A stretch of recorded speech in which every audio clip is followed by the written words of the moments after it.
Ini bukan sekedar permainan. Karena menurut aku dan mereka, ini soal perjuangan dan harapan. Lihat Raka, walau jauh dari hiruk pikuk, tapi semangatnya tak pernah pudar. Atau Rama, walaupun layarnya tidak sempurna, tapi dari cari inspirasi bisa jadi mythical glory.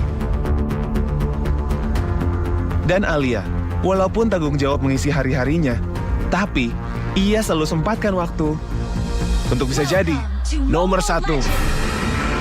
Dalam keterbatasan, mereka bisa jadi legenda di MPL Indonesia Community Cup, gerbang untuk menjadi pro player.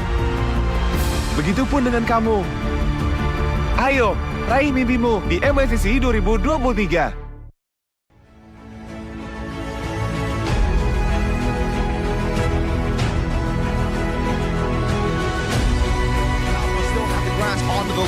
No opening yet, but look at the penetration. Slowly but surely, they crack the robot's defense down. With the call alter already taken out. Now Kabuki flickers forward, going with the base, and Aura Fire has done it. And taken the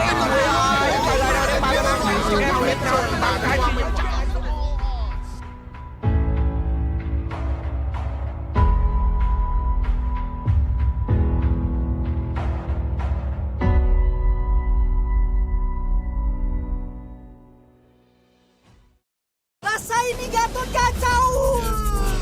Ih, Tombe basah. Bro, move on ke Head and Shoulders. 100% pede, ketombe basah dan gatal. Wiped out. Dapetin edisi baru Gatot kaca di minimarket terdekat. Head and Shoulders. Ini Gatot, ini kaca. Mas Gatot, benerin kaca. Di dunia games, top up jadi lebih mudah.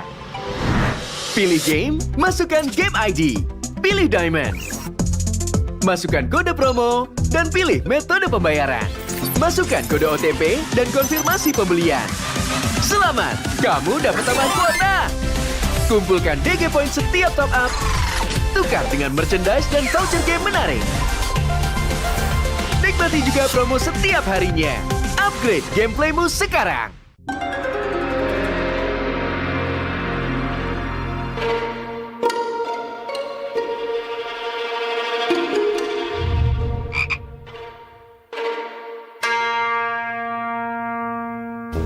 Pus. Kamu lagi ngapain? Ini nih lagi push rank pakai Akai. Ikut dong. Double kill. Triple kill.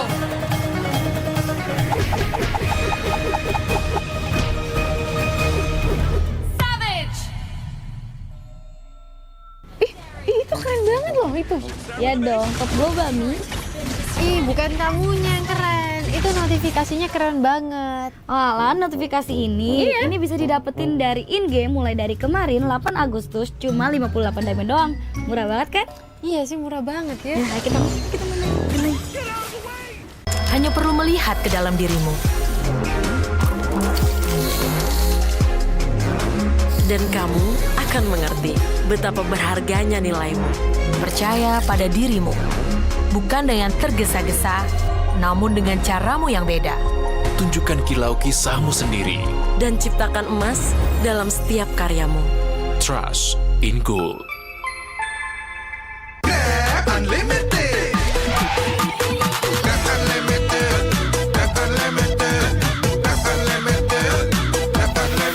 Modal gratis, untung berkali-kali.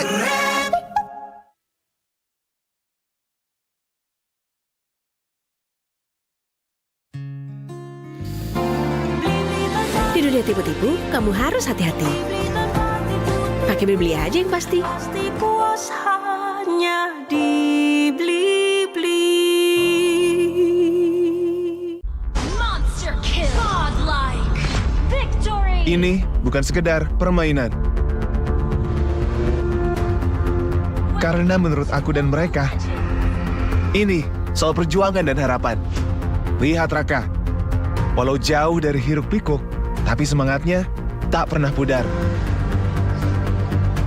Atau Rama, walaupun layarnya tidak sempurna, tapi dari cari inspirasi bisa jadi mythical glory. dan Alia. Walaupun tanggung jawab mengisi hari-harinya, tapi ia selalu sempatkan waktu untuk bisa jadi nomor 1. Dalam keterbatasan, mereka bisa jadi legenda di MLBB Indonesia Community Cup.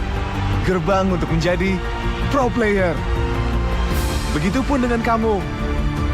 Ayo, raih mimpimu di MLCC 2023.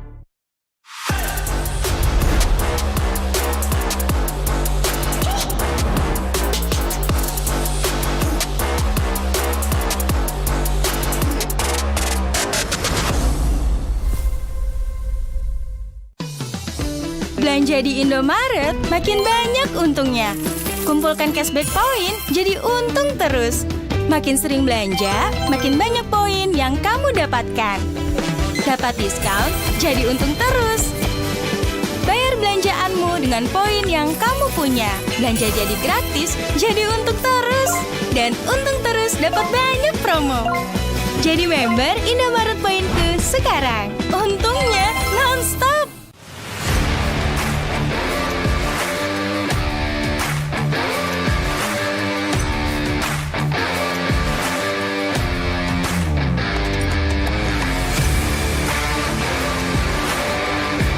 Di dunia games, top up jadi lebih mudah. Pilih game, masukkan game ID. Pilih Diamond. Masukkan kode promo, dan pilih metode pembayaran. Masukkan kode OTP dan konfirmasi pembelian. Selamat, kamu dapat tambahan kuota. Kumpulkan DG Point setiap top up. Tukar dengan merchandise dan voucher game menarik. Nikmati juga promo setiap harinya. Upgrade gameplaymu sekarang.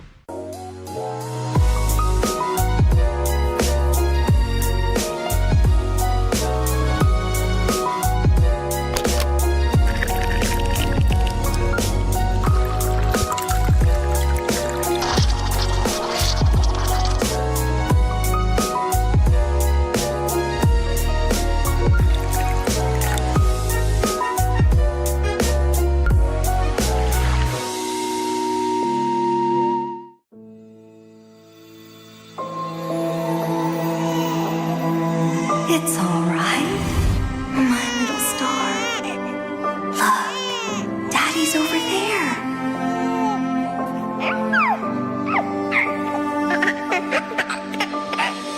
The calamity's approaching, and it will destroy everything. I'll hold it back and buy us more time. Nolan, protect our daughter. No!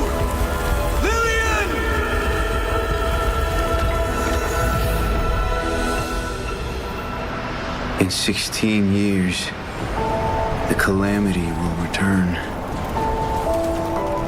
I've already wandered countless universes, seeking an end to the impending catastrophe. There's no time to mourn, no time for regrets. I must fulfill my last promise before I can even hope to see my daughter again. But what chance do I have against the boundless might of the cosmos?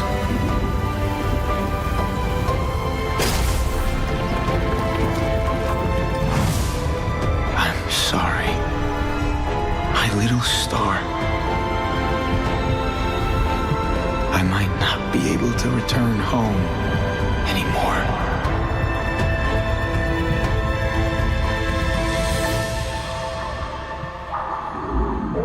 I promise I will take her to see the star lanterns. I promise I'll teach our child how to wield this power. I promise I will sacrifice everything to protect her. I promise I will sacrifice everything to protect our daughter.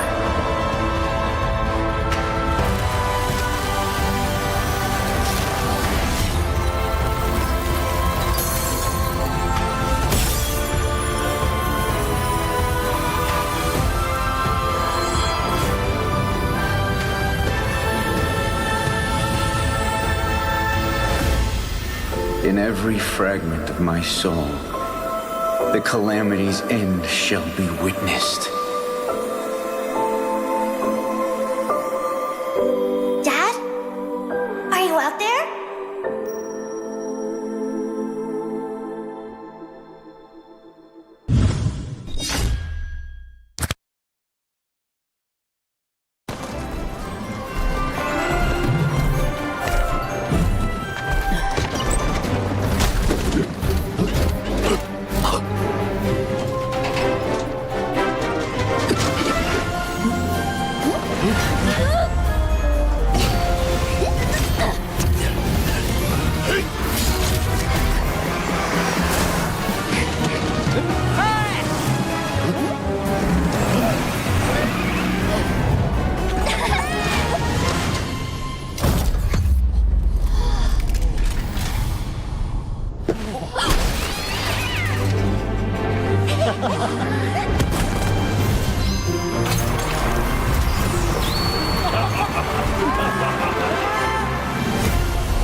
Ini bukan sekedar permainan.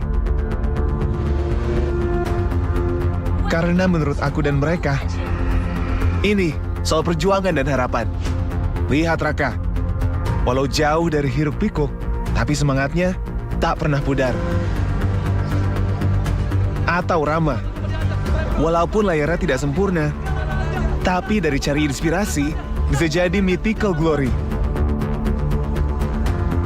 Dan Alia, walaupun tanggung jawab mengisi hari-harinya, tapi ia selalu sempatkan waktu untuk bisa jadi nomor 1.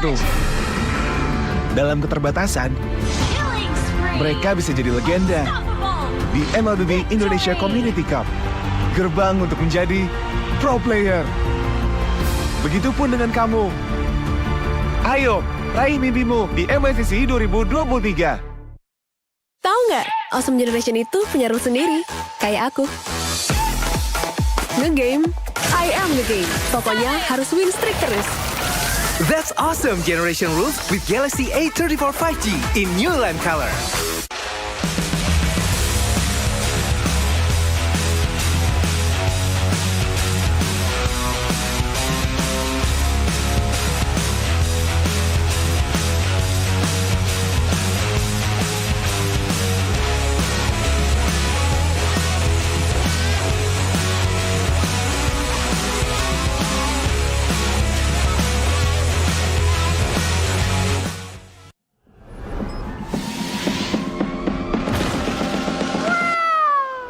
It's only you.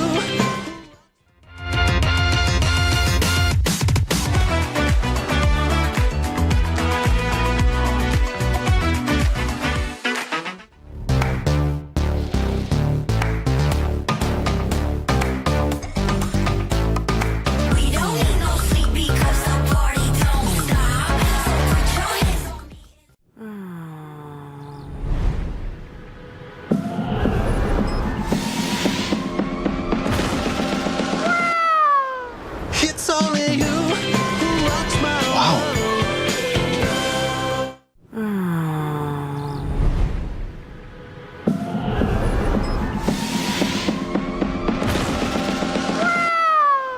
It's only you who rocks my world. Monster kill. Godlike. Victory. Ini bukan sekedar permainan. Karena menurut aku dan mereka, ini soal perjuangan dan harapan. Lihat Raka, walau jauh dari hiruk pikuk, tapi semangatnya tak pernah pudar. Atau Rama, walaupun layarnya tidak sempurna, tapi dari cari inspirasi bisa jadi mythical glory. Dan Alia, walaupun tanggung jawab mengisi hari-harinya, tapi ia selalu sempatkan waktu untuk bisa jadi nomor 1. Dalam keterbatasan, mereka bisa jadi legenda di MLBB Indonesia Community Cup, gerbang untuk menjadi pro player. Begitupun dengan kamu.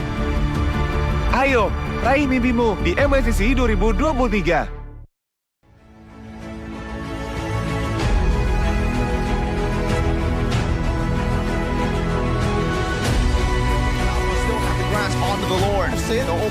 looking to penetrate. Slowly but surely, they crack the robot's defense down. With the core altar already taken out. Now Kabuki flickers forward, going with the base, and Aura Fire has done it. It's taken down the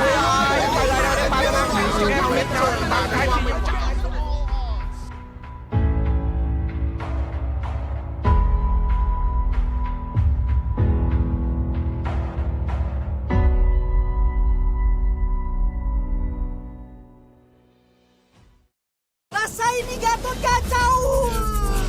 Ih, tombe basah.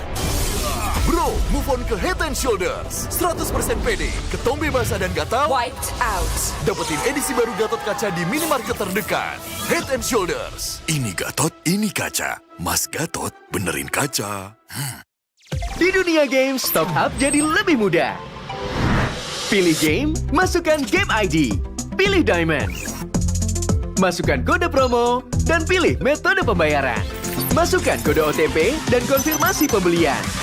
Selamat, kamu dapat tambahan kuota. Kumpulkan DG Point setiap top up. Tukar dengan merchandise dan voucher game menarik. Nikmati juga promo setiap harinya. Upgrade gameplaymu sekarang.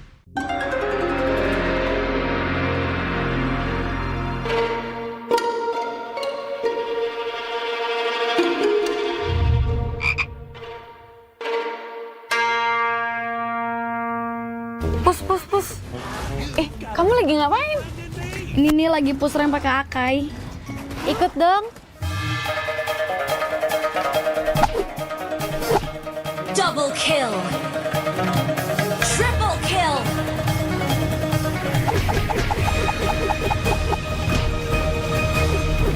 Savage.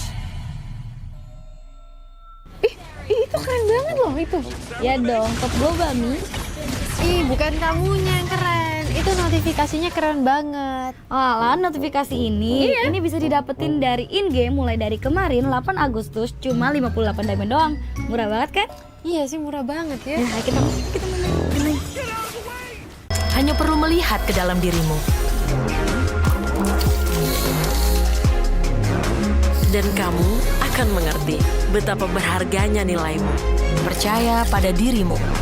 Bukan dengan tergesa-gesa, namun dengan caramu yang beda. Tunjukkan kilau kisahmu sendiri. Dan ciptakan emas dalam setiap karyamu. Trust in Gold. Unlimited.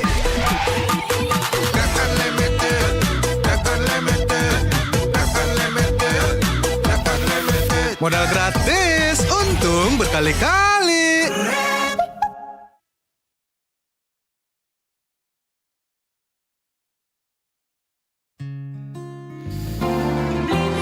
Di dunia tipu-tipu, kamu harus hati-hati. Pakai beli aja yang pasti. Puas hanya dibeli-beli. Monster kill. Godlike. Victory. Ini bukan sekedar permainan. Karena menurut aku dan mereka, ini soal perjuangan dan harapan. Lihat Raka, walau jauh dari hiruk pikuk, tapi semangatnya tak pernah pudar. Atau Rama, walaupun layarnya tidak sempurna, tapi dari cari inspirasi bisa jadi mythical glory.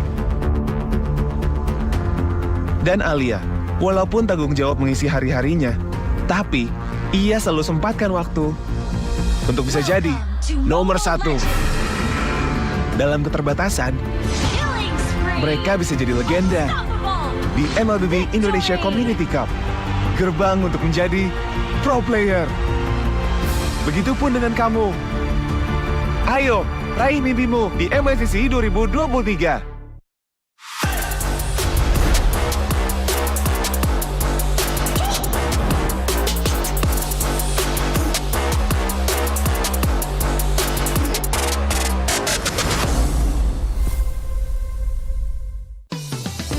Belanja di Indomaret, makin banyak untungnya. Kumpulkan cashback poin, jadi untung terus.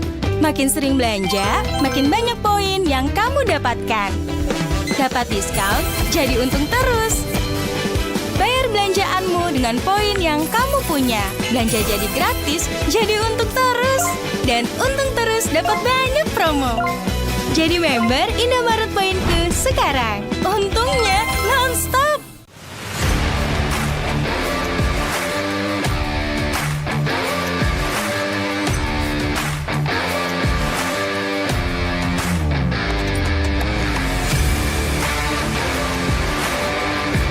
Di dunia games, top up jadi lebih mudah.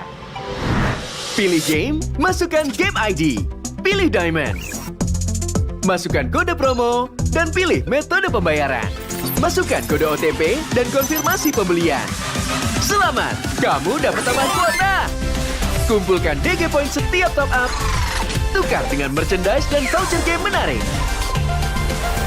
Nikmati juga promo setiap harinya. Upgrade gameplaymu sekarang.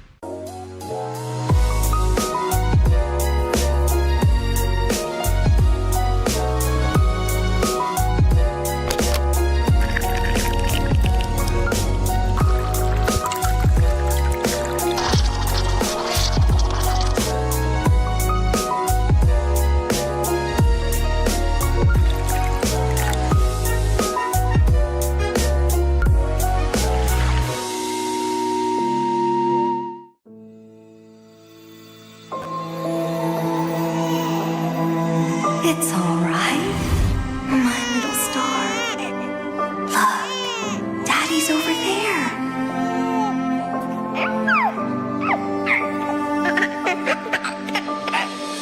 The calamity's approaching, and it will destroy everything.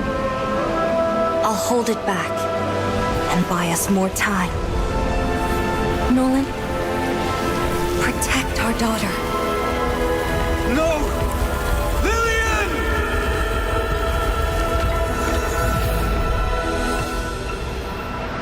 In 16 years, the calamity will return. I've already wandered countless universes, seeking an end to the impending catastrophe. There's no time to mourn, no time for regrets. I must fulfill my last promise before I can even hope to see my daughter again. But what chance do I have against the boundless might of the cosmos?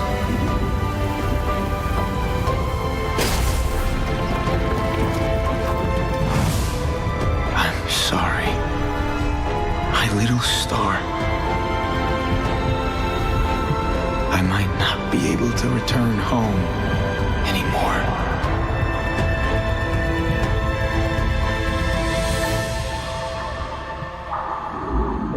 I promise I will take her to see the star lanterns. I promise I'll teach our child how to wield this power. I promise I will sacrifice everything to protect her. I promise I will sacrifice everything to protect our daughter.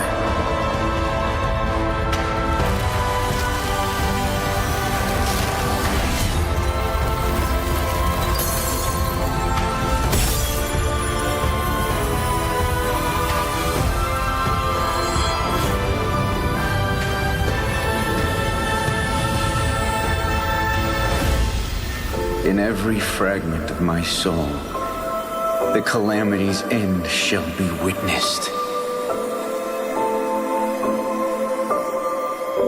Dad? Are you out there?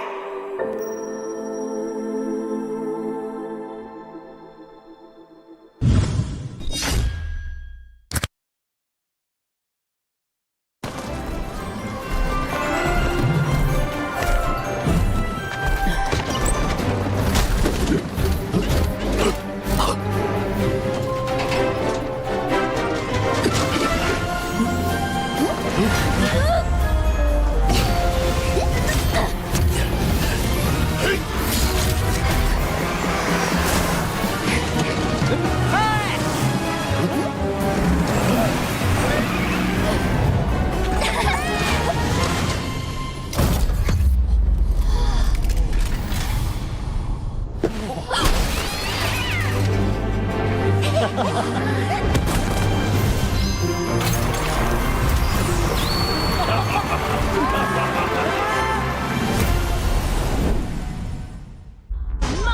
kill. Godlike. Victory. Ini bukan sekedar permainan. Karena menurut aku dan mereka, ini soal perjuangan dan harapan. Lihat Raka, walau jauh dari hiruk pikuk, tapi semangatnya tak pernah pudar.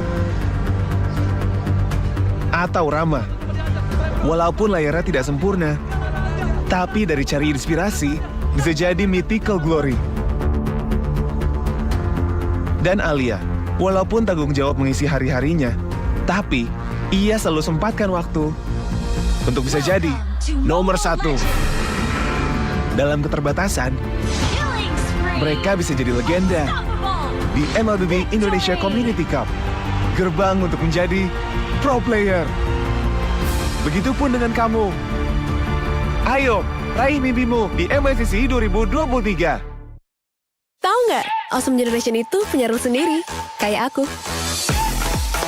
Nge-game, I am the game. Pokoknya harus win streak terus.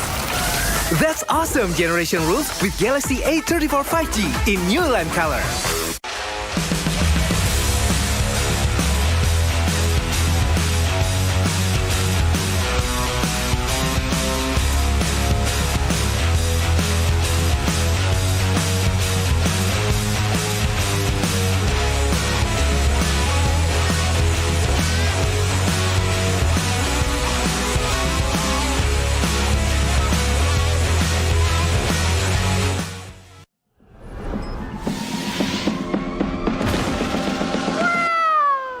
It's only you.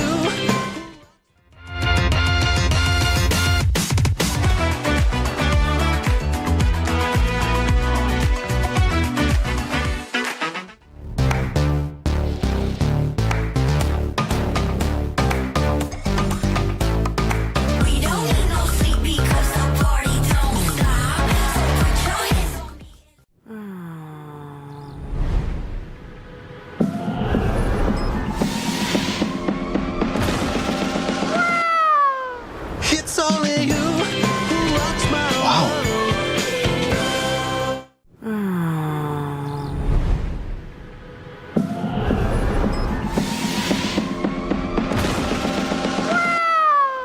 It's only you who rocks my world. Monster kill. Godlike. Victory. Ini bukan sekedar permainan.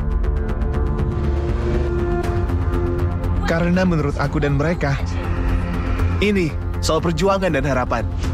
Lihat Raka, walau jauh dari hiruk pikuk, tapi semangatnya tak pernah pudar. Atau Rama, walaupun layarnya tidak sempurna, tapi dari cari inspirasi bisa jadi mythical glory.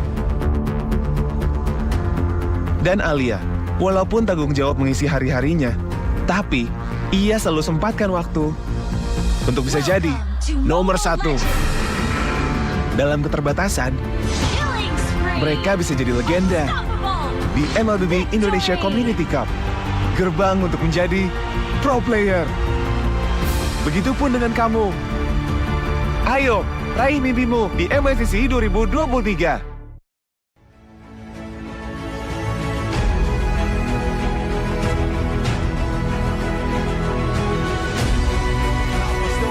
Onto the Lord. No opening yet, but look at Venezuela. Slowly but surely, they crack the robots' defense down with the call altar already taken out. Now Kabuki flickers forward, going with the base, and Aura Fire has done it.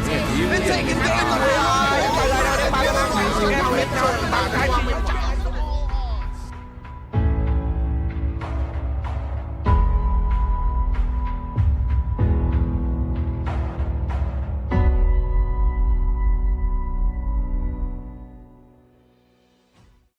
Rasain nih Gatot kacau. Ih, tombe basah. Bro, move on ke Head and Shoulders. 100% pede, ketombe basah dan gatal. Wiped out. Dapetin edisi baru Gatot kaca di minimarket terdekat. Head and Shoulders. Ini Gatot, ini kaca. Mas Gatot, benerin kaca.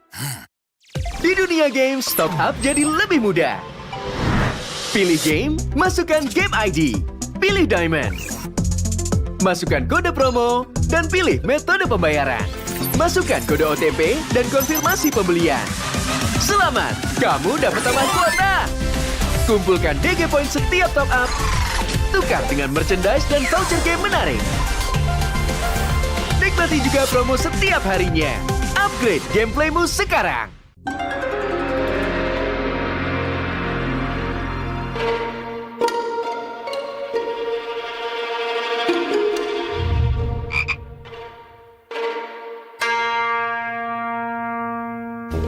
Pus. Kamu lagi ngapain? Ini nih lagi push rank pakai Akai. Ikut dong. Double kill. Triple kill.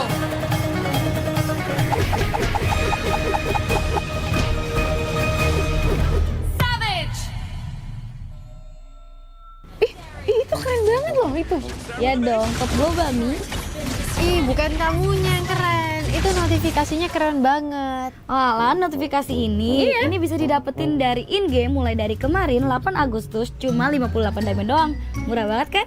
Iya sih, murah banget ya. Nah, kita main. Hanya perlu melihat ke dalam dirimu. Dan kamu akan mengerti betapa berharganya nilaimu. Percaya pada dirimu. Bukan dengan tergesa-gesa, namun dengan caramu yang beda.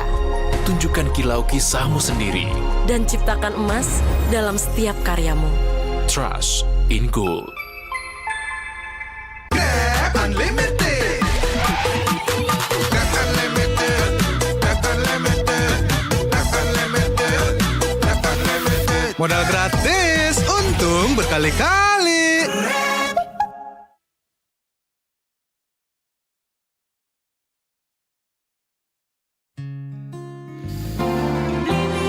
Di dunia tipu-tipu, kamu harus hati-hati.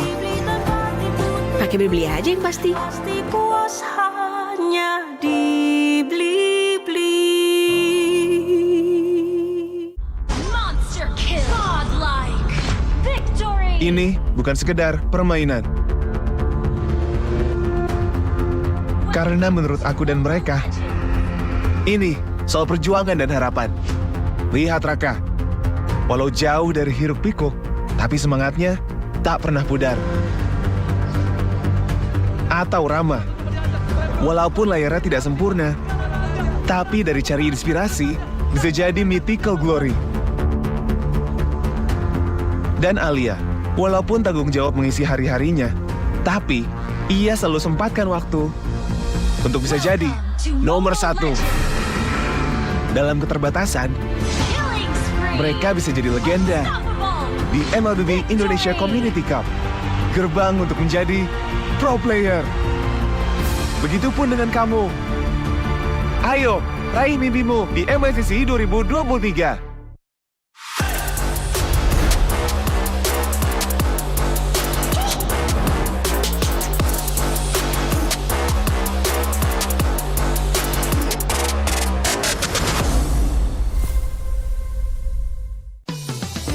Belanja di Indomaret makin banyak untungnya.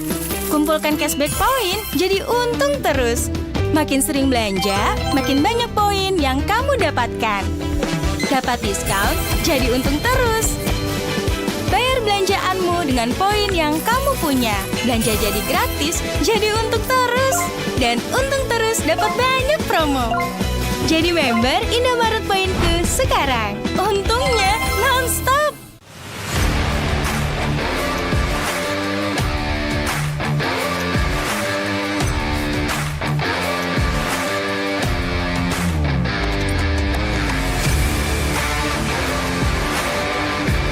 Di dunia games, top up jadi lebih mudah. Pilih game, masukkan game ID. Pilih Diamond. Masukkan kode promo dan pilih metode pembayaran. Masukkan kode OTP dan konfirmasi pembelian. Selamat, kamu dapat tambahan kuota. Kumpulkan DG Point setiap top up. Tukar dengan merchandise dan voucher game menarik. Nikmati juga promo setiap harinya. Upgrade gameplaymu sekarang.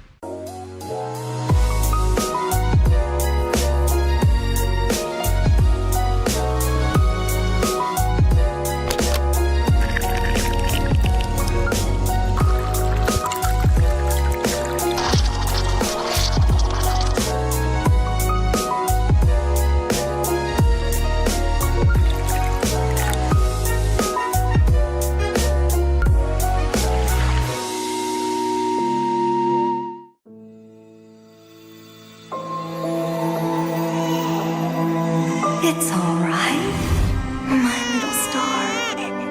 Look, Daddy's over there.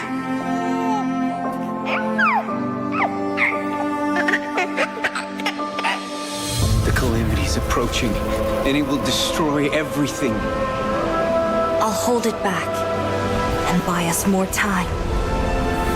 Nolan, protect our daughter.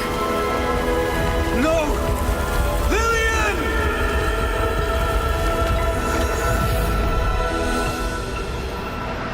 In 16 years, the calamity will return. I've already wandered countless universes, seeking an end to the impending catastrophe.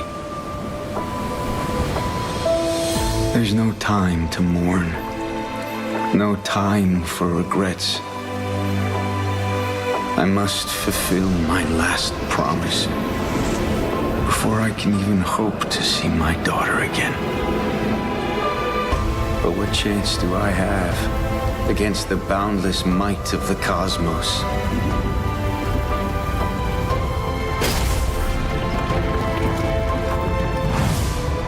I'm sorry, my little star. I might not be able to return home anymore.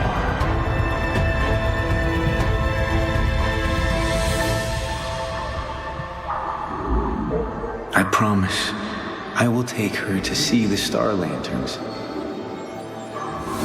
I promise I'll teach our child how to wield this power. I promise I will sacrifice everything to protect her. I promise I will sacrifice everything to protect our daughter.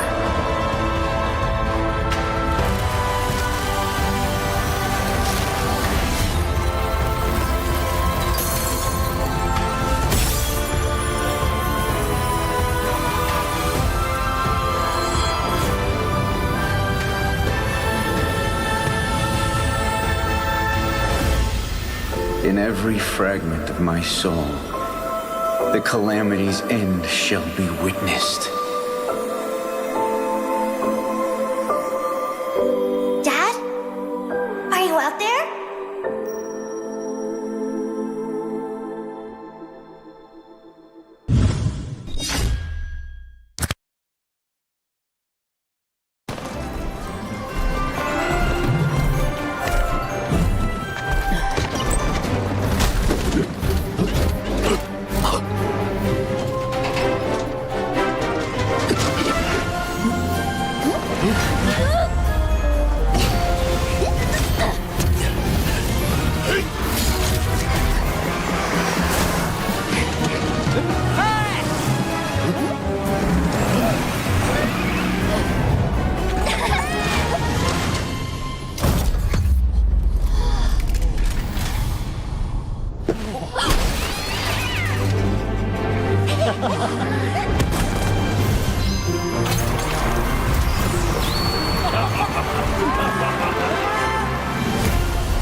Ini bukan sekedar permainan.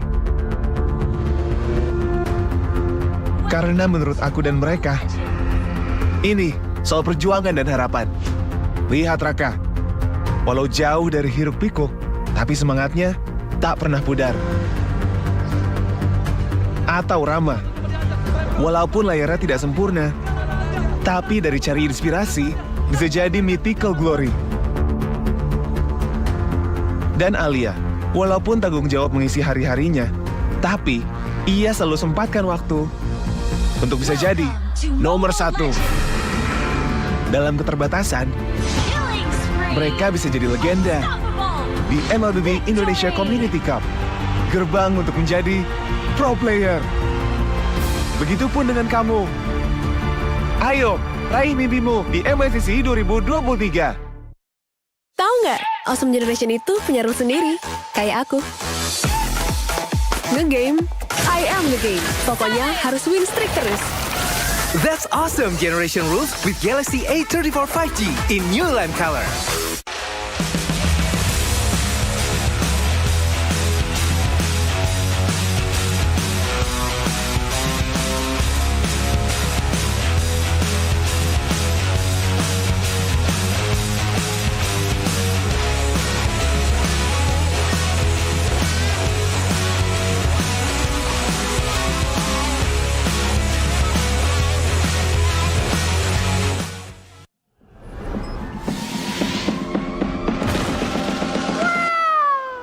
It's only you.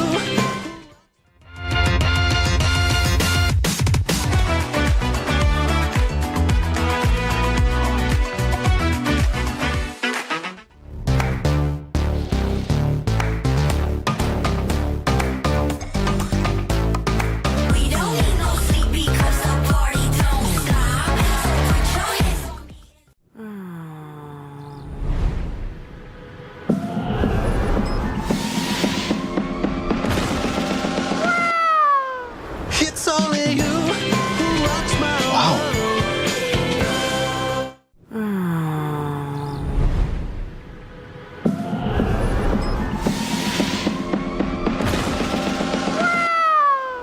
It's only you who rocks my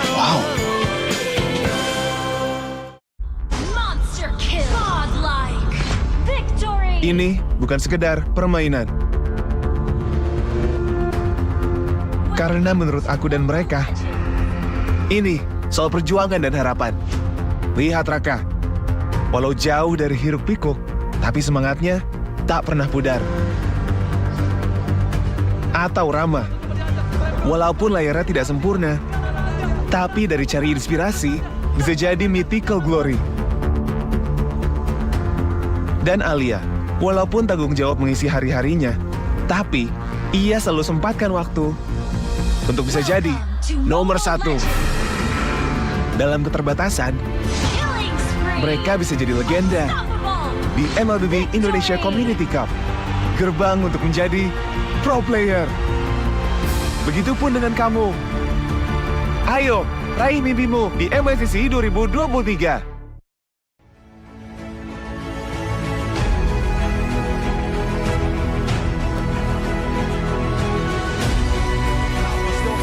Onto the Lord. No opening yet, but look at the penetration. Slowly but surely, they crack the robot's defense down. With the call altar already taken out. Now Kabuki flickers forward, going with the base, and Aura Fire has done it. And taken game away.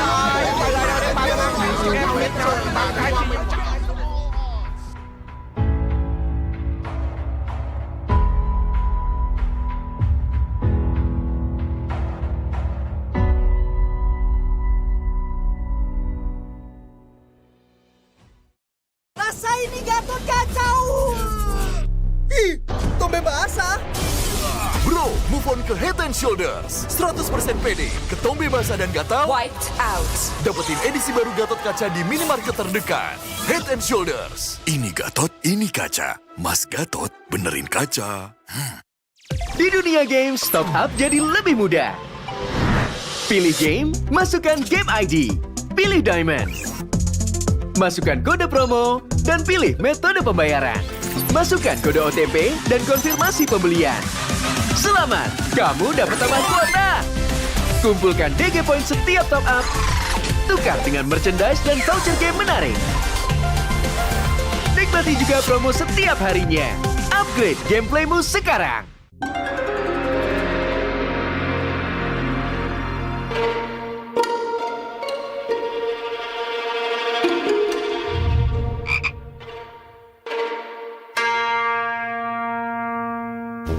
Pus. Kamu lagi ngapain? Ini nih lagi push rank pakai Akai. Ikut dong. Double kill. Triple kill.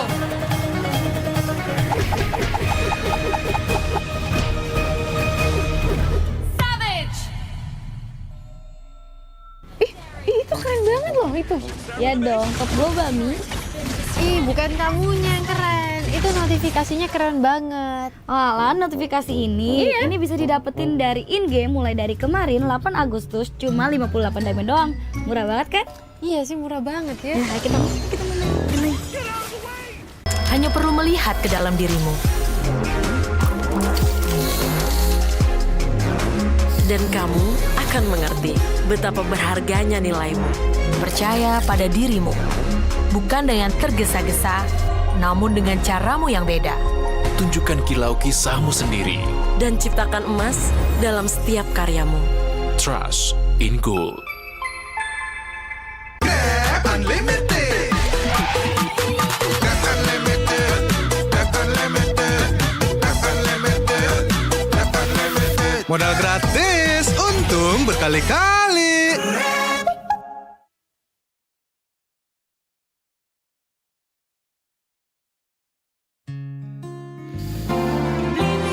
Di dunia tipu-tipu, kamu harus hati-hati. Pakai beli aja yang pasti. Pasti puas hanya dibeli-beli. Monster kill.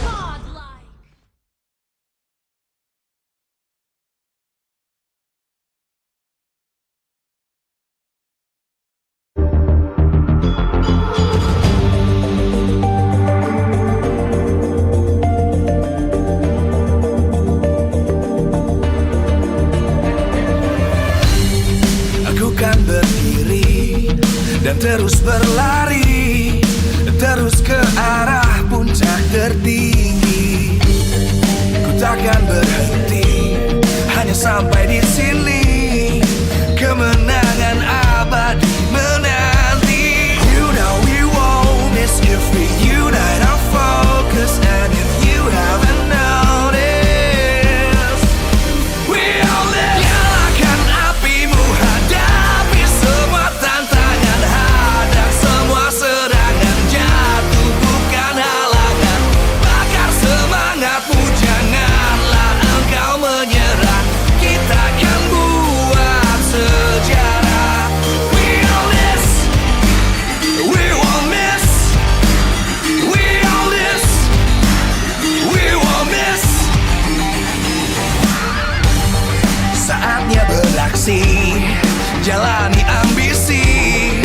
Aku kan menyawakan hari ini. You know we won't miss if we unite our focus. And if you haven't noticed, we all live. Nyalakan apimu, hadapi semua tantangan, hadang semua serangan, jatuh bukan halangan. Bakar semangatmu, janganlah engkau menyerah. Kita akan buat sejarah. We all this, we won't miss. We all this, we won't miss. We all this.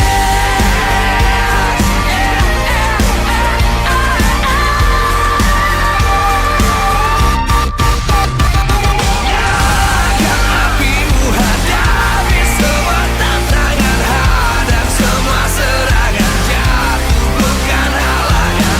Bakar semangatmu, janganlah engkau menyerah. Kita akan buat sejarah. We all this.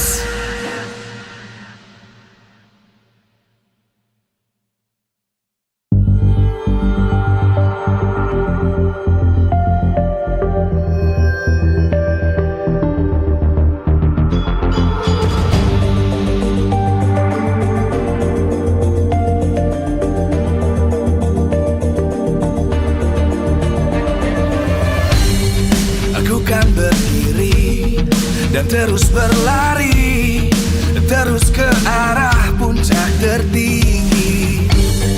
Ku takkan berhenti, hanya sampai di sini.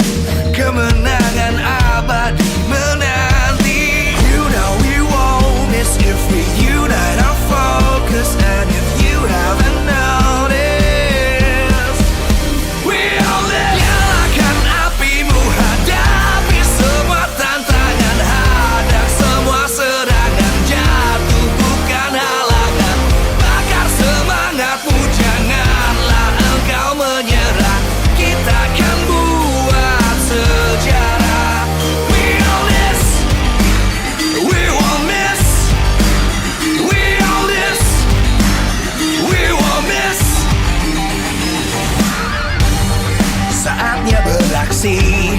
jalani ambisi.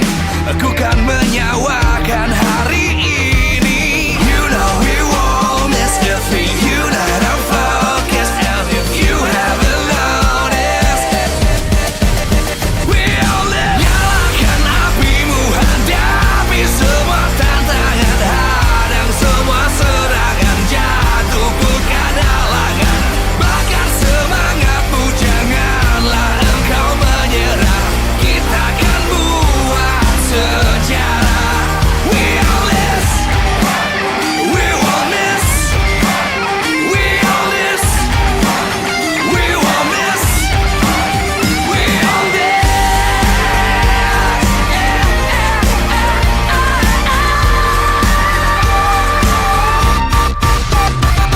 Nyalakan apimu, hadapi semua tantangan, hadang semua serangan, jatuhkan halangan, bakar semangatmu, janganlah engkau menyerah. Kita akan buat sejarah. We all this.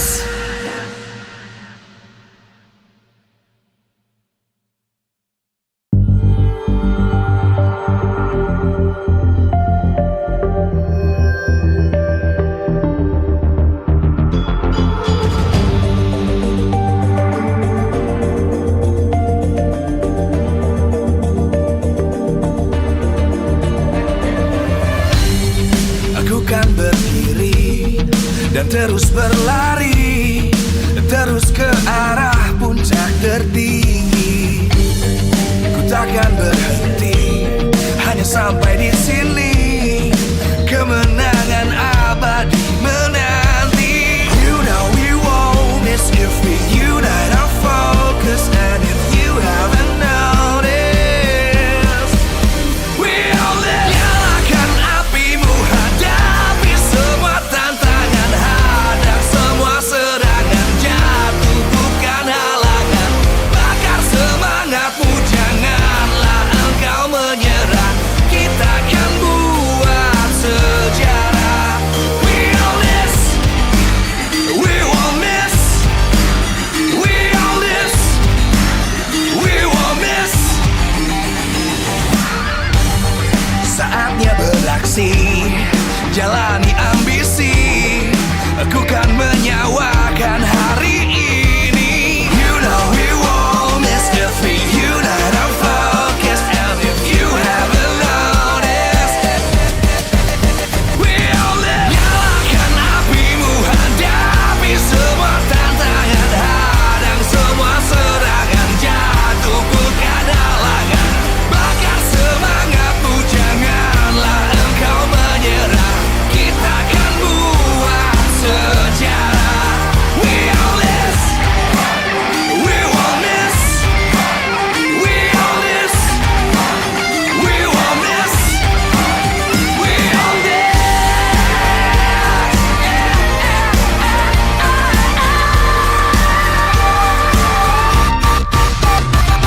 Nyalakan apimu, hadapi semua tantangan, hadang semua serangan, jatuhkan halangan, bakar semangatmu, janganlah engkau menyerah. Kita akan buat sejarah. We all this.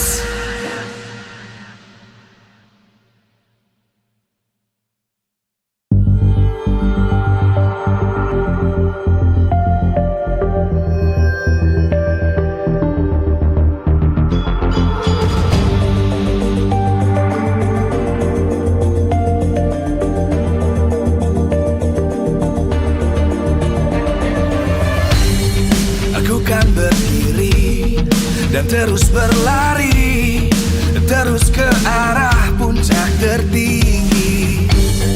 Ku takkan berhenti, hanya sampai di sini. Kemenangan abadi menanti. You know we won't miss if we unite our focus. And if you haven't noticed, we all live. Nyalakan apimu, hadapi semua tantangan, hadang semua serangan, jatuhkan halangan, bakar semangatmu, janganlah engkau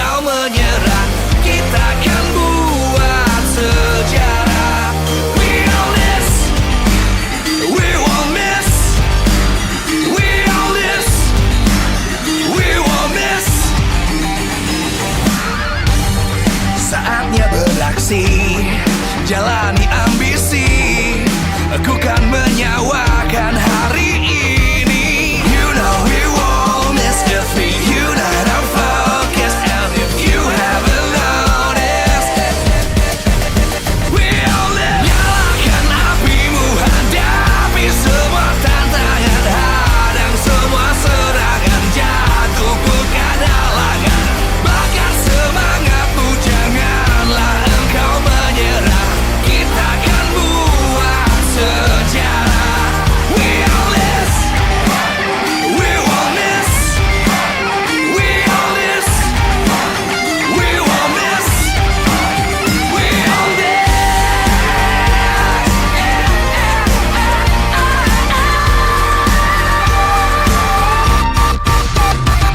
Nyalakan apimu, hadapi semua tantangan, hadang semua serangan, jatuhkan halangan, bakar semangatmu, janganlah engkau menyerah. Kita akan buat sejarah. We all this.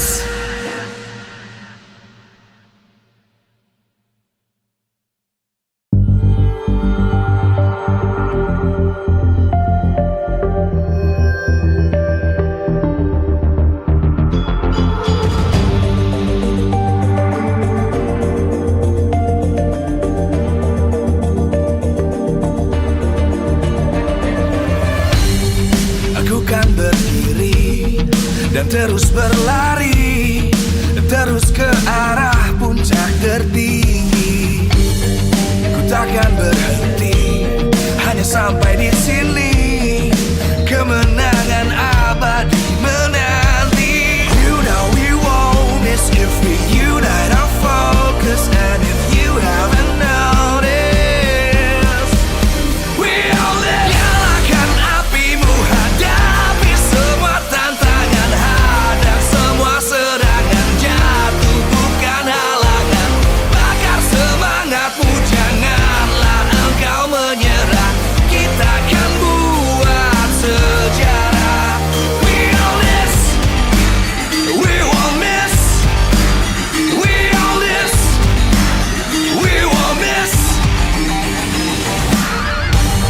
Saatnya beraksi, jalani ambisi, aku kan menyawakan hari ini. You know we won't miss if we unite our focus. And if you haven't noticed, we all live. Nyalakan apimu, hadapi semua tantangan, hadang semua serangan, jatuhkan halangan, bakar semangatmu, janganlah engkau menyerah. Kita akan buat sejarah. We all this, we won't miss. We all this, we won't miss. We all this.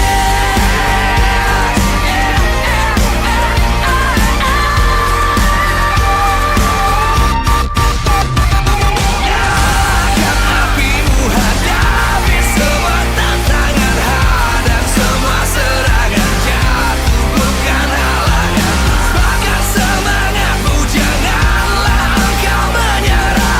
Kita akan buat sejarah. We all this.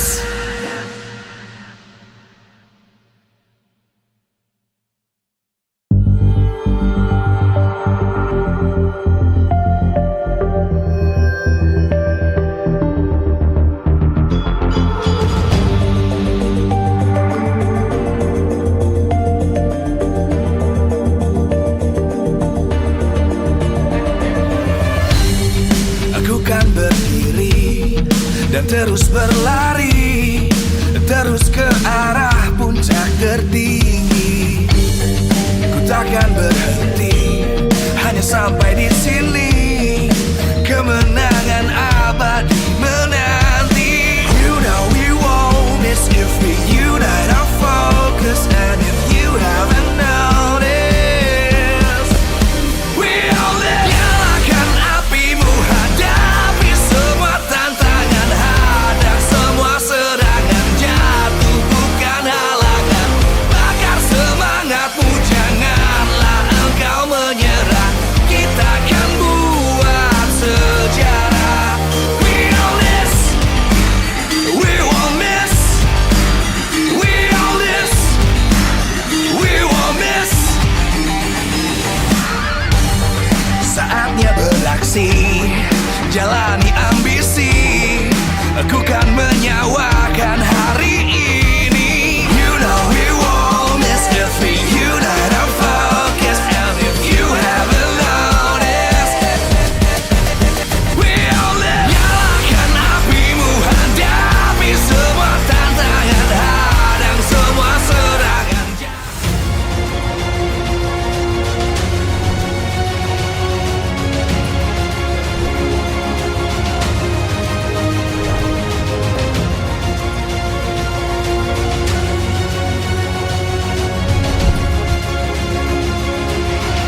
Live from Mahaka Square, Jakarta. MPL Season 12, powered by Moonton. Presented by Samsung Galaxy, official gaming phone. Official sponsor, Head & Shoulders. Official mobile internet partner, Telkomsel. Official gold partner, UBS Gold. We own this.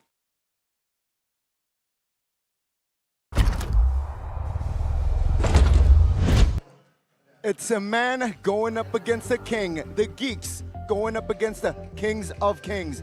Geek taking on RRQ in our opening match, best of 5 series for today. Ladies and gentlemen, welcome to MPL Playoffs. It's gonna be me, Goni, Mirko, and as well as Arashi here accompanying you throughout the day. Man, what a day it was yesterday, but we're gonna have another full action-packed today, powered by Moonton, presented by Samsung Galaxy official gaming phone, official sponsor, Head & Shoulders official mobile internet partner, Telkomsel, our official gold partner, UBS Gold. We have our partner in esports, Lively, Dunia Game, Grab, Ovo, and YouTube, official broadcast, Maxstream TV Esports, and video suppliers, Indomaret, Point Coffee, Mineski, and Samsung, and we are fully supported by PBSE. Ladies and gentlemen, day one, it was a wild, wild day.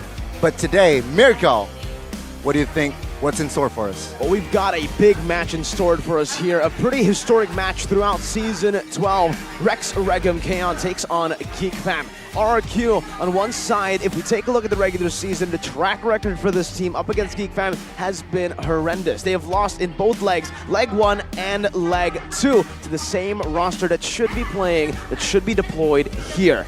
Question is, will RRQ deploy the same roster that lost to Geek Fam, Banana Clay, or will they deploy the Demon lineup to go up against the Geeks? That's a huge question, right? Because different lineups, different results as well. I want to ask you, Mr. Arashi, but before that, man, Arashi, your team, RRQ, it seems like they have not been absent in the M Series. They are absolute regulars, man. Always making it to the M Series. And before this, actually Todak, I think, was in there as well. But now, they are the last subscriber, the last regular for the M Series. And now, considering the track record that RRQ has against Geek Fam, it is definitely an uphill battle for them. They have to try and find ways to deal with the flexibility, with the intelligence, right? How Geek Fam has just been able to always guarantee that in the drafting phase, they get their prior heroes, they get the right strategy. It can just be such a pain to deal with, especially for a team that is so one-dimensional in a way, very focused like RRQ. I mean, the state of Mobile Legends right now is so competitive that even a team such grand as Todak, they weren't able to find the M slot. So we'll see here, RRQ, their journey is still alive, but again, there are a lot of challenges to get to the M Series there, Mirko. Definitely, a lot of challenges, especially for the teams that we are seeing right now. I mean, our first match here, getting to the M Series for RRQ or Geek, it's going to be really tough. But what's not tough is the M Series 5th anniversary is an award event celebrating the best of the best players. And for you guys, you get to support and vote for your favorite players right now. Well, no, I'm sorry. I got a little bit too excited. November 4th is when you can start doing it, all right? So take your time, try to dissect and try to immerse yourself in all the MPLs. Once you've got an answer, go and vote on November 4th. Yes, ladies and gentlemen, check it out. But this is the official poster lineup. It's official. Demon, is it? 2 times played with this lineup. They got 100% win rate, but going up against the Kingslayer, what was the casualty yesterday? I mean, what was definitely the casualty? But at 100% win rate for both, technically, we'll have to see, man. Can this Demon lineup really just throw the Kingslayers down to where they belong? Or will Geek Fam just find a way to deal with it yet again? It has been the pattern so far, but RRQ, this is the unpredictability that they require. Let's see what will happen today. RRQ, who will they bring to the lineup? Geek Fam, 99% they will still have the same lineup as yesterday with Chadera in the fray. Let's talk a little bit about them. Geek Fam, what do you think, Arashi? was the difference maker in yesterday's match? Yesterday's match, I think it's definitely all going towards the drafts, man. Every single time we see Geek Fam struggle, right? They go against a team that just has their number. They target one of their players, they will find a way in the drafting phase to get a new strategy, something new that works. And the thing is, every single player on that team can just step up to the plate and actually carry the game, right? You try and target a boy, Beloyski will make something happen. You try and target Beloyski, Chadera can do something. And that is true for every single member. And that flexibility, that multifaceted approach is what makes it so adaptable and so flexible for a different array of teams. Sometimes teams are only good against one other team, right? The matchup really works out. For Geek Fam, there are multiple matchups they can just craft for themselves. Let's see, will they bring the same qualities or will they elevate? Because, ladies and gentlemen, this is going to be the official starting lineup for Geek Fam on RRQ. From the side of RRQ, Oh, it is! It is going to be the Demon lineup. Let's see here, will Geek Fam be able to find the Demon Slayer title, or will RRQ, the Kings of Kings, prevail? Now, Geek Fam, they still will bring the main 5. Let's see what will happen in this best of 5 series. Ladies and gentlemen, we present you RRQ and as well Geek Fam in the lineup. Ladies and gentlemen, the set has been staged in the upper brackets. Are you ready? First up, for the Kings, they have deployed the Demon lineup to set a path for the Kings of Kings to make it to the next stage, to make it to their 5th and 5. On the other side, the Usurpers, Geek Fam, up against Lemon, Skylar, Versik, Naomi, and Dyron. It's Rex, Regum, Kaon! Wow, wow, wow. The stage is set, and of course, the two teams, they will be guided by their coaches. Erpan, wonderful, great personality, and I feel like his impact throughout the regular season has been evident. On the other side, I mean, no introduction needed. It's Zaya, and as well as Rave. But keep in mind, man, the Shadow Analyst is always looming, always back in the shadows, scheming for his team. And so far, Gone, like you mentioned, it has been absolutely devastating. Can RRQ find a solution? Have they done the math? With 2 weeks to prepare, the expectation is something special is going to happen, but will that be enough? As we take a look at the most picked and banned heroes for RRQ.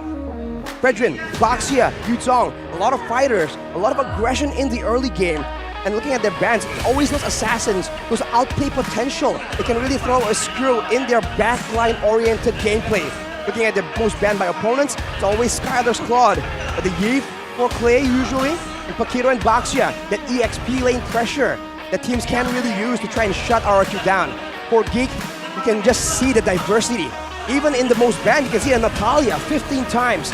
This is the trouble. This is the problem that Geek Fam can always bring to the table. I mean, you're right, and seeing the red side win rate and blue side win rate, it seems like RRQ and Geek Fam, they don't mind here having a different side. 65% for RRQ, blue side 64% for Geek, means that RRQ is more comfortable in, you can say, in that red side. It really seems that way for RRQ. But here's the problem. It's not the same lineup that's been playing for the entirety of the regular season. It's the Demon lineup now, so do they still thrive in red side more? Well, the kiss of victory by Russia Hoshi, actually, and the Samsung Galaxy A34, A54 5G, no comment, Ronnie. Over-reliance on set patterns creates vulnerabilities, so prepare abundant alternatives, especially the game plans, for added variety. Like we mentioned, man, they need to try and just surprise. Get their plan Bs, plan Cs, plan Ds going to try and confuse Geek Fam. And along with that, utilize the early aggressive synergy of the Kingdom's Falcon and the Demon lineup, man. RRQ making a deal with the Demons Will that be enough to outsmart Geek Fam? I mean, Arashi, stop trying to hide her, right? Was that you? Wait, by the Shadow Analyst? What? Hang on. Keys to victory by the Shadow Analyst. And of course the Samsung Galaxy A54 and A54 5G. Avoid giving away Baxia unless we're receiving a worthwhile hero in return. It's an expensive hero and it's a very trial hero for Fairsick, and they have to respect it. Push checking, it needs to be very calculative. Always spot Naomi's presence before setting up for any team fights. Prevent his opportunities of setting up a big pickoff or a big team fight for his team. And of course, obtaining Angeloid. That can be the key to victory, and I believe the Shadow Analyst said it's a guaranteed victory. Angela on Beloy. I mean, we saw that right yesterday. Game 1, Geek Fam, they were able to trade Mathilda for Angela, and it worked wonders, right? As we all know, we thought that Mathilda is such a tier S hero that nobody's willing to let that go when they're on the red side. But yesterday, Geek Fam, they proved it. They proved us wrong that Angela on Beloyski is that expensive. And seeing this, or RRQ seeing that draft, I feel like they're forced to ban the Angela. And again, is a Natalia here in this patch? Does it work? I mean, again, both of these roamers, for both, you know, again, Naomi and Beloy, they do play the Natalia. I have seen streams where Naomi and Beloy plays Natalia, but we just haven't seen that in the competitive scene, not at all. I'm not too sure about the Natalia pick this season, but what I do want to talk about is, has RRQ kind of fixed that template issue with the Dyren Lemon composition here? They didn't go for the Fanny Joy fan against Dewa United. Are we going to get to see that draft, that dynamic draft from RRQ against the Geeks? I mean, seeing their dynamic, seeing their variety, perhaps they will show it as well in MPLI forthcoming here November. Mid-November, I believe, we will host in Jakarta. So, ladies and gentlemen, 15 to 19. Check that out. Yes, exactly. And let's see here, what draft will they bring as, again, the mid laners. It's Lemon and as well as the boy. There's a player head-to-head by Head and Shoulders. Man, technically, it's a bit different because Lemon has a very much smaller sample size, but in that small sample size, you can see a huge KDA performance and a huge kill participation. So you can expect a lot of aggression coming in, even though technically the hero next to him is that Angela. So picking it away from RRQ is definitely still a possibility, but against a boy, man, we saw how devastating he is on the Valentina. He can always fall back on that Faramis pocket pick as well. A lot of things here in the mid lane that RRQ needs to be careful about. I mean, seeing his performance, yes, Valentina, Faramis, he is the one to watch here as being the main damage dealer data-wise in the Land of Dong. Now, seeing Lemon, he has only played twice in the regular season. He needs to step up. He needs to be able, as a mid laner, deal as much damage. I think that's the problem for, unfortunately, the Lemon lineups that we have seen from RRQ. It's that Lemon usually goes on the Angela, very different to a boy, right? When you see the Angela on Geek Fam, you know almost for certain that it's not going to be a boy playing it. You want a boy on these carries, you want him to be the shadow carry. But maybe because RRQ already have enough carries, they're just putting on, just again, doubling down on Lemon getting more utility to support the team, knowing that he is one of those thinker-style mid lanes. Not too flashy mechanically, but that macro prowess of his, that instinctual play that he has, is quite a big threat. And the experience itself that he brings to the team, that has to be a big factor. And keep in mind, even though Lemon isn't the main damage dealer, it's kind of complemented in the Demon lineup because Dyren, right, compared to all the other EXP laners, he is going aggro. He wants damage. He wants to dive in the back line. So he provides that lack of damage that Lemon really causes for his team. And I mean, so far, you can't argue with the results. Of course, Geek Fam definitely have a plan for that as well. So we'll have to see, man. Can they find something? Can they really narrow down the options for Lemon, right? The alien with such an unpredictable hero pool. Let's see. Will he bring unpredictability in this match again? Or will it be the conventional heroes that he will bring today?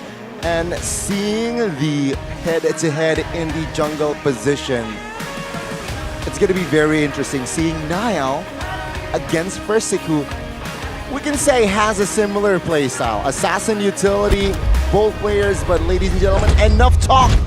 Enough.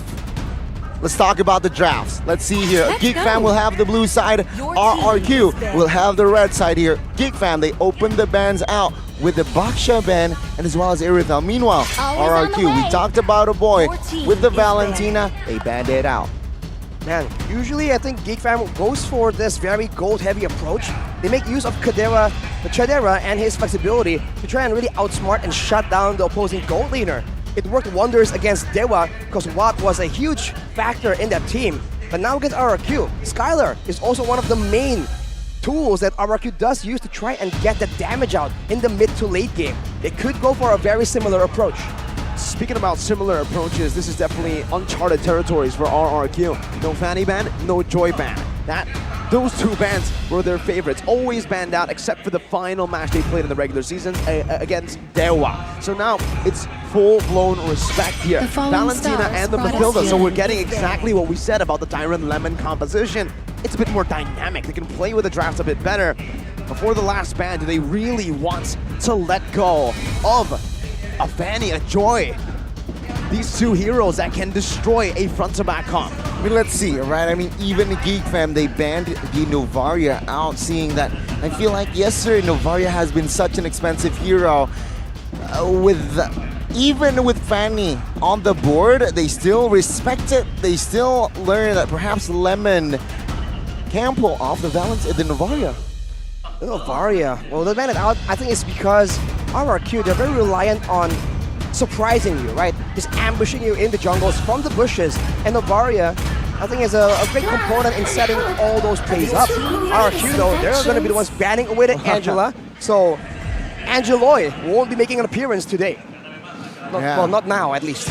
I mean, RRQ definitely read the keys to victory there, and Geek Fam, they will have to be satisfied here with the Fredrin pick. I mean, it's a good pick, very solid hero that Niall really loves, and denying it away out of first six hand. Let's see here, RRQ, what will they respond with? Because Terizla is still on the board, Edith even is also on the board. You're right, I'm not too sure about that Eve pick. Knowing that the Valentina, Angela, and Novaria has been banned out, it makes sense to see a pick like the Eve come out, but that leaves the Eve quite vulnerable to a lot of the dives that Geek Fam may be going for after seeing that pick. I think the Terizla is a great choice to go for here. Another choice might be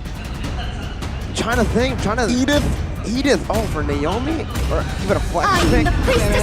We'll see. It is going to be the Edith, but no Terizla. On the other side, it's Rafaela. Man, Rafaela, and then there's going to be an Edith as well. Naomi Raf? Or Lemon Raf? Well, Naomi Question Raf. mark. We've always said that Naomi on the Rafaela is a bit lackluster. Not exactly his identity. And man, we talked about the matchups in the mid lane, in the gold lane, but even in the EXP lane, Luke and Dyron, both equally aggressive. And now if this Edith goes in the hands of Dyron, we have to wonder if he can really match the roaming potential that Luke can really bring on something like a Yutong. You're right, I mean, the mobility on a composition that has Rafaela will be elevated, right? With a holy healing. Let's see though, with that, Geek Fam, what will they go for here? Because I feel like the Rafaela pick is also a deny pick for Beloyski. And there you go, that's the answer. A boy given a Lilia in this opening game. Lilia, a very good hero that can burst you down, and against a Rafaela comp, which most likely to be a clumped up composition, I feel like Lilia is such a great answer. Keep in mind that the slow from the Lilia, though, will be countered by the slow infinity from the Rafaela. But yes, the longer the fight goes, you rely on the sustain, but Lilia now, if you reach 5 stacks on the Angry Gloom, it keeps the dark energy keeps refreshing. So the longer the fight goes, it's a real potential for this Lilia to serve as the main damage dealer. So once again, if RRQ wants to try and shut down the main damage dealer, they might be forced to try and focus on 2 members instead of 1. Now with the Bruno picked up though, that's a Bruno Rafaela. So standout strategy we've seen before. What will be the next bans? Gold laners targeted by RRQ. I mean, this is kind of what we have expected here for the Lilia pick up against this kind of composition, RQ will try to get mid control, very hard mid control if they want to utilize that mobility built in. And for Dyrant, 8,596 question mark is the amount of time in hours Dyrant needed to successfully return to the playoff stage of MPL Indonesia Season 12. Man, these fun facts are truly fun facts. Really, man. Last time, Dyrant was still in the rebellion side of the organization. And now with RRQ, let's see here again in the playoff stage. Will he be able to create that impact? And if we're talking about Dyrant, I mean, Khalid comes to mind, right? And there you go. Geek Fam, they will try to limit perhaps Dyrant's as heroes in that Yutong, potentially Khalid if they really want to. But then again, X-Borg is still also available to be picked up. X-Borg, a lot of pick-off immunity, quote-unquote. And against a Pakiro, it's definitely something that can match up in the damage department, avoid getting picked up as well during ganks in the early game. But I think RRQ, they might want to go for something a bit more aggressive. And I think Geek Fam agrees. Banding with the Yuzong, they might be really concerned about something going all the way in the back line. So I think you can expect something with a lot of damage output in the gold lane. You mean Iksha? Ooh! I mean, it's a possibility that they might pick up the Iksha. We saw Iksha in action yesterday, but RRQ, they also, man, respect towards a Mr. Baloyski. That's a lot of respect given over. We did see what Baloy was able to do on that Ruby just yesterday. Yeah. The blind, I'm Conceal. offended flicker, Yeah. conceal play. And I did get some information. That was a call out purely by Baloy. Chico with a comment. In my opinion, first Onyx, second Geek. Heading to M5. We'll see about that. That's a Martis ban as well. Trying to deny a pick that is very good against that Fredrin. To snowball in the early game, especially considering you have the utility you need to make those aggressive plays in the Rafaela. I mean, yeah, a Martis pickup for RRQ could have been great because then again, they can balance their composition out. Knowing Rafaela and Bruno, that needs time. They need a hero or a jungler that can win you trades in that early game. And Martis is such a good hero, and there you go. They eliminate Martis on the board. RRQ, what will they go for here? What's on the board for them? Ooh, we'll have to see, man. I mean, talking about the junglers, right? Akai? They've banned away the Pakiro, they've denied the Pakiro, the Fredrin, and the Martis. But yeah, it's gonna be the Khalid here picked up first. They're hiding the jungle pick for later on in the drafting phase. I mean, we low-key talked about Khalid, Dyrant, very aggressive, and this is gonna be the composition, a hero that is also very strong in that early game to balance it out from that mid to late. RRQ has, let's see what Big Clam will respond with. I mean, they already have this pick, this Khalid for Dyrant. That's a signature pick. I think Anti-Mage has gone out to say in one of his streams that Luke is the best Khalid in MPL. I would actually say, personally, I think it's Dyrant here. But needless to say, Luke is very good on that Khalid. He knows how to counter it. On the Paquito here, I think it's going to be a pretty good matchup, not in the fights, but mainly, well, not in the lane fights, but mainly in how he's able to maneuver around the map. Add on more CC and a solid damage dealer in the back to melt down these tanky members of RRQ, and you have Geek Fam's composition that is really going to be banking on front-to-back winning out against RRQ. Now, every single hero that Fersic has played, though, has been picked up by Geek Fam or banned away. So now something new is going to be shown here. Is it going to be an assassin, or is it going to be more utility? Let's see. With the carry picked up as well here, Arashi, I mean, it balances out, right? Carry, mid, 3 items? Then he is online. What will happen here to balance it out? They pick up a Grok and as well as Fred, and very, very strong here in that early RRQ. What will they go for here to balance? Okay, yeah, Akai, again, a very good hero, but then again, going up against a Lilia, a hero that can burst you down in that close range type of situation. What will Fersic do? I mean, right now, the big question for me isn't what Fersic will do, it's what will Geek do. They have a composition centered around, well, not completely centered, but they have a composition good for neutral objective takes. Now, what do? Do they play dynamically, look trades on the other side of the map, or do they commit? Do they double down on the neutral objective takes going up against the Akai in the jungle? We mentioned it yesterday, that if you go up against the Akai, against all odds, you're going in for that red tree battle. And ladies and gentlemen, once again, MPL ID production. I can't get enough of this, man. Oh, it's so beautiful. I love it, you're right. Oh, take a look at Bruno juggling the balls. But yeah, game 1 of RRQ and Geek Fam. Ladies and gentlemen, let's welcome you to the Land of Dawn. Who will strike first? Will it be the Kings of Kings or will it be the Geeks? Here it is. We're getting straight into the Land of Dawn. We own this. Is the tagline there, but it seems like we're gonna slow the pace down. Way down. Hey, take a breather, guys. We know it's intense. We gotta give you guys and the pro players there on stage enough time to let it sink in. The crowd here in Mahaka Square is absolutely phenomenal. Breathtaking atmosphere. You can see it, ladies and gentlemen. I think Arashi, there's one thing that I think RRQ will have forever. The most passionate fans. Oh, absolutely, man.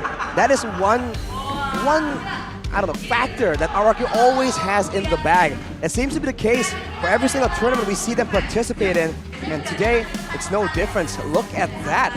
Everyone's just gathering together, and they are definitely one of the loudest supporters as well, man. With their chants, with the uniforms, definitely a great sight that you can only really count on seeing in the playoffs. Seeing the energy, seeing the vibe we have today. Let's see here if the players can absorb that and translate it to the Land of Dawn positively. But okay, let's see here. Well, let's talk about the compositions, Arashi. Right. What do you think about the comp that was set by both teams? I think in a way, RRQ has a better team fight composition, but for Geek Fam, it's not only about the team fights, right? They have a Paquito, and they have a Grok as well, so I mean they have a lot of wave here to play with the Lilia as well. And I think the main thing to look at here is the EXP lane matchup. Paquito against the Khalid, I think it's very much a skill matchup, and whoever wins there will grant their team that much more pressure in the EXP lane, and by default that means that there is space being made in the gold lane. If RRQ don't really get a dub in that situation, in that factor, then the carry will start snowballing, and as Mirko said, with only a few items, that carry just does an insane amount of damage. Corrosion, Golden Staff, DHS. Yep. And then you're active. But then again, if you call out the marksman, Bruno only needs 2 items, no? Well, technically, yeah, you do need lesser items, and technically you do get to that snowball part. Oh, whoa, wait a minute. Hey. We've got some, RRQ and Evos and Onyx. He's got all the championship badges here. KB, ladies and gentlemen, the best analyst in Indonesia with his friend. Arashi, you know this guy. Who is he? It's Mr.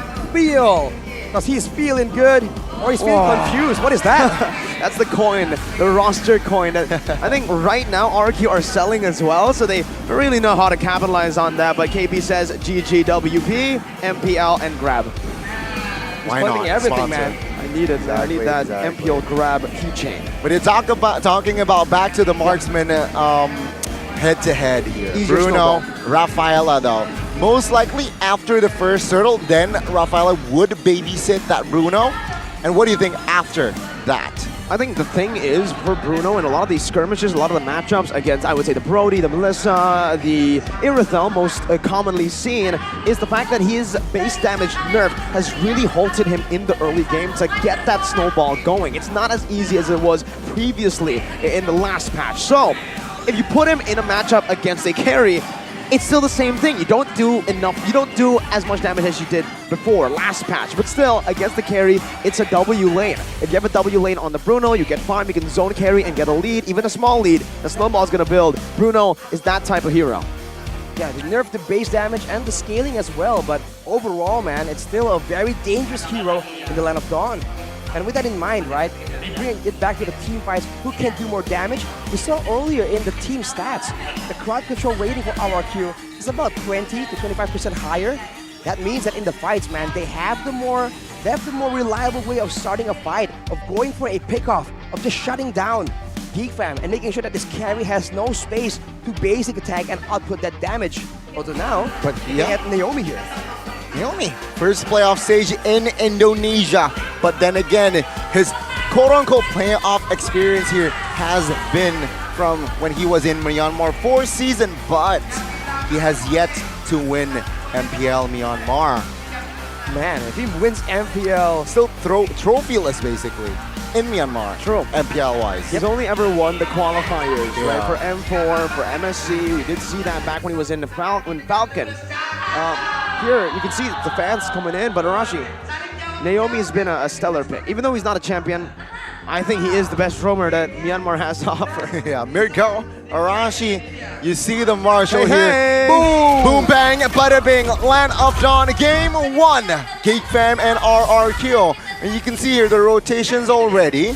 It seems like, yeah, Skylar will have the Purify on the board. Good reset by Beloy as well. Doing quite well at delaying pair 6 clear. That's something that Geek Fam needs to play with here if they want an edge onward. There's Shatter. Beloy not with a signature first blood just yet. RQ unable to get that, but it's a flicker burnt. Good flicker as well. I mean, might as well. Right, you're in that sticky situation now. Let's talk about emblems here. Anything stand out?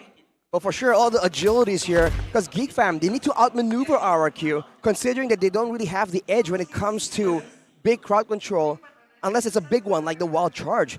By the way, we have our questions answered here. Lemon in the mid lane with the Rafaela, with the blessing and the agility. He's trying to roam around and be as big of a nuisance as possible, but he's losing out in the wave crew department. So this Lilia pick is really shutting down Lemon's aspirations of being able to impact the side laners. Take a look at the EXP here. Nile is way above first stick, perhaps 2 cams above first sticker. So rotation while now Nile's got it in the bag.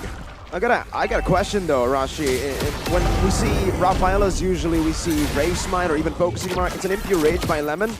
Anything to know there? I think it's gonna be in the mid lane, a bit more spam heavy to try and clear, and a bit more aggressive as well. So I think he's going for that option because he's not intending on being in the front lines like we see some Rafaelas do. Now though, with RRQ having that heavy speed to play around with, are they gonna go for a fight? They are. They're gonna go in hard, but the boy has the black shoes to disengage. Luke now with 2 hits! Oh. First blood onto Lemon. Now Dyron gonna be taunted off. Appraiser's Rat connecting in a blade. Thrusting forward, finding another. Versik and Naomi left to run. It's a good disengage, Earth Shatter, but Geek Fam, my goodness gracious. They have won a neutral objective battle. They're diving straight into the turret. The Versik has the heavy spin, and Luke knows better than to dive in a Kai. This can spell disaster. Oh, boy. That's a good trade.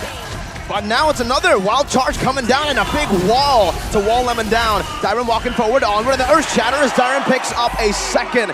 Will look to be a big win for Geek Fam. Has turned around, and RQ has found payback. Man, this mid lane play from Lemon, very aggressive, but always getting sacrificed in the process. We've seen this being a bit more of a trend because now the mid laners are a bit more of a, a bit more of an extra support. So maybe this Rafaela pick might be really beneficial for this idea of RRQ. Looking at the talent's predictions though, Mirko, I see what you're doing there. Hey man, so far I've gotten all the right predictions. Maybe not in this prediction, but the real one. Beloy, Versik finds it, uses the retry, has heavy spin. Beloy has the power of nature, and both teams just play it safer. But Versik jumps in, no heavy spin again. Beloy's waiting, pops in the power of nature to get out of the baptism. That's a good timing on that skill, right? Power of nature. But let's talk about Versik on that Akai not getting the first neutral objective. That can spell disaster because when you pick up an Akai, you usually want to pick up the nukes. Nile locking Skylar down, but he has the Purify. Now Naomi is going to be the target. Wild Charge, good flicker out by Naomi. The Kingdom's Falcon flapping his wings out of a scary situation. Well, no trade. Again, Geek Fam economy-wise, they're leading here 1,000 gold, Arashi. 4 minutes in, is that significant? I mean, they have the better early game composition. Technically, a lot more burst damage. We saw how Lemon essentially got deleted in that first skirmish. So I think for now, RRQ is just on damage control, trying to make sure that Geek Fam doesn't snowball, and then they can make plays in the mid game where these tools for the neutral objectives can be beneficial. But man, Luke is just absolutely a menace, but so is Skylar. RRQ get a kill on their most lethal member. Skylar on the Bruno. We know what he did back in the regular season when he first picked this. He got a triple kill and a big Sui. Let's see. Persik walking up. That's a heavy spin, locking him down. Persik picks it up. Niall unable to retreat right there with a chain CC and an onward. And then Earth Shatter, even everything in a kitchen sink thrown at him. Luke now getting caught, but he's able to flicker out to safety from the raging sandstorm. Oh, that's a very tough blow to the side of Geek Fam. They lost Beloyski, but they forced that turtle fight. I don't think Arashi personally, that's worth it, right? You lost a member, you know what? Yeah, against Akai, especially, you don't really want to play that 50-50. Well, this is where what you were asking about, Bonnie. Well, how can the Akai win out in the neutral objectives? This mid-game power spike is what they're going to use, and I think that's going to be the main pattern. In the gold lane, Skylar got 2 kills at this point, so that's going to mean that he's going to be a bit more ahead than Kudera, but that will be a big factor when it comes to those longer, drawn-out fights as well, already with the Berserker's Fury here. With the Berserker's Fury, it will have that spike, a small spike for Bruno. 6 minutes in. And again, Geek Fam, what they need to do is just play it safely. They were ahead almost 2,000 gold 2 minutes ago. And after that turtle fight, it's just snowballed to RQ, controlling the map with the structure as well, taking down bottom line. Geek Fam, they have less space to play with. That's for now, though. Later on, this Paquito is going to be a huge macro threat. We can see a split push orchestrated by Geek Fam later on, and they are no stranger to those kind of macro movements. Unless RRQ, they can just shut down and just with brute force Geek Fam into areas of the map they do not want to be in. Looking at the gold differences by UBS Gold right here, especially in the gold lane, you're seeing 1,000 gold difference more or less, and even in the mid lane, a boy has a bit more of an advantage, but Lemon isn't that far behind. No, not much. That is a big gold lead, though, in the gold lane, and that's something that is very concerning. Chidera doesn't have the golden staff just yet. Persik now in the mid lane, clearing it out all alone as Niall tries to pull it out. The turtle, that's an onward, another shatter. Beloyski with a wild charge, but the baptism there does not connect. Beloyski still able to get out with a flicker burnt, though. Niall looking for the retreat, Naomi looking for the lockdown, and Geek Fam will decide, no, we cannot take this. RQ have too much neutral objective control, and Rex Regum Kaon will secure their second turtle of the game. Lesson learned. Walking up, there's a heavy spin, a boy not going to be pinned down just yet right now, but it's going to be the final pin with a Purify in. Black Shoes gets him out. No real source for both teams to go full commit, but Luke is in a tough spot. Naomi has flicker, but he decides not to go for it. The calculations from a boy, man. Heavy spin, Purify Black Shoes. The composure this guy's got is still showing 8 minutes in. And again, Geek Fam, they lost the turtle because they learned from that second turtle, Arashi. You know what? Let's not force this. Let's just give it away and look for trades. And that is what Geek Fam did. Well, for now, that is what the game is looking right? But after this first initial turn of tables, where RRQ now has the control, they're going to reach terminal velocity, where this carry and Lilia pick is going to do a lot of damage with enough items. So RRQ, they're actually working against the clock, and if you look at how people are moving here, Persik is the one being disturbed, being irritated by Beloyski. So despite being ahead, RRQ, they're not exactly aggressing. All they're doing right now is avoiding fights before neutral objective spawns, and they're going to rely on the Lord to get those objectives. Looking at the items right now, it's just, for the most part, all damage. Lemon, though, with the Demon Shoes, he's trying to make sure that he has ample supply of mana to heal up his teammates and provide that rotation speed they're going to require in that Lord macro take. I mean, great point. Geek Fam, at this point, they're just weathering the storm here. Late game carry will be more. Beloyski, though. The wild charge wasn't wild enough because the alien caught up with a baptism and the help of the Kingdom's Falcons onward. Man, that's such a shame.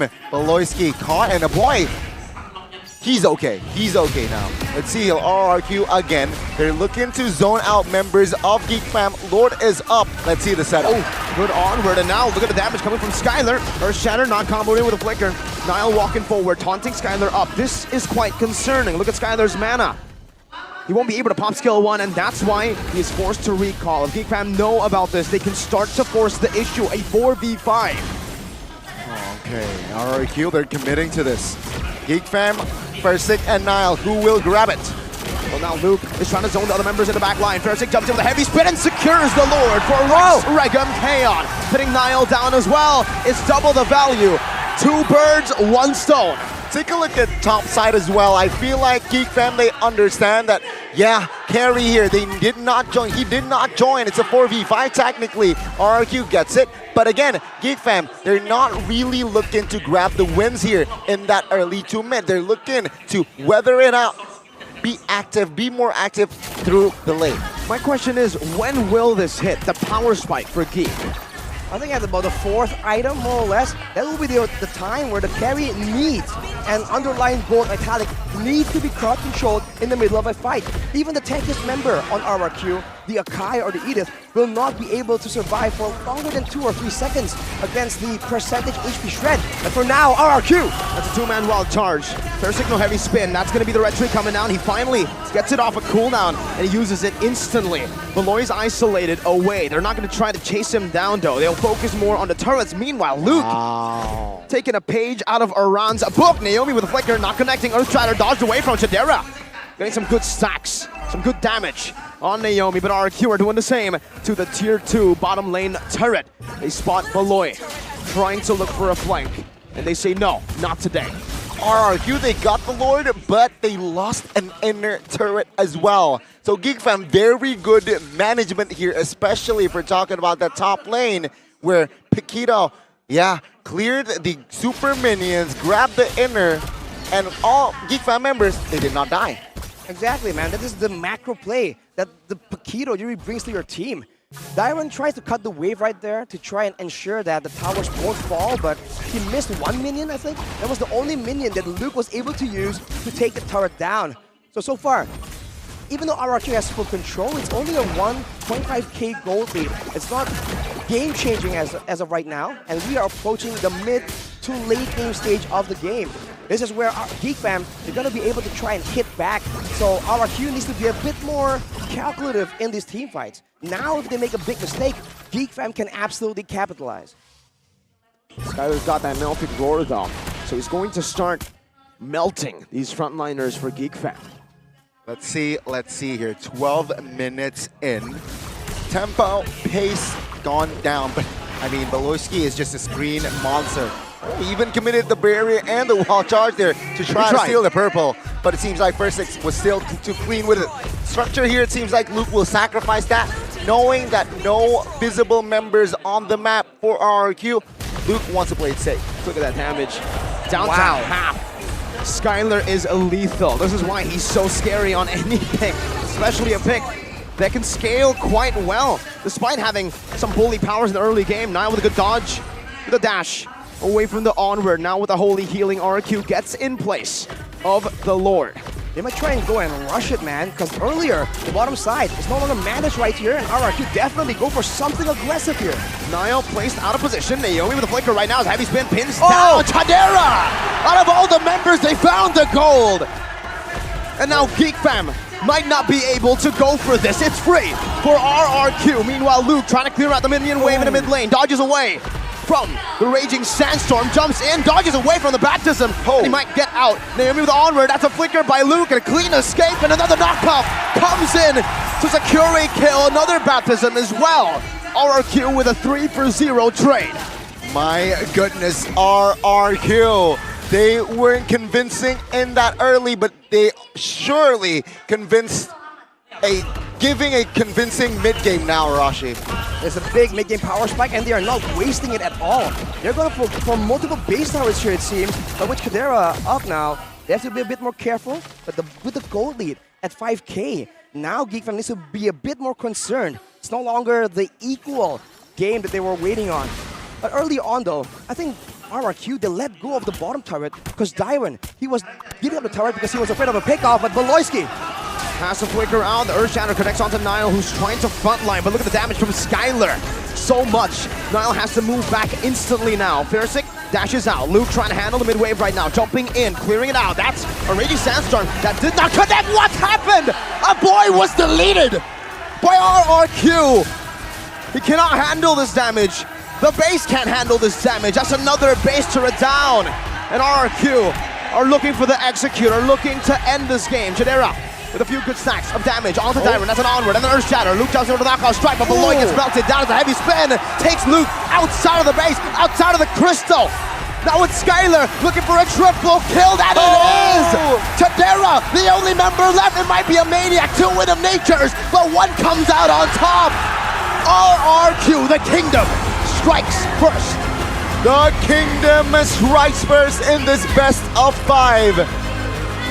And goodness me, what a convincing start for RRQ. 0 play from Geek Fam, and RRQ managed just to steamroll with it. Man, the discipline and the way they were able to just understand what the gameplay was, what was the counter available to Geek Fam, and deny everything. They stopped Beloyski's pesky engages, they stopped the split push, they made sure that Dyron, despite all his aggression, does not get picked off in the side lane, and they play for the Lord, they play with the tip of the spear. Skylar on the Bruno, and what can you say but see? I was about to do it if he got the Maniac, but unfortunately, it was given to another member. Close enough. It's still a very, very convincing win by RRQ though. Oh boy. Very convincing win, very strong start here as the Kingdom. They will defend the attack from the side of the Geek here for our first game of the day. And I mean, I see the coordination. I feel like Rafaela, Bruno, their composition is still too strong here, right? All they need to do is just give more items, give the space for Skylar to have his items and as well as structures, and you're good. I'm already talking about the difference in crowd control, and you can see in a big 5v5 team fight, Geek Fam never has control. They can do some damage, they can miss, they can out-position even, but they can't really control the tempo of the fight. When they move forward, when they move backwards, it's always RRQ with a surprise Raging Sandstorm, with a surprise onwards, with a surprise Holy Baptism even. This is the flexibility that we've been expecting from RRQ.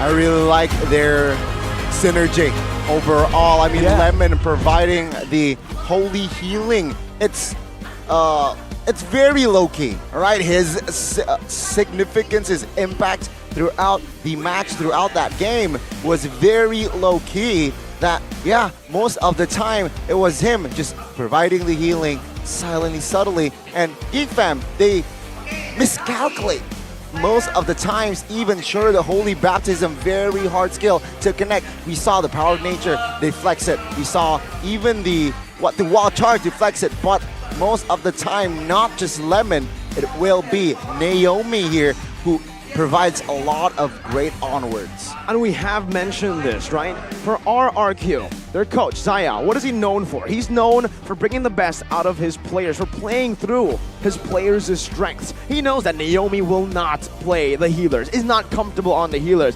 Instead of forcing him on the healers, he has found a new way to bring out the best out of the squad. It's Lemon who takes the healer role in the mid lane, and Naomi gets to shine as well on the initiators, on the high mechanical heroes that can make these plays happen. It's such a good mix from Zaya. 100% kill participation, man. 0 deaths. Despite being the main front line, the guy who's always flickering forwards, trying to make something happen for his team. And the late game Edith as well, we talk about team fight prowess, that Primal Wrath, man, it gives you so much more damage, so much more sustainability, and in that last Lord fight, that was definitely a huge factor there. Naomi taking all that damage and regenerating it back up. So, like you said, Mirko, it's a great combination, and look at the EXP lane. Is it utility? Is it tankiness? No, it's Khalid. So everything really balances out, and man, you just have to admit that Coach Zaya has found a formula that is unorthodox, but it works. The Wilderness Blessing Emblem Arashi played a huge role as well, combined with Lemon's healing adds more movement speed, and it enabled Naomi to find and be more active around the map. And let's see here, you can see visually even during the highlights. Initially, the early game, the Paquito, the Fredrin, these are all very devastating tools that Geek Fam was using to try and get an advantage. But look at how Lemon is playing, man. He's not a carry, he's selfless. he goes in, and if he can get a trade in for his life, that's value, right? Naomi or Fairsick getting a kill or an assist there will allow them to snowball even more in the mid game. So that was definitely a worthwhile investment from Lemon. And it's just the understanding of how to utilize this team composition, because even there, it's the little things that really count. Naomi, did you see that? He onwarded right as the Wild Charge was getting to the very end, and even in the heavy spin moments, look, he always channels the onward, always uses the onward in the final second of that heavy spin. So it is a full chain CC. He never wastes a millisecond. Not even a millisecond is wasted. Oh, wow, that's that moment there where a boy just disappeared, man. I think it was a combination of damage from Dyron and Skylar, and they just weren't ready. And Fairsick has a lot of criticism thrown his way for not being good enough, not being flexible enough. Look at his Akai play in this game, man. Aggressive, defensive, heavy spins, everything that you would require. And solid retributions as well. This is the jungle you need to really get a leg up over Geek Fam. I could not agree with you more. And it seems like here, the items, the economy, RRQ, just when it was on their side, they know how to maximize it, Arashi. Well, first of all, of course, there's the unique pick here, the Rafaela in the mid lane, building for a bit of utility, but then straight to damage. We usually see Rafaelas go for the Enchanted Talismans, for more cooldowns, for spammability, for their healing, their utility. But no, he went for the Flash of the Oasis, for the main, I believe it's mainly for the passive, right? The shielding when you're below 20% HP, right? For the Akai, for Dyron on the Khalid, for Naomi. A lot of beefy members that can take full advantage of it. And then he went for a bit more damage here, just to ensure that they don't lack in that department. And even then, Naomi on the Edith, the Primal Wrath provides a bit more magic damage, so everything really balances out here. It seems like here, Geek Fam, they were just struggling very hard after that mid-game spike that RRQ brings to the table. And it was very hard because then again, their range, their composition from side of Geek Fam, very, very low range, very hard to play with. I mean, what are you supposed to do in this composition exactly if you do not get those neutral objectives, right? I think we brought out this concern very early on. Niall on the Fredrin, you really want to look for those neutral objectives, and the Akai basically takes it away from you. At least in the matchup against the Martis, it's a trade. Fredrin better for neutral objectives, but Martis better for the fights, right? In this position, Fredrin just gets outclassed in both. Team fighting, you don't have a big CC ability like the heavy spin. Neutral objective, same answer. I have to give a shout out to Dyron as well, though, in the 1v1 situation. He went for a very aggressive emblem choice right here, but he wasn't really winning out 1v1. He wasn't able to snowball, so he adjusts accordingly, right? Like I mentioned, he let go of a turret in the bottom side because there might be someone. Even if there was nobody, he knows that if he gets picked up there with the Lord up, that is such a big problem for his team. So he waits for the wave. He arrives late, but he arrives nonetheless. Better late than never. And Luke on the Paquito, he was able to get so much going for him, but because of the speed, like Gonny mentioned, from the holy healing from Lemon, RRQ, they were able to just find him, even though he was running a sprint, by the way, to try and have that macro evasibility. You can see here, Chidera was a non-factor, 0% KP. Yikes. Sure, it was a low kill count, right? To be fair, for Geek Fam, only 3. But I did not expect that from a Chidera, a man player, a cracker-jacker like yesterday, right? Game 1, day 1. That. It was a very, very convincing performance today. Game 1, though, to be fair, wasn't really visible. Meanwhile, RQ, all in sync as a unit. Yeah, maybe someone's a bit too in sync. 100% KP on the Edith was around the map, making the plays happen, CCing, and just doing a really stellar job in this game. Dyron, though, is a standout for me. That kill participation, nice. But yeah, Chidera, I think the main reason we have usually seen Geek Fam able to take wins over RRQ is because Chidera can actually hold his own in the lane. When you give him a matchup like this, the carry and Bruno, he really struggles to do so. That and he is on an amazing device as well. We're talking about RRQ Geek. They are on the most amazing device. The Galaxy A34 5G now comes in a new color, awesome lime. Check this out. With a Dimensity of 1080 processor and up to 8 gigabytes RAM plus 256 gigabytes of memory as well. It's 5,000 battery mAh.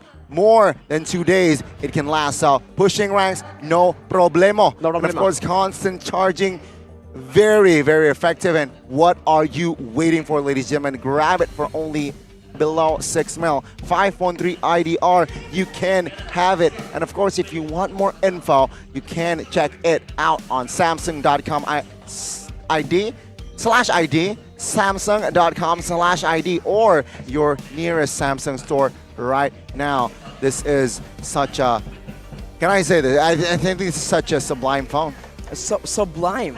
Sublime, Wow. it's a yummy. crackerjacker. I mean, it's a crackerjacker phone. Ronnie, when you push ranks for 2 days straight, no breaks, that's the phone you need, man. Otherwise, your eyes start hurting, your battery starts dying. But with this phone, that's not a concern. I mean, you're a first-hand beneficiary of this factor. And with that, what do we have next here, Mirko? Take a look at the players in the back. It's just, oh my lord. If you want more devices. Tell me to look at the players. I'm not looking at the players. I'm looking at the thing to your left. Oh my god. Ladies and gentlemen, right through our, 7 o'clock? There you go. You can see that it TV. behind Arashi. Behind That's Arashi. a TV. That's a 98-inch. This thing. Right? That's a 98-inch. Nueve. That's a and very... ocho. Oh, thank you, massive, cameraman. man. Thank you, cameraman. Right? More wow in gaming with Neo smooth QLED. gameplay. Exactly, ladies and gentlemen. Behind Arashi, that's a massive, massive TV. I mean, it comes in all sizes, available in 85, 75, 50, 43, and obviously the one you see in the 98. back, 98. Ladies and gentlemen, me at home, I have a 43. Wow. That's fine, Mirko. That's adequate, man. It's not about the size, it's the performance. Absolutely. Look at the color quality, the frames per second. It's unreal, man. You can play with 144 hertz, so say goodbye to monitors, right? Might as well play on the big TV. All right, ladies and gentlemen, and that was for the devices. Check that out. All right, but now, hygiene. Hygiene. Hygiene. Especially when you're playing your phone, when you're watching TV, Gani, you sit on your sofa, you sit anywhere. Sometimes they have dandruff, right? And to get rid of that disgusting dandruff, you guys can always give it to me. Pass. Boom. Head and Shoulders. Right here. This is the Tigreal one. This should be Gani, as you can see from the hair. That's ASG, Albert Serafine Gani's hair. Yeah. He has styled his whole look with As Tigreal. Let's put it left. Exactly. Here. Just we can have a comparison. Look at that. Tigreal and Gani. The same hair, the same face. Not the same armor though, because that is a mythical armor, and Gani's still epic. Wow, way to call him out, man. What was that? Came out of nowhere. I have 5 games this season, so I don't mind. Head and Shoulders again, ladies and gentlemen. Check it out. Okay. CITB. Shevin is in the building, it seems like, right? And with that, again, ladies and gentlemen, it seems like the Battle of Rome here. Myanmar PH. Myanmar strike first, right? Oh, you're right. Yo! The battle of imports. So it's Burmese versus Filipino. It is the Kingdom's Falcon versus J. Robert Maloyski, the war criminal. Exactly, ladies and gentlemen. But with that, we have MPL, we have MPLI, and then we have M5. The M Series 5th anniversary is an awards event celebrating the best of the best players. So, what do you have to do? Get ready to support and vote your favorite players. When? Where? On November 4th in Arashi's house. November 4th in Arashi's house? Do you mean MPL Arena and this stadium right here? Yeah, check might it as well out. live in the arena, so hang on. Hold up, Sheffin, hold up. Sheffin! Call back, Head and Shoulders. Hair cam. Should have called it hair Sheffin, but yeah, Head and Shoulders. Check that out if you want clean hair, such as the model right here. You can check it out. And you know what's special? What? She ain't even a model. She is just one of the people enjoying the show. She has great hair, just due to Head and Shoulders. You're you don't right. need anything else. That's all you need. For the RRQ fans as well, that's definitely what got them up today, looking fresh and supporting full with passion. It's the H and the S. H and HS. S. Arashi, did you wear Head and Shoulders? Where? Did you, Where? Did you use Head and Shoulders? Of course, man.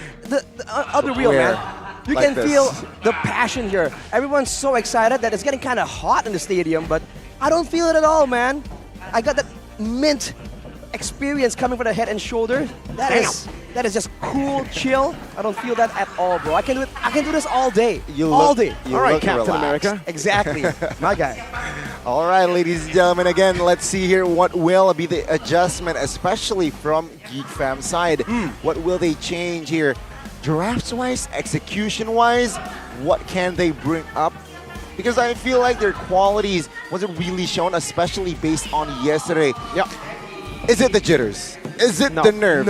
No way. Going up against RRQ, mind you, a team that has that championship mentality, Mirko. Do you think perhaps it's the jitters for game one?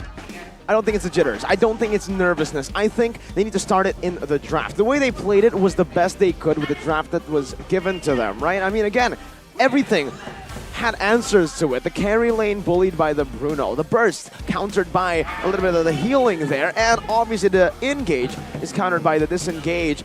Wild charge, there's always an onward to disengage, an earth shatter to react to it, even a primal wrath, heck, even a heavy spin for neutral objective battles against the Fredrin, who thrives in neutral objective battles. Everything was answered by RRQ with an A+ answer.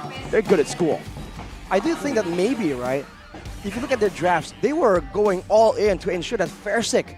We talked about Fersik all the time and how he is always so easily exploited due to his low hero pool. And they might have overlooked the Akai, but they're definitely not expecting Fersik to perform that way on that Akai, man. So they banned the Baxia, they took the Fredrin, they took away the Marcus even. They thought, fine, Fersik won't be able to be aggressive. But turns out the rest of the team was.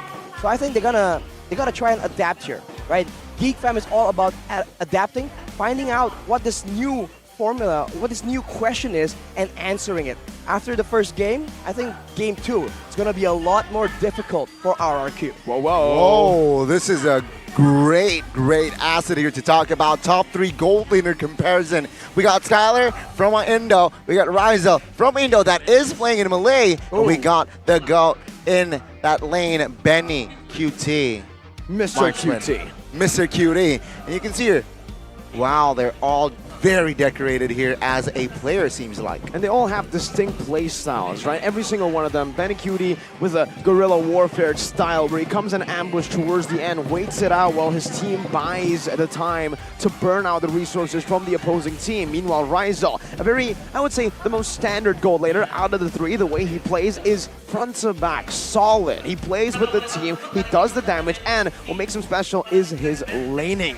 His laning, especially in MPL Malaysia, unmatched, was able to really get the leads going, and especially after you see his heroes, the Bruno, the Irithal, 2 heroes that do extremely well in lane and can transition out of lane so well. Meanwhile, for Skylar, I think he's got a good mix of team fighting, laning. He's just an all-rounder for Skylar. That's him. And that's great, especially against Geek Fam here, right? Who let him cook? Who let him cook? Especially against Chidera.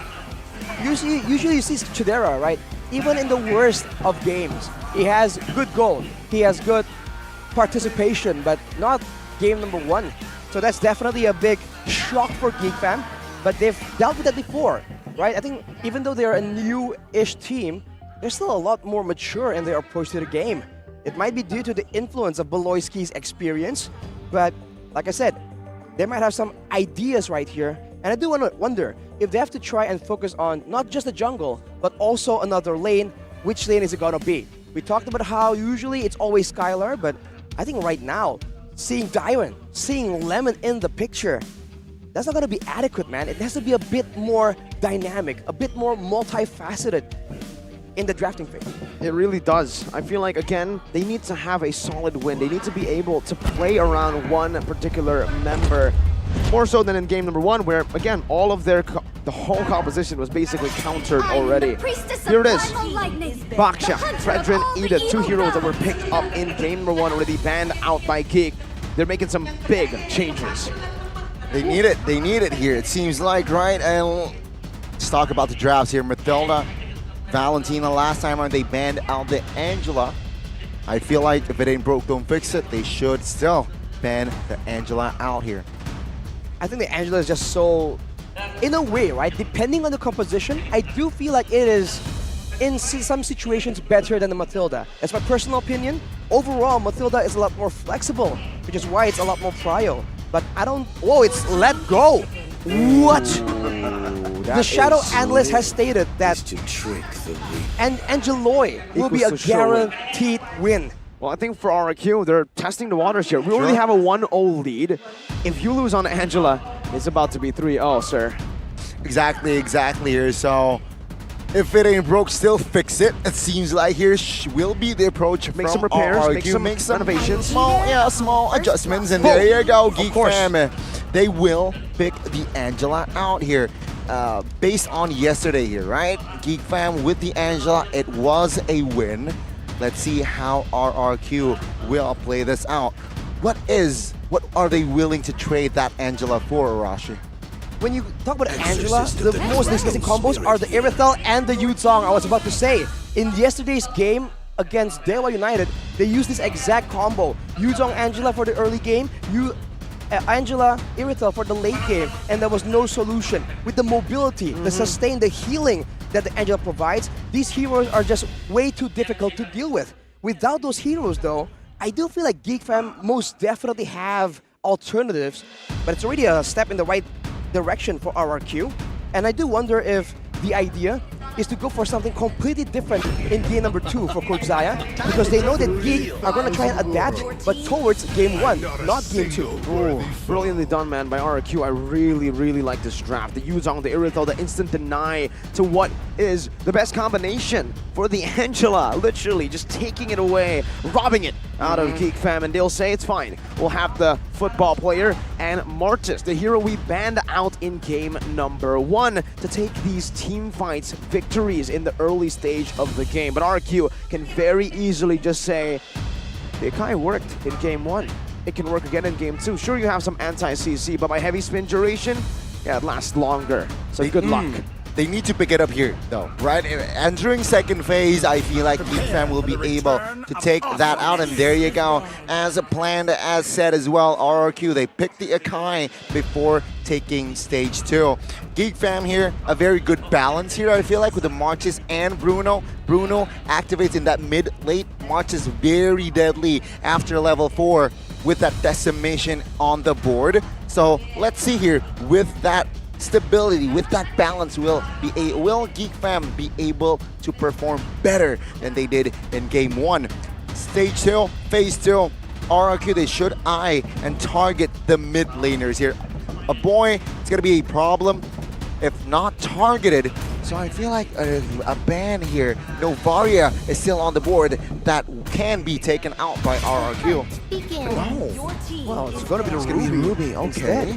Well, you talk about the Novaria, but right now, both these compositions don't really require that surprise factor. So Novaria isn't exactly prio, but Geek Fam thinks otherwise. I think that shows that they want to try and use something that can really hide in the shadows, right? Grab someone like out of nowhere. Exactly, man. So right now, the jungler is exposed, so the mid lane, is it going to be something like a Kadita, right? Ooh. Some kind of crowd control pickoff. And of course, along with that, the EXP lane. Already showing the Yuzong for RRQ. It's a signature pick, kind of, for Dyron, but Geek Fam now have the chance to try and wait on it and see what can they use to try and shut down this Black Dragon. I would usually say the Kadita makes sense, but you're up against an Akai, you're up against a Purified Irithel. There's so much for RRQ to kind of counter that hero there, especially the Yuzong as well with the BDF.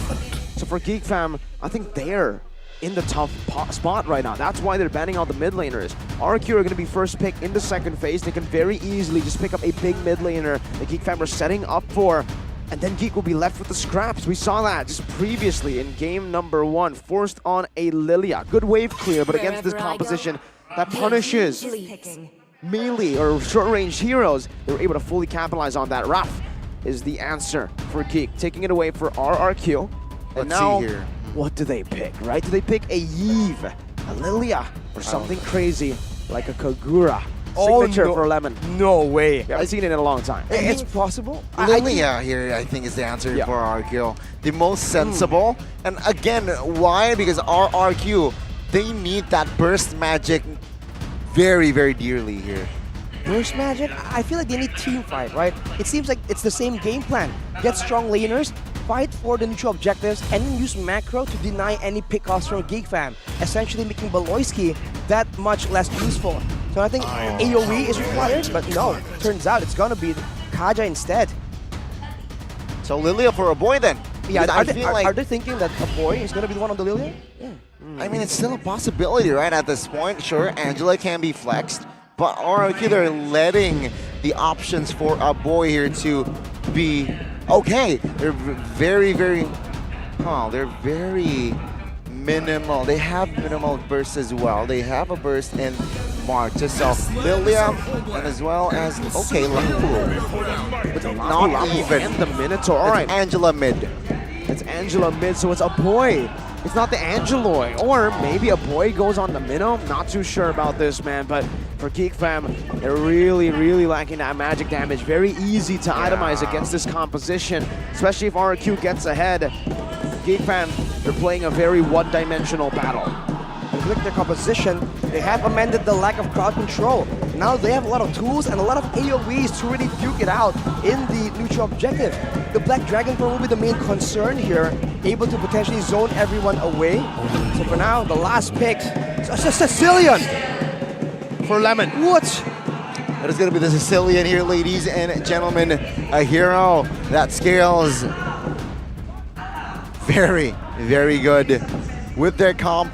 Oh my goodness. Man, going all in Geek here in the series does not matter. Let's see here. GeekFam, can they go and equalize in the second game? Not too sure about that, man. They don't really have a lot of dive threat. I personally think that RQ have kind of outdrafted Geek again. We saw that if in game number 1 with an outdraft, they weren't able to execute the right plan. Let's see if they can do it here. The Geeks will have to dig deep.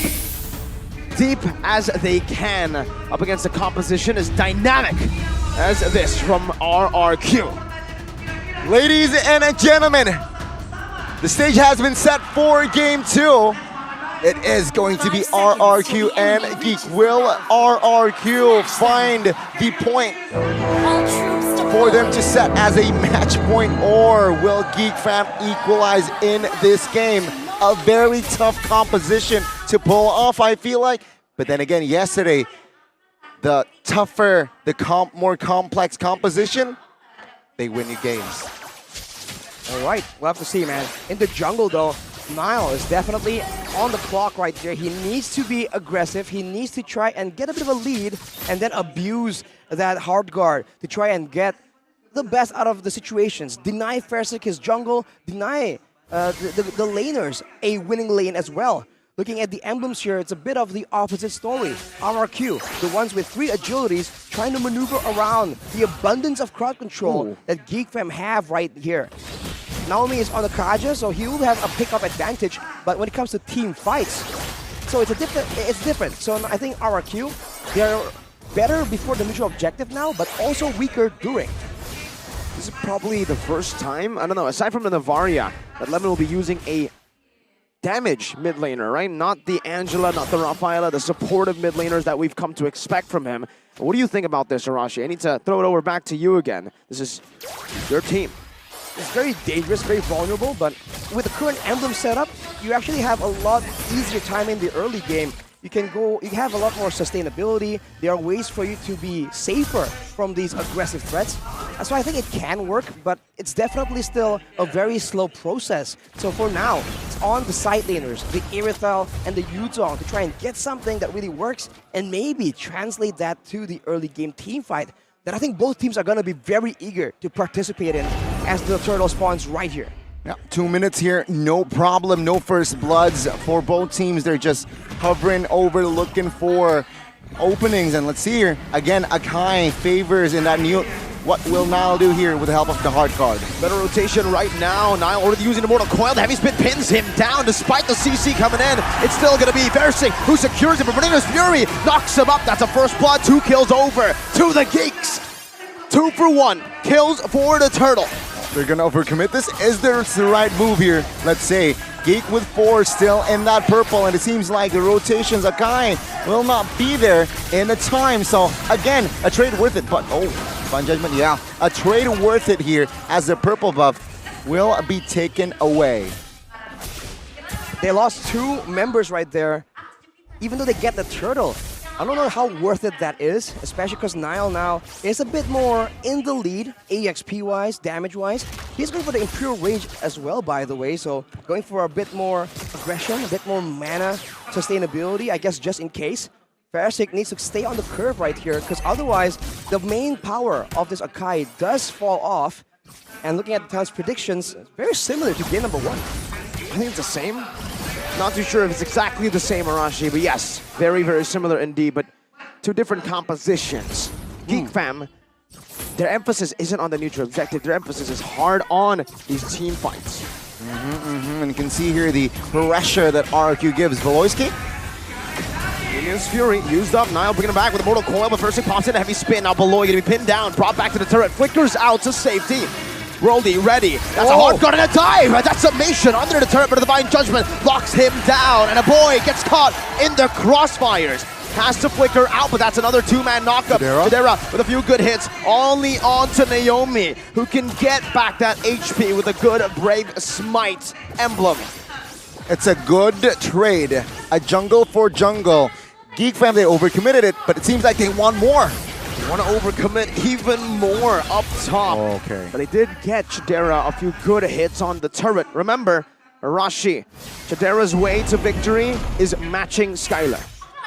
And matching him and the advantage in the lanes, right? If he doesn't really fall back on gold, usually he still has a lot of presence in these big fights. With the turtle spawning already though, RRQ, they are just very quick to adjust right here, moving in. But Geek Fam, if Beloisky can land a big minion Fury, that's dangerous. And a boy is the main target. He won't be caught just yet though. They have a lot of CC to play with, and that's why Thursik doesn't want to just jump in. They have a lot of healing. Bravest Fighter from Luke into the back right now, dealing quite a bit of damage. But anti-CC has been built up. Minus Fury coming down. Thursik zoned away, and Nile has actually been given free space. It's only Beloy traded in, but it's not even then. Oh my god. Hardguard comes in clutch, and Geek Fam have won another neutral objective battle.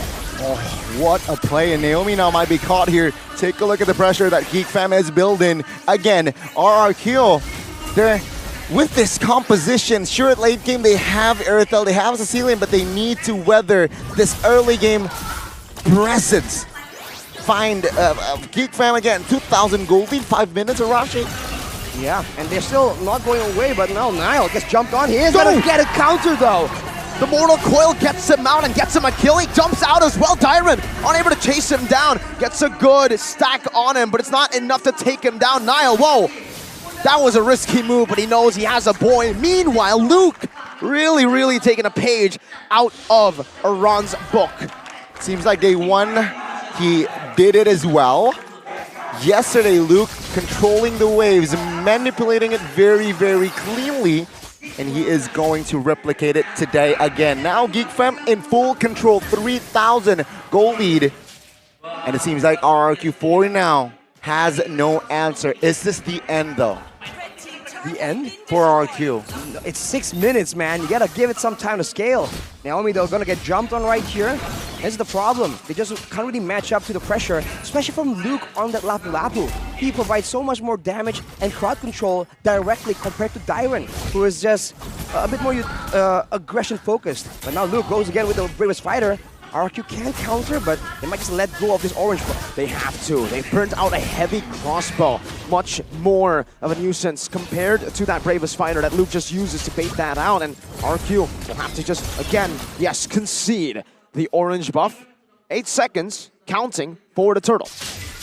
And again here, 7 minutes in, it's very shaky here forward side of RRQ. Last Turtle has spawned, and with the Sakai, sure they can contest, but is it worth it if they lose the fight? I don't think it's worth losing multiple members. And I think RRQ understands that. They're just waiting for the right situation right here, but we'll have to see, man. Fairsick now gets jumped on. Fairsick now going to be stunned up. That's the bravest fighter. Already used up, and Geek Fam, just take it. My God, the macro play here from them is they just completely sweep RRQ out. You can call Geek Fam the broom. Very great. Yeah, I mean, that's a sweep here. 2-1 turtle-wise here, Arashi. And RRQ, what's their play here? They have Kaja that can switch you up, but Kaja jumped on. What? Naomi! He has, from flying high in game number 1 and game 2, he's been neutralized completely. RRQ are lost. Whoa. Tyler here trying to make something happen, but they can rely on Lemon in the late game. But look at his play! Minion Fury to the back. Now is the heavy spin to try to counter it, but Dyron is still in the front, isolated. Down another 3-man knockup, but it might be too far ahead. My God. The Sanguine Claws finds them. Luke jumps to the bravest fighter. Luke, what an absolute menace, but it's shut down instantly by the divine judgment of Naomi. That's a 2-for-1. That's a win for RRQ. Desperate win that they need. They find it. Though, destruction in the mid lane looks, yeah, it's gonna go down. Geek Fam still definitely going as aggressive as possible. But RRQ, what a great call by them to try and bring the fight to Geek Fam when they know that they have a turret on their side, outputting extra bits of damage that can equalize that gold disparity. We saw earlier a bit of a stat, Lemon standing on 130-ish stacks more or less. Definitely not ideal, but he is stacking and he will be a problem the longer the game goes. But later on, Luke, Nile, and Beloyski, everyone can dive in, and there's a hard guard to ensure that Lemon will not have any space at all to deal the damage with the bad impacts. So, looking at the items as well here, Rashi, right? It seems like it's a hybrid build for Martis. There's a Hunter Strike, but then there's a Blade Armor as well. So, going up against Erithel, close combat, Erithel will take some damage when she basic attacks him. Taking a look at the situation, I feel like RRQ, they will not contest the First Lord. Do you think it's the wisest move? That's the wiser move. Absolutely, man. Now they get a bit more of an objective. They equalize in the structural differences, more pressure later on. And Luke is just running. What is that? That's a Chad right there. Walks up without a care in the world. Same thing goes for Beloy though. He's been doing that Chad maneuver all across game 1 even. Walking up to the enemy jungle, no problem. RRQ, they can really defend well due to the Sicilian. They just have to be careful about a big dive. Of course, Naomi can try and stop that, but and the heavy spin is also a concern. So, you know, Geek Fam, after that, a bit of a failure in the turret dive, will be a bit more careful in how they want to execute that. Geek Fam, they're very in control. All 3 lanes pushed. And RRQ, they will sacrifice all their inners here, seems like, right? They will just defend their base turrets. Take a look at the Sicilian here. Oh, the stacks 175 already. 10 minutes in. All right, is that a lot, Arashi, for the 10 minute of the game? Lemon hasn't really been given a lot of, space to farm. I wouldn't say it's a lot, but it's decent, right? It could be way, way worse. And now Fairsick gets jumped on, but I think the threat of the Lemon damage now is forcing Geek Fam away. Beautiful clear though. The Lord only taken a tier 2. It is only the first Lord, so if Geek Fam can take or get rid of all the tier 2 turrets, it's still absolute value for them. It seems like they're focusing more on that top side. Luke already very aggressive maneuvers. Minions Fury coming down, not with a flicker this time around. A good disengage from both Geek and RRQ, but Luke now jumps in, looks forward to pick, but now gets brought back to the team of the bravest fighter and a flicker. He gets out even of a heavy spin, and RRQ are able to defend. Very good pressure there by Luke. Almost paid a price, but it seems like with that flicker, he's A-okay. Geek Fam now looking for that inner. And again, as predicted, the inner will be sacrificed. RRQ, they will just hold off here. But it seems like the mid lane turret still stands here, so it's just okay for both. But then again, late game, do you heavily favor the side of RRQ, or do you think Geek Fam can grab it? I feel like I gotta give it to RRQ. Sicilian in the late game with stacks, and Erithel that's a lot more dynamic. A Marcus that falls off technically, and as Miko was mentioning, no real big source of magic damage. If RRQ starts stacking those armor items, both Naomi and Fersik could be a lot tankier here, as Fersik finally able to get something out of his own jungle. It's still a work in progress, but RRQ, they're making it work. Flicker out, and a hard guard ready. Beloyski gets out with just a flicker. Meanwhile, RRQ do not use any resources in battle spells, just one of that Divine Judgment. 2 healers, right? That's the problem when you're facing low-key 2 healers. You got Angela, you got also Minotaur that can give HP to your composition.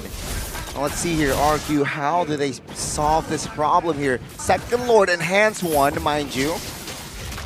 Yeah, RRQ, do they have enough firepower to contest? I don't think so. They might have to give it again, man. And Fersik is still looking for an opening, though. Takes in the dash. But nope, Niall just picks it up for free. Geek Fam with their second Lord in this game. Still absolute domination from them. 8,000 gold lead. RRQ forced back once again under their turret. Naomi's the only one who can make that game-changing play. But you see, man, purple buff being targeted by Geek. RRQ, they're in the area, but they might go for something too decisive. Oh, Bravest Fighter. Oh, connecting onto Naomi, who's forced to flicker now. That's a massive battle spell. Game-changing plays with the Divine Judgment, now neutralized by that flicker taken away. 9,000 gold lead with this sort of push. Now is the question, RRQ, do they have enough firepower? Oh my god, a boy? Skylar finds a 1v1, a boy gets some healing right now. Does he get saved? No, he does not. That's Skylar with a beautiful pick in that bottom lane. Jadera forces a flicker out right now. Fersik in the midst of it all, gonna be knocked up right now as Jadera finds the kill. Luke the Bravest Fighter, Naomi in the back. He's looking for a flank. Dyron able to zone Luke away as he flickers out to safety. That's a turret taken down by the Black Dragon form. Gets popped in, Dyron is lurking. Dyron is pouncing and Dyron goes in on the Chadera. Niall buys the immortality. Now another Furious Dive is now able to escape, but Chadera gets pulled back by the Divine Judgment. And Skylar takes him out.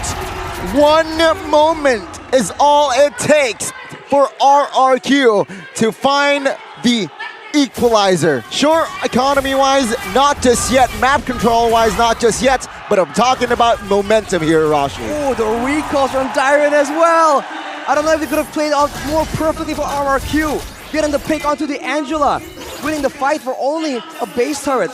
They equalize the 2k gold lead. They get the turret, lowering it down to 5. RRQ now, this is the late game. 15 minutes is the general time we consider late game, and RRQ has weathered the storm enough that now it's on Geek Fam. Of course, the same problem still persists. RRQ can't really start a decisive fight, but they can definitely end it. Let's see here with the momentum. Loki swings to the side of RRQ a little. But yeah, with the lead that was already built, established by Geek Fam, it seems like map-wise, it's still Geek Fam's to win this game. Sure, the economy cuts to half here, Arashi. It was a 10,000 gold lead, now just down to almost 6. Let's see here, what will Geek Fam find to swing the momentum to their side again? Item-wise, Eberthel is ahead gold-wise. He's ahead, but not by much. And I don't know if I agree with the Great Dragon Spear. It does help you kite back against Niall, against Luke, but at the same time, you need to do a lot more damage. But maybe RRQ thinks that without any magic damage, right, they can just outlast RRQ, and that is definitely still a legitimate way. The big factor here that Geek Fam has been using, Goni, to get all this macro pressure is they're just abusing the Angela global presence. But earlier, it was punished, and Naomi, that could have been very dangerous. It seems like RRQ are in the right spot. It's going to be a bit of a trap here for Geek, though. They are trying to make sure that they can get whoever tries to clear that bot side. A signature BBB play would be great for Geek Fam. They need that big brain Beloy play, like we saw yesterday against Dewa, that Ruby Conceal flicker to find, I think, either Lemon or Skylar. These 2 pillars for RRQ. See here, Geek Fam looking to gain more or control more ground in that turtle or Lord Pit. RRQ, they want to contest. Minus Fury coming down, and it's going to be Beloyski who secures the Lord. Now Beloyski taken back right there, but the Bad Impact and the Sanguine Claws. Fersik bringing Chadera back with a heavy impact, and now it's Chadera with a win of nature, but he gets petrified, locked down. RRQ going at it. Now Niall walking forward with Bravest Fighter from Luke as well. Skylar buys the immortality, but Niall's able to take it out just like that. That's a Sanguine Claw, but it's a shutdown for Niall. Luke against the world. Now in the front, getting the healing. First 6 immortality has been popped. Naomi very low, but marches forward. It's a boy on the healer, getting a kill on Naomi. It's a 3-for-2 and an action-packed fight earlier on RRQ. They lost a lot, and take a look at Iron. Let's see here. Luke and the hard guard. Will it be enough? He's tying him up. Dyra's walking back, trying to get the passive stack. Furious dive, but it's a Bravest Fighter and a boy! Oh my lord. Dyran here with the distraction. Lord, who is already in the base of RRQ. And there you go. They will take care of it. But the base turret here. Oh, good defense. Wow. Great defense. Versick holding off the minions just outside of the zone. Intelligent plays by both teams. But holy moly, we said no mage. A boy says, are you sure about that? You must not know me. He is the mage for Geek Fam right here, and 357 stacks. If Geek Fam don't find Lemon in these fights, I think that is the main win condition here. Lemon, and eyes need to be on Lemon. Earlier they were able to shut Skylar down, but doesn't matter. The bat impacts were a bit too much, but RRQ, they make the smart play on backing out there, knowing that the Lord was on the way. They have no issue delaying the game even longer, because that only means that Lemon gets stronger and stronger. So they went for the more conservative play, and now Geek Fam, right? They are the ones that have a chance, technically, to go for a big brain Beloyski maneuver. But if they can't find it, it's dangerous. And trying to find it against Lemon, the experienced alien, it's going to be very, very difficult. We usually expect BBB, Big Brain Beloy, but in that team fight, we saw BBB, Big Boy Beloy. He stole the Lord. He secured it for Geek. With the Minion Fury, man, and again, it seems like the setup here, will they commit to this? Let's see. Luke, Bravest Fighter in, trying to bait out the heavy spin, I believe, but RQ knows better than to use it here in this position. Back to the point that I really want to point out, right? It's a positioning matchup here. Skylar positioned himself very effectively in comparison to Dara. Chidera already here on his way toward his, already max items even, but his impact throughout the game is very, very hard to calculate because, I don't know, I feel like it's just a non-factor here.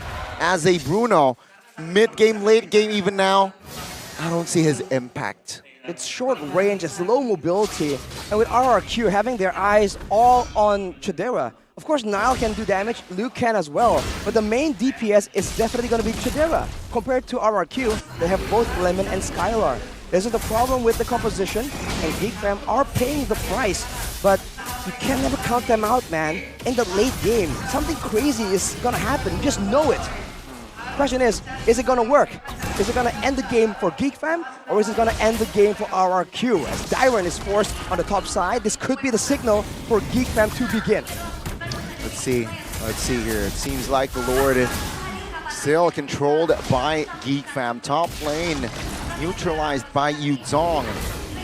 RRQ still hovering, looking for information, but first now shows. Seems like on Geek Fam, no. Conceal play. Naomi, flicker forward, Divine Judgment, locking him down. The hard guard comes in. Niall with a Mortal Coil gets out. Luke. Oh, it's Luke with the Bravest Fighter onto the back. Skylar later, but Luke has done what he needs to. He's baited the team. Now it all comes down to the rest. Chidera moving back, getting some damage onto Dyran, but Versick is still there. He's still holding on to the heavy spin. 4 versus 5.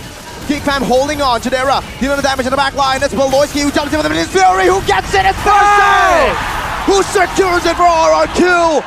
And they back away as fast as they engage. Mission abort. RRQ gets the Lord and the fight. Luke goes down to 30, and now take a look at the economy. It's irrelevant, but RRQ shows that the qualities that they're online. Man, let's take a look at the in-game equipment here by Dunya Games. Skylar definitely has all the penetration, still has the boots, but Lemon, he had a Dominance Ice, he switched it out for the Blood Wings.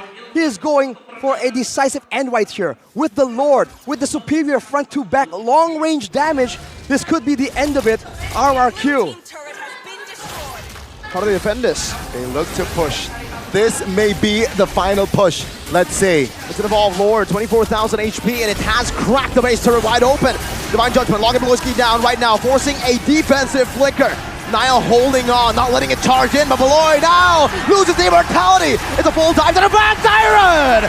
3-man Petrify! Into a furious dive! RRQ and comeback from a 9,000 gold lead.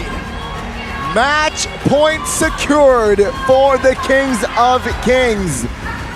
As it is, unfortunately, Geek Fam losing again. 10,000 gold lead. Diminished, gone, and RRQ. They exploited that mistake. Unbelievable, man. What is going on? The one-dimensional RRQ, the inflexible RRQ at match point, outsmarting the Geeks. Could this be a reverse sweep or will it be a clean sweep? It's do or die for Geek Fam now. Let's see, will the Kingdom bring out their brooms or will Geek Fam find a point in the next upcoming game? But ladies and gentlemen, this is again RRQ winning game 2 and they're at match point. The battle for the upper bracket finals still ongoing. And to remind you folks, if Geek Fam loses their next match, they will not go home. Instead, they will go down to the lower brackets. If they lose this one. If they lose this one. RQ 2-0 up ahead, up against Geek Fam, who are now really struggling. So oppressive, so disciplined. The Demon lineup that has been tasked with setting up a pathway for RRQ to make it back to their 5th M5. Lemon as a late game insurance can preserve his position and help RRQ secure game number 2. Man, a deal with the demons, that will do it for you. RRQ are making it happen. And despite the changes, despite the adjustments, man, Geek Fam, they just did not get the right balance. It seems a bit too inflexible. And now, who would have thought, right? Between RRQ and Geek Fam, you can say that RRQ had the more complex, the more diverse draft. It was a very surprising composition, right, overall that Geek Fam brought in game 2. Very creative, mind you. But Minotaur and Angela, sustainability, very sustainable, yet crowd control is also there. So a very creative, complex, yes, creative, yes. But it seems like RRQ, they answer with this guy. Late game, they look to weather out the early, even mid.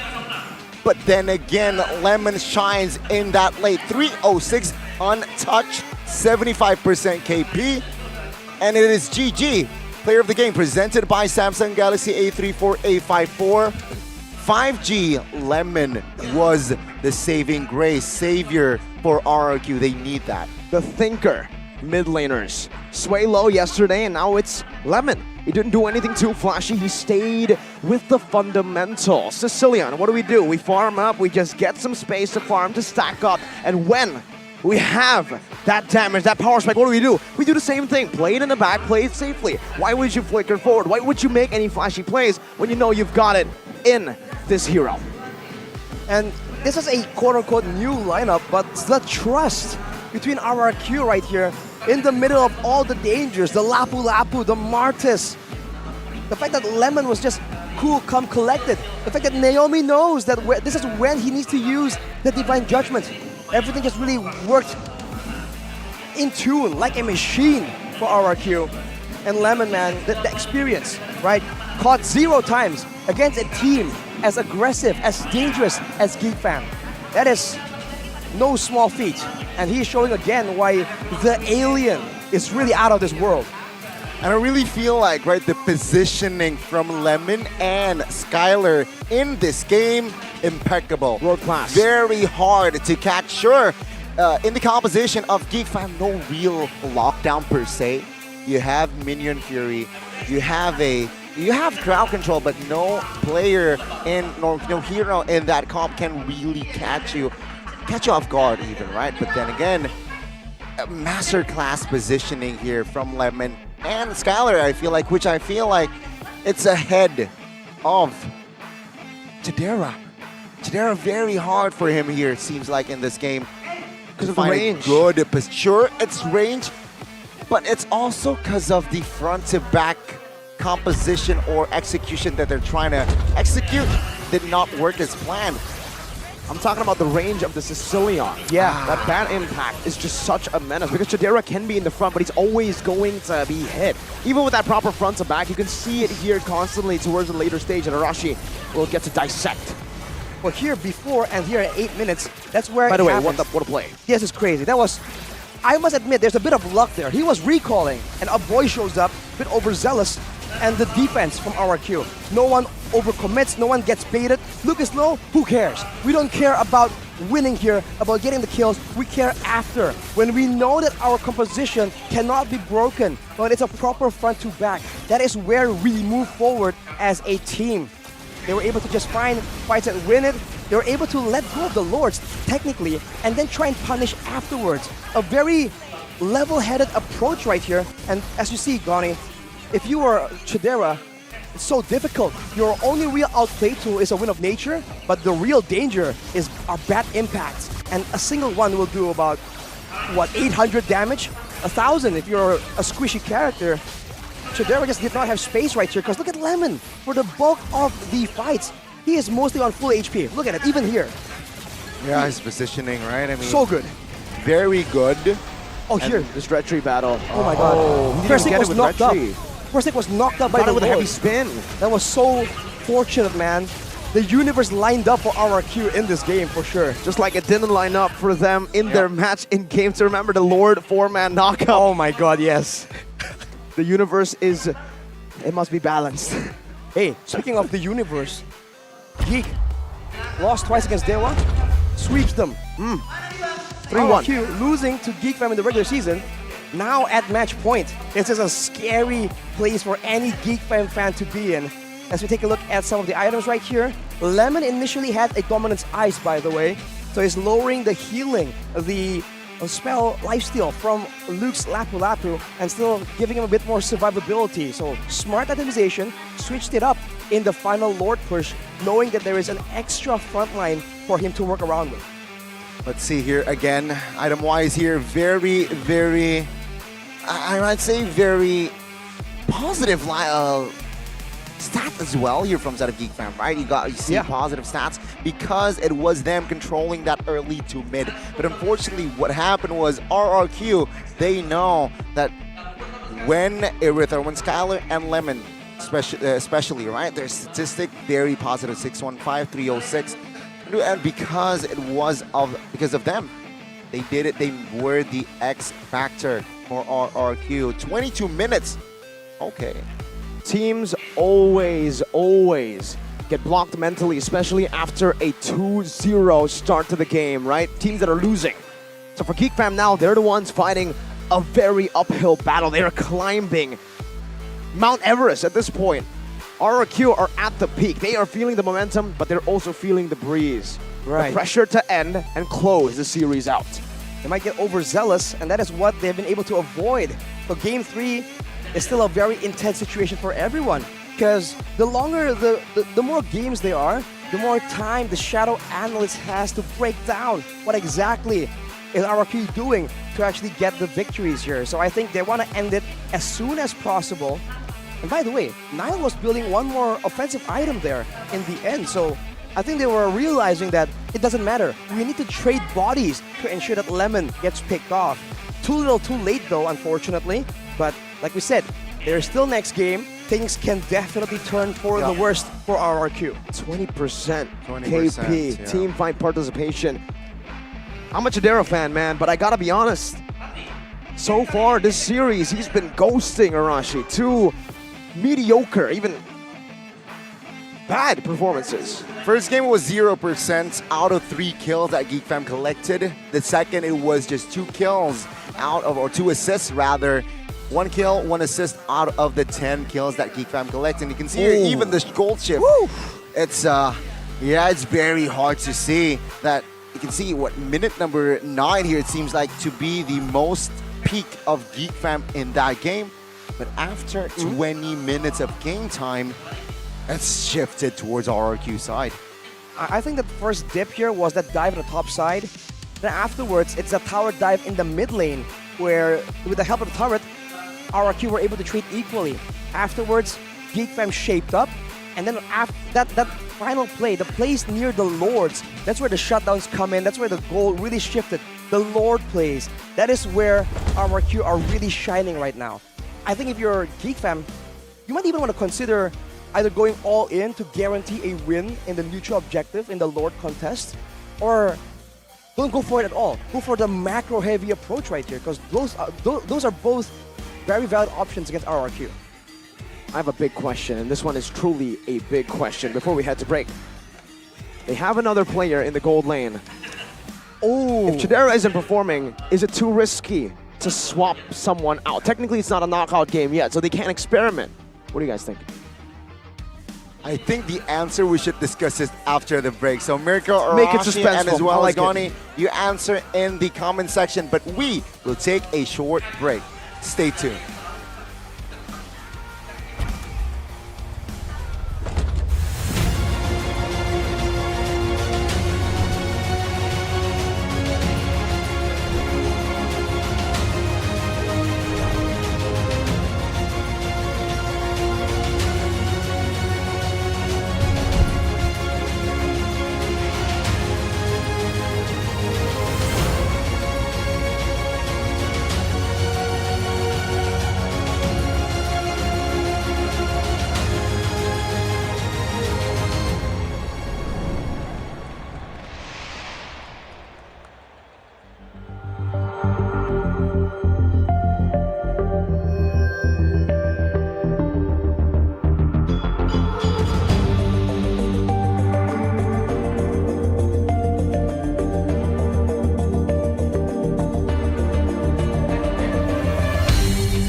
terus berlari, terus ke arah puncak tertinggi. Ku takkan berhenti, hanya sampai di sini. Kemenangan abadi menanti. You know we won't miss if we unite our focus. And if you haven't noticed, we all live. Nyalakan apimu, hadapi semua tantangan, hadang semua serangan, jatuh bukan halangan. Bakar semangatmu, janganlah engkau menyerah. Kita akan buat sejarah. We all this, we won't miss.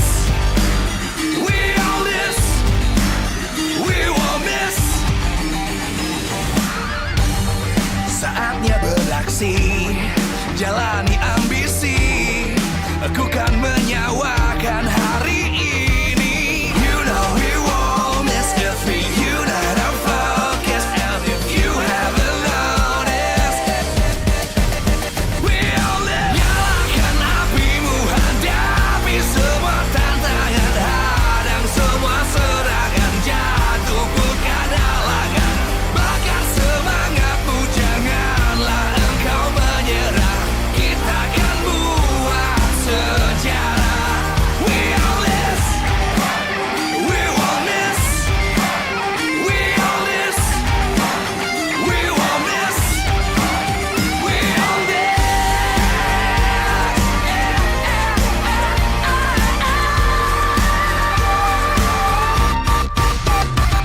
Nyalakan apimu, hadapi semua tantangan, hadang semua serangan, jatuh bukan halangan.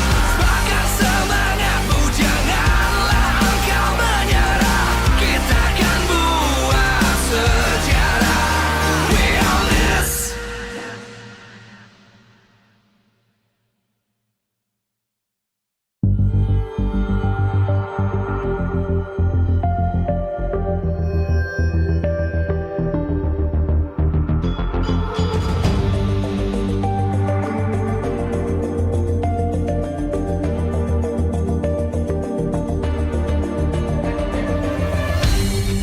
Aku kan berdiri dan terus berlari, terus ke arah puncak tertinggi. Ku takkan berhenti, hanya sampai di sini. Kemenangan abadi menanti. You know we won't miss if we unite our focus. And if you haven't noticed, we all live. Nyalakan apimu, hadapi semua tantangan, hadang semua serangan, jatuh bukan halangan. Bakar semangatmu, janganlah engkau menyerah. Kita akan buat sejarah. We all this, we won't miss. We all this, we won't miss. Saatnya beraksi, jalani ambisi. Aku kan menyawakan hari ini. You know we won't miss if we unite our focus. And if you haven't noticed, we all live. Nyalakan apimu, hadapi semua tantangan, hadang semua serangan, jatuh bukan halangan. Bakar semangatmu, janganlah engkau menyerah. Kita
terus berlari, terus ke arah puncak tertinggi. Ku takkan berhenti, hanya sampai di sini. Kemenangan abadi menanti. You know we won't miss if we unite our focus. And if you haven't noticed, we'll nyalakan apimu, hadapi semua tantangan, hadap semua.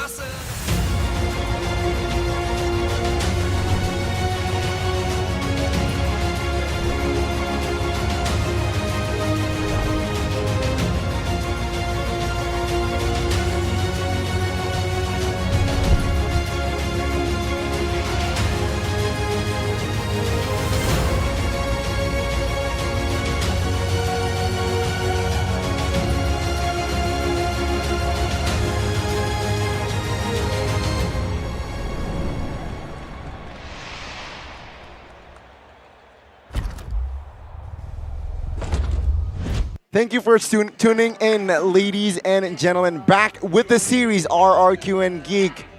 RRQ, driver's seat, man, 2-0. Looking for that clean sweep. Geek fam, unfortunately for them, their rhythm, their jam isn't on. And there you go. What did I tell you? The question that Mirko asked before the break answered. What the heck? I was asking for an answer from you and Arashi, not from Geek Fam instantly. Suspense, man. What the heck? But my intuition was right? I mean, Chidera underperforming. There's no way around that.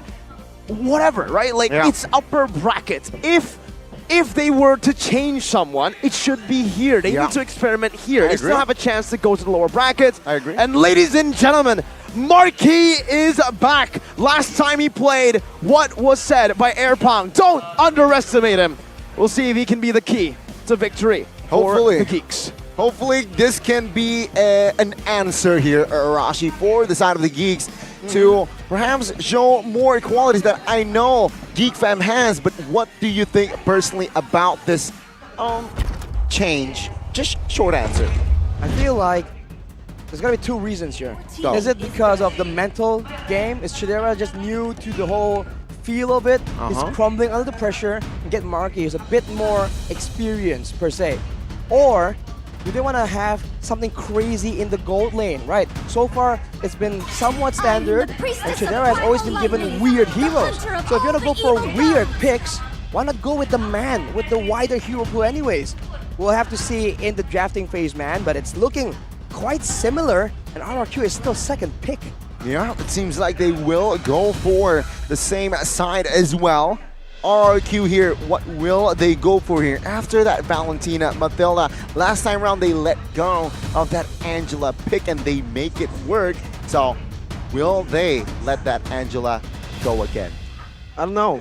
I mean, mentally, I think they should, right? I mean, they already won in game number 2 against that Angela, and certainly that's what they're going for. Just shutting a boy down from the get-go, and the Angela gets picked up instantly.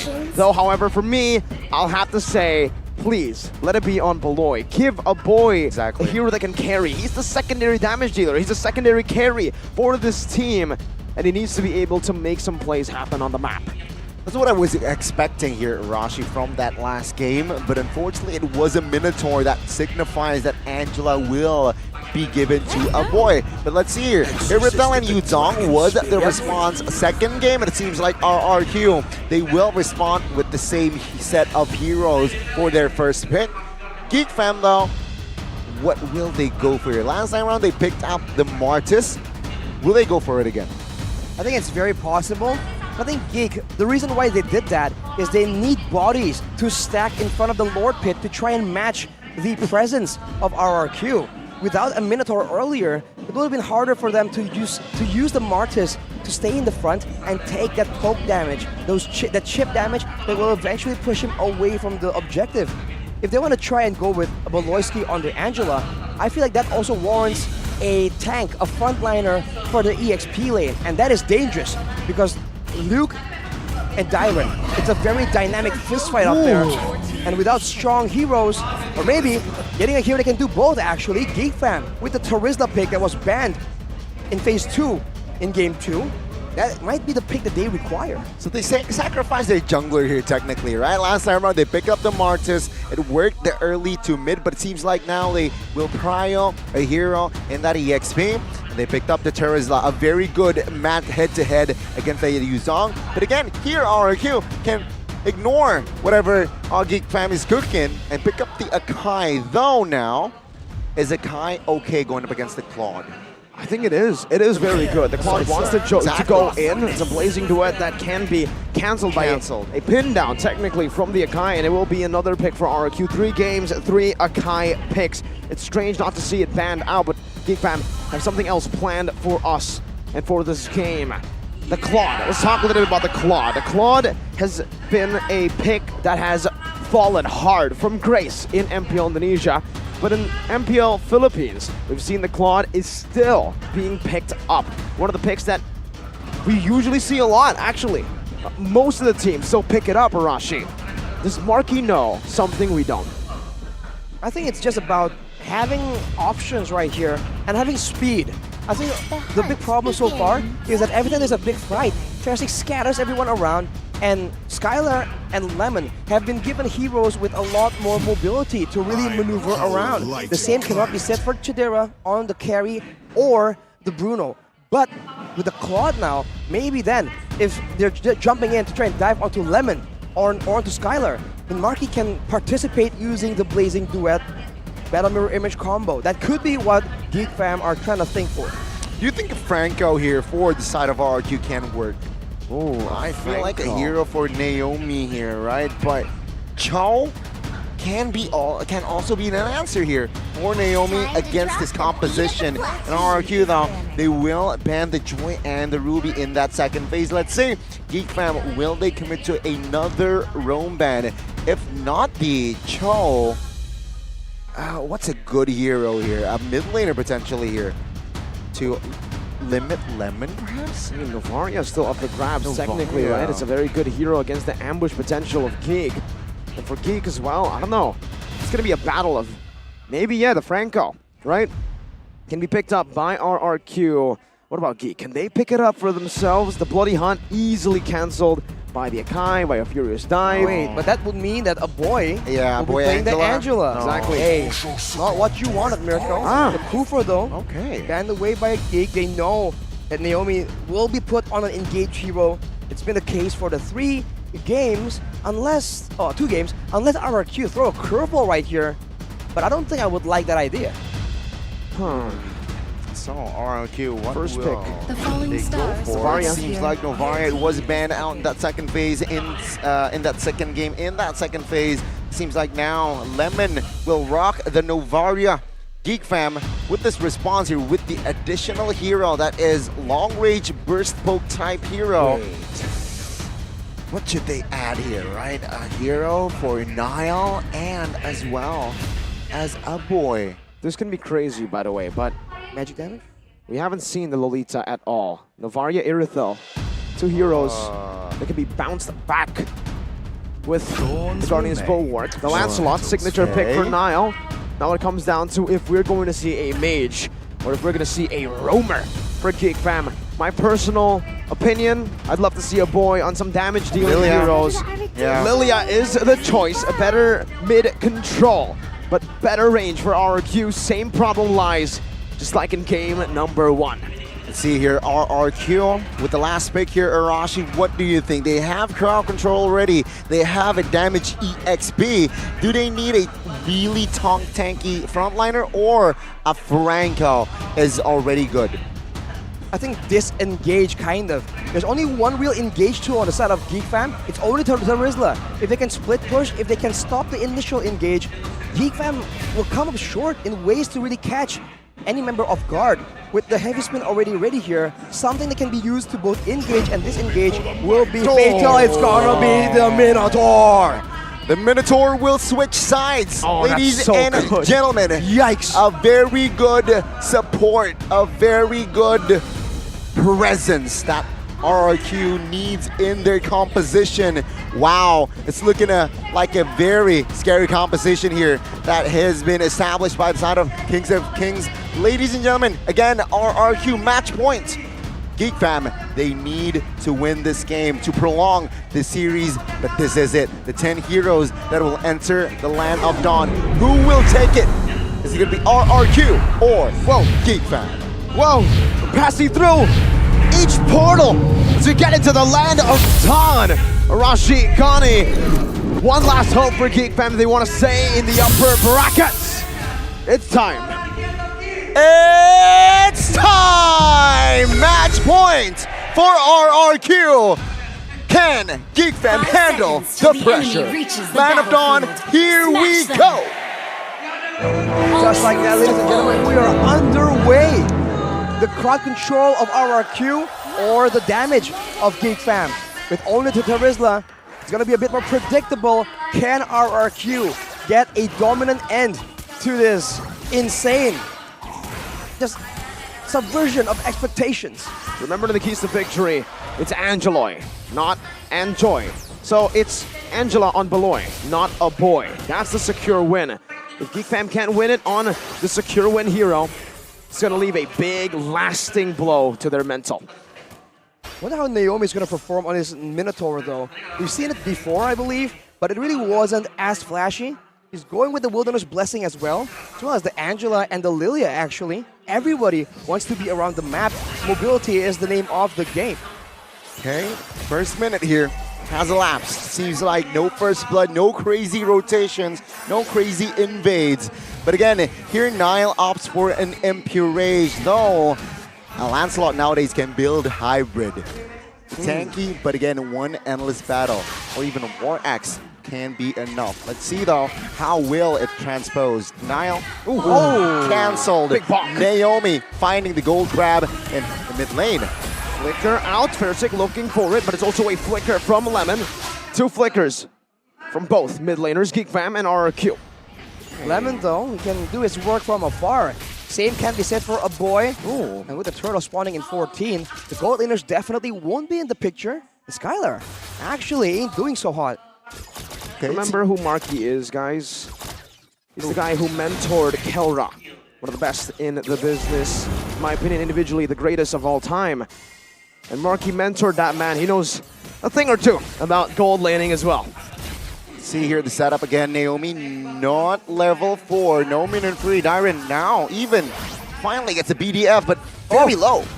Luke dealing a lot of damage, forcing an offensive Black Dragon form. Yes, folks, that's a DBDF. RQ, Versik on this turtle. Luke dealing a lot of damage, forcing a heavy spin early. Beloyski's tying him up, forcing Versik out, and it's a free turtle over to Geek Fam through their winning lanes. Through Angeloy.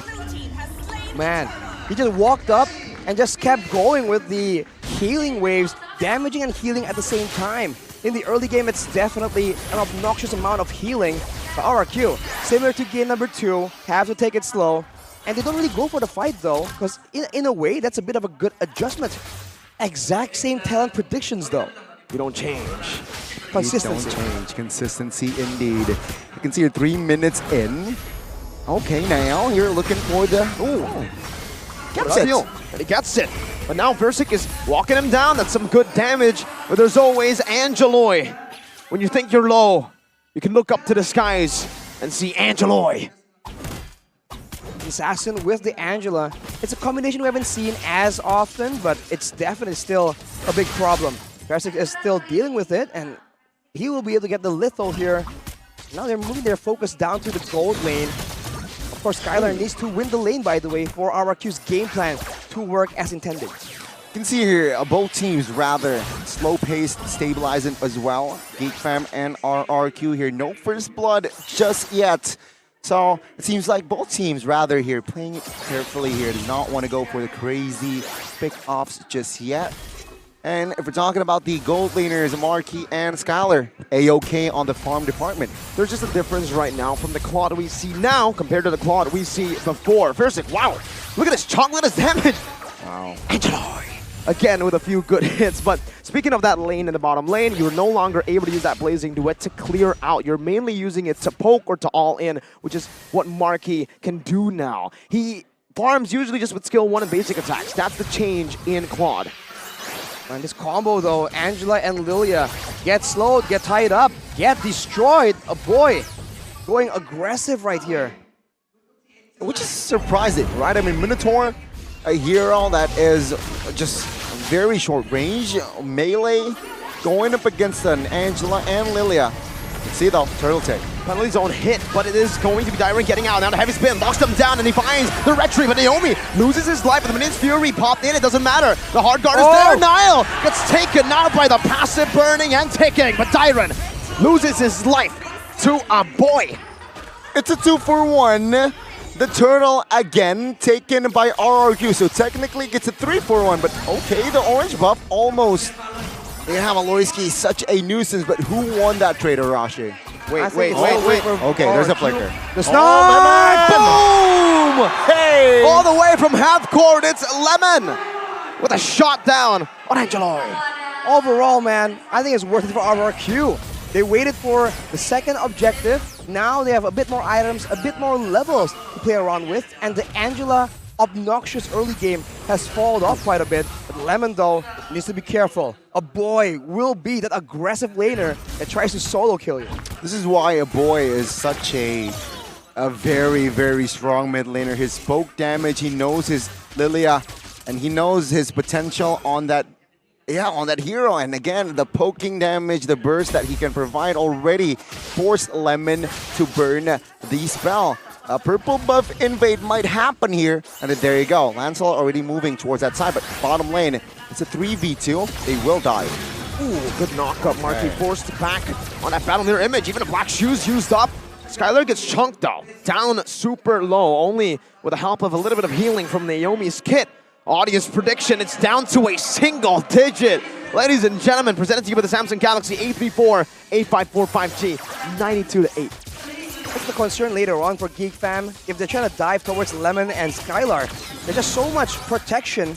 As long as RRQ don't overextend, considering it's their last game, potentially, that is the concern, right? Will they get overhyped? Will they overchase? And that will be when the healing, the slows, the backwards fighting from Geek Fam with the Lilia and the Angela, and Claw technically, can be devastating against RRQ. 6 minutes, 7 minutes. Oh my god! Skylar hit and run, and Marquis popped the Blazing Duet a little too late there as Skylar was able to get out. That's a heavy spin, locking Niall as well. He's able to use the Thorn Rose to evade for a bit, but Minion's Fury had to petrify everything. Oh, what? But it's still a boy who finds it. Now, with the black shoes getting out, the flicker as well. Luke still in the midst of it all. Naomi taken low. Now going at it onto Thursday with a hard guard. He can continue to go forward. That's an Astral Sphere not connecting, but the Panda has been hammered down and splashed by some damage from Baloy. Goodness. Geek Fam, man, they are stepping off the gas, and first it gets taken out. Even the mid structure here. Geek Fam. Baloy? Oh, almost. But Marky already got the golden staff here, Arashi. Even though, technically, structure-wise in that bottom lane, Marky lost that lane. But I feel like he's active now. He's active, but he is still losing on gold. It's to be expected from, the Irrital in the hands of Skylar. But with the turret down, now Marky won't have as much space to work with. Although without the mid turret available for RRQ, this means that there is less safe areas for them to walk away from. More distance that Geek Fam can chase down and constantly slow with the Lilia, with the Angela as well. So they need to be a bit more careful, especially if they're contesting anywhere near that mid lane. That's a good timer, by the way. To get the golden staff, 8 minutes in, Marky's doing a pretty good job on this hero that has fallen in priority quite hard in MPL Indonesia. Meanwhile, up top, wow, Niall dealing quite a bit of damage onto Dyron, forcing him back and giving Marky some more space to climb up. His next item should be, if it's safe, Wind of Nature, and he wants to go for more damage, Corrosion Scythe, Penetration, Melfic Roar. Very, very dynamic build. Oh, what? Boom. Lemon. Almost. And again here now, jumps in. But it seems like, again, Geek Fam here, what are they trying to do? It seems like they are trying to have more control in the mid, because of course they have taken that structure in the mid lane, so they will definitely play around that area more. Meanwhile, RRQ, they're still waiting on Skylar. That's it. That's about it. Well, RRQ now, they're a lot more one-dimensional. Earlier there was a Sicilian, but now it's all Skylar. They're going in, they're tying him up, but Beloy is forced to flick around and Skylar gets out. Meanwhile, Lemon is sent to help his gold laner. Skylar with a sprint already used, but a flicker and purify has been used up by Geek Fam, and again, no hard guard. The patience. Yeah, the patience. It's gonna be the key here, entering the first Lord Arashi. And can Geek Fam go for this contest? He has it. Well, Nile has that ORX and Thunderbelt on his way towards the Guardian helmet. So still tanky items here prioritized by Nile. But, top lane. What's the top lane looking like? Hey, Skylar, minute 10, already given the orange buff. Marky has the Blazing Duet again. Meanwhile, Skylar, the heavy crossbow still on cooldown. Nile picks up the purple, gets out with the puncture. Versick on to Luke. He's, clean maneuver. Happy feet. Fancy feet. Oh my god, Luke. Well, taking a lot of damage, but it's a bit of a weird situation here. RRQ are the ones dictating. Geek Fam are the ones with more maneuverability, and they go for Skylar! Oh my god, Marky! With a Blazing Duet! Finds Skylar again, no sprint! And it helped this time. A boy's able to chunk Naomi. Wait, he might be going for more under the turret. Naomi and Lemon forced back entirely. Beloy in the front, Tyron moving forward. Beloy getting some healing as Niall has rotated over to help his roamer. Beloy able to escape for now. That's a BDF used up, the Black Dragon form. Versick has a heavy spin. It'll come down to this. Now, Beloy gonna be targeted down on the back line by Tyron. Versick goes in very low. Defensive execution and a retreat from Niall. 2 for 1. Geek Fam strikes back. Marquez takes Lemon down. The savior, the solution for Geek. The solution indeed, and Geek Fam, they don't stop there. RRQ, they're in shambles right now. Oh my lord, Arashi, walk us through what happened and take a look at the momentum that Geek Fam has right now. It is unstoppable. That's crazy. They have the lead in the setups. They had the better lead in the damage output as well. We said on RRQ, they have a lot more crowd control, but Geek Fam have a lot more AoE to work with. With the Claude and with the Lilia, it's a lot of damage being thrown around. And compared to the Lilia, Lemon cannot output the damage as decisively. So now they're losing in an all-in situation. Now, they're the ones that need to try and find a pickoff or find some poke damage before the real fight even begins. Because otherwise, Geek Fam will just win by default. The super sub is looking very scary here for the Kings of Kings. Can they pull this off? Base turret 1 falls. No, but no teams has, both teams here not yet pulled the trigger. Not yet. That's some good damage on Marky though. That might be the sign to pull the trigger. There's a wave down below. There's also some healing from Beloy. Gets Marky back to a quarter of his HP. Natural Echo connects onto Fibenile. Now jumps with a puncture onto Skylar. Dealing a lot of damage onto the back. My God! What the hell? Now locked down with a heavy spin. Niall brought back to the team. He should be fine. He should be good with the recalls. That's style. That's class. He found Skylar. The spearhead of RRQ. Luke with the penalty zone. Marky with the Blazing Duet. Now Naomi. Minus Fury. Defensive. Niall moves forward. The base wide open. Marky on it right now. That's a Black Dragon form petrifying Marky. But Geek, they found the solution. A convincing win at match point. There will be no clean sweep tonight. Geek Fam, they were able to show some class, and take a look at the man on your screen.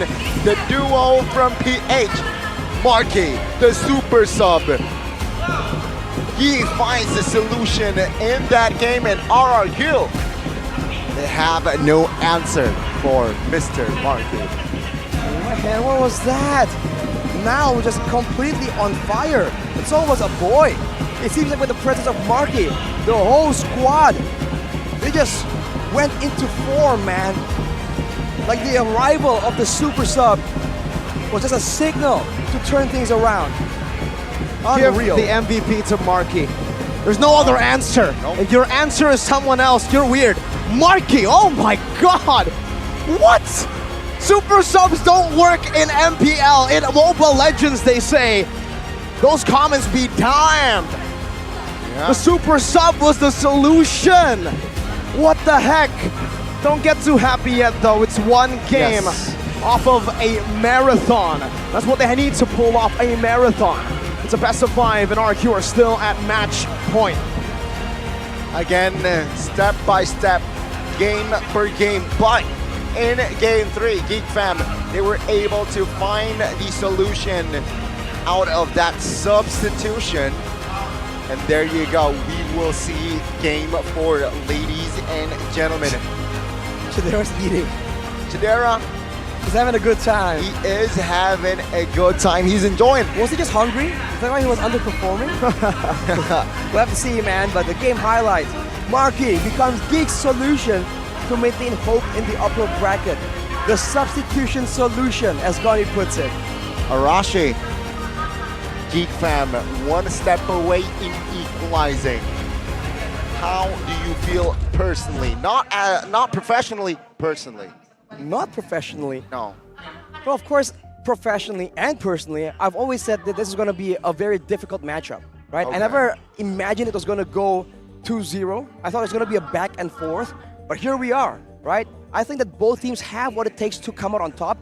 It all depends on right now, what kind of solution, what kind of adjustment, right? What kind of micro plays can they find in the Land of Dawn? Like earlier, the pick up onto a boy, for instance.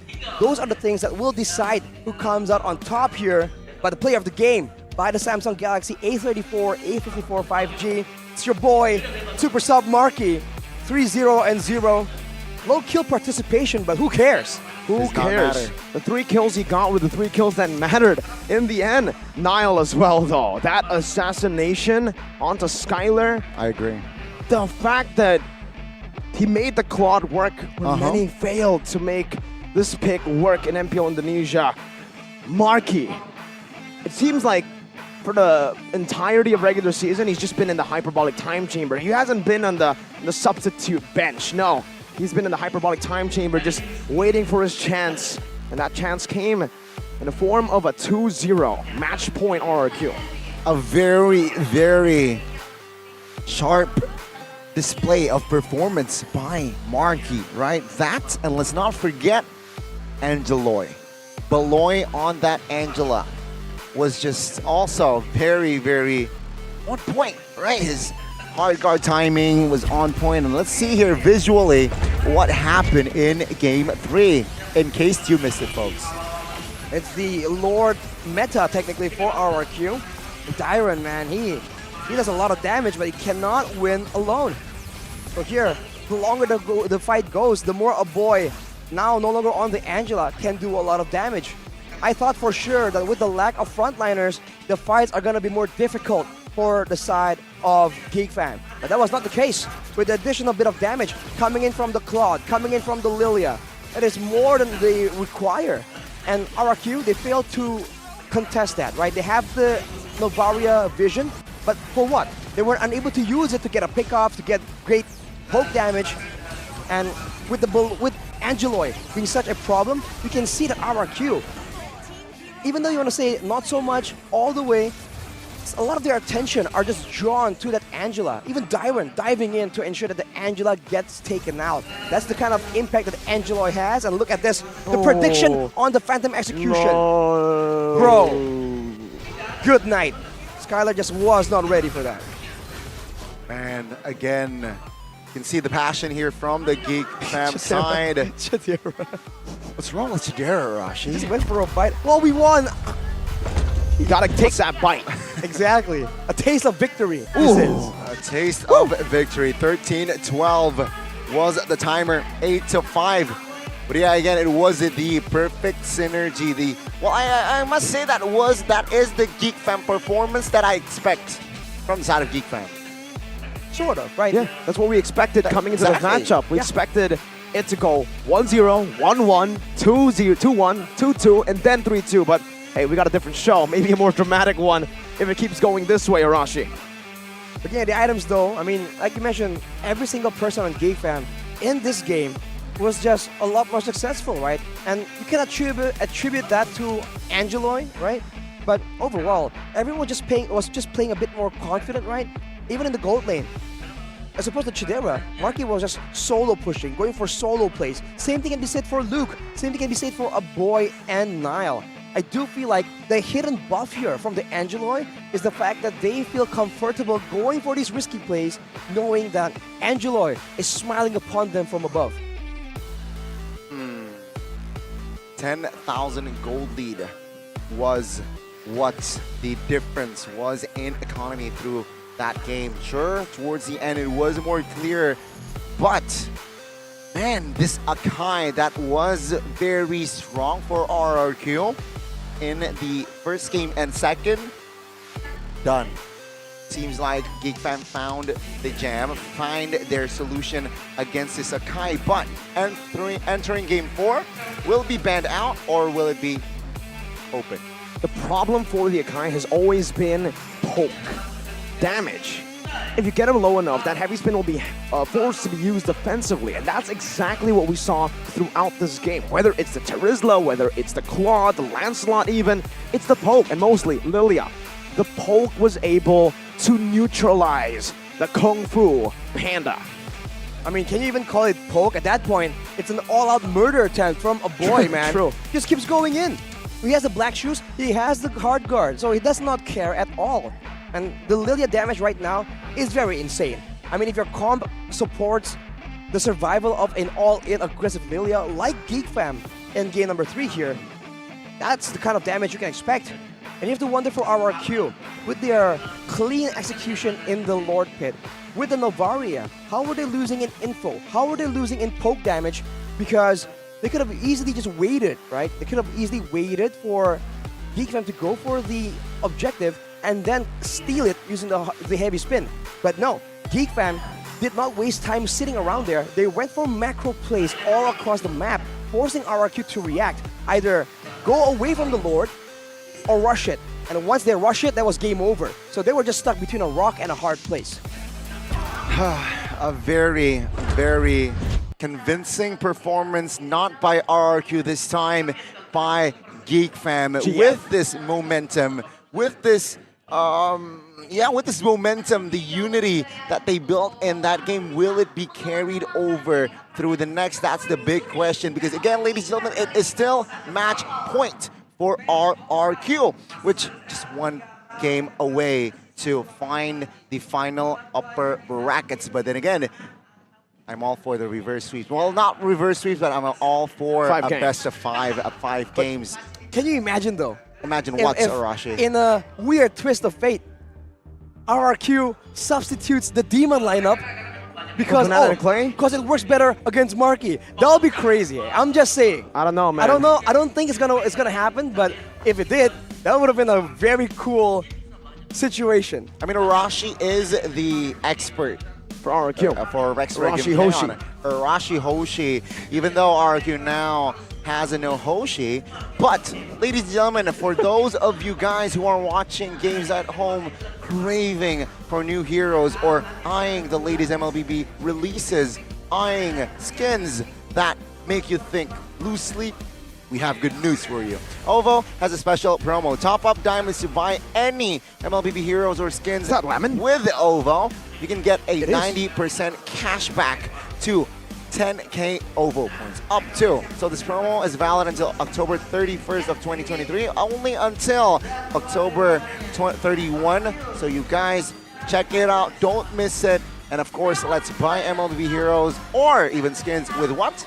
OVO. OVO. That's the solution. Marky was the solution for GeekFam in game 2, but OVO is your solution for your pay, right? Exactly. Who uses cash nowadays? Who uses cash? Go and use OVO, man, right now. But also, I do want to talk a little bit about that. It all suddenly makes sense, Connie. Yes. You said that GeekFam, what made them special was their unity. Guess what their fans are called? Shout out. The GeekFam Unity. Shout out. Leo from PH gave Marky a title for me to use when he was in Bigatron. What? The solution. But I told him, what solution? They haven't won yet. And he's not a sub player. He's not a super sub that comes in. And then we see this. It all comes together right now, right here. Let's see. Job's not done though. Job is not done. But Arashi's feeling a little bit nervous here now.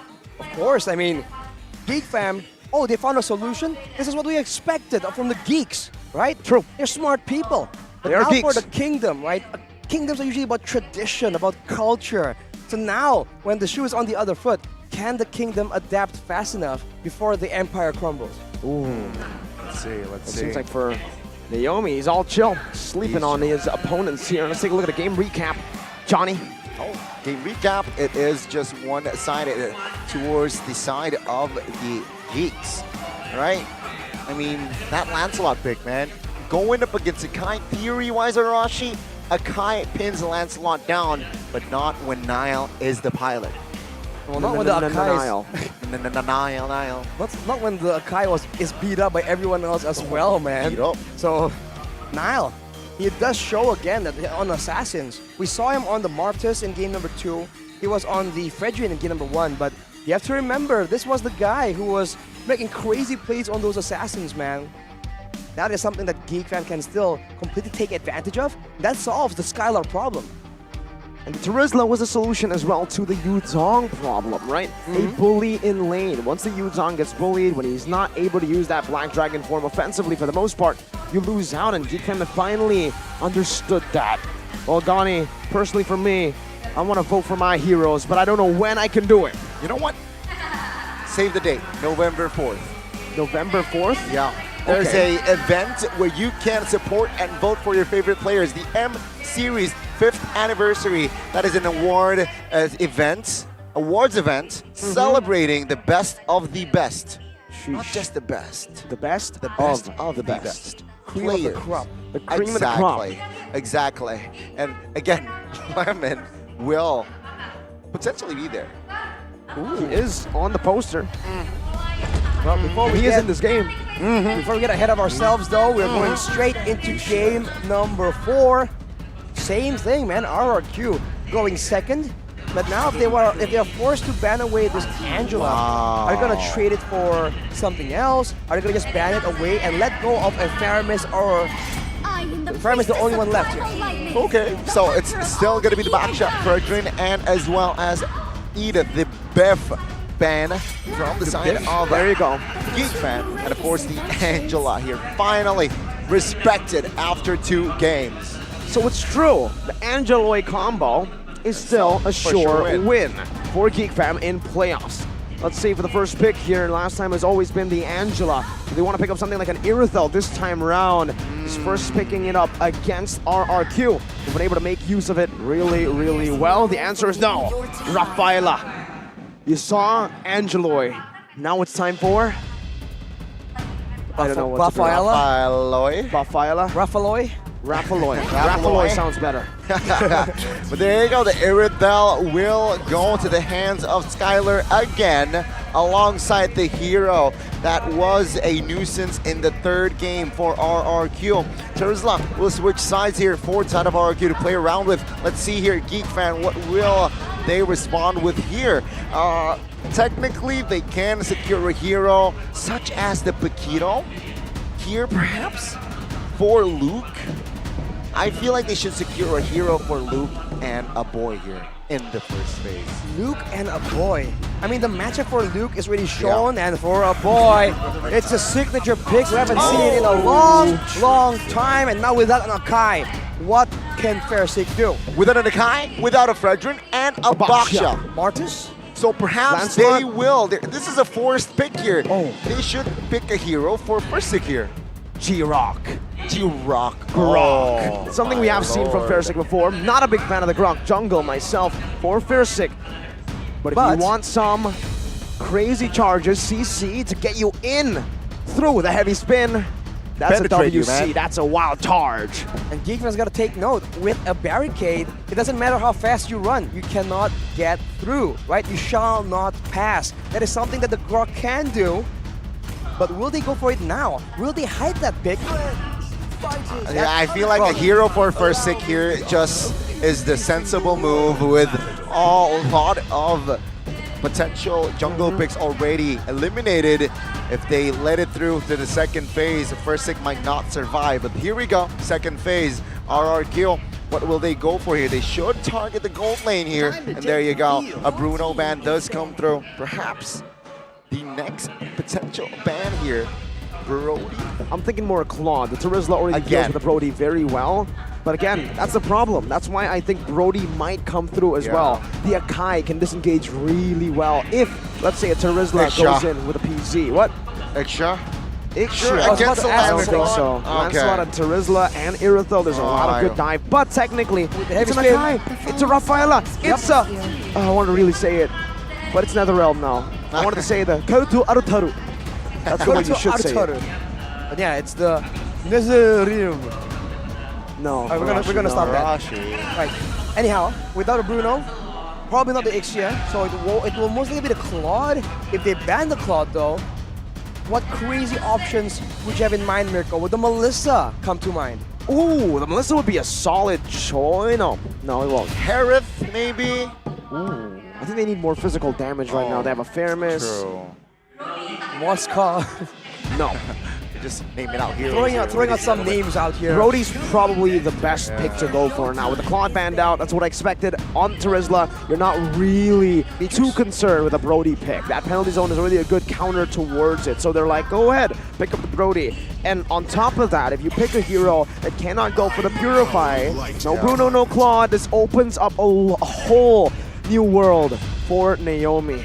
Ooh, Chow, right. Kufra, Atlas, perhaps? No, against an Akai, no. But I feel like RRQ will require a lot more macro though.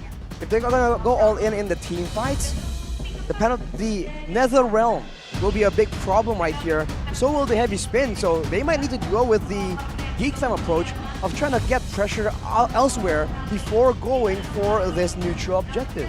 I think RRQ needs to respond with a healer here for Naomi.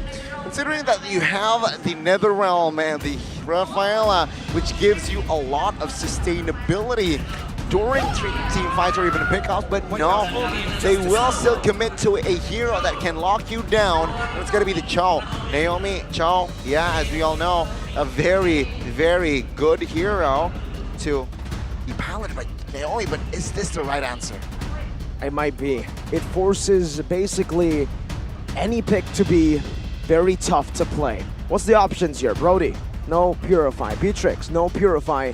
Ixia, usually with a flicker. I don't know if you want to try. Carry is a bad answer. It can't be. The carry could be an answer, you're right. I mean, against this though, it's a bit scary. But they do it anyways. They go for it. And a Paquito for Luke. Okay, I expect a Purify from they the need that Purify and the carry. Right, Rafaela can rock the flicker. Don't mind if the Way of Dragon is the recipient of that Way of Dragon. But RRQ here to complete their draft. What do they need here, Mr. Arashi? I think they have enough frontline technically. Good crowd control. I am quite confused. Are they going to go for a bit more poke, a bit more burst damage, right? If they want to go for pickoffs, they require that. And if they want to go for an all-in the team fights, damage is required. So in a funny twist, the Lilia maybe? Kagura? Maybe the Yeeve maybe? The Kagura? I don't know, man. That's a bit too YOLO, I think. But RRQ, you never know. Well, technically, it's not YOLO for RRQ. If they lose one game, they can still have game 3. And to go forward, a Sicilian again. Good range against the carry. That's what worked against the Bruno. Shorter range for the carry, so that's the same solution for RRQ. But this time, it's Marquis on the carry. Let's see, ladies and gentlemen, and take a look at the draft. And oh, okay, crowd control-wise, favors the side of Geek Fam, but not by much though. Only, what, 6%? Not by too much. I think the utility, the survivability is where Geek Fam has a huge edge. And now, landing on the Sicilian, earlier against a Martis, against a Bruno and Lapu, manageable. Against a Paquito Frederick, you know, and a Kai, a lot more dangerous in my opinion. We'll see if the alien can slip out of those tough situations once more. Ladies and gentlemen, let's see here, potentially the last game of the series. Will it be Geek? Will it be RRQ to clean and take the win? Let's say Geek Fam and RRQ Land of Dawn, here we go!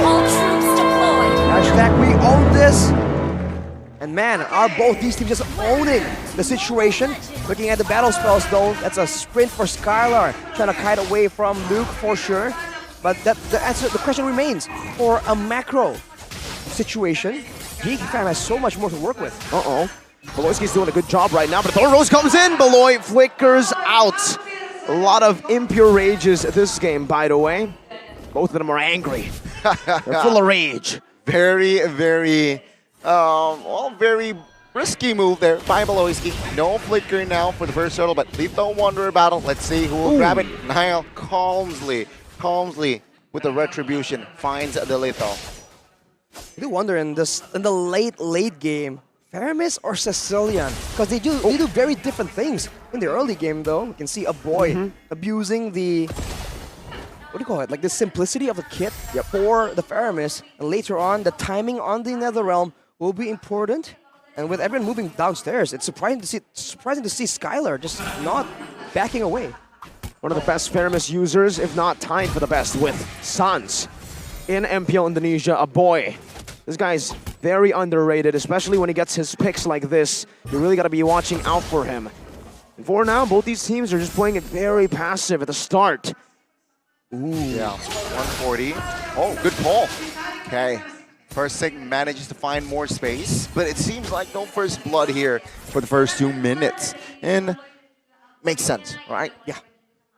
When Beloy almost gave it up, but that's a very Beloy thing. In the gold lane though, with the attention being brought to the mid lane, to the other sides of the map, the 1v1 is going to be a bit tough for Marky. Unless, again, the solution just has knowledge of something that we don't.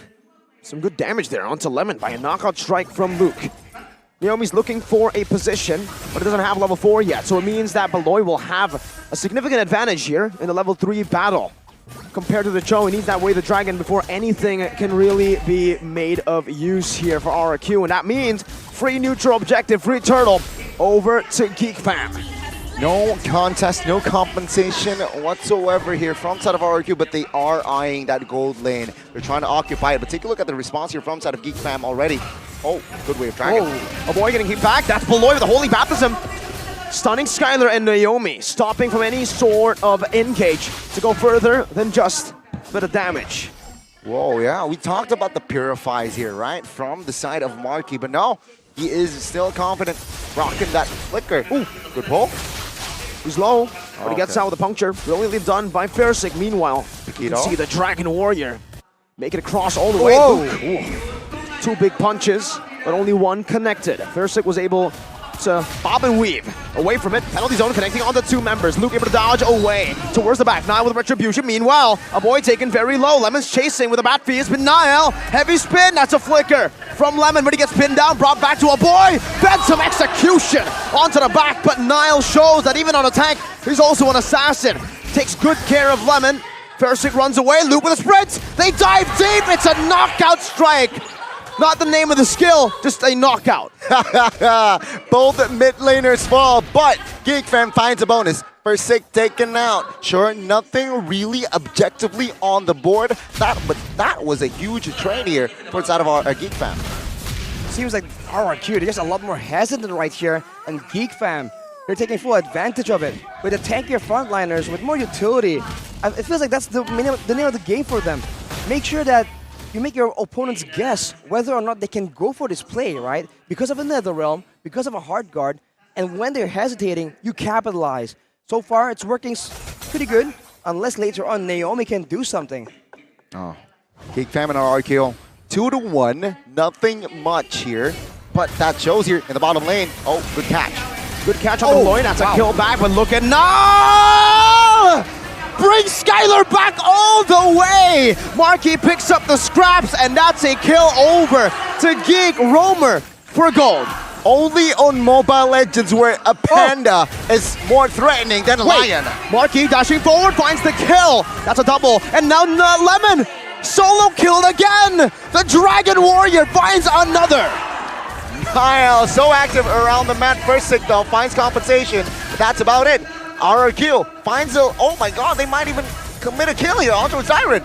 That's a jab. On forward. They can dive this. A boy is looking for it. No penalty zone for Dyron. That's a tank from Beloy, and a boy takes it. The Beloy boy combo. Holy moly. Geek Fam and RRQ. They're rocking it. Way of Dragon. Oh. Good juke with the flicker. Man, there was so much more proactivity from Geek Fam right here, turning up the heat at every turn. It's just so difficult for RRQ to keep up for now, but man, once again, Skylar. Nile again, Skylar pinned down. Marquis with a kill back. That's a conceal, that's a flicker. Marquis gets out of a dangerous spot. They're just always one step behind at every single turn. There's so many playmakers, Luke, a boy, Nile. Everyone's making plays all over the place. RRQ, they're just stuck waiting for a chance to just fight together, especially with Lemon not really stacking right up, even missing some bad impact with Beloyski. You know what they say, it ain't a Beloy game without two deaths. Just two? Yesterday we saw a very rare sighting then, yeah? Oh my god. 0 deaths. Oh, Carry? Oh Carry's kind of scary. A boy, Stampede, and the Netherrealm. Okay, let's see here. 1,500 gold lead. The inner top lane is exposed, seems like. No members from side of RQ is on towards, moving towards that lane. Yeah, it's very free, almost wide open. It seems like, yeah, RQ, their inner will stand still. Are they just trying to trade it out? They're going for the bottom side turret here. It might even be denied though. Look at Nile, always menacing in the back, going for it. You can't use that way, the dragon. That heavy spin is a build. Imperial Fire again! Nile! It's a personal issue against Skylar. Dyron jumps forward, but Marquis picks up the kill. Naomi, way the dragon, but Lemon, no mana! No mana on Lemon! They can turn it around! Stampede bring it back. Marquis free hitting again! Finding the kill! That's a triple! But also, Versik picks up a few. A shutdown. Luke now jumps forward. Versik finds some execution. Geek Fam with a W. Oh my god, a mission abort. RRQ, they're in trouble. Geek Fam, what a play, what a way to execute that play. I must say that Skylar though, in the beginning of the execution, it's great that Nile was able to flank, but he got stuck in the crevice for the gold buff, by the way. I think that contributed to his death.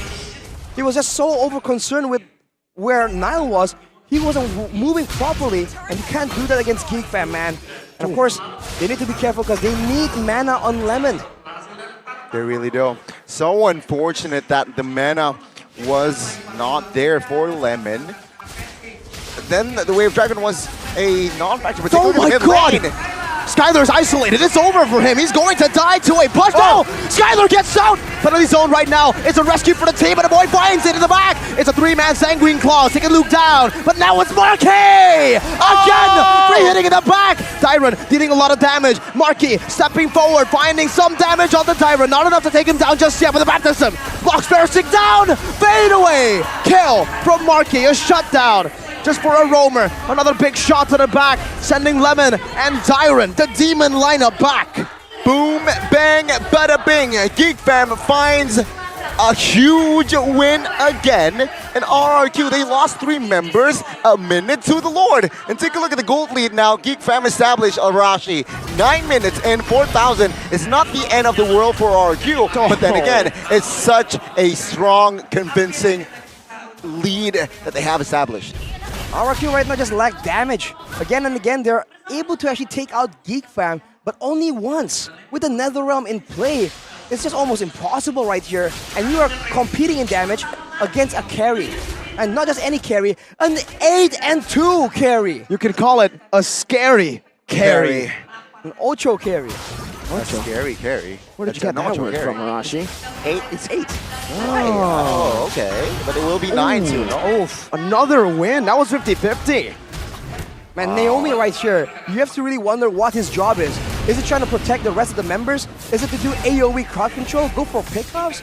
Because RRQ, in an attempt to be a bit more flexible, he doesn't really have the greatest composition to do anything. right?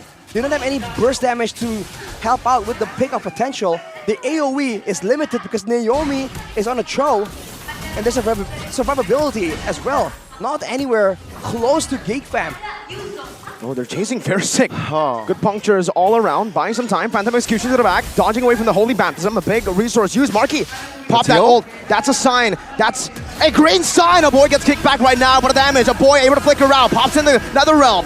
Versick in the midst of it all. Niall pinning Dyron down. He's very low. Marky gets it. He dodges away from the PZ. And in the back, Niall in the 1v1. Skyler taken low. Luke going to be knocked up by the Jikunda, but still is able to survive. A good bad impact onto Beloy. Versick, puncture. Luke jumps in. Knockout strike, knocking him up. Forcing him back. Sanguine Claws bringing a boy back. Luke is looking for a re-initiation. They want to go for this. The Holy Healing grants him in that movement speed. But the Phantom Execution will be used defensively, and Geek Fam will take a free. Lord. What a coordination again. Wow. The unity with Marky in the fray, Arashi. Geek Fam just moves like a unit. Say it together. The Geek Fam unity.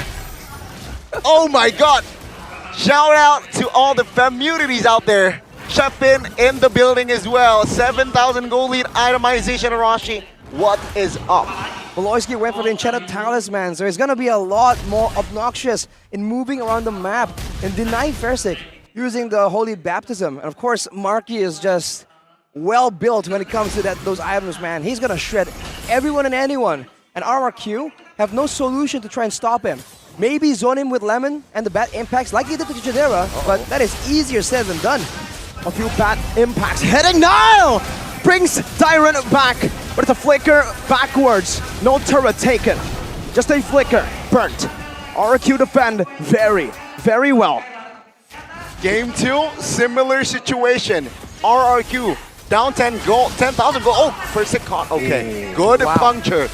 RRQ, they were down 10,000 gold, but Luke, my goodness. Jumps in, that's a penalty zone to the front, but now he's gonna be melted down by Marky. Just one more hit and Luke picks the kill up. Sends a crying emoji. Versick with a puncture. Cancelled out. Phantom Execution. No! You can't go for it. It's a double for Luke.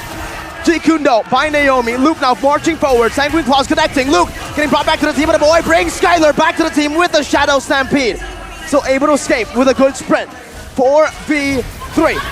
Sanguine Claws connecting. Below the flicker forward. Holy Baptism connecting, but Lemon now has no mana. Gets knocked up. Marky is focused. He's determined, and he is the solution.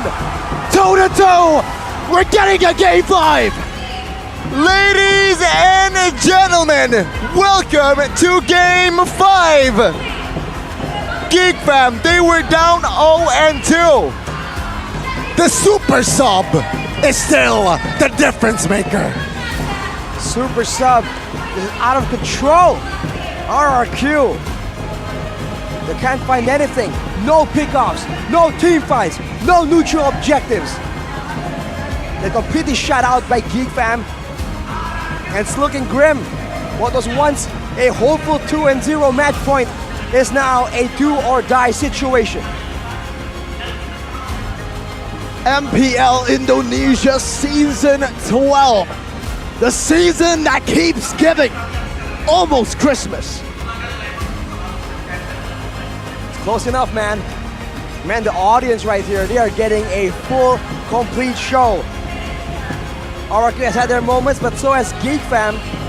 If you aren't here today, ladies and gentlemen, you are missing out. They paid for a match. They're getting a legendary one at that. Marky in against all odds, 2-0, now back to a best of 1. The lead has been neutralized. Ladies and gentlemen, take a look at the arena, the kingdom. They're silent. And for a reason. It's still 2-2, but take a look at Beloy. They say, chill, stay composed, stay focused. Job is not done. But their secret weapon, man, Arashi. Marky, what the heck was that? He isn't a secret weapon. He is a secret Marky. All right, Mirko. Okay. I see what you did there. I think that's way overused in Bigachon, my guy. But yeah, we got a key, literally, already. I've been going ham with the puns, huh? Oh. Scary carry. I like Scary Carry. I like it too. I like Scary Carry. I like this match. I love this series, man. Again, ladies and gentlemen, in case you just tuned in, RRQ, they were up 0-2 for the first 2 games. But what happened was Marky then subbed in. Super sub Marky, the solution, substitution, the difference maker. Game 3, he was rocking. Game 4, he also showed great qualities as a marksman there. It was at one point 8 kills. 8 kills. 8 kills and 2 deaths. already. 8 kills. Then, yeah, towards the end, I think he had a kill or 2. But that was Arashi that game. 2-2, ladies and gentlemen. And even the decisiveness to go for the end right there. Just going in, win of nature, knowing that Lemon has no mana. This seems to be a running theme right here. Yeah. And he's always... Geek fam are just so smart, man. They go in and they force RRQ into a super close range engage where the bat impacts just couldn't reach. Again and again, he was setting it out, but it wasn't really landing on the right members. And what was once a weakness for Geek fam, that they can't really reach, they can't really match the range, now it's their strength. And they just shut down the Sicilian pick from Lemon. And unless Lemon can find something else, right? Now this lack of flexibility once again is what Geek fam is using to completely take advantage of RRQ.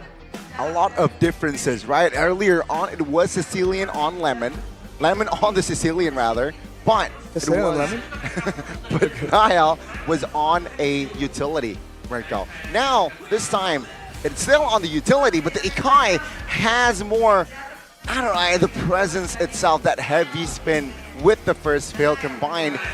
That's why Niall is the MVP. Presented to you by Samsung Galaxy A34, A54, 5G, the POTG. It's going to be Niall, 309. A lot of initiation stocks from him. You know what's interesting? What? The fact that if you compare him to Persig, both great Akai players for sure. But look at when he's using his heavy spin. Exactly. Who gives a damn about the turtle pit, man? We are gonna use it before, and then you just can't do anything. We'll take out 2 or 3 members, and you're forced to just watch as we take these neutral objectives. It's a completely different approach. And again, Geek fam just showing again, there's not one single way of doing things. We can adjust, and that is the main strength, man. We keep restating it, but that's so true. Yeah, you're right. That approach, right? For Fairsick, all he does is waits, and he even he's scared of using a heavy spin before a neutral objective. Meanwhile, for Niall, every time it's up almost, he just goes at it. This is where the underrated base damage of Akai really gets shown. He's out damaging not just an early game Sicilian, he's out damaging a full-blown Lancelot in the early game. And here, the flanking Panda, the Dragon Warrior. Shown again, man. He also has the Molten Essence to have more extra damage. And look at Lemon though, man.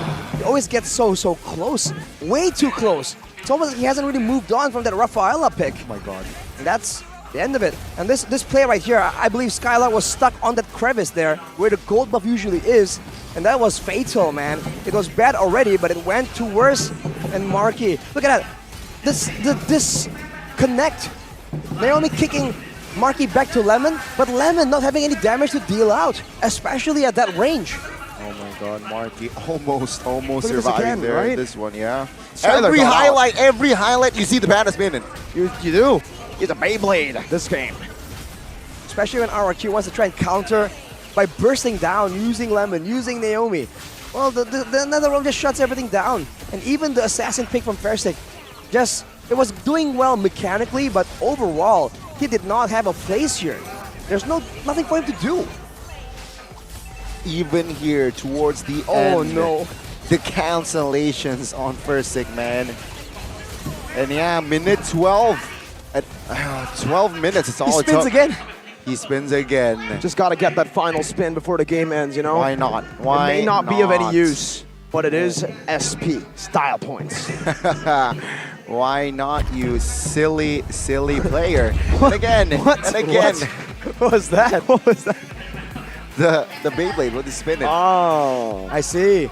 Looking at the items though, take a look at a boy initially. A lot of damage and a very early Win of Nature. Yes. Win of Nature, whoa. Necklace of Durance, by the way.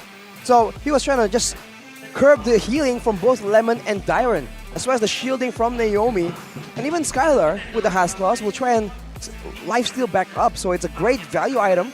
Great credit to a boy for acknowledging that. But Luke, knowing that there are only squishy members on the side of RRQ, not a lot of big boys for him to target, just goes for the Hunter Strike and full defense. Because look at that, even in the late game, without any more damage items, he is still sustaining, and he was still just chunking everyone down to half HP. You want to know the reason as to why he can't chunk these, or he can't find these big boys on RRQ? Why? It's because the big boy is not on RRQ. No. It's big boy Beloy.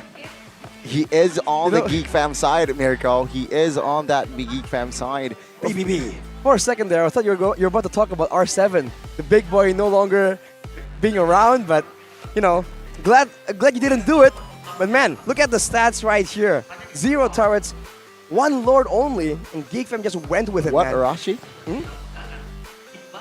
Yes? Nothing. Nothing. Right. I mean, very one-sided, and looking at the emblems, they inspire on a boy, right? Knowing that we don't care about damage, we don't care about the movement speed, we have the Shadow Stampede to work with. It's all about the cooldowns. It's all about having the Netherrealm available every single time RRQ goes for it. So they're just outworking RRQ. More heavy spins, more Netherrealms, and RRQ, they're just caught completely off guard, blindsided. And yeah, I feel like what happened was game 1, game 2, Chidera, there was this disconnect with the team, but when Marky is in the fray, there's this bond. It seems like there's this trust that they showed in the Land of Dawn. Take a look at this post-game statistics. 3 categories, 3 titles for the side of Geek Fam, though the carry still will fall to the losing side. They just need to RQ. It seems like they're lacking a key themselves. Geek Fam, they have the Mar key. And that's what has unlocked this new potential of the Geek Fam, Unity. Well, no one in RRQ is called Key at all, so that's just unfortunate for them. But yes, they need something here, because especially in the past 2 games, with Marky in the picture, I don't know if it's a change in personnel getting them unconfident about their playmaking, about their prediction, and their foresight the next 5 minutes, but they're not working as a team, it seems like, right? Disconnects in the playmaking, disconnects in the movement. Yeah. Sometimes they're gonna go for the turtle or for the Lord, but everyone is not in place, right? They go for a skirmish, but then 1v2, 1v2. They don't come in together.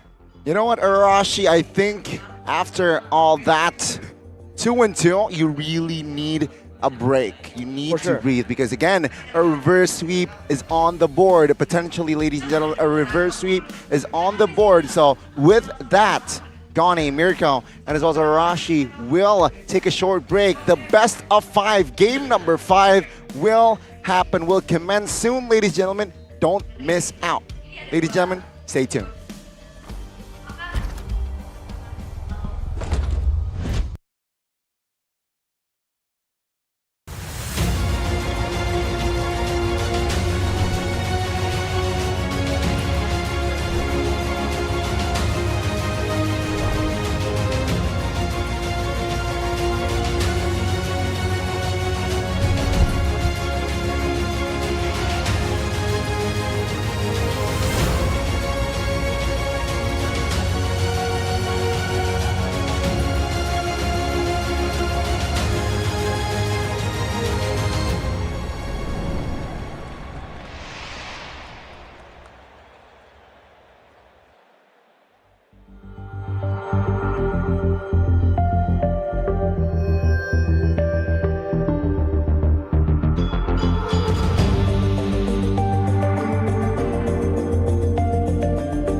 dan terus berlari, terus ke arah puncak tertinggi.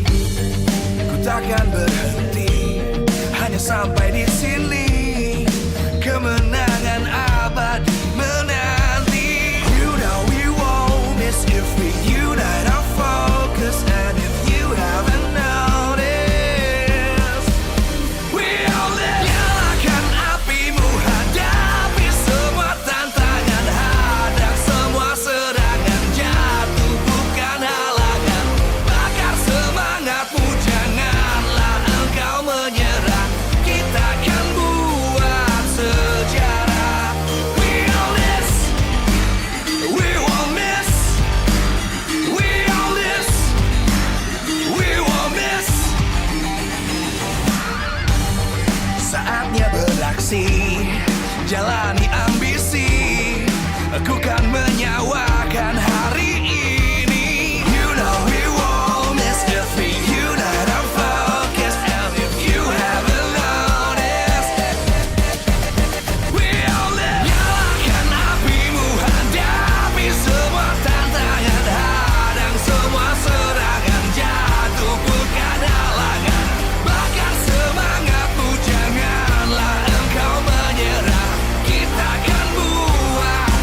terus berlari, terus ke arah puncak tertinggi.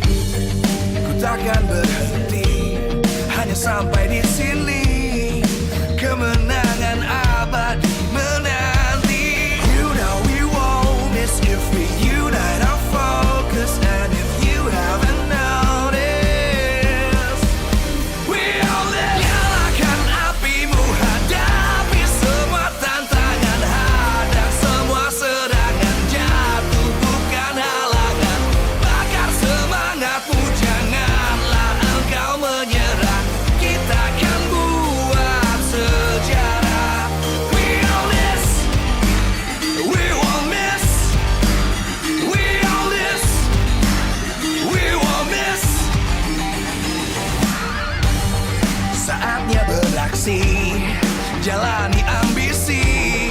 Aku kan menyawakan hari ini. You know we won't miss if we unite our focus. And if you haven't noticed, we all live. Nyalakan apimu, hadapi semua tantangan, hadang semua serangan, jatuh bukan halangan. Bakar semangatmu, janganlah engkau menyerah. Kita akan buat sejarah. We all this, we won't miss. We all this, we won't miss. We all this.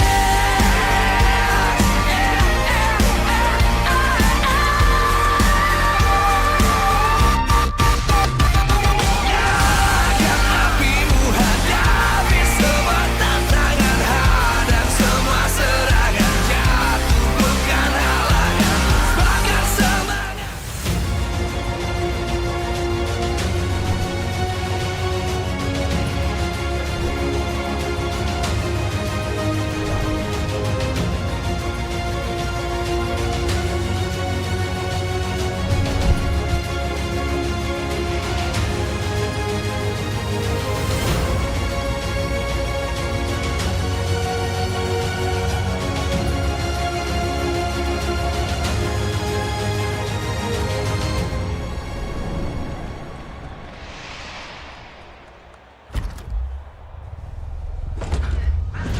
Ladies and gentlemen, for the first time in playoff season 12, we get to see a full best of 5 series, and it's between Geek Fam and as well as RRQ 2-2. Story-wise, it was 0-4-2 RRQ for the first 2 games, but for the 3rd game, for the 4th game, it was Geek Fam able to bounce back, resurrecting themselves with Marky helping them. But, ladies and gentlemen, it is still me, Gani, Mirko, and as well as Arashi on the desk. And of course, man, take a look at outside of the Britama Arena.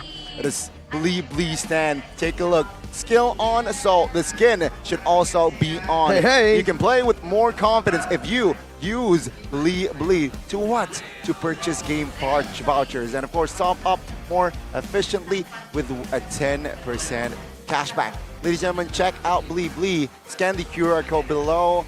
There, right there. Yeah, Right exactly, there. right there. If you want That's the more spot. information. And of course, ladies and gentlemen, with that, it is getting very hot in here. Really, really hot in here, man. I mean, you can see the tense faces all over the stadium. Mahaka Square in this venue here, Jakarta, Indonesia for Season 12 playoff. We're only in day number 2, but the stakes and the games have been phenomenal. How did we go from a 2-0 stomp to another 2-0 stomp to get us to 2-2? Well, you said it yourself. Here's the key for Geek Fam. Mar? He came in. A brand Marquee. that is Mar. And then the key. And then the key. Make a t-shirt, man. MAR. The marquee and then the key. playing the scary. Carry. Bars? Question mark? Arashi, again, I need to check up on you after the 4th game. What is going on with you mentally? Well, you gotta be confused, but what is not confusing is the grab stand out here. Hey. Very convenient. Yeehaw! Yeehaw, yippee-ki-yay indeed. OVO Digital Goods. Oh, take a look at this, right? Take a look at the Guinevere visual. Running out of data. Nerd. While watching a stream, nerd. If you want to buy a data package, it's easy with OVO. For watching or playing games with your favorite heroes, there's a special promo with a cashback up to 5,000 OVO points. Cool, right? And of course, you don't want to miss that out, ladies and gentlemen. So buy data packages with what? With OVO. V. That's the OO combo with a V in the middle. That V stands for victory. That one V stands for victory. And both these teams are looking for one more V, one more victory in the games to get the series win. One team will move on forward to face off against either Onyx or BTR. The other will be waiting to face either Onyx and BTR in the lower brackets though. Exactly, right? So with that, ladies and gentlemen, the team that grabs that gold more usually is more advantageous, right? The better gold wins. Is that what you're trying to say? Exactly. So, ladies and gentlemen, if you want to win in life as well, you need to invest, right? Not just in Mobile Legends to make your skill go up, but also in life. UBS Gold is the way to go. But it seems like with that, ladies and gentlemen, you have to see expectations, right? I want to ask Mr. Arashi again here. What are your expectations? For Game 5? I think they have to try and do something crazy towards the gold lane, right? The fact is that everything began with Marquis, but also with Angeloy. So I think they've dealt with the Angeloy, but they haven't really been able to deal with the playstyle that's honestly quite Marquis-centric, right? We saw that Nile was able to just gank again and again, and for the most part, in the gold lane, they were really winning out. So if they want to try and still play for Skylar, like the RQ we're used to seeing, well, now they can't really rely on Skylar just winning 1v1. They need to give him tools, coverage, more damage to ensure that he does win in the laning phase, he gets to that power spike, and then he gets to carry the game and hopefully win it out for his team. But of course, right now, everything points towards Geek Fam making an insane reverse sweep. I'll be the first person to acknowledge that. They were reverse swept last season. It would be poetic if they reverse sweep. Oh wait, they were reverse swept by the other half of the Classic Derby, EVO's Legends last season. But EVO's in here. This season, there is a chance that they can reverse sweep the other half of the Classic Derby, RRQ. So it's a half revenge. Let's see, ladies and gentlemen, the drafting phase. No subs from each team, but they will swap sides. It's going to be the blue side here for RRQ, and will be Geek Fam on the red side. Let's see here. I've met Matilda, Valentina, and Rafaela Band, Angela, Fredrin, and Baksha. So Edith will be left open here for our 5th game of today. Man, the first time in 5 games. First pick RRQ. Not what we're used to, but it is going to be that Edith. The response though, 2 heroes available for Geek. No Angela, but they can play for the gold lane right here. Get something good, start betting things out for Skylar. Use RRQ's own poison against them. It seems like always for Geek Fam with Marquis in, it's been about getting Marquis a good matchup. It's about reacting to the picks of Skylar rather than securing those picks. And for now, it stays the same. They will secure the 2 picks that made them able to completely snowball on the early game. The Dragon Warrior, Akai, and the NetherRealm. It seems like for Geek Fam, they are not afraid of Skylar's Irithel, man. For most games, right? I think all of the games, Irithel not picked up, not prioritized, not even banned out. And let's see here, will RRQ take the Irithel again, or will they adjust? Right, let's see.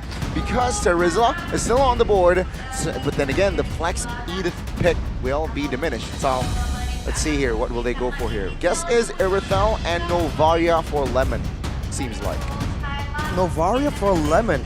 It really wasn't working out with Geek's aggressive style, and everything points towards a similar situation. You know, the NetherRealm and the heavy spins used almost off cooldown every single time. RRQ though, they're gonna try and fight that aggression with the Martis.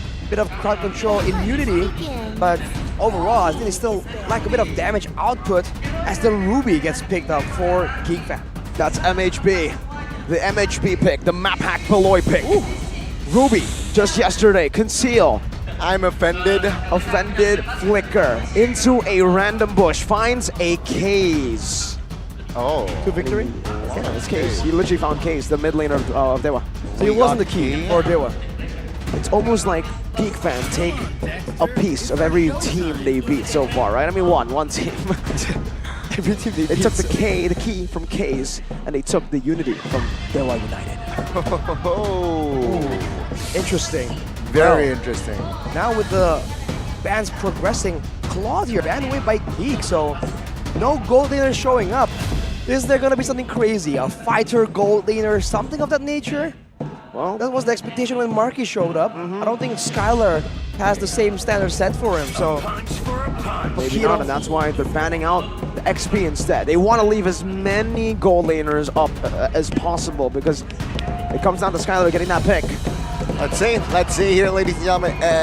You can see here from the composition, right, RRQ, what they need in the second phase is the backliners, right? And there you go. A good ban here by a Geek Fan. They know, again, RRQ, they need DPS.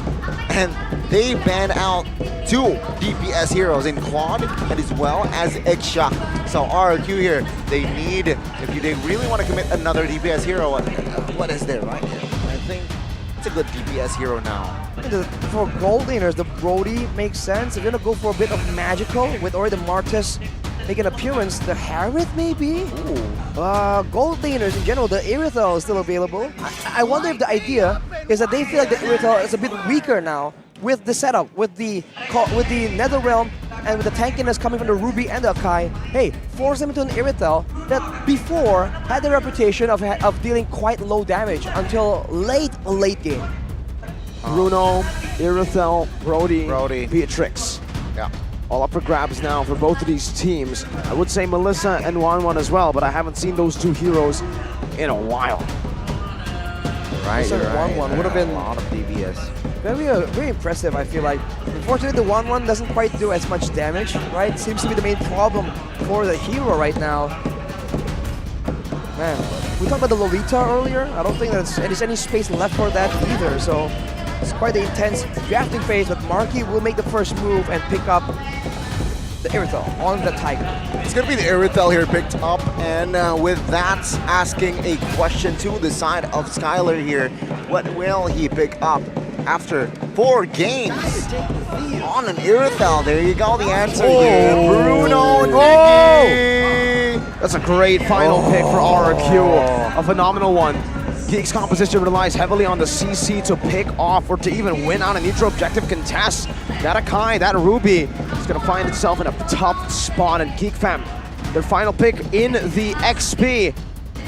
It's got to be a big one. Khalid, probably. No stun.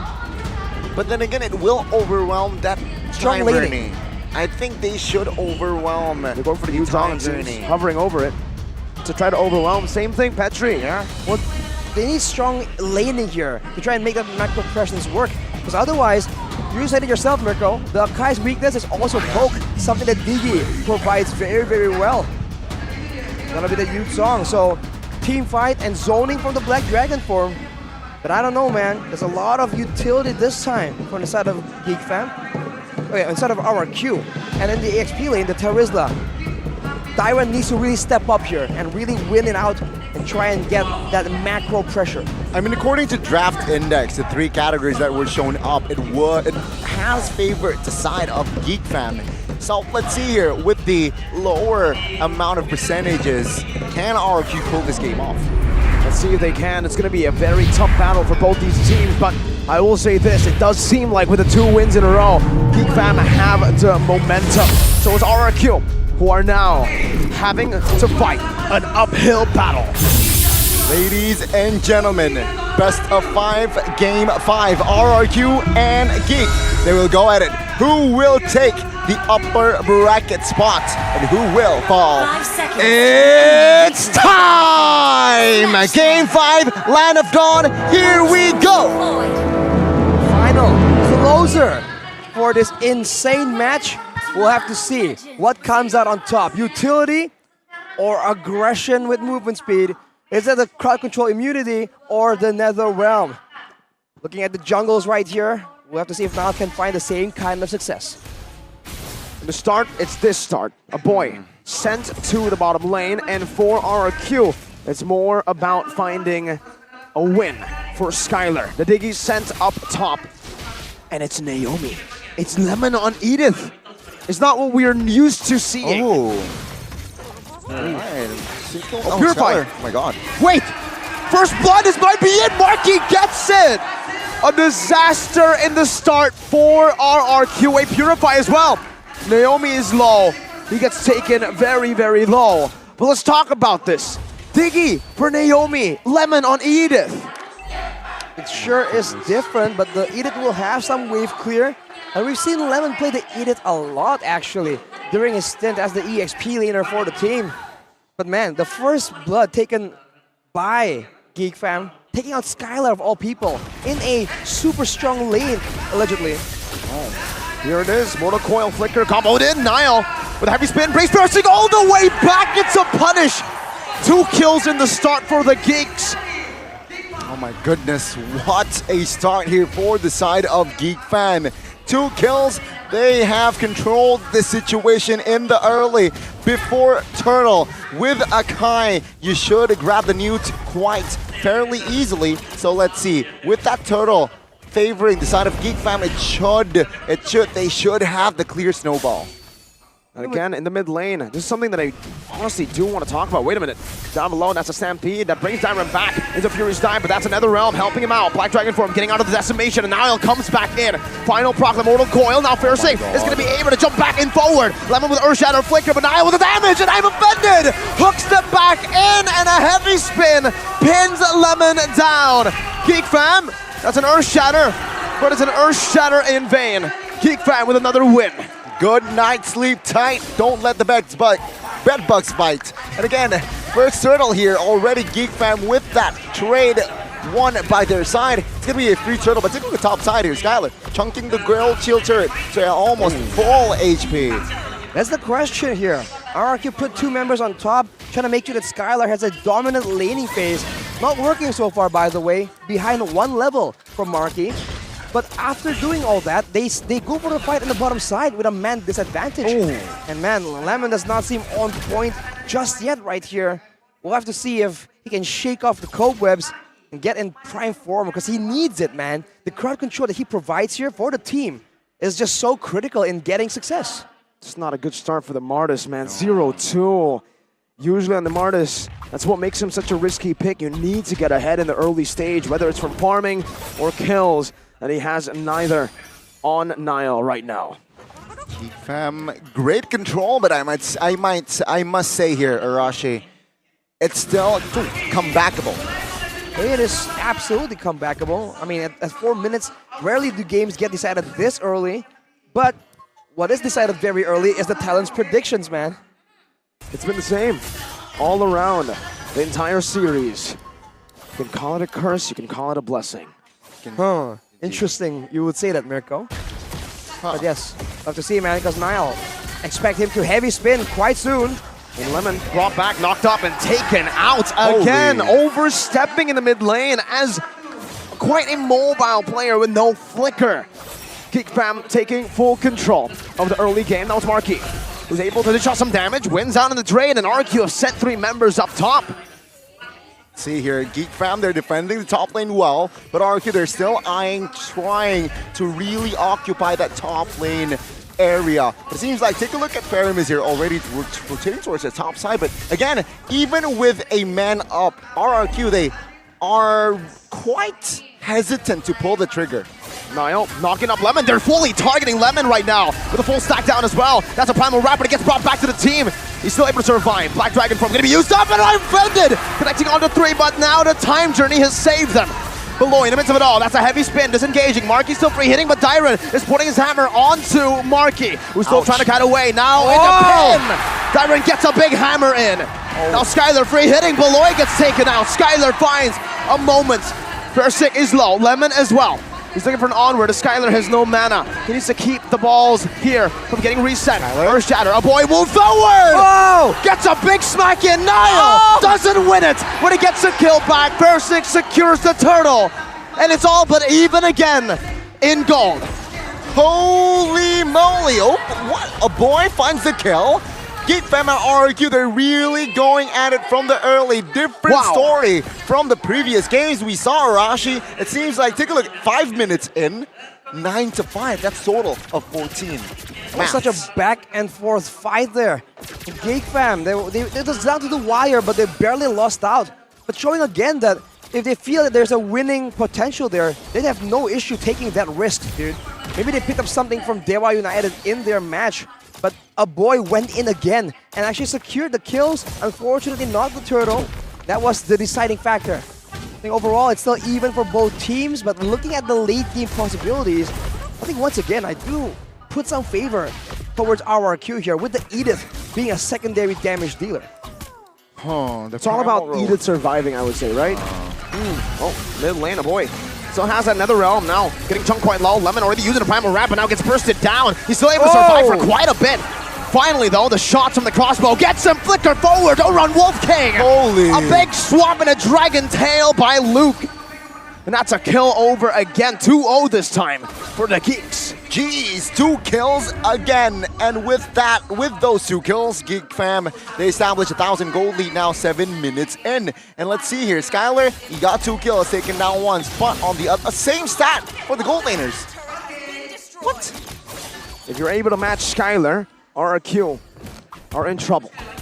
They usually start crumbling once Skylar gets to meet his match. And even with a Diggy right now, that is what's concerning right here. He should be snowballing. He should be having a great time.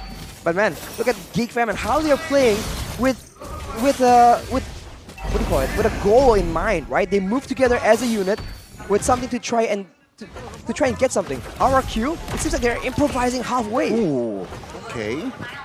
Let's see here, the setup, RRQ, they have covered more ground here in the turtle area. And now is an Akai. Lemon with onward and Earth Shatter, but he now is going to be helped up in the penalty zone. That's a heavy spin to the back right now. Naomi forced to use the time journey early. Luke's still in the back, just zoning them away, and a boy finds a kill onto Lemon. The turtle. Retreat battle 50-50. Nile versus Spursik, and it's Spursik who finds it. He may be 0-4. Nile! Wow! Dashing forward, but now he might be punished. Those are some big shots from Skylar, and a big execute from the Decimate of Spursik. Oh, Nile, he overcommits, and Geek Fam, they were low-key punished. Sure, they lost the turtle, they got Lemon, but take a look at the snowball effect. The top lane structure will fall here. Item-wise, Arashi, what's up? Seems like Lemon is building full tank right here. And you have to wonder, is this what the idea is? Double roam technically. Lemon isn't a quote-unquote damage dealer. He is the secondary roamer. So he does not mind going in aggressively, getting traded to ensure that his team finds success. It could be the curveball they're trying to throw right here, but Geek Fam can adjust to this. And considering they have 2 purifiers, it's still a very difficult time to try and find anyone from Geek Fam. 8 minutes, 9 minutes even, and it seems like it's still an even battle as they look to trade the inner here, top and bottom. But no, yeah, RRQ here taking their time. Dyron defending the top lane. And looking at the rotations, right? Marky now.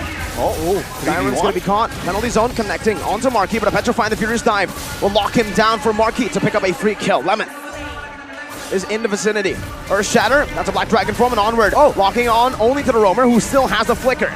Just 1 Decimate should be enough, and now it's another realm to save Geek Fam, to save Beloyski. Meanwhile, in the mid lane, Nile just gets a few good hits on the minions, clears it out, shoves it back in to the tier 1. That should be information though for RRQ still, that Marquis Purify is still on cooldown because he popped that earlier. So let's see here, with that info, can RRQ utilize and engage perhaps on towards Marquis? Now, Geek Fam, they still have a favor, like it's on their side to grab the nuke, but they're more scattered here formation-wise. They seem to have the waves pushed in, but they are waiting for the same situation, right? Now with more threats available, Nile needs to be a bit more careful, and a boy is forced to use his Purify so early. But to see if Dyron can land a big penalty zone. He hasn't been backing away a single time. Not a single DPZ so far. But look at the top side. A trap is being sprung by Geek Fam, but RRQ they're not biting on it. Skylar's just staying objective, going to the mid conceal lane. play. Meanwhile, that's a conceal. I don't think RQ know what Geek are doing. That's a Black Dragon from to the back right now. Beloyski's looking for a moment to go in, but the time journey is right there. Look at the Furious dive defensively. The fight is split, and Thurstic finds a Decimate to secure one. Now he's looking for another. Beloyski is in there, and Skylar gets another. Niall, does he secure it? It's Marky who does, but Thurstic is going in ham! Skylar gets a double! RQ gets 4! What the heck happened? What a disengage by RRQ. They saw that Geek Fam, they're clumping in. Can they end? 3 seconds. 3 seconds on Luke. 3 seconds on Luke. 5 seconds on Malloy. my Lord lord. spawning, but we forgot completely about the turret, the base turret passive that has sprung out now in the mid lane to clear out the wave. RRQ, they have the game in their hands, in their grasp with a gold lead. That Lord by Geek Fam, will they be able to use it? That was a great attempt by Geek Fam, man. It could have really worked in their favor. Unfortunately, the first person they ran into was Dyron, and then it was Naomi. And with the protection, it was just a bit too much. And look at the bottom wave. Oh, Time journey. Yeah, bait it out. That's a big resource. And guess what? Geek Fam are still on the offense. Remember, that's a Lord that hasn't been cleared out. No time journey means that RQ will have no chance at winning a team fight for the next few seconds. RQ needs to just buy into time. Lemon taken low. Beloyski moving forward, getting as the frontliner some space for the backline. Reverse time, bringing it back. Lemon now with the Earth Shadow Flicker combo with Dyron in the penalty zone. But no time journey. Skylar gets brought back to the team. Marky's low. Skylar pinned down and taken out. 2 for 2. A boy looking for some damage. Petrified to the back. Naomi taken low. Now with Furious Dive. One more hit should do it. But Versick saves the Kingdom's Falcon. Oh my goodness, Geek Fam and RRQ, they're going at it. Arashi, Geek Fam now claims the base turret, and with the offense here, Skylar, earlier the Purify was on cooldown. Even with the Purify, I feel like he will be taken down. And now, Geek Fam, they're eyeing for that mid. I don't think they're able to get it, man. I think it's both teams. They're just going very aggressively here. No one is willing to back down, even when the things look kind of sketchy. RRQ, though, once again, they entered that fight separately. I believe one or two members of RRQ, joined the fight at the later stages. If they were there in the beginning, it's a completely different story. So RRQ, knowing now that they can win fights, need to plan around that. Set up the waves, set up the positioning to ensure that it's a 5v5. And if everything goes well, Skylar has shown that he has carried and he has absolutely caught up here. With level 15, Marky 1 level below. Ladies and gentlemen, we are minute 13 at game 5. Take a look at total kills here. 12 to 15, and this is what happened here. Arashi, you can see Lemon opening up. Skylar, though. Purify was almost on cooldown, almost active. Oh my goodness, what a shutdown, what a trade. At the end of the day, it will be Geek Fam claiming the base turret. Oh my goodness. Thought it was a fight here. Skylar gets splashed by some damage. A question over to Arashi before this fight starts. Who has more power at this stage of the game? Who's stronger? I think it's RRQ. Lemon is a lot tankier now. He just got the Athenas as well. He'll be able to be a secondary damage dealer. And we saw that for Geek Fam. It's a lot of damage to try and deal with, right? Both magical and physical. This was the Edith pick they were so desperate to get, first picking it with their turn to be the first pickers. With the wave pushing the bot side, RRQ has a lot to work with right here. I think Beloyski will go for another concealed play, but with all the alarm bombs around, it's so difficult. Oh no, Shadow Stampede bringing Lemon back. That's some good chunk of damage. What? Primal Wrath already at the start. That's a big resource, but it does bait out another realm. 2 big resources used up, Primal Wrath and Nether Realm. Which one's more important? You decide. RRQ backing away. Meanwhile, below in the mid lane now jumping on forward to try to find an opening, but he will not be able to find it just yet. Both teams looking for the Lord. 14,000 HP, down to a quarter. A boy. Shadow Stampede, a good splash of damage. Once more, it's penalty zone, dodge away from. Niall actually moves forward on that. Heavy spin coming down. Time journey still ready! Marky! Steals the Lord for Geek Fam! The Super Sub does it again. 15 minutes in. Twice now, he claims the Lord. That is absolutely tragic for RRQ.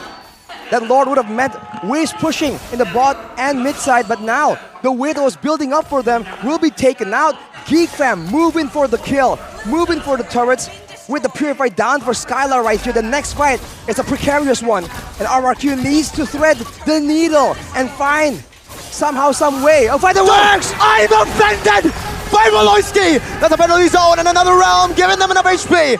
Lemon with the Earth Shatter, Marquee low, Lord up top, marching down, not enough to take RRQ down. Still able to evade, still able to defend, 16 minutes in. Kingdom, we got a problem. I repeat, Kingdom, we got a problem. And that name is Baloyski. What? And I'm offended right there. Could have turned everything. But fortunately, Daiwan was able to land the penalty zone. And that defense was great. They were fighting as well as clearing the Lord at the same time. Now with the bottom wave finally catching up though, there's one more wave that Geek Fam can try and make a play off. But look at this Diggy damage. It's starting to build up. Let's see, the time journey is off of cooldown. And the only way that Geek Fam wins against RRQ is if they're able to bait it out from them. Geek Fam, RRQ. Oof. They're slowing things down now, calculating every move, waiting for info. Even with that retry popped by Fursic, that all shows that even so, RRQ is still looking for proactive plays. Man, now that there's a bit of time here though, both teams are trying to farm up, trying to adjust their item builds as well. But a boy, he has the highest damage dealt in the game and he has 0 deaths. Of course, the Netherrealm is a big part of that, but he is just playing it to absolute perfection. In the next fight though, Lemon's Flicker and Skylar's Purify will be up. And Lemon usually is very aggressive on that Flicker. He doesn't like playing it defensive. He wants to be the one going for the picks, going for the crowd control. And we'll have to see. I think it's quite even at this point. It's all about the waves. Who can it be set up for? In the previous fight, RRQ has it set up for them, but I don't know. Geek Fam forced them into that fight, and they did not come out on top. Okay, again, RRQ Geek Fam here. Ladies and gentlemen, total kills very close, even economy now close. 18 minutes. We're about to enter the phase where economy is irrelevant in the game. Ooh, it's all about the switcheroos and items. Now Lord is up. Scholar again has the orange buff. Fursik's all alone. Mortal Coil used up already. I'm offended. Saved up. Lemon rotating onwards. Bullet with a dash. Cancel on the Earth Shatter. Don't run Wolf Kill. King. Both teams disengaging. Lemon finding an angle. Getting splashed again. Not finding the onward. Now brought back to the team. Now cut it back. 4-man Earth Shatter onto a Mortal Coil, but they're able to bait out. What? A Primal Wrath used up. A big resource burnt. Let's see. Look at the bottom lane though. The wave is still pushing. If RRQ can hold this, can force Geek Fam onto a confusing situation. Oh! I'm offended! Baiting on a time journey. Skylar taking low. Now with nature. A boy coming back. And there you go. Skylar taken out. Tyra with a penalty zone. On to 3. But it is not him that is stuck. Geek Fam are going in. A boy with a Purify getting back out. Piercing low. 3 people. 3 of the Kingdom soldiers have been taken out. See it in his eyes. That is not Voloisky. That right there. That's greed. Reverse sweep is close. 4-man taken out. And the Kingdom, they're in trouble. Conceal play will close the game out, seems like. Penalty zone. Onto 5. The hero. Die! Run! Will not be able to get 5, but he got all that he needed. Dyren made the deal with the devil to make the defense. 20 minutes in. RRQ and Geek Fam, they're still going at it. No Baloyski, no Marky. Lord on the table. Waves pushing for RRQ. This is their chance. They gotta go for it. 20 seconds without Dyren. There's a chance that Nal can steal this, but RRQ, they have to go for it. RRQ, in the midst of winning, a chance, a light from above. Nile with a play, a miracle one at that. Now with another realm, it's Nile! Save after save! Now it's Nile who will meet his demise, but he has done enough for the Geeks to stay in it one more time. Stop it! Stop it! This game is full of surprises. Left and right, the trades.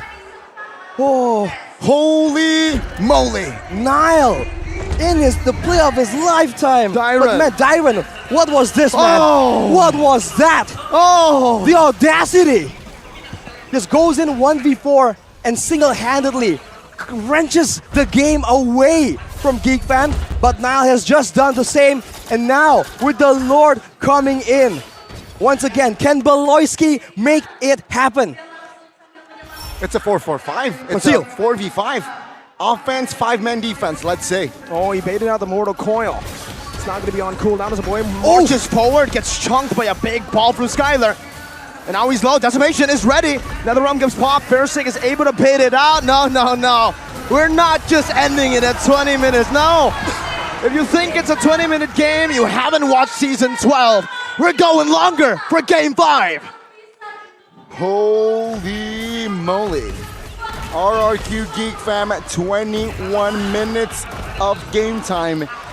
And still, we have yet to find a winner. Arashi, tell us your thoughts. Man, the urgency for Geek Fam to end this game as soon as possible. I think that is what made them just group up and try and go for the end right there.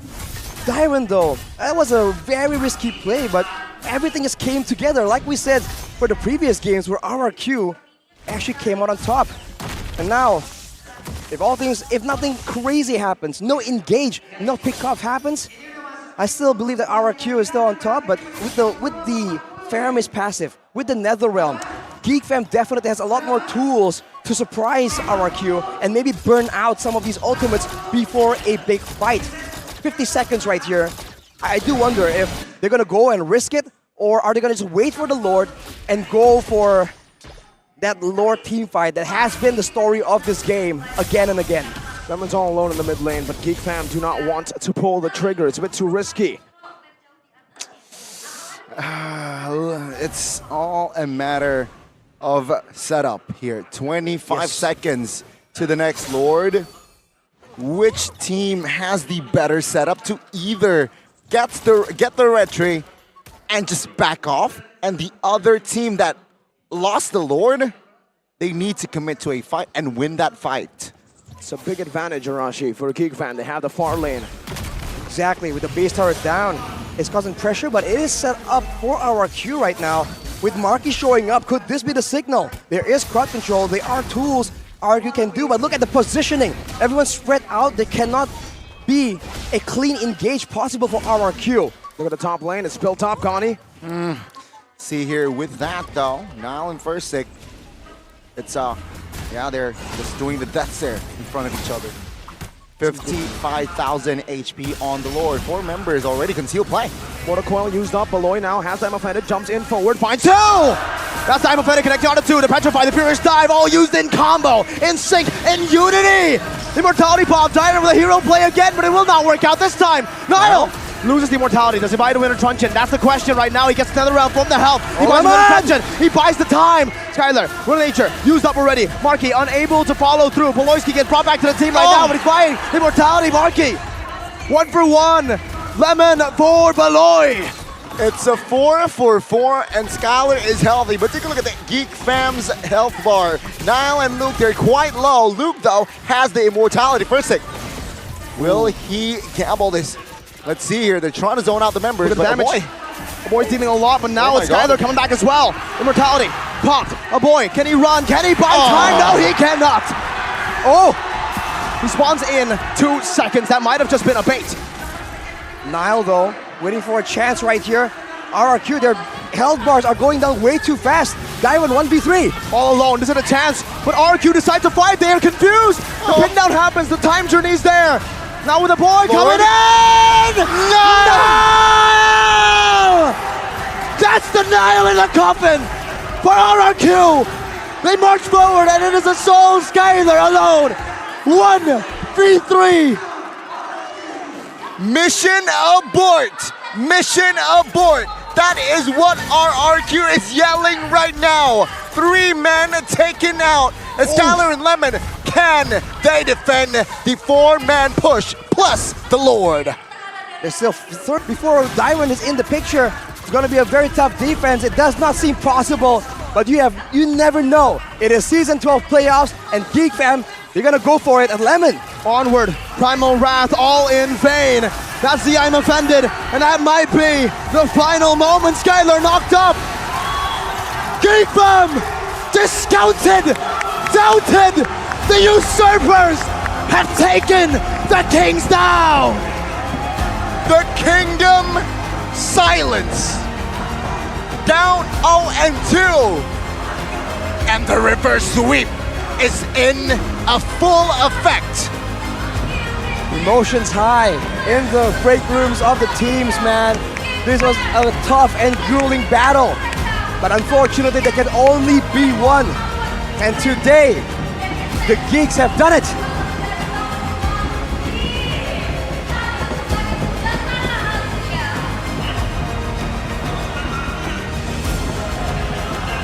The best game in Season 12 playoffs. And we're only in day 2. We're only on match 1.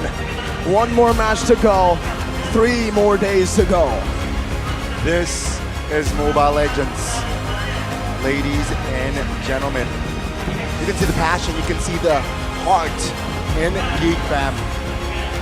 But don't worry, RRQ, their journey is not yet over.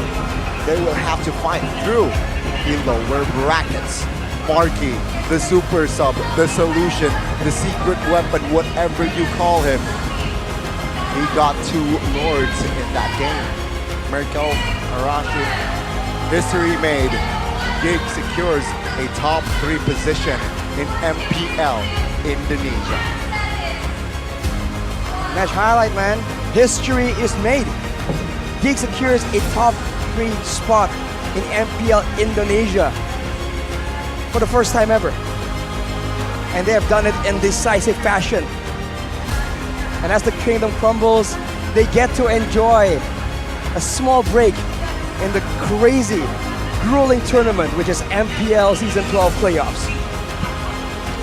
You couldn't script it better. No one can. If it was scripted, it wouldn't be as epic as this. Nothing can compare to a game as dramatic as this. 2-0 done. Doubted. Hated. Determination of another level for the Geeks. The Geek Fam Unity for the first time in MPL Indonesia history will be able to celebrate an upper bracket final slot.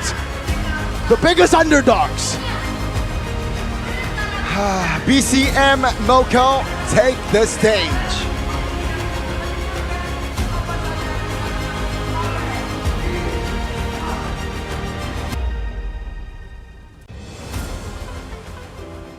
Mereka berhasil menempati posisi upper bracket, bertahan begitu kuat ya sampai titik darah penghabisan di Best of 5 series ini. Dan mereka mengalahkan lagi tim RRQ dari regular season hingga babak playoff. Tapi sepertinya di babak playoff ini bagaimana kalian menjadi bukan hanya dari King Slayer, tapi kalian juga Demon Slayer. New lineup to fight against a Geek Fam. How do you see this match up today? I cannot talk tapi itu susah lawan itu Lemon. Soalnya hirap dia beda. Susah predik. Susah predik untuk melawan tim RRQ hari ini dan susah tentu saja. Dan terlihat begitu emosional dari semua player tim Geek Fam. Masih adrenalin kah? Bagaimana kondisi kalian sih untuk 5 game ini yang panjang dan mendebarkan? How is your situation? How is the Geek Fam situation in these 5 games? The first 5 games. Like our boss kid say, before this match we need to win 3 games. They win two games, they need to win, RRQ win 2 games, so they only need to win 1 game. Kita need to win 3 games, same. We need to win 3 games, so we don't soak.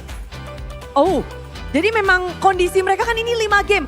Kalah di 2 game awal, mereka punya mindset yang sangat baik. Seperti yang dibilang dari CEO-nya, katanya semuanya butuh 3 kemenangan. RRQ memang punya 2, tapi mereka butuh 3 sebenarnya. Dan Geek Fam pun kondisinya sama, membutuhkan 3 kemenangan. Dan mereka nggak sedih, nggak apa, mereka berhasil untuk comeback stronger dan ngebalikin reverse sweep.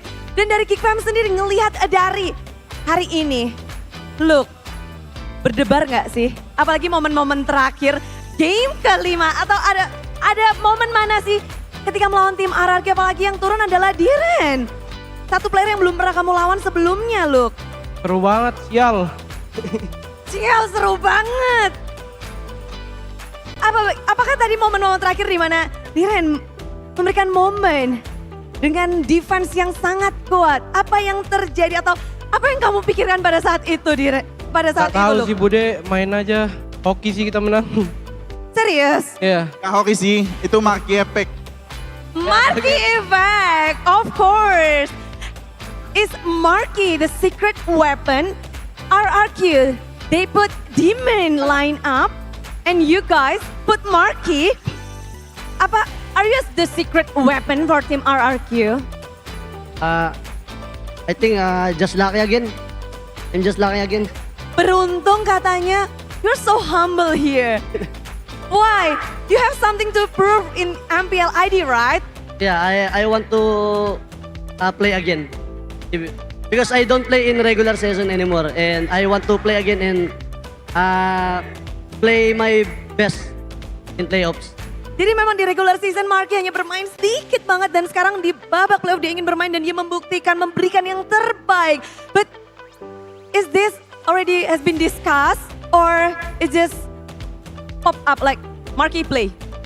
Before the match, have you guys discussed it? No. Okay.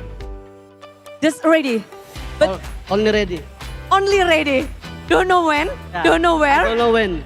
Nggak tahu kapan, nggak tahu di mana, tapi kata coach Erpang, just be ready. Siap-siap aja Marky. And how do you prepare yourself when you're not playing on the first day? Gua ready banget. 100% I'm ready. 100% ready against everyone? Or just RRQ? Or no, I think all. I just give all in team. Any team.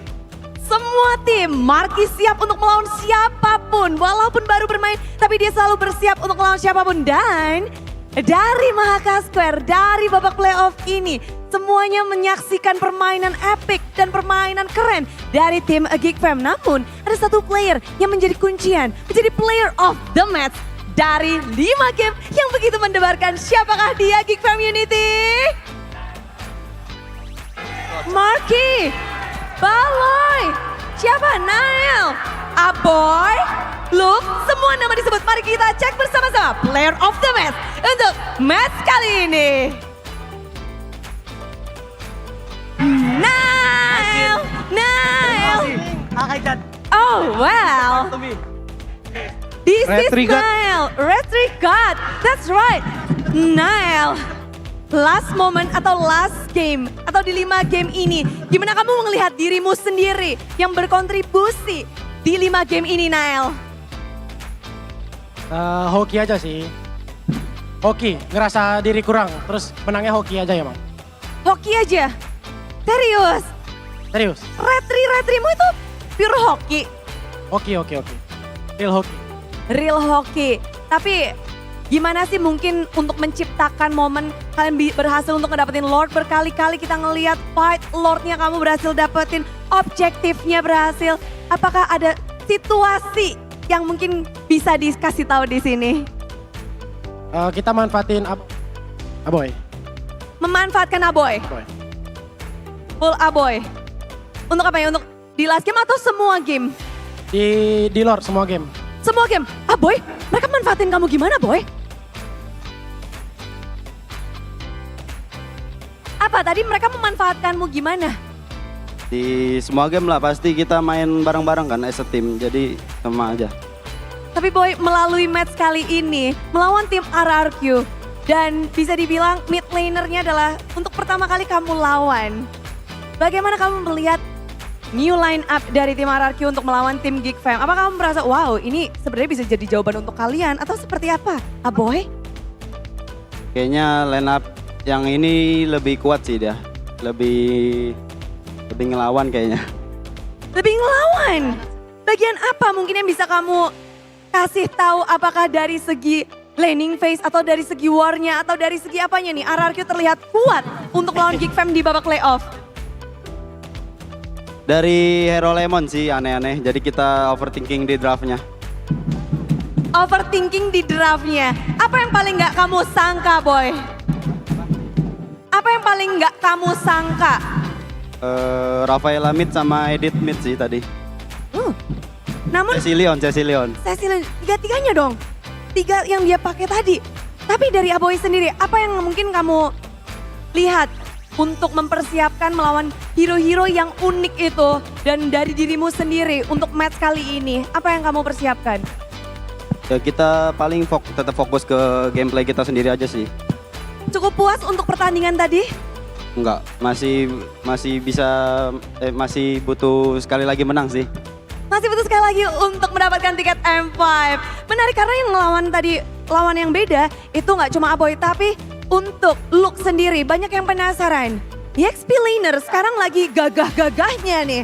Apalagi lawanmu, kamu melawan 2 sekaligus. Namun kamu bisa nggak sih ngelihat mungkin pada saat regular season dan sekarang perbedaannya untuk Dairen dan juga Banana, apa yang paling kamu rasain? Beda. Tahu sih Bude, sama aja. Sama aja. Mungkin Dairen pakai Khaled ya kali ya. Tapi Banana juga main ya? Gak tahu. Iya. Gimana dong? Tahu. Sama aja. Tapi kamu cukup puas untuk performa dirimu kah untuk di match kali ini? Tadi kalau Aboy katanya kurang, masih ada yang bisa di-improve. Look udah keren sih kayaknya ya. Cukup puas untuk performa hari ini dari Geek Belum Fam? sih, kita masih ada match besok kan lawan Onyx. Semoga hoki lagi sih. Udah prediksi dong ya? Udah prediksi nih match? Udah, mereka prediksi Onyx bakal kalian lawan? Bukan lawan Onyx, gak tahu, salah. Loh ya gak apa-apa. Kamu menyangka siapa yang akan kamu lawan? Kamu jawab Onyx. Ada yang berpikiran lain kah? Akankah kalian besok melawan Onyx atau Bigetron? Karena matchnya habis ini nih. Apakah kalian udah mempersiapkan untuk lawan esok hari kalian? Apa, mau atau prediksi? Yes. Prediksi? Onyx sih.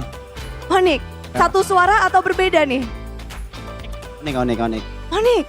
Onyx, Marky? Onyx juga? Onyx, he said Onyx first. And you guys did a great job today. Dan tentu saja untuk kalian semua yang ada di sini, kalian bisa meet and greet bersama sang pemenang di Festive Hall yang ada di bawah. Jadi jangan sampai kelewatan.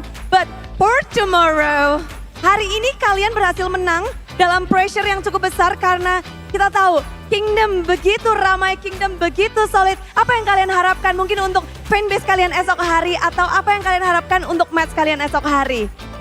Buat Geek Community tetap support kita sih. Masih banyak match lagi kan. Ya, makasih guys. Makasih. Ingin mereka lebih keras gak dari supporter lawan kalian? Ingin mereka juga lebih keras dan lebih ramai dari lawan? Enggak sih, lihat mereka aja udah seneng sih kita. Oh, sudah senang.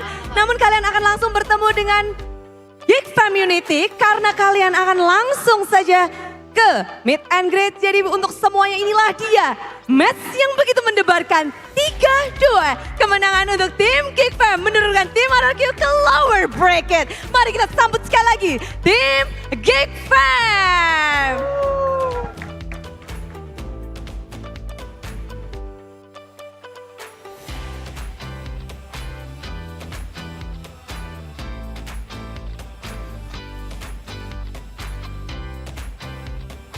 Oh my lord, ladies and gentlemen, the perfect ending.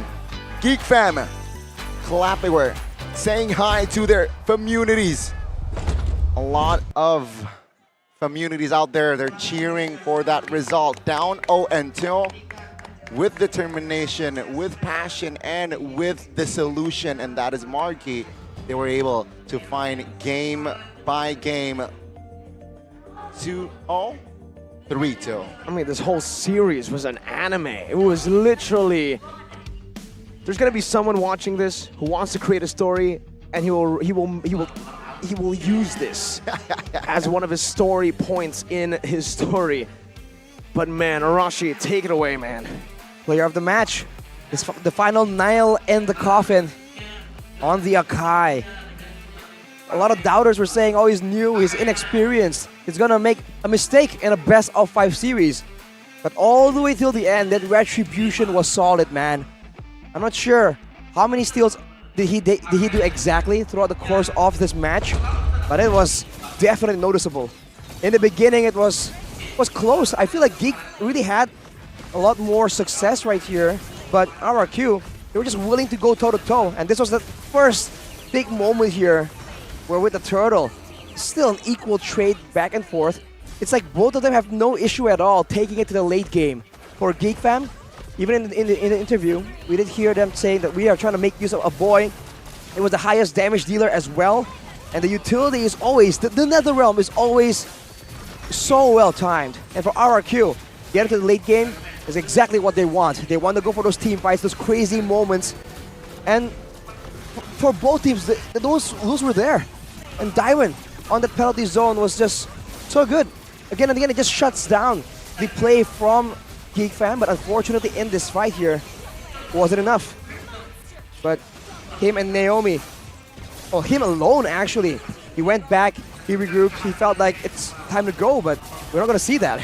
I mean, it felt like Geek Fam, they have a switch, right? Game 1, they have not yet switched that serious mode, that in the zone mode, right? Down 0-2, then suddenly, and of course with the help of Marky, they were in the zone. And yeah, speaking of Faramis, I feel like only a boy can really pull off the Faramis here. If we're talking about the playoffs, only look at that moment. Only mid laner. Oh, take a look at the expressions, and of course in the locker. You know, it means so much. It means so for much. Valoisky especially. I believe just last season after the loss, he, I believe, posted something on social media saying something about retiring from MLBB, and then we met him, Arashi, after the grand finals, I believe. Yeah. And we're like, is that real? Please let it not be real. And he told it was just the impulsive emotions coming out after a big loss. But you can tell that it means so much to him now after, you know, again, losing in the first day of playoffs last season to now finally making it to the upper bracket finals. What a play. Just seems like such a solid team as well. Everyone has the same vision, the same objective, moving together. Not a single Lord, by the way, is given to RRQ in that final game. Wow. If you have any doubts about whether or not Nail deserves it, oh, what about Aboy? What about Luke? Not a single Lord, regardless of the situation, was handed over to RRQ. And of course, full credit to the rest of Geek Fam, Nile wasn't the only one stealing, right? Marky was able to actually secure one as well. And that's just how crazy this team is.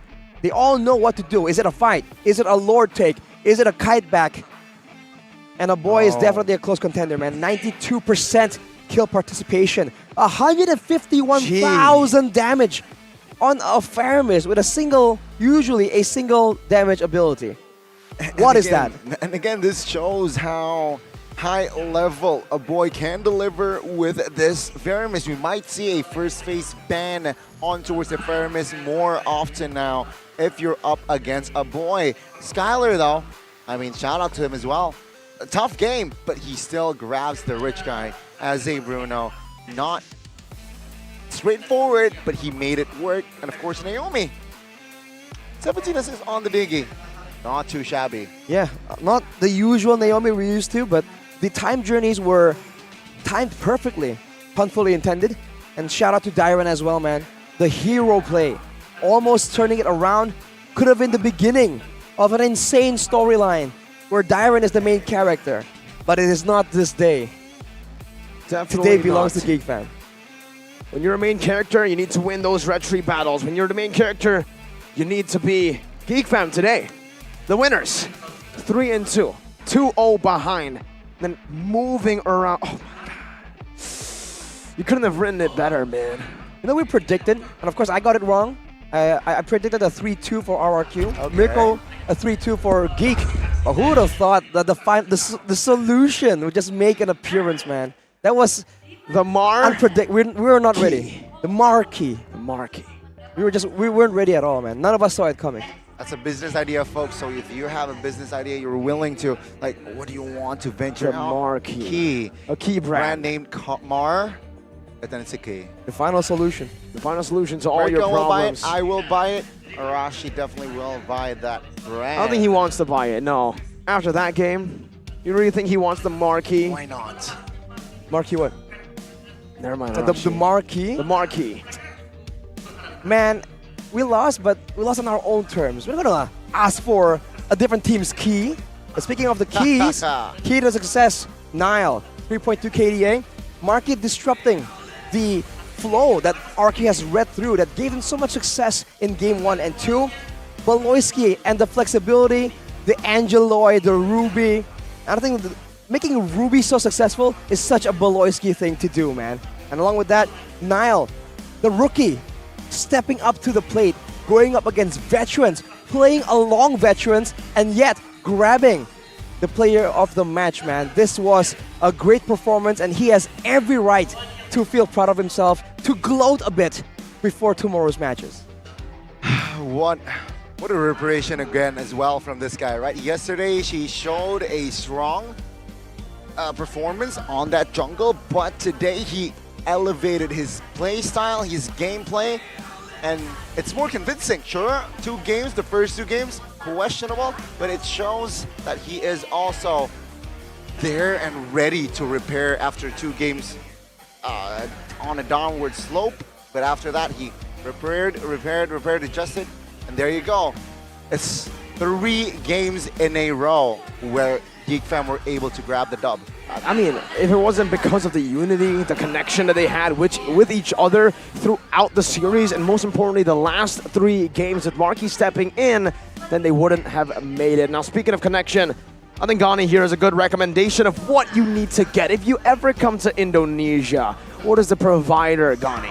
You need to know this, right? Because it is very, very crucial, important news for MLBB fans. If you want to buy data packages, it's super easy with OVO. Whether it's for streaming, gaming, you can rely on OVO. For telecom sales customers, there's a special promo with a cashback of up to 10,000 OVO points. That's awesome. Check that out. Where? payovo.co/dataovo. Don't miss that out. Buy data packages with OVO. That is very easy, very convenient. And if you're a little bit too confused, just scan the QR code below, rewind, and of course, if you want to rewatch that series, the gold was a huge factor throughout those I would say, 5 actually, games. in Game 5, they didn't care about gold. Just towards in Game the 5. end. Yeah. Towards the end. But then again, they invested the gold to the gold laners mostly.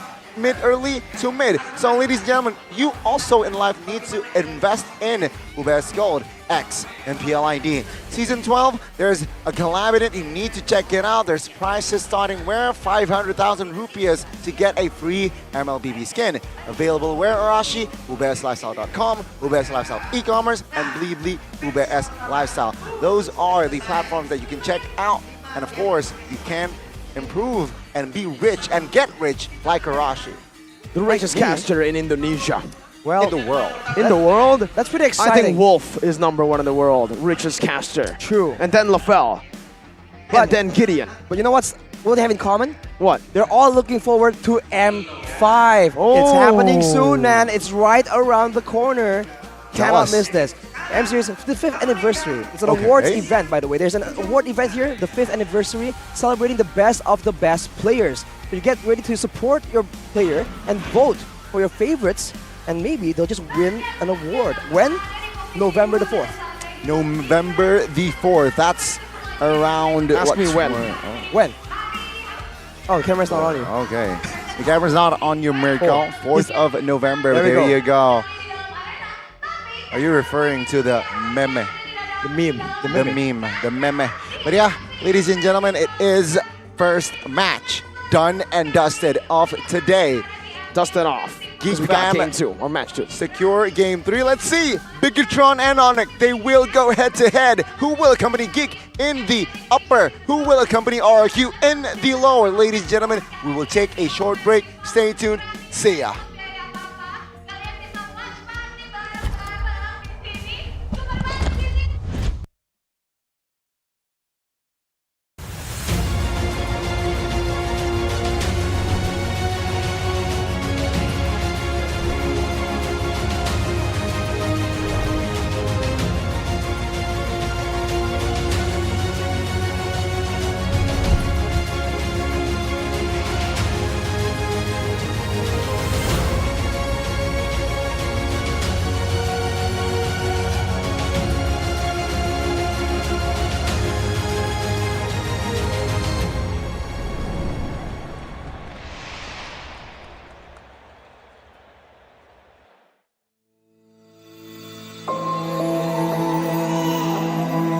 It's all right, my little star.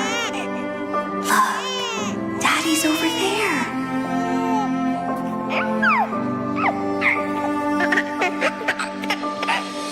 The calamity's approaching, and it will destroy everything.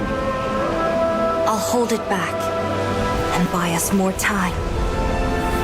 Nolan, protect our daughter. No! Lillian!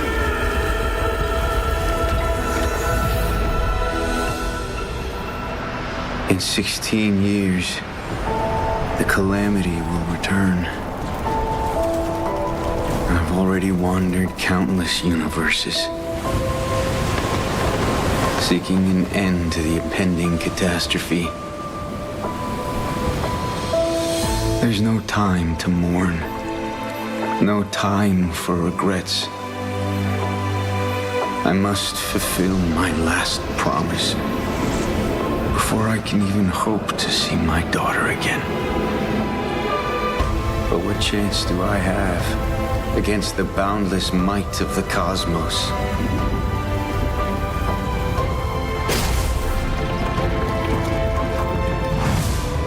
I'm sorry, my little star. I might not be able to return home anymore.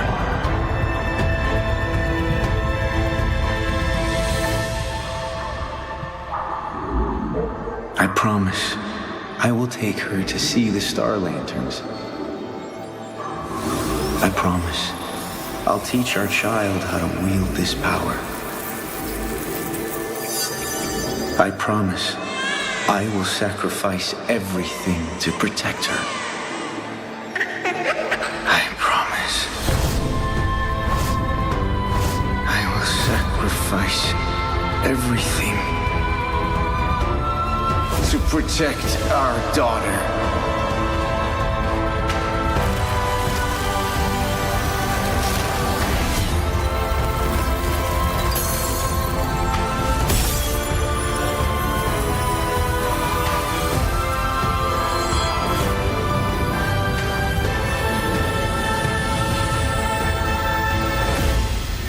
In every fragment of my soul, the calamity's end shall be witnessed. Dad? Are you out there?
Ini bukan sekedar permainan.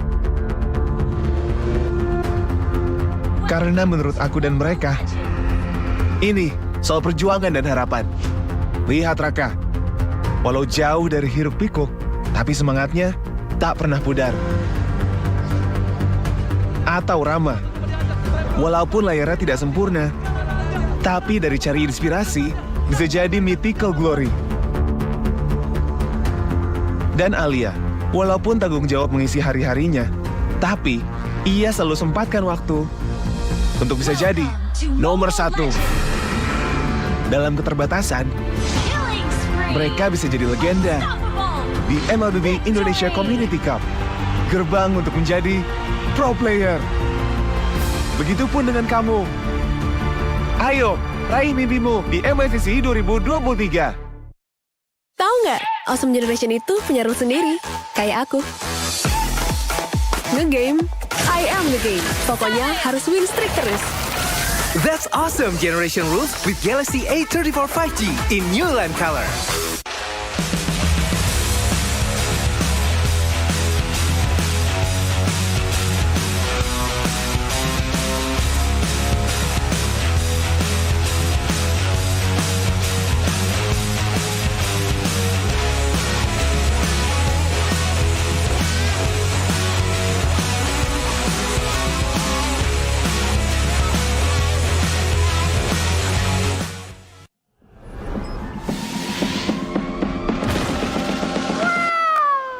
It's only you.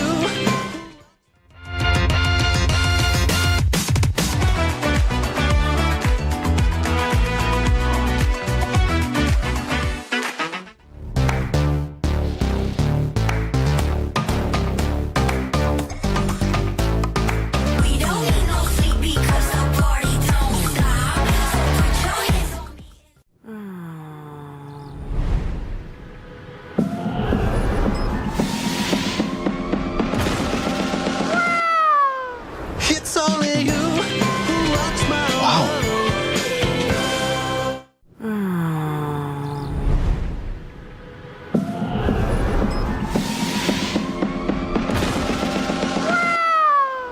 It's only you who rocks my world.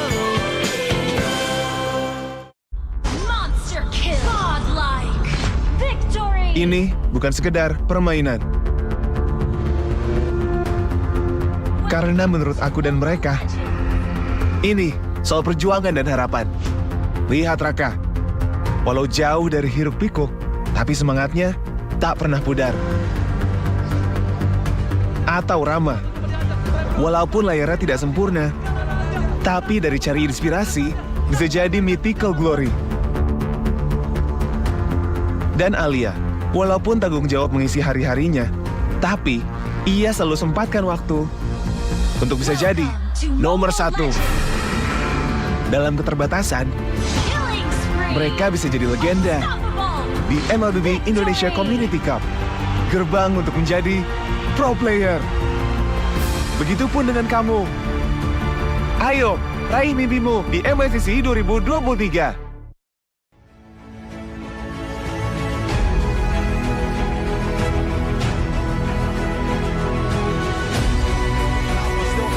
Onto the Lord.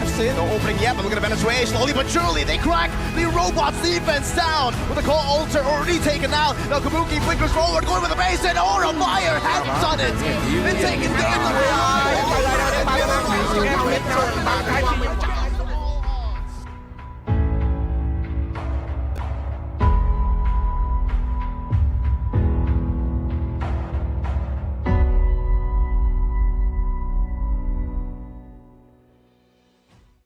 Rasain nih Gatot kacau. Ih, tombe basah. Bro, move on ke Head and Shoulders. 100% pede, ketombe basah dan gatal Wiped out. dapetin edisi baru Gatot kaca di minimarket terdekat. Head and Shoulders. Ini Gatot, ini kaca. Mas Gatot, benerin kaca. Di dunia games, top up jadi lebih mudah. Pilih game, masukkan game ID. Pilih Diamond. Masukkan kode promo, dan pilih metode pembayaran. Masukkan kode OTP dan konfirmasi pembelian. Selamat, kamu dapat tambahan kuota. Kumpulkan DG Point setiap top up. Tukar dengan merchandise dan voucher game menarik. Nikmati juga promo setiap harinya. Upgrade gameplaymu sekarang.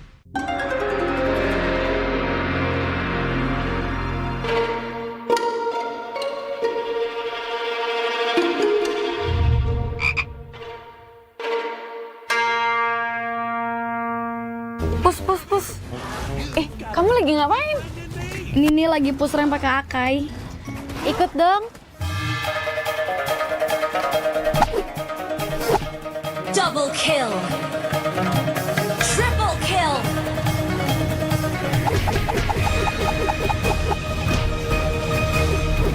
Savage. Itu keren banget loh itu. Ya dong, top global Mi. Bukan kamunya yang keren. Itu notifikasinya keren banget. Alah, notifikasi ini bisa didapetin dari in-game mulai dari kemarin 8 Agustus cuma 58 diamond doang. Murah banget kan? Iya sih, murah banget ya. Nah, kita main. Hanya perlu melihat ke dalam dirimu. Dan kamu akan mengerti betapa berharganya nilaimu. Percaya pada dirimu. Bukan dengan tergesa-gesa, namun dengan caramu yang beda. Tunjukkan kilau kisahmu sendiri. Dan ciptakan emas dalam setiap karyamu. Trust in gold. Unlimited. That's unlimited. That's unlimited. That's unlimited. That's unlimited. Modal gratis, untung berkali-kali.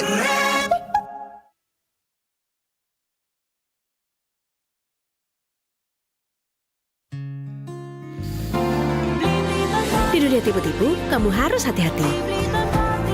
Pakai beli aja yang pasti. Pasti puas hanya dibeli-beli. Monster kill. Godlike. Victory. Ini bukan sekedar permainan. Karena menurut aku dan mereka, ini soal perjuangan dan harapan. Lihat Raka, walau jauh dari hiruk pikuk, tapi semangatnya tak pernah pudar. Atau Rama, walaupun layarnya tidak sempurna, tapi dari cari inspirasi bisa jadi mythical glory. Dan Alia, walaupun tanggung jawab mengisi hari-harinya, tapi ia selalu sempatkan waktu untuk bisa jadi nomor 1. Dalam keterbatasan, mereka bisa jadi legenda di MLBB Indonesia Community Cup, gerbang untuk menjadi pro player. Begitupun dengan kamu. Ayo, raih mimpimu di MLCC 2023.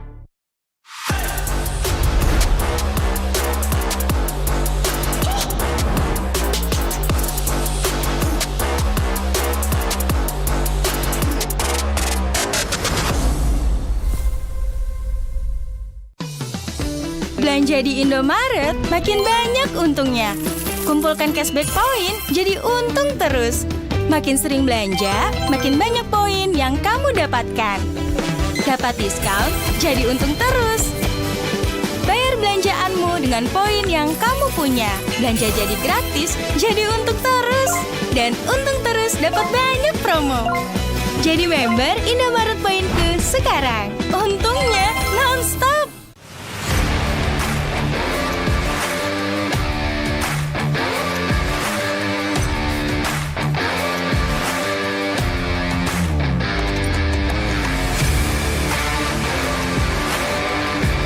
Di dunia games, top up jadi lebih mudah.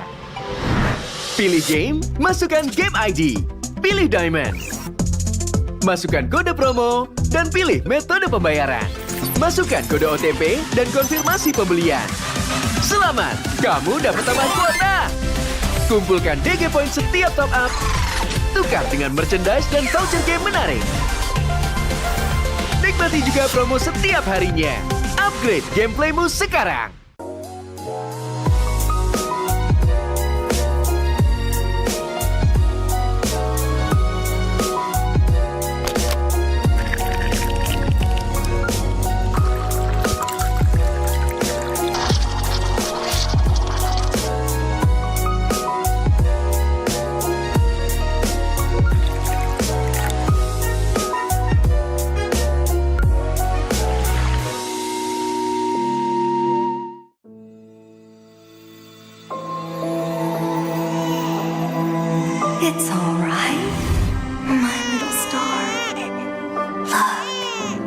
He's over there.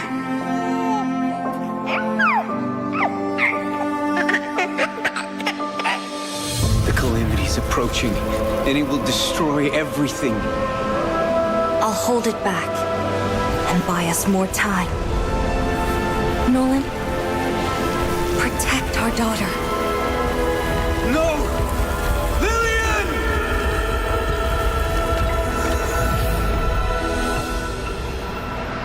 In 16 years, the calamity will return.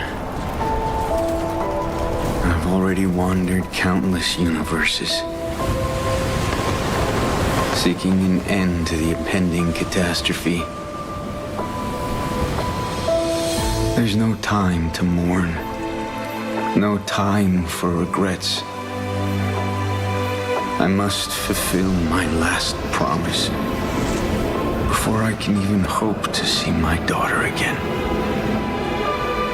But what chance do I have against the boundless might of the cosmos?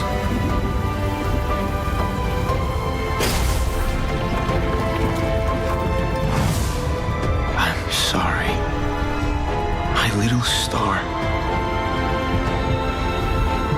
I might not be able to return home anymore.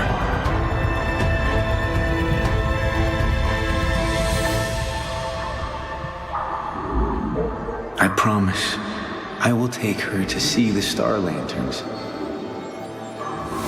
I promise I'll teach our child how to wield this power. I promise I will sacrifice everything to protect her. I promise I will sacrifice everything to protect our daughter.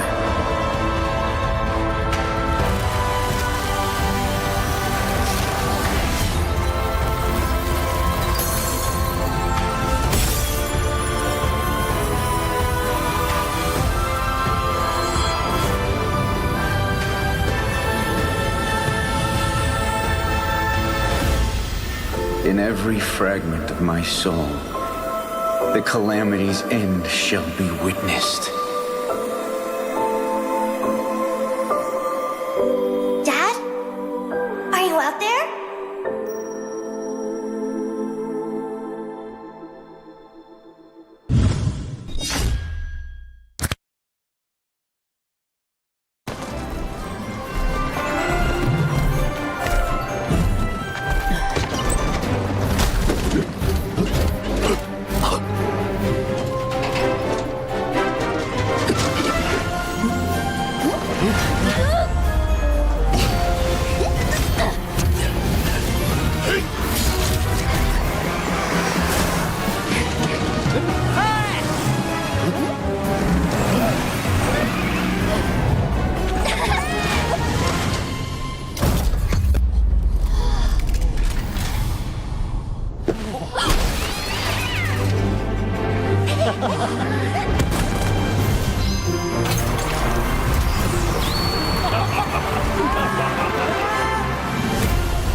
Monster kill. Godlike.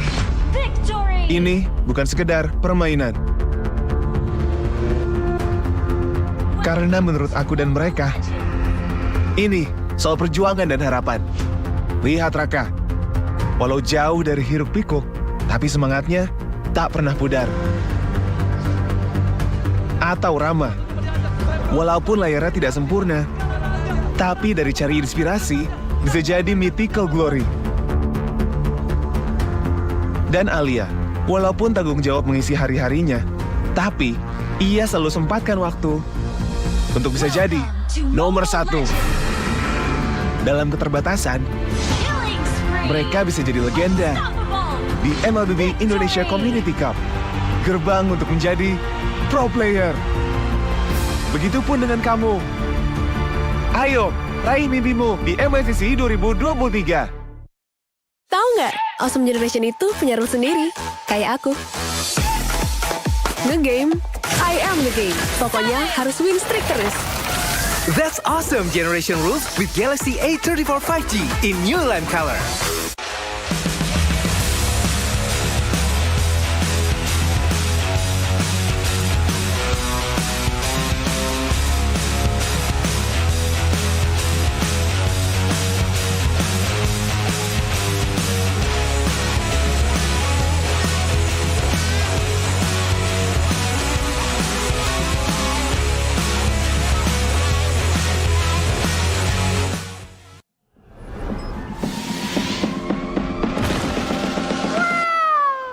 It's only you.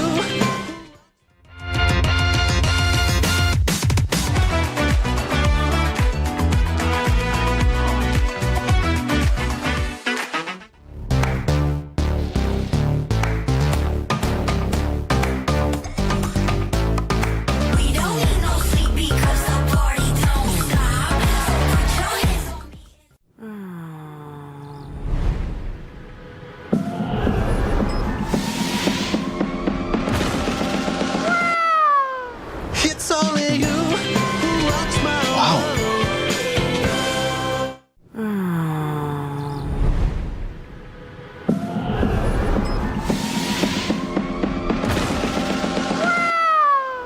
It's only you who rocks my world.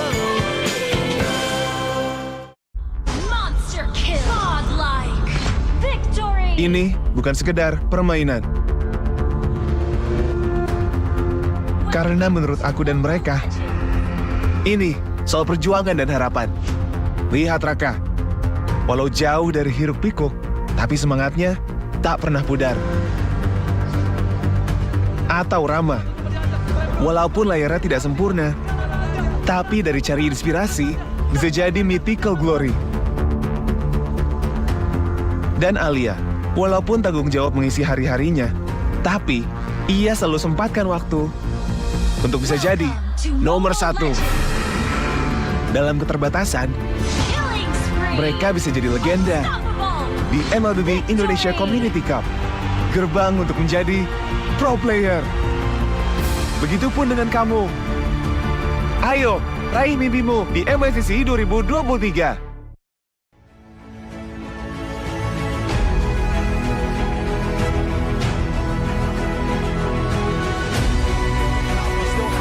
Onto the Lord. No opening yet, but look at Venezuela. Slowly but surely, they crack the robots' defense down. With the call altar already taken out. Now Kabuki flickers forward, going with the base, and Aura Fire has done it. Been taken game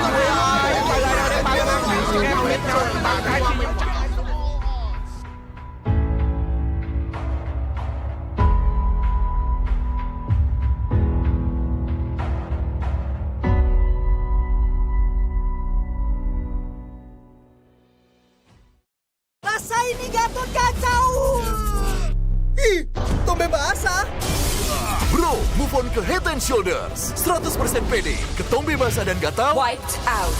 Dapetin edisi baru Gatot kaca di minimarket terdekat. Head and Shoulders. Ini Gatot, ini kaca. Mas Gatot, benerin kaca. Di dunia games, top up jadi lebih mudah. Pilih game, masukkan game ID. Pilih Diamond. Masukkan kode promo, dan pilih metode pembayaran.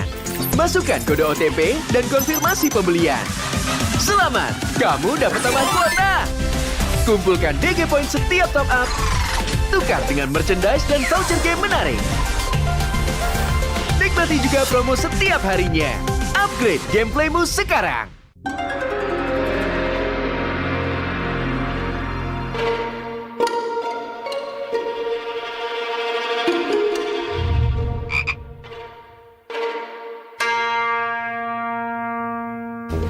Pus. Kamu lagi ngapain? Ini nih lagi push rank pakai Akai. Ikut dong. Double kill. Triple kill.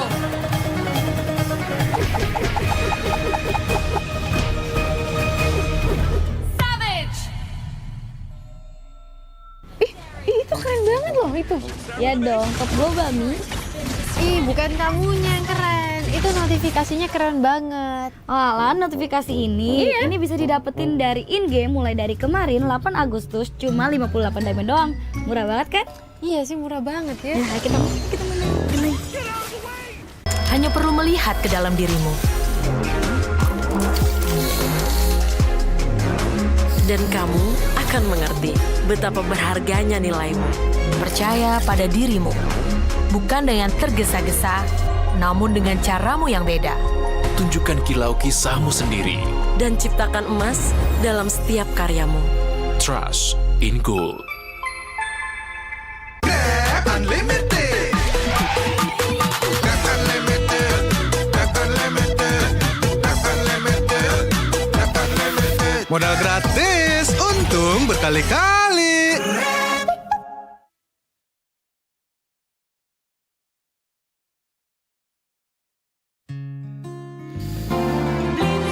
Di dunia tipu-tipu, kamu harus hati-hati. Pakai beli aja yang pasti. Puas hanya dibeli-beli. Monster kill. Godlike.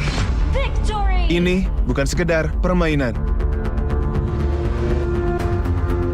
Karena menurut aku dan mereka, ini soal perjuangan dan harapan. Lihat Raka, walau jauh dari hiruk pikuk, tapi semangatnya tak pernah pudar. Atau Rama, walaupun layarnya tidak sempurna, tapi dari cari inspirasi bisa jadi mythical glory. Dan Alia, walaupun tanggung jawab mengisi hari-harinya, tapi ia selalu sempatkan waktu untuk bisa jadi nomor 1. Dalam keterbatasan, mereka bisa jadi legenda di MLBB Indonesia Community Cup, gerbang untuk menjadi pro player. Begitupun dengan kamu. Ayo, raih mimpimu di MLCC 2023.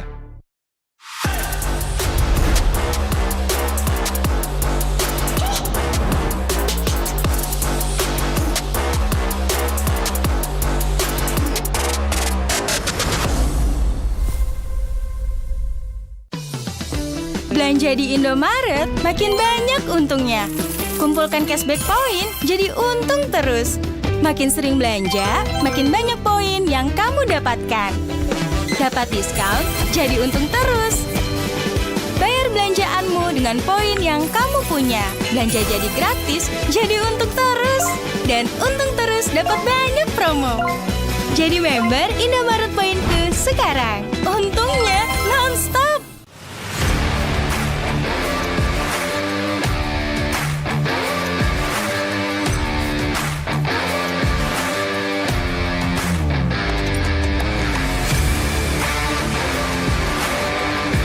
Di dunia games, top up jadi lebih mudah.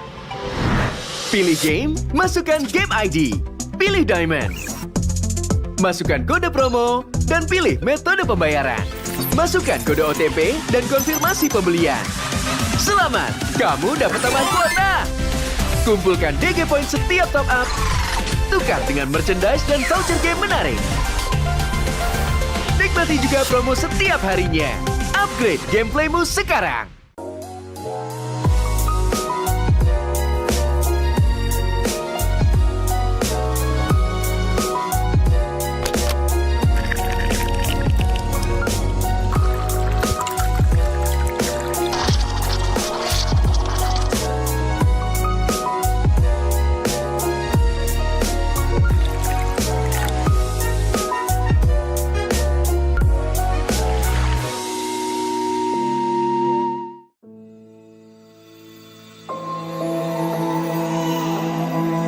It's all right, my little star. Look, Daddy's over there.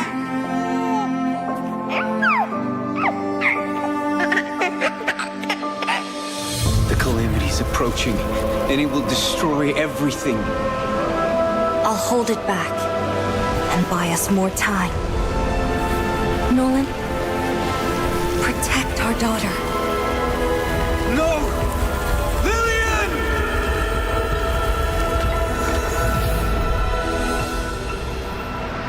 In 16 years, the calamity will return. I've already wandered countless universes, seeking an end to the impending catastrophe.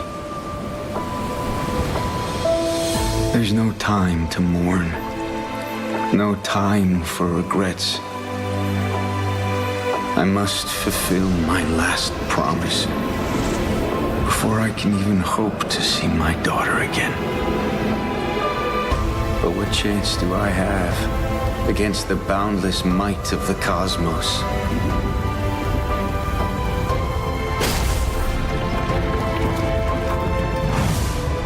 I'm sorry, my little star. I might not be able to return home anymore.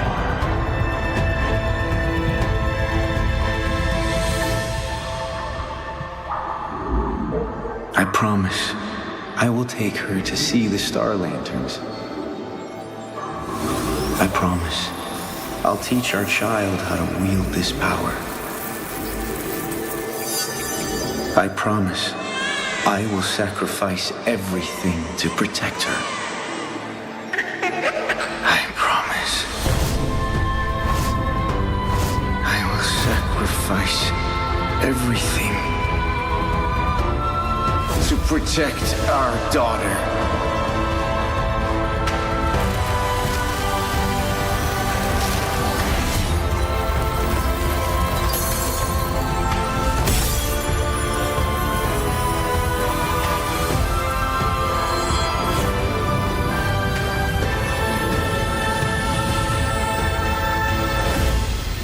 In every fragment of my soul, the calamity's end shall be witnessed. Dad? Are you out there?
Monster kill. Godlike.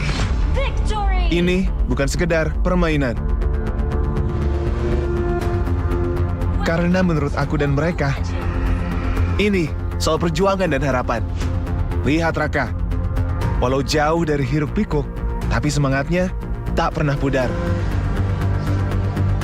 Atau Rama, walaupun layarnya tidak sempurna, tapi dari cari inspirasi bisa jadi mythical glory.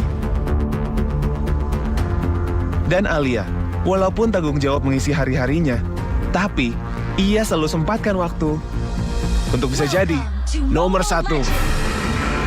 Dalam keterbatasan, mereka bisa jadi legenda di MLB Indonesia Community Cup, gerbang untuk menjadi pro player.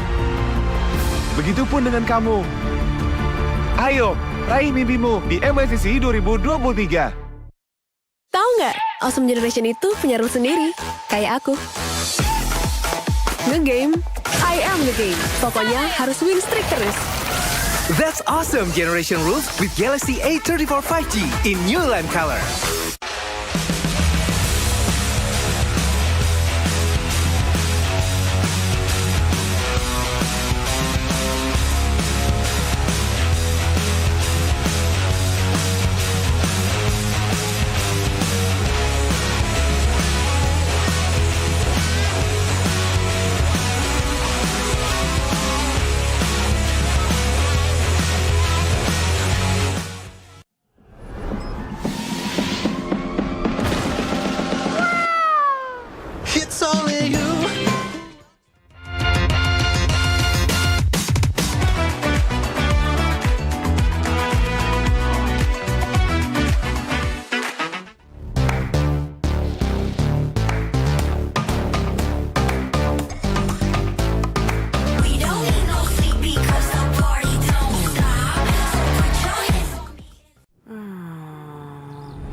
Ini bukan sekedar permainan. Karena menurut aku dan mereka, ini soal perjuangan dan harapan. Lihat Raka, walau jauh dari hiruk pikuk, tapi semangatnya tak pernah pudar. Atau Rama, walaupun layarnya tidak sempurna, tapi dari cari inspirasi bisa jadi mythical glory.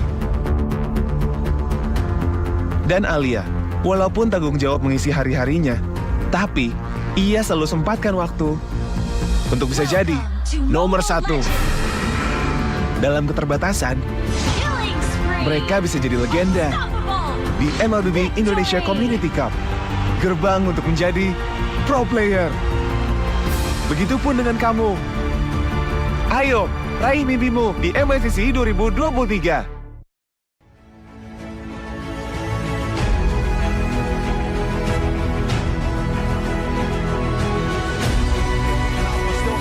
Onto the Lord. No opening yet, but look at the Venezuela. Slowly but surely, they crack the robots' defense down with the call altar already taken out. Now Kabuki flickers forward, going with the base, and Aura Fire has done it. Been taken down the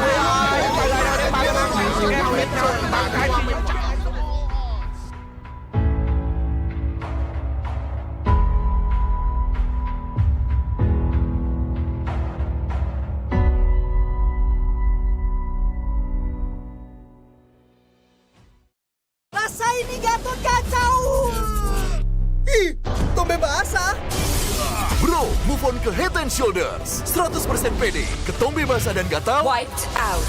dapetin edisi baru Gatot kaca di minimarket terdekat. Head and Shoulders. Ini Gatot, ini kaca. Mas Gatot benerin kaca.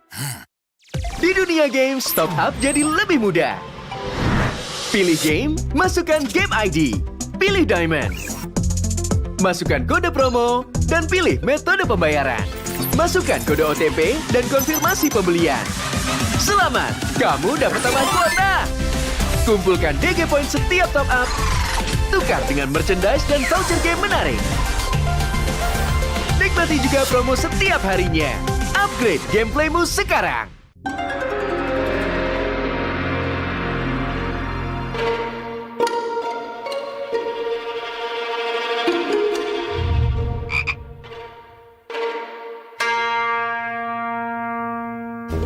Pus. Kamu lagi ngapain? Ini nih lagi push rank pakai Akai. Ikut dong. Double kill. Triple kill.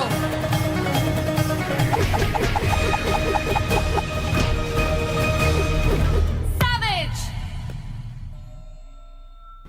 Itu keren banget loh itu.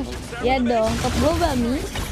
Ih, bukan kamunya yang keren. Itu notifikasinya keren banget. Alah, notifikasi ini bisa didapetin dari in-game mulai dari kemarin 8 Agustus cuma 58 diamond doang. Murah banget kan? Iya sih, murah banget ya. Nah, kita main. Hanya perlu melihat ke dalam dirimu. Dan kamu akan mengerti betapa berharganya nilaimu. Percaya pada dirimu. Bukan dengan tergesa-gesa, namun dengan caramu yang beda. Tunjukkan kilau kisahmu sendiri. Dan ciptakan emas dalam setiap karyamu. Trust in gold. Unlimited.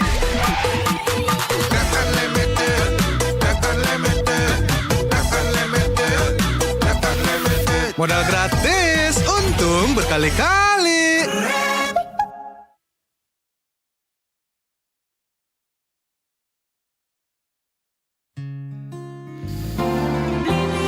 Di dunia tipu-tipu, kamu harus hati-hati. Pakai beli aja yang pasti. Pasti puas hanya dibeli-beli. Monster kill. Godlike. Victory. Ini bukan sekedar permainan. Karena menurut aku dan mereka, ini soal perjuangan dan harapan. Lihat Raka, walau jauh dari hiruk pikuk, tapi semangatnya tak pernah pudar. Atau Rama, walaupun layarnya tidak sempurna, tapi dari cari inspirasi bisa jadi mythical glory.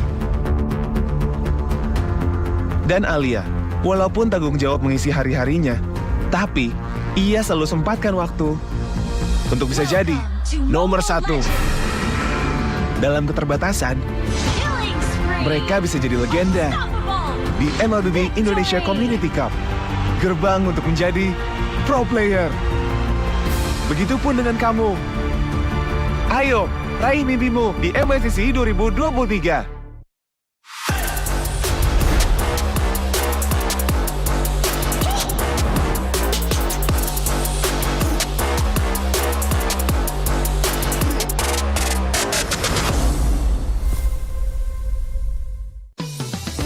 Belanja di Indomaret makin banyak untungnya.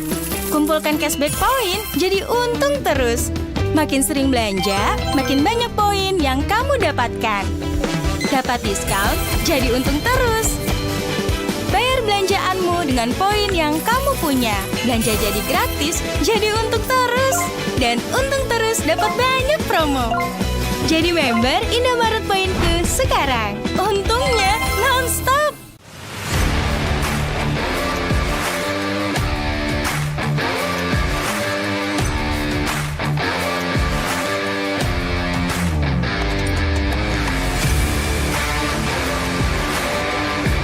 Di dunia games, top up jadi lebih mudah. Pilih game, masukkan game ID. Pilih Diamond. Masukkan kode promo, dan pilih metode pembayaran. Masukkan kode OTP dan konfirmasi pembelian. Selamat, kamu dapat tambahan kuota. Kumpulkan DG Point setiap top up. Tukar dengan merchandise dan voucher game menarik. Nikmati juga promo setiap harinya. Upgrade gameplaymu sekarang.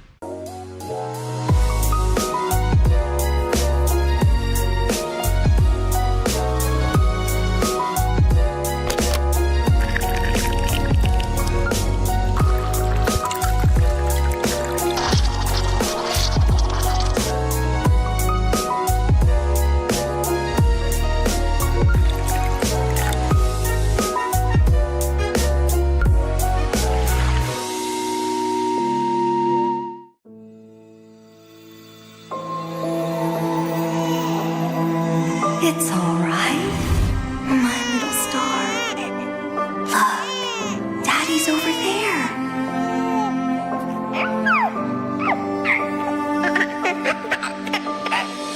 The calamity's approaching, and it will destroy everything. I'll hold it back and buy us more time. Nolan, protect our daughter. No!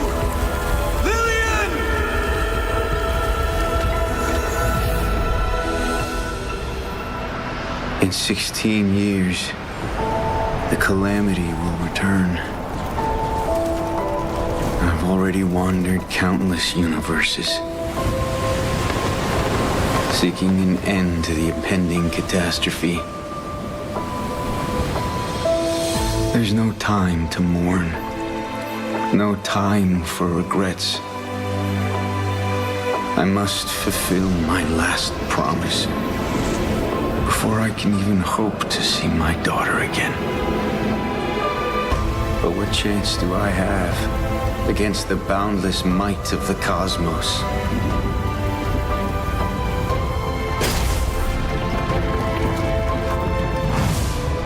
I'm sorry, my little star. I might not be able to return home anymore.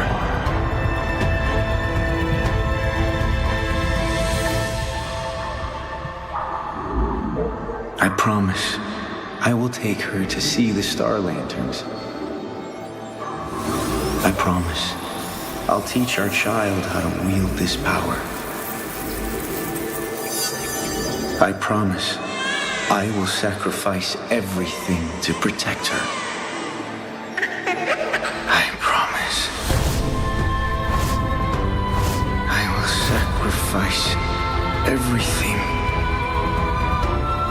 to protect our daughter.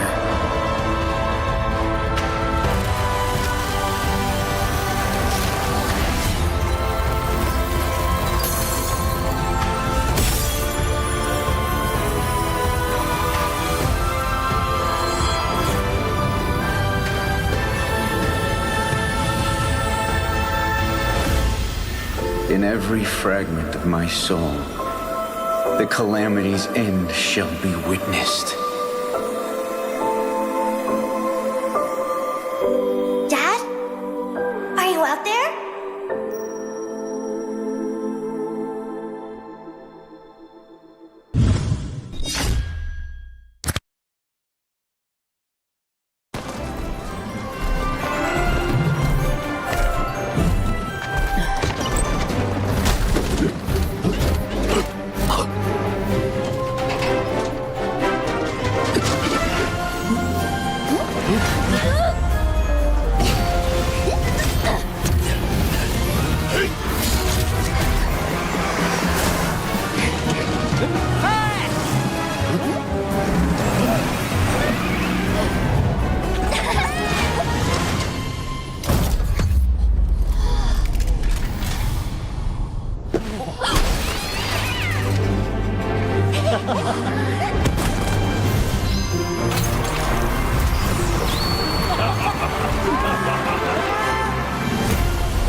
Monster kill. Godlike. Victory. Ini bukan sekedar permainan. Karena menurut aku dan mereka, ini soal perjuangan dan harapan. Lihat Raka, walau jauh dari hiruk pikuk, tapi semangatnya tak pernah pudar. Atau Rama, walaupun layarnya tidak sempurna, tapi dari cari inspirasi bisa jadi mythical glory. Dan Alia, walaupun tanggung jawab mengisi hari-harinya, tapi ia selalu sempatkan waktu untuk bisa jadi nomor 1. Dalam keterbatasan, mereka bisa jadi legenda di MLBB Indonesia Community Cup, gerbang untuk menjadi pro player. Begitupun dengan kamu. Ayo, raih mimpimu di MLCC 2023.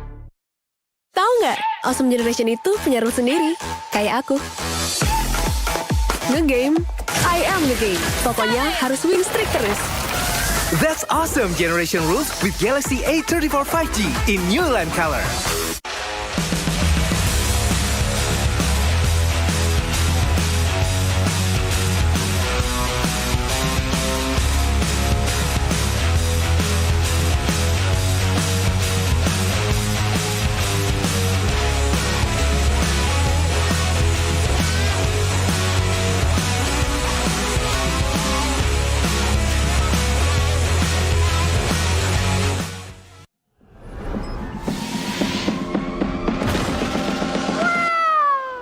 It's only you.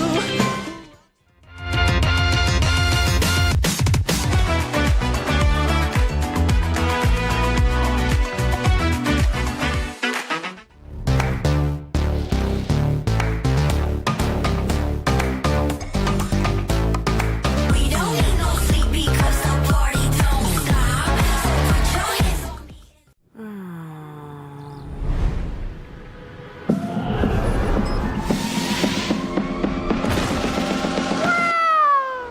It's only you who rocks my world.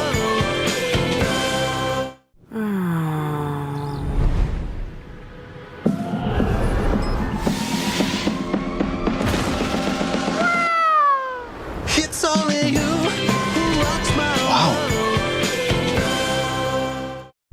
Monster kill. Godlike. Victory. Ini bukan sekedar permainan.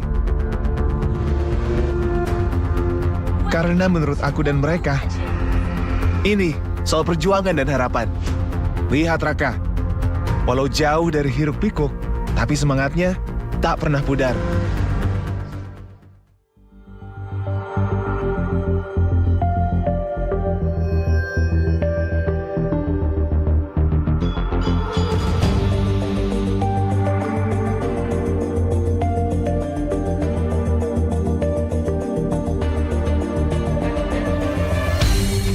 Aku kan berdiri dan terus berlari, terus ke arah puncak tertinggi.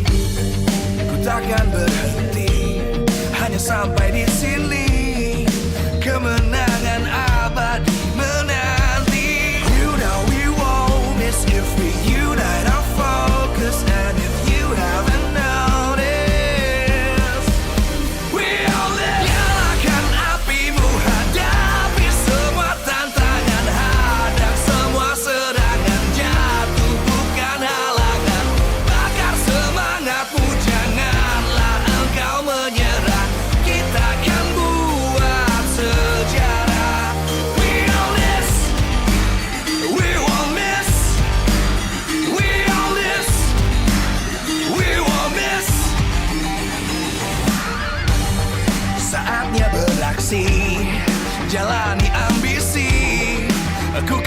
menyawakan hari ini. You know we won't miss if we unite our focus. And if you haven't noticed, we'll live. Nyalakan apimu, hadapi semua tantangan, hadang semua serangan, jatuh bukan halangan.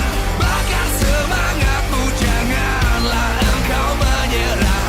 Kita akan buat sejarah.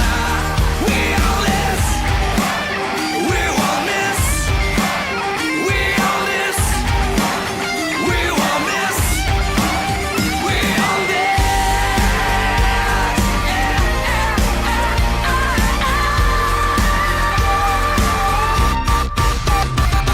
Nyalakan apimu, hadapi semua tantangan, hadang semua serangan, jatuh bukan halangan. Bakar semangatmu, janganlah engkau menyerah. Kita akan buat sejarah. We all this.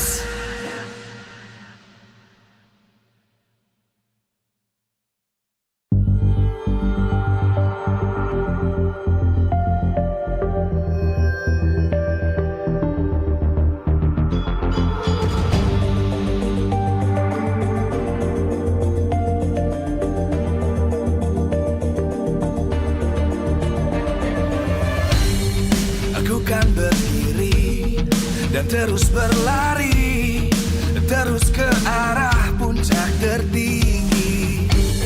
Ku takkan berhenti, hanya sampai di sini. Kemenangan abadi menanti. You know we won't miss if we unite our focus. And if you haven't noticed, we all live. Nyalakan apimu, hadapi semua tantangan, hadang semua serangan, jatuh bukan halangan. Bakar semangatmu, janganlah engkau menyerah. Kita akan buat sejarah. We all this, we won't miss. We all this, we won't miss. Saatnya beraksi, jalani ambisi. Aku kan menyawakan hari ini. You know we won't miss if we unite our focus. And if you haven't noticed, we all live. Nyalakan apimu, hadapi semua tantangan, hadang semua serangan, jatuh bukan halangan. Bakar semangatmu, janganlah engkau menyerah. Kita akan buat sejarah. We all this, we won't miss. We all this, we won't miss. We all this.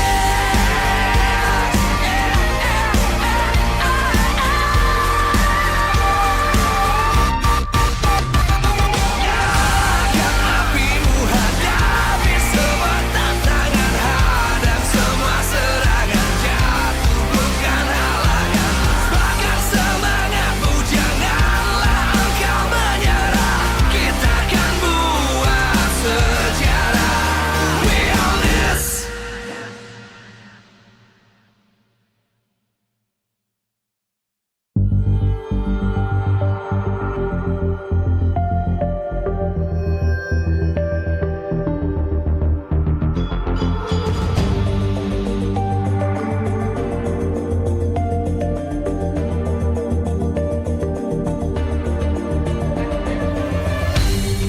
Aku kan berdiri dan terus berlari, terus ke arah puncak tertinggi. Ku takkan berhenti, hanya sampai di sini. Kemenangan abadi menanti. You know we won't miss if we unite our focus. And if you haven't noticed, we all live. Nyalakan apimu, hadapi semua tantangan, hadang semua serangan, jatuh bukan halangan.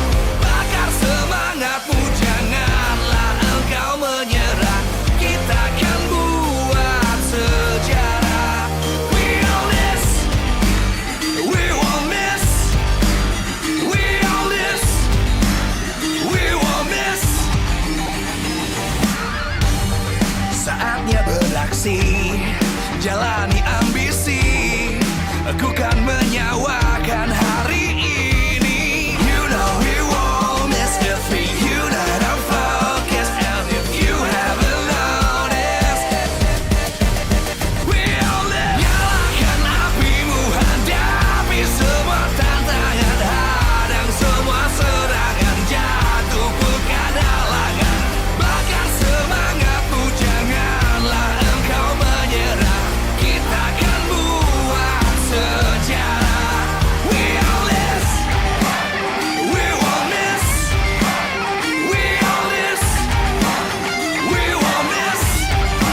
dan terus berlari, terus ke arah puncak tertinggi. Ku takkan berhenti, hanya sampai di sini. Kemenangan abadi menanti. You know we won't miss if we unite our focus. And if you haven't noticed, we all live. Nyalakan apimu, hadapi semua tantangan, hadang semua serangan, jatuh bukan halangan. Bakar semangatmu, janganlah engkau menyerah. Kita akan buat sejarah. We all this, we won't miss. We all this, we won't miss. Saatnya beraksi, jalani ambisi. Aku kan menyawakan hari ini. You know we won't miss if we unite our focus. And if you haven't noticed, we all live. Nyalakan apimu, hadapi semua tantangan, hadang semua serangan, jatuh bukan halangan. Bakar semangatmu, janganlah engkau menyerah. Kita akan buat sejarah. We all this, we won't miss. We all this, we won't miss. We all this.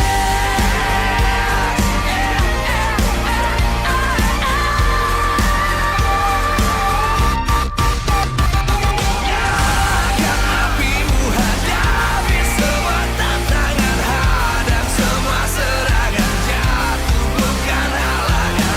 Bakar semangatmu, janganlah engkau menyerah. Kita akan buat sejarah.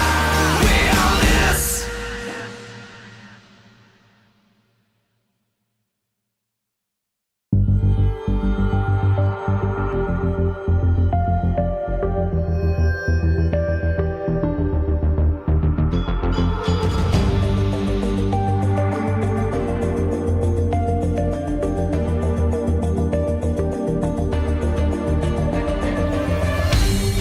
Aku kan berdiri dan terus berlari, terus ke arah puncak tertinggi. Ku takkan berhenti, hanya sampai di sini. Kemenangan abadi menanti. You know we won't miss if we unite our focus. And if you haven't noticed, we all live. Nyalakan apimu, hadapi semua tantangan, hadang semua serangan, jatuh.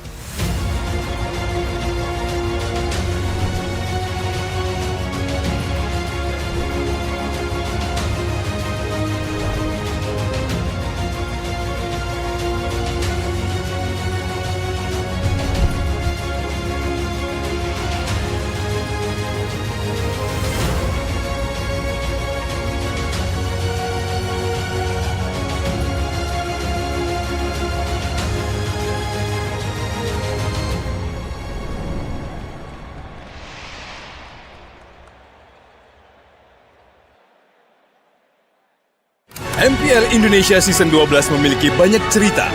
Dari 9 tim yang tersedia, kini sudah menjadi 4 tim yang tersisa. Kini pertarungan sudah hampir memasuki babak akhir, di mana setiap pemain harus mulai mengeluarkan kemampuan yang tidak ada batasnya. Masuknya Baloy bareng gua di season 10 itu, sejujurnya gua banyak belajar dari dia. Mau makro, mau mikro, sampai benar-benar dapat ilmunya yang jadi gue yang sekarang ini. Ya Baloy banyak ngebantu gue secara pribadi sih sampai sekarang. Kalau idola gue dari gue main Mobile Legends, Lemon lah. Kalau dia cara komunikasi, terus segi dia positif di dalam in-game-nya, itu yang ngebuat gue belajar. Dia sama segi mentalitas dia, karena dia player lama, gue belajar mentalitas dari dia juga. Namun, tidak banyak pemain yang mampu mencapai performa tertinggi hingga harus refleksi diri. dan mengakui bahwa mereka belajar dari sang ahli. Intinya gue selalu belajar lah dari Indo, romer luar juga, nggak perlu siapapun lah. Kalau emang dia ada kelebihan atau ada lebih jago, ya udah kita pelajarin aja lah.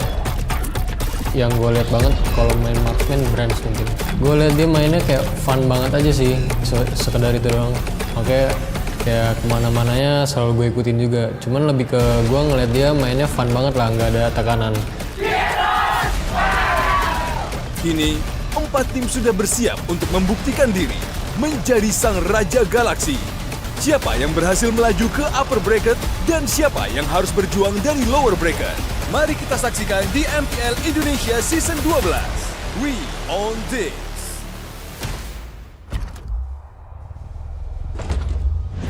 Ladies and gentlemen, welcome back to MPL Day 2, Match 2. Match 1, we saw what a match for Best of 5 series. Geek Fam, though, they will advance through the upper. Meanwhile, RRQ, they will try and fight their way out of the lower brackets. Now, we got a full fiery match ahead of us once again.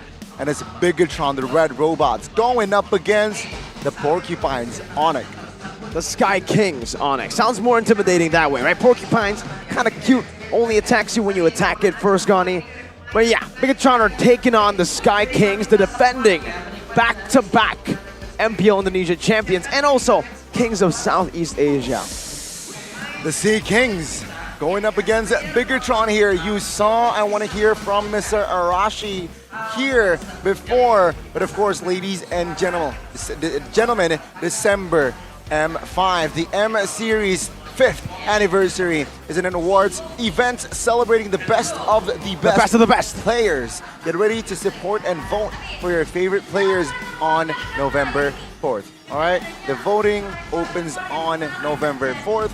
Please mark that date so you can see and meet or even witness your players. And of course, ladies and gentlemen, MPL ID Season 12 and playoffs powered by Moonton, presented by Samsung Galaxy official gaming phone, official sponsor Head and Shoulders, official mobile internet partner Telkomsel, official gold partner UBS Gold. We got our partner in esports. We got Bleebly, Dunia Game, Grab Ovo, and YouTube, our official broadcast Maxstream, TFR Sports Video, and of course our suppliers, Nomad Point Coffee, Mineski, and Samsung, and we are fully supported by PBSA. Ladies and gentlemen, it has been a day. Wow. Day 1, day 2, bangers. All right. So let's see here. Onyx, Bigatron, what is your initial take, Arashi?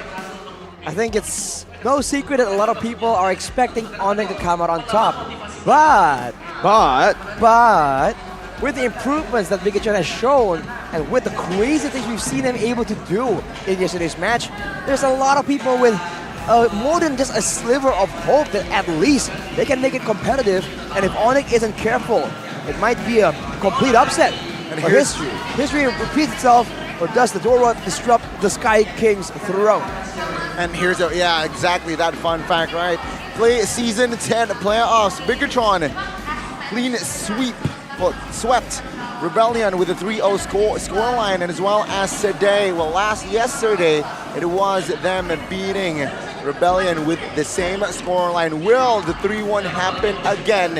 It really might, Arashi. It might, man. We'll have to see. I think that things might be different right now. Both Onyx and Bigatron have changed so much since the last time, the quote-unquote history was recorded. But what is the same is the support from the fans, man. Are you an Onyx fan? Are you a Bigatron fan? It doesn't matter. You are in the building. Absolutely. No one wants to miss this match. A big one. After the 3-0 send-off of Rebellion Zion by Bigatron Alpha's quite convincing performance. We'll have to see if Onyx have taken the chill route this playoffs, or if they've even improved harder than last season. They were able to get a record, I would say, 3-0, sweeping every single team that they face in Season 11. Can they do that again? Can they replicate what they did last season, stay as dominant? Knowing Adi, knowing Yeb, they've been saying a lot in social media that their players are always hungry. They love being in the team, the first team that they have been in, where winning doesn't satisfy them. Exactly. So with that, on that note, let's take a look at the official starting lineup here. Bigatron, will they bring the same lineup today? But Onyx, of course, with their main five back since regular season, the MSC lineup. Still Sansboot, CW, Kyrie, and E-Boy. Man, this 5-man team, they're just so dominant. If you thought Geek Fam was flexible, was crazy, they're even better. But Super Key, Super Ken, Zive, Super Sorizo, and Super Moreno will be trying to decode the Sky Kings today. So let's see here, still with their main five yesterday, with no Vin in the fray. Let's say, A foe so powerful, so strong, that you must look atop the sky. The Sky Kings will be facing down up against the Red Terminators. They talk the talk, they have walked the walk, but now, up against such phenomenal players, can they hold their own?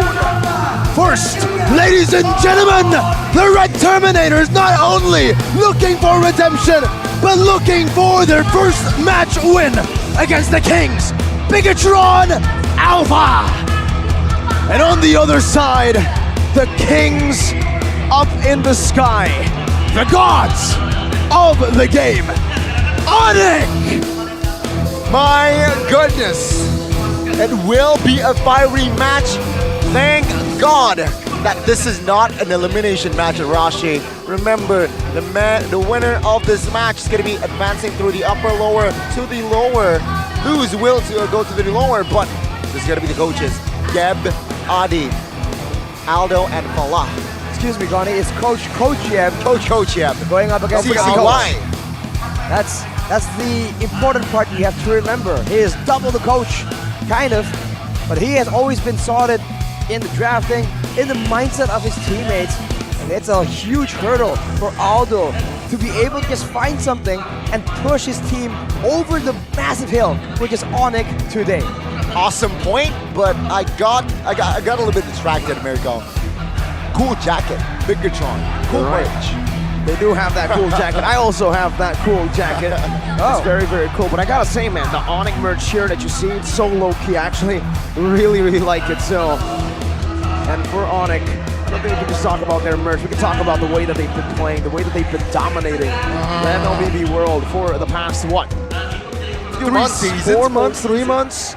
Season 11, MSC, Season 12. Snapdragon. We're talking about most pick and ban heroes here. Arashi, red side win rate for Bigatron 100%.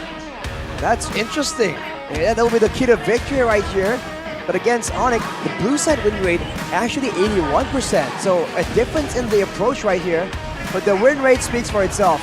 72, almost basically 73% win rate for Coach Jeb. For Aldo, below 50. Looking at the most picked and ban heroes, like we said, the most banned by opponents is always the assassins for both these teams, man. It's always Kyrie and Super Ken. They just can't be left alone with these assassins unless they just take complete control over the game. Along with that, their most often picks actually differ quite a bit. Not a single hero here is actually the same except for that Edith. Shows you again the flexibility and the potential that hero has. We saw it being put to great use in match number 1. Now in match 2, will the same thing happen? Will this Edith be used as a distraction almost in the drafting phase in favor of other more prio heroes? If we're talking about Edith, right, I feel like this hero is such a complete hero. You can tank, you can crowd control, and also you can damage. So a very good, and the crowd control in his kit, or her kit, it's so long, right? You got the onward, you got the earth shatter as well. That itself, that element is all can be the difference maker. I think you mentioned it before. I don't remember exactly the longest CC chain that a hero has in her kit. In a single hero. And yeah, onward, earth shatter. But we're gonna take a look at the keys to victory as well here by Gonic. Yo, that's you, Goni. All right, Gonic, my guy. And of course, the Samsung Galaxy A34, A54 5G, Keyboy, screening and limiting Super Ken's movement. If he's able to just run around The same way we saw yesterday with the Fanny, that's danger.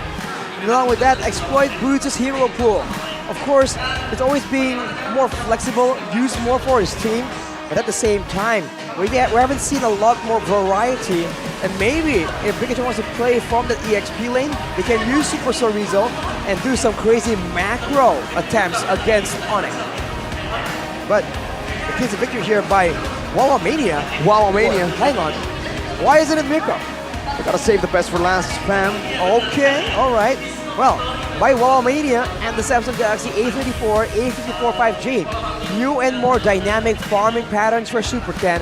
Be a bit more unpredictable, avoid detection, and in that sense, when you're not seen, that is where you are the most dangerous. Super Ken needs to do that and use clever flex picks to disrupt Onyx draft. The same way GeekFam was able to do so in match 1, they had to try and find different combinations and maybe subvert the expectations of Coach Jeb. When they think it's an assassin, bring out a fighter. When they think it's a tank, bring out a healer. And maybe then Onyx will be caught off guard. That will give Pikachu Alpha a bit more of an opportunity. Well, let's see again, very great points. But seeing the crowd again, it's amazing. The vibe, the experience here. You can see here the players and even coaches, they're absorbing the vibe that is within the arena. Onyx and Bigatron, best of 5, folks. And I feel like the team that grabs the first point also has a very huge advantage. Though, in the last match, would not see it shine. Yeah, winning the first game definitely is a huge momentum boost. But as you mentioned, Gani, that's not everything, right? The momentum boost is real, the mental buff is real, but it all comes down to the actual skill, the calculations, the strategy in both the Land of Dawn and in the drafting phase. And I am curious, man, what are we gonna see? Are we gonna see assassins? Are we gonna see, a bit of a showdown here? Or are one of these teams gonna favor a fighter to be picked up against the assassins? Because on paper, in theory, that is the winning matchup. But right now, what we're gonna see is Kyrie, just his face. MPLI. wait. Until now, the teams that have successfully won MPLI are the teams from Indonesia. RQ, Season 1, Alter Ego, and Onyx back-to-back. MPLI, Indonesia. Moreno doing his signature. Yo, Moreno's risen up the viewers back at home. W Riz, question mark. What's up with him, man? He seems, he's meditating. Trying to find some secrets of the universe here to try and go against Onyx. He's trying to intimidate the Onyx players, man.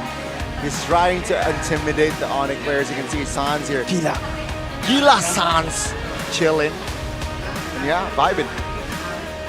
We're talking about Sans, man. His journey was from victim MDL, the winner of MDL, the first MDL ever. Then Onyx saw the potential in him, bought him up, and I mean, there you go, GG.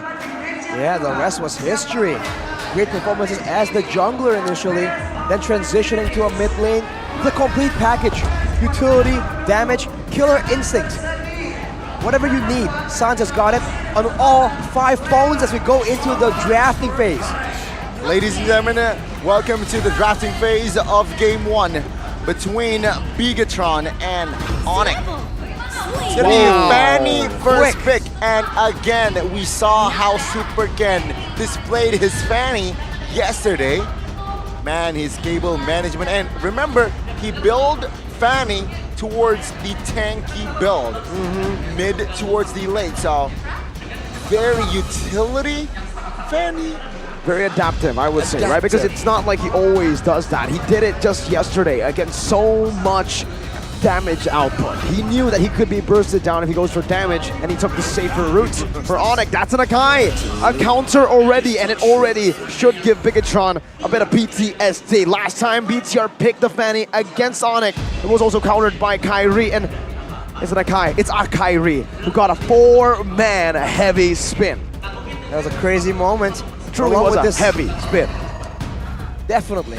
All the weight in that spin, but along with that, it's gonna be the Faramis. We haven't seen it in a while, but now it's popping up here and there in the playoffs.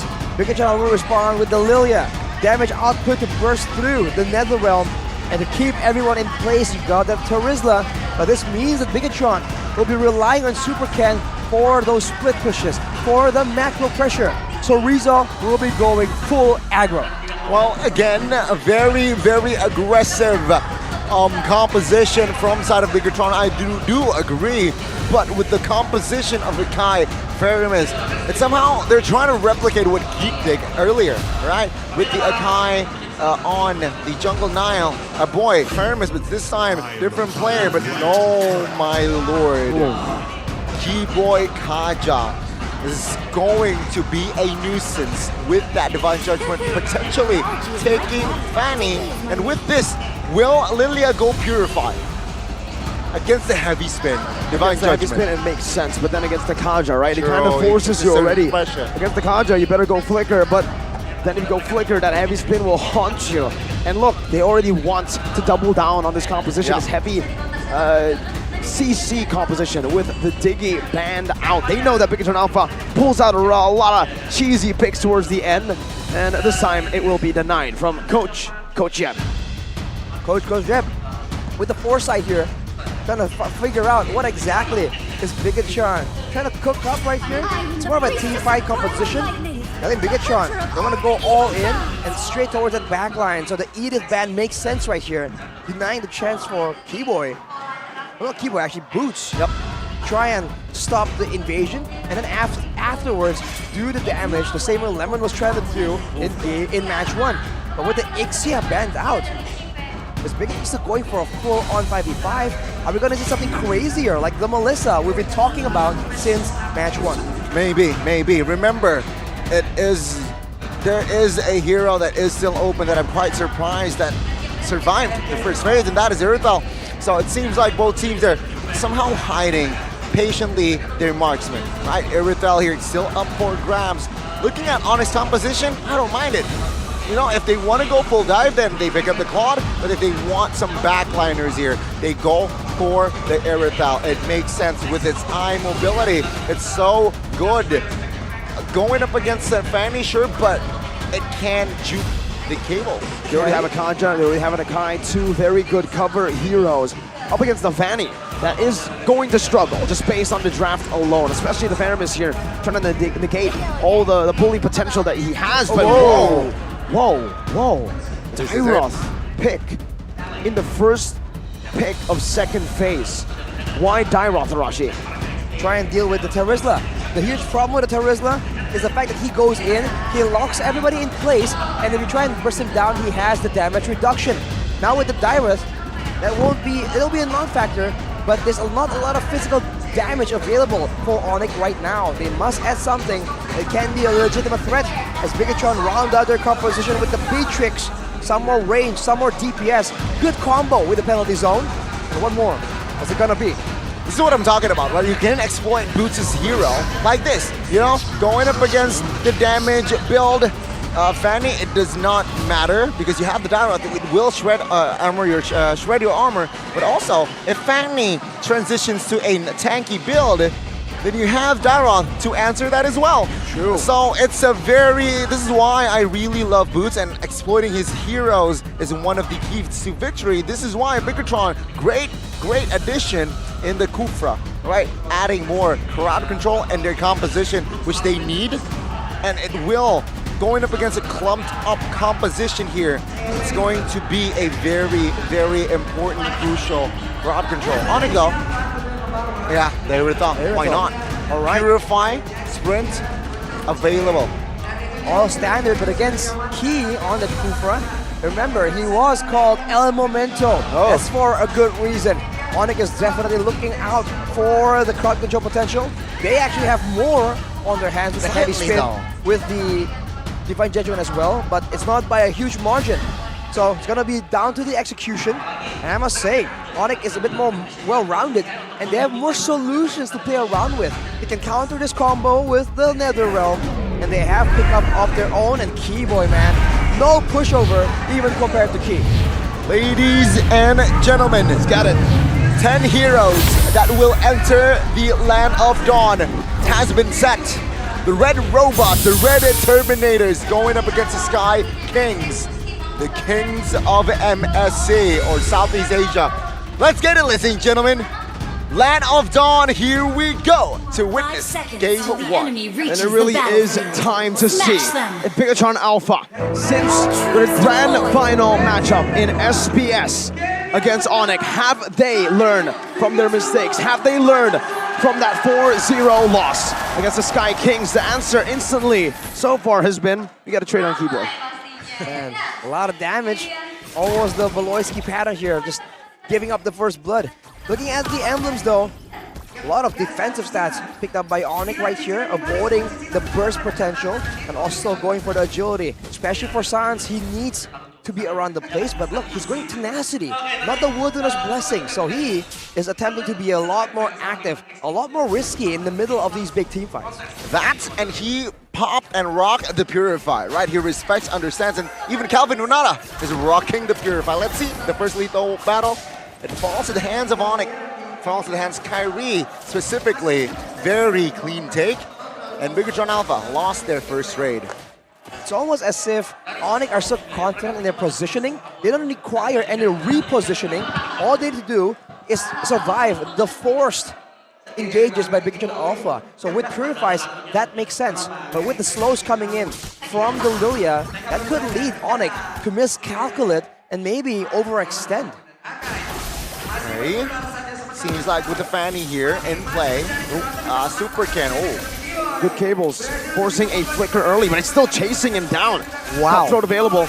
Those are some precise cable maneuvers there. Sorizo gets ganked as well on in the bottom lane against the Dairoth. This matchup is an interesting one, right? We don't usually see the Dairoth as an answer to the Terizla.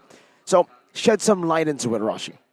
With the damage reduction, with the early game damage potential, right? Especially when it's assisted right here, all the way in the early game with the mid laner and the jungler. It's just very difficult to try and be as oppressive on this Terizla. It's a hero that forces you to move up forward and makes you susceptible to ganks. So with an Akai, you can force him into a different situation, and with the pressure in the HP lane first, Onyx will take the first turtle. And it's very classic Bigatron Alpha. The Bigatron Alpha that we've seen in the playoffs. When they pick up the Fanny, they don't care about these neutral objectives. Super Keep with a Timer's Revenge, not connecting just yet. CW has already popped in that heavy crossbow. Oh, and CW gets it, despite a Bennett's Rage used up by Shive. It does not matter. Clean swipe there from Calvin Unada. 3 minutes in, and we see here no first blood, no kills on the board just yet here. Both teams playing it rather patiently. I expected an aggressive composition, an aggressive play style here from side of Bigatron Alpha.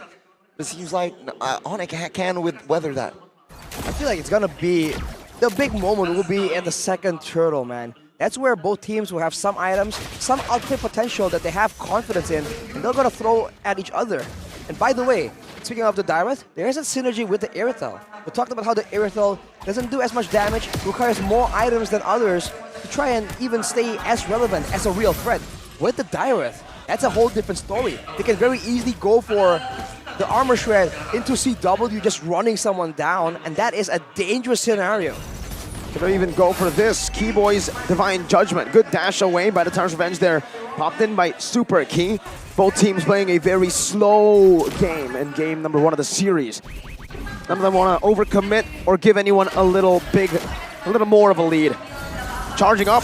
Oh. Divine Judgment canceling the Timer's Revenge. Now Super Key caught all alone. Oh my 3-man or 4-man penalty zone into another round, but now it's going to be comboed together with a Bennett's Rage. Now it's Boots rotating over. The Bruce Bastion in the front. Hey. Boots with the Abyssal Strike Flicker.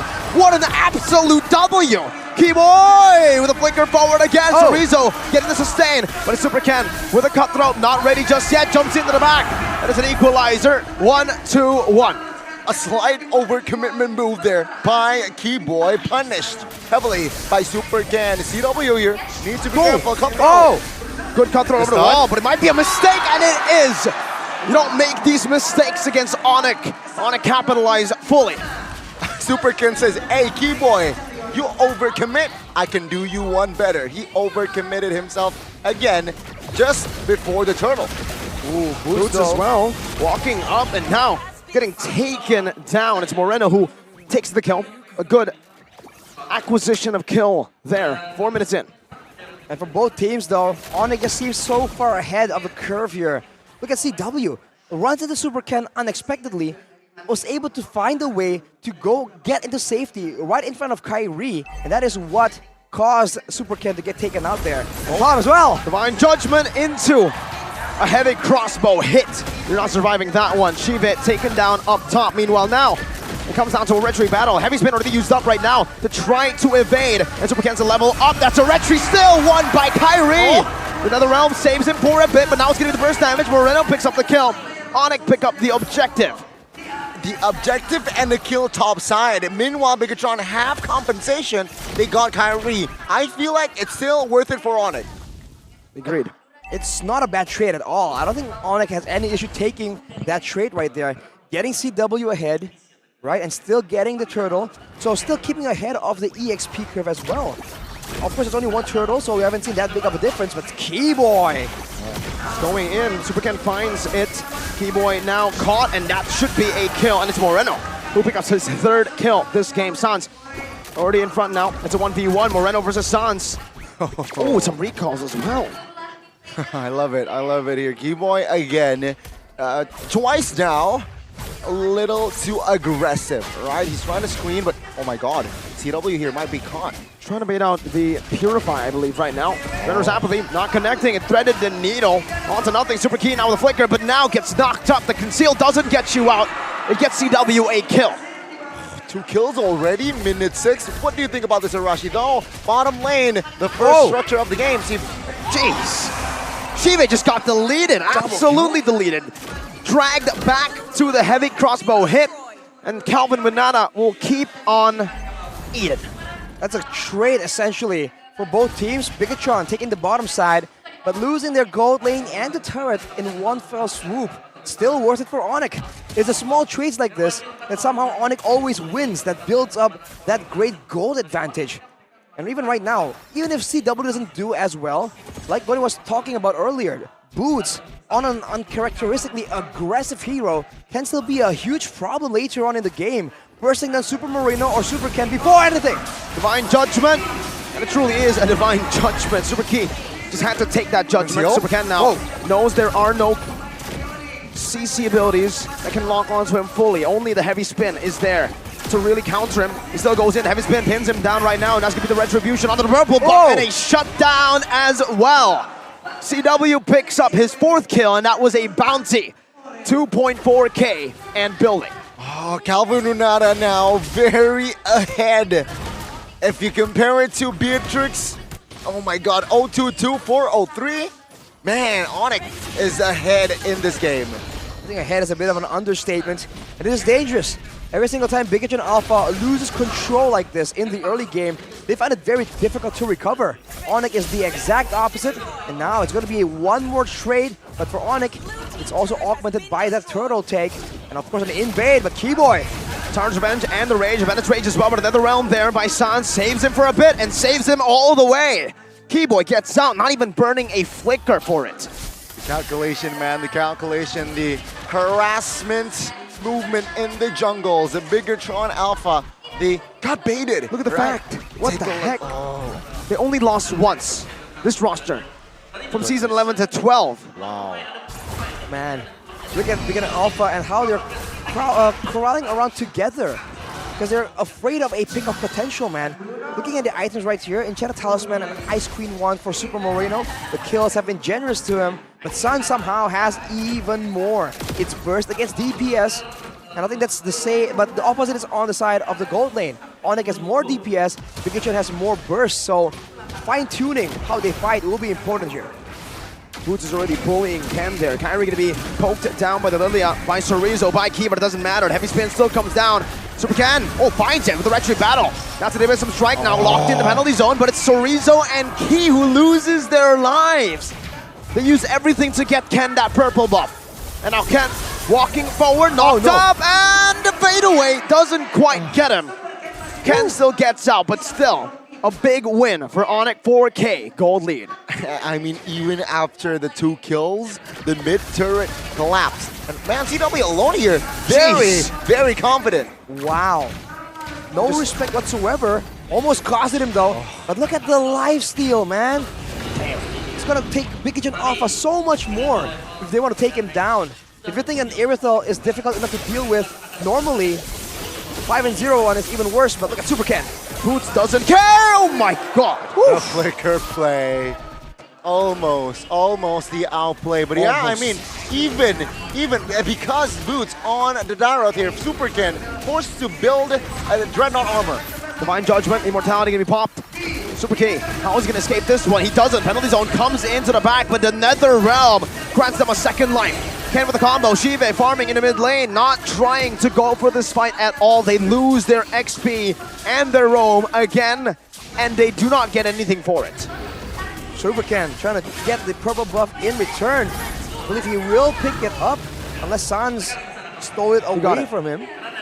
But all right, small trade back, and Kyrie, look at the proactiveness. Whenever anything is done, a turret, a turtle, a lord, he just goes straight for the buffs, the neutral camps. Again, small things Onyx does. Builds up to the gold advantage. Take a look at the instant replay by the Samsung Galaxy series here. All began with a Divine Judgment. And Super Key is just way too squishy against the rest of the team. The penalty zone starts everything for Bigatron, but everyone else is too far to really follow up at the same time. And they need to be a bit more coordinated, especially if they want to try and get a leg up against Onyx. Onyx making it look like it was routine, right? I feel like it was a routine for them, that Divine Judgment setup. Now, with this first Lord here, what are their goals? Perhaps 2 base turrets here, I feel like they can grab if they manipulate the waves successfully. Let's see here, the defense from the side of Bigatron, 7,000 gold lead now. Bottom lane, Daroth, and as well as Fanny, they're going at it. So by the way, Ken didn't get the purple buff, not because Sans stole it, but because Onyx have frozen it. The purple buff that he went to, which is a small one, he didn't get it. He only has the orange buff now. And this is where Onyx are really able to maximize every little thing in the game. Against the Fanny, they know what to do. Super Ken jumps in, Lord can be cleared out, so no base turrets at risk of getting taken down for now. Ken just dives into the mid lane. Tries to cut the wave and should be successful at it. 11-4. Okay, 12 minutes in. And Super Ken doing everything that he can to relieve off pressure in any lane that is possible. But bottom lane now. Oh, Flagrant Divine Judgment, but the Divine Bench cancels it away. Now Super Ken jumps in, but the heavy spin! Fights Shiva! Boots goes for the Abyssum Strike, but now loses his life in the process of diving all the way deep. Gold lane for XP. Super Ken looking for another initiation, just jumps in, tries to bait a few more resources. Who won that? I think Onyx still comes out on top. No base turrets, but they shut down Seaway even further, especially with the game going to the late stages. It's going to be very difficult. You noticed earlier though, Sans with a single blast from the Faramis was able to chunk Super Sorizo down like a quarter of his HP. That is a very behind Terizla without a lot of items. These big team fights, it's going to be very difficult for Bigatron Alpha to keep up. And Onyx, it's just a minor setback. They're going straight back to the setups, to waiting around, getting the buffs, and ensuring this next Lord is completely uncontested. And they're denying Super Ken any areas to really go for the split push. This is what's so dangerous about Onyx, man. They all are confident enough to actually push around individually without any backup, and they feel like it's completely safe. They know the calculations, and look at that. Gonna be a setup in the top side. And by the way, it's the same build for Super Ken that we saw yesterday. It's the tanky build, only with the Heptaseas and the Melvic Roar. Those are the 2 damage items that he is relying on. He's already building towards what I believe is an immortality here. He has the Anti-Cuirass. Is opening up the map, just trying to give Bigatron Alpha some vision. And the Lord, it's not much of a dance. It takes 2 to dance. It takes 2 to tango. Onyx, they're alone. It's a free Lord. Super Ken will not contest, but in the orange buff as well. There's an will falls in the hands of Onyx, so Bigatron Alpha, 0 compensation. Onyx, 9,000 with the Lord. Do they have enough firepower to end? At this point, Generally, I would say that the quote-unquote safe margin to just brute force a play, it's about 10k gold. And Onyx are very, very close, and you can see it in the items, man. Sans is absolutely lethal right here, with the Divine Glaive already completed as well. CW sitting on full items, having the chance to item swap as well. With the setup in the top side, this means that Onyx can very easily go for this decisive push right here. Super Ken tries to throw things out of balance, but here we go. Heavy crossbow used up, Sans. With a splash of damage, Super Ken not deciding to charge in. Super Ken has recall from that push in the bottom or top lane. Down the bottom lane, the Hans Lord will crash down and take the second base turret for Onyx in Big John's base. Super Ken trying to bait out a few resources. Sans with the Stampede once again. It's a battle in the base. It's a good defense for Big John Alpha, but they have lost two. Oh, Keyboy wasn't able to find a Divine Judgment. He used a flicker already. Was dodged away from. Super Ken once again trying to just distract, trying to look for an opening. Tar's Revenge connecting, but he knows that Kyrie has to have his spin. Again, Keyboy taken very low, already poked down so much, but Onyx have taken 3 base turrets. Super Key losing immortality.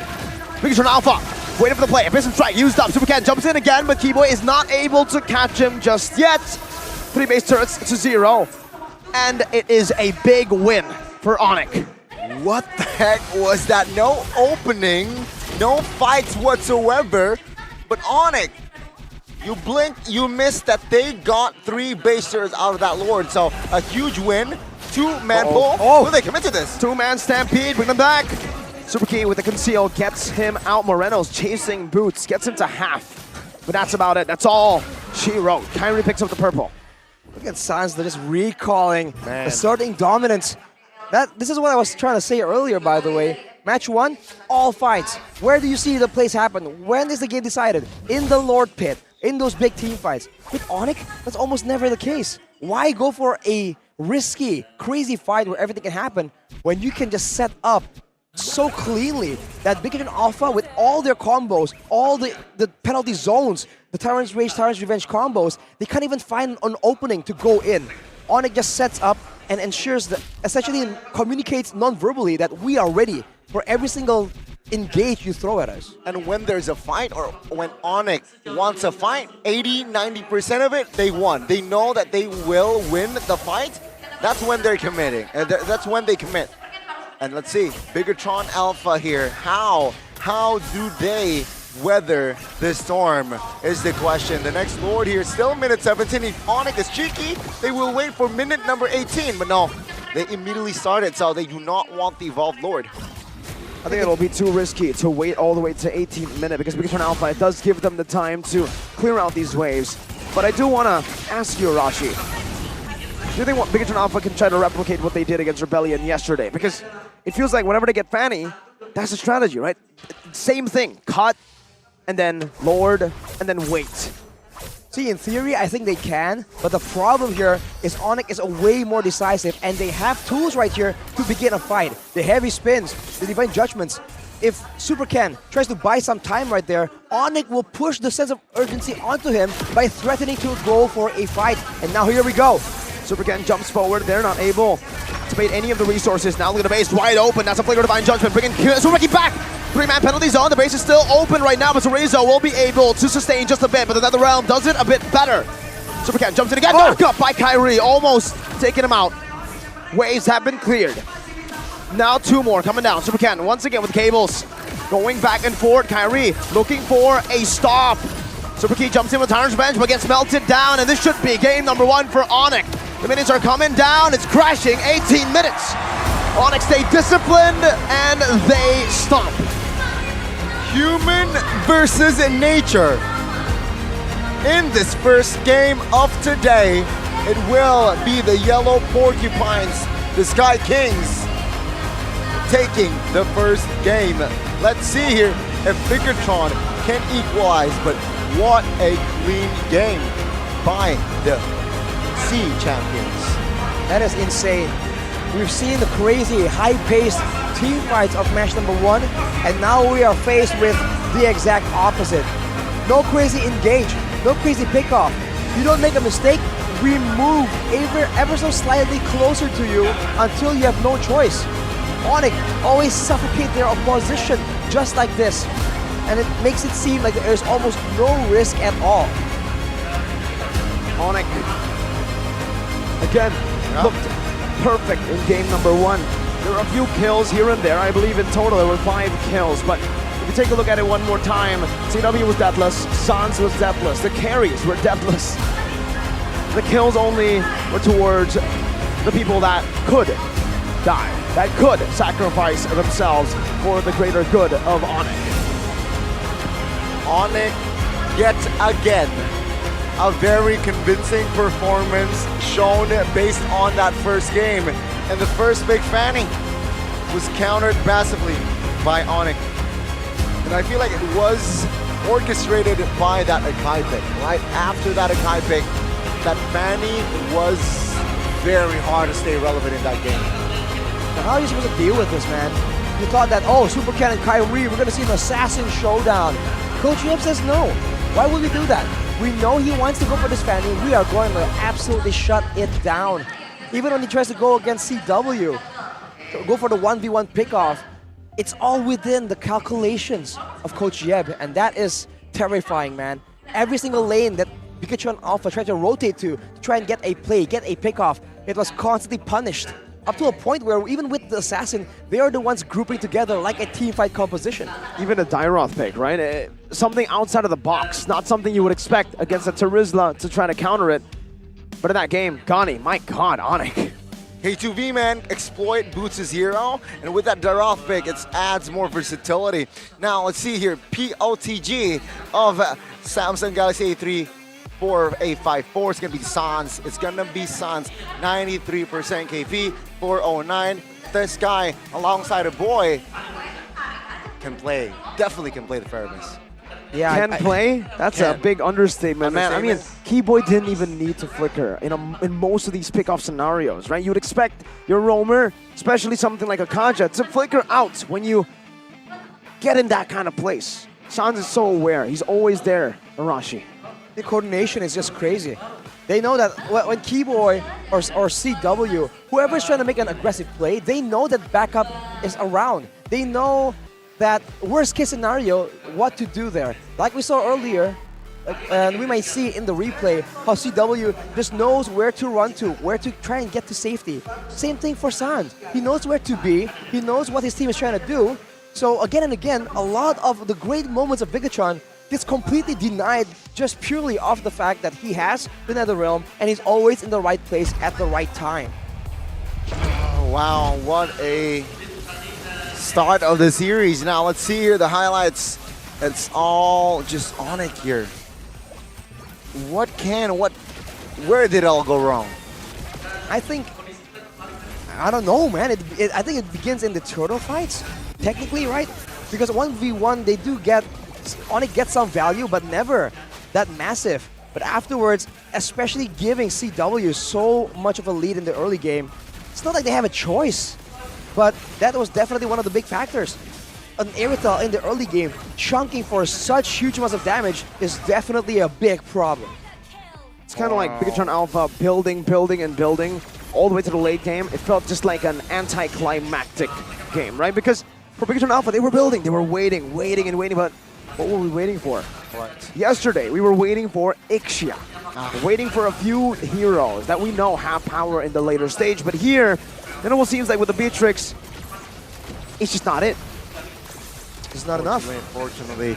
And mind you, it was towards the last pick, that Beatrix pick, right? For the side of Bigatron. Pick 4, Pork pick 5. And 12,000 gold lead, 18 minutes. What can you do? If you're Bigatron, you can't do nothing. Yeah, that's the big problem, man. They moved slowly and surely with the wave. They didn't flicker in right next to the base. They just walked up there and started hitting on the base. And if Bigatron Alpha engages, it gets counter-engaged. If they're waiting for a chance, then Keyboy comes in with the pickoff. There's just no right answer. The draft was just giving Onyx so much advantage, and the lack of mistakes made by Onyx is just eerie, man. It doesn't seem human. Bigatron Alpha are the AIs here, the Terminators, but Onyx are the ones that just do not seem like humane. They really are out of this world, man. Again, usually against teams like Bigatron Alpha, you'd expect teams with an early lead to try to push the tempo, to make a mistake, just one mistake. But Onyx made none.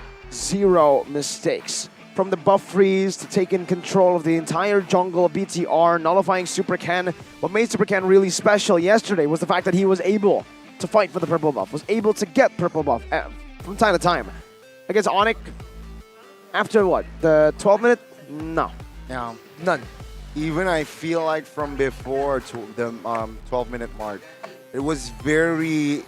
they struggled to take their own jungle camps already, all because of Keyboy and Sans, right, who rotates around as well. But this is going to be the, man, 18-41. I thought it was a 12-minute game, to be honest. Well, it doesn't seem like it. With so much action, right, it feels like time just passes in an Onyx game. It really does, man. 18 minutes, 41 seconds, 14 to 5 kills, total of 19 kills. It's 1 kill per minute. There was a lot of actions as well for the neutral objectives, but I feel like it's just Bigatron's passive style that made it look... Well, no, it doesn't just look like a stomp. It is a big stomp, right? I mean, they were defending, they were clearing waves, but that's about it. What was the real plan here for this composition, Rashid? I think, again, it's to buy some time, get an advantage with the Fanny in the early game. But what are they, like, what is that time going to be for? Who's scaling here? Lilia and Beatrix, AoE with a penalty zone, it just wasn't enough. Even if they scaled till the 50th minute, they wouldn't have won. That's the problem, right? They have all this combo, but not a single time did Onyx let it happen, right? Even when the penalty zone lands and everyone was trying to go in, Super Marino and Super Sive, they don't really get allowed to move up and do the damage. Someone will just get in the way, or otherwise they'll just move away. So Onyx was just never in the right spot for Bigatron Alpha to capitalize, even though they were able to hold off all the way till the late game. You know what, I got a question here. I got an interesting question. If Bigatron and Onyx switch their draft, would Onyx still win? Will Onyx still win? I think that's the difference in level that we've seen from Onyx. I think... Exactly. I think yeah. If they switch sides, Onyx still will pull off the win. It's a difference in execution. That might be it, man. The drafts were very good as well, though, from Yev. Like, I mean, from both, the stopper, it's so dynamic from Onyx, and for Bigatron Alpha, I don't know, it's not a bad draft. I think it fits. I think what is special about Coach Yev is that we keep saying that his draft is so dynamic. Yes, but only for this team, right? There were plenty of scenarios here where this draft would make a mistake and it would start falling off. But with Onyx, with how well they're playing, with how calculated everything is, they don't need anything too flashy, and it always really works out. So I think it's more on, it's a great mix between Coach Yev's ideas and vision and the team that can execute it so well with as minimal mistakes as possible. A very strong display. And ladies and gentlemen, if you want the connection that is even that is as strong as Onyx or even stronger than Onyx, you should check this connection. And also provider Telkomsel/DG or Dunia Games. Watch your favorite team play. You must feel like you want to play too, right? Happens to me, happens to Mirko, and as well as Arashi, happens to the best of us. We gotta make sure that you look cool while using your favorite heroes and skins. And of course, you don't forget to check your data quota so you don't run out of quota in the middle of the game. That's a nerd move. You're in luck because Dunia Games has a promo for you. Every purchase of MLBB vouchers or items using Telkomsel, it will give you extra savings and an additional 3 gigabytes of data quota. Hurry up and buy at duniagames.co.id or through the Dunia Games app or the DG app. Ladies and gentlemen, check that out if you want more connection. And with that, if you have that provider, you can grab an app that can be very, very convenient for you, and that is Grab Angela. Take a look at that. Angela. Grab Angela. Take a look at that visual. There, the character, the Angela, right? MPL ID Season 12. You can grab promotion and ready to just be... Try to enjoy. To enjoy. Yeah, exactly. And use the promo code where grb.to/MPL. You get a 90% discount on grab bike or grab car throughout the event. This promo is just for new users only. Man. If you want to get Diamond or MLB Hero skins, stay tuned for grab challenges. You got a new phone, Mirko. Well, download it, and that's a new user grab. You're right, but I'm already an old user. I have my Telkomsel number in that Samsung phone. And so I'm not a new user anymore. I'm an old user. We gotcha. Why do you got me? Because I can get free delivery. Is that it, Gani? Just to accompany everybody. If you guys go with Grab Unlimited and go for... Actually, this one I can actually use. So old users applies too. If you use Grab Unlimited, you pay a subscription fee for a few different plans. You guys can get free delivery services that you can see. And here, scan the QR code. It's that easy. It is very easy. And again, check it out because MPL Playoffs Day 2, Arashi, has been a wild journey. And after MPL Playoffs, what do we have? What do we got, Arashi? Are you forgetting? The MPL Invitational, man. Hey! It's back and Hey, bigger hey. than ever. Yeehaw! For the first time, Yippee-ki-yay. the MPL fans can witness the action Boom, bang. live, offline, at the GBK Basketball Hall from November 17th all the way to Caw-caw. November 19th, all right? Short period of time, but it's all the excitement, man. This MPLI edition will be held within the GBK Sports Within? Complex. Yeah, within it. What? Wow. Could be outside, Mirko. It could always Just be a few outside. steps away from the location of Few M4 steps. that was held in January. So Where do I get the MPLI tickets? fans can expect a grand experience. Where do I get the tickets? Where do you get the tickets?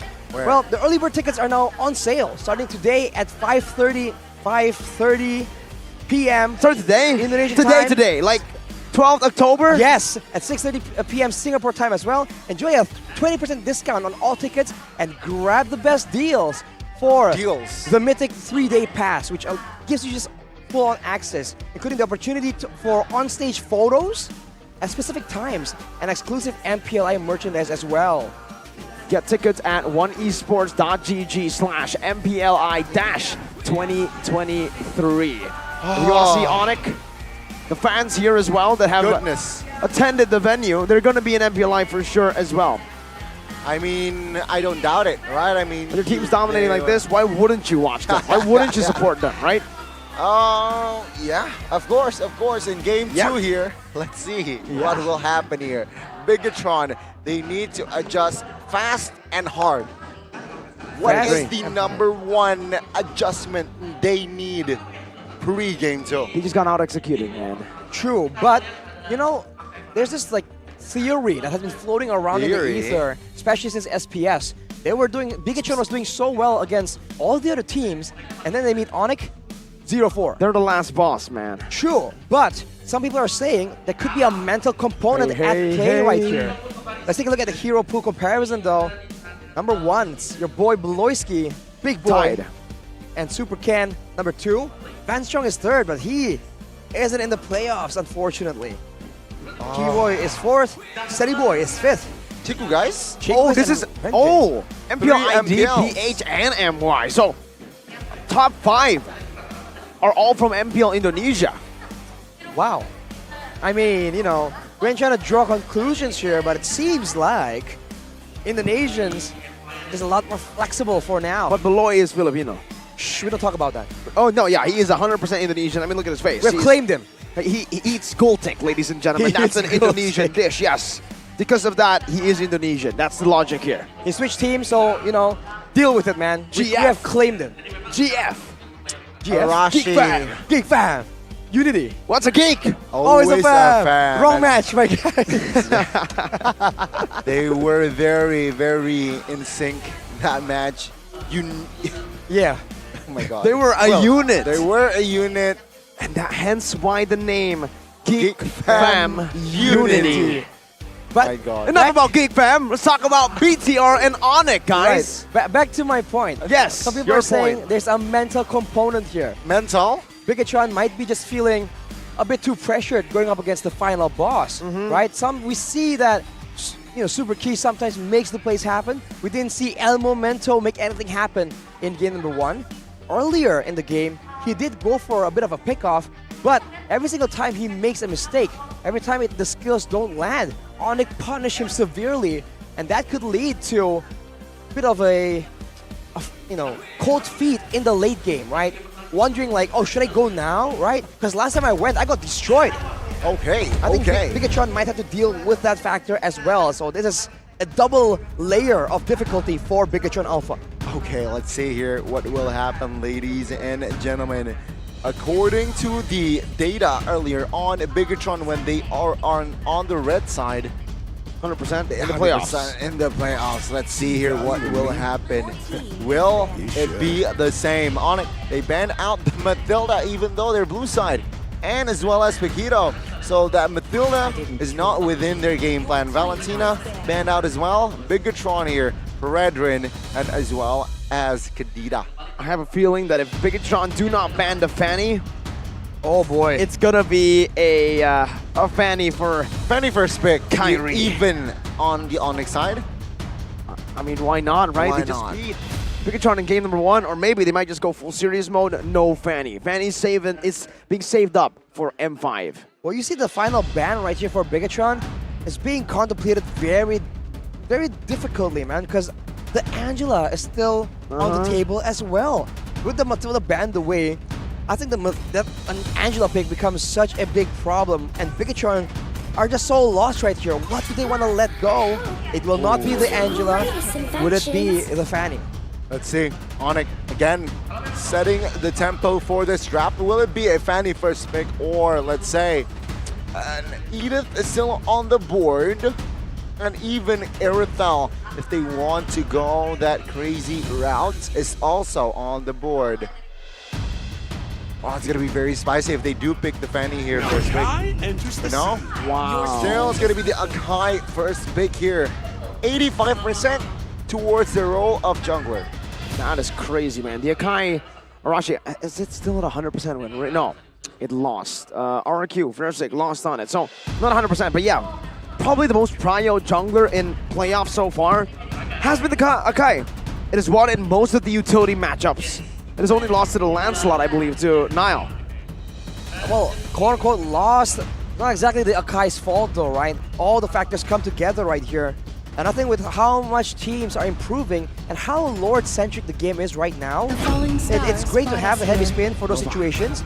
But also, like how Nile was doing, you can use it aggressively before then as well. That flexibility to go such long duration and such solid crowd control that can be used defensively and aggressively. I think that is what makes the Akai so prio. It's traded for the Terizla and the Novaria though.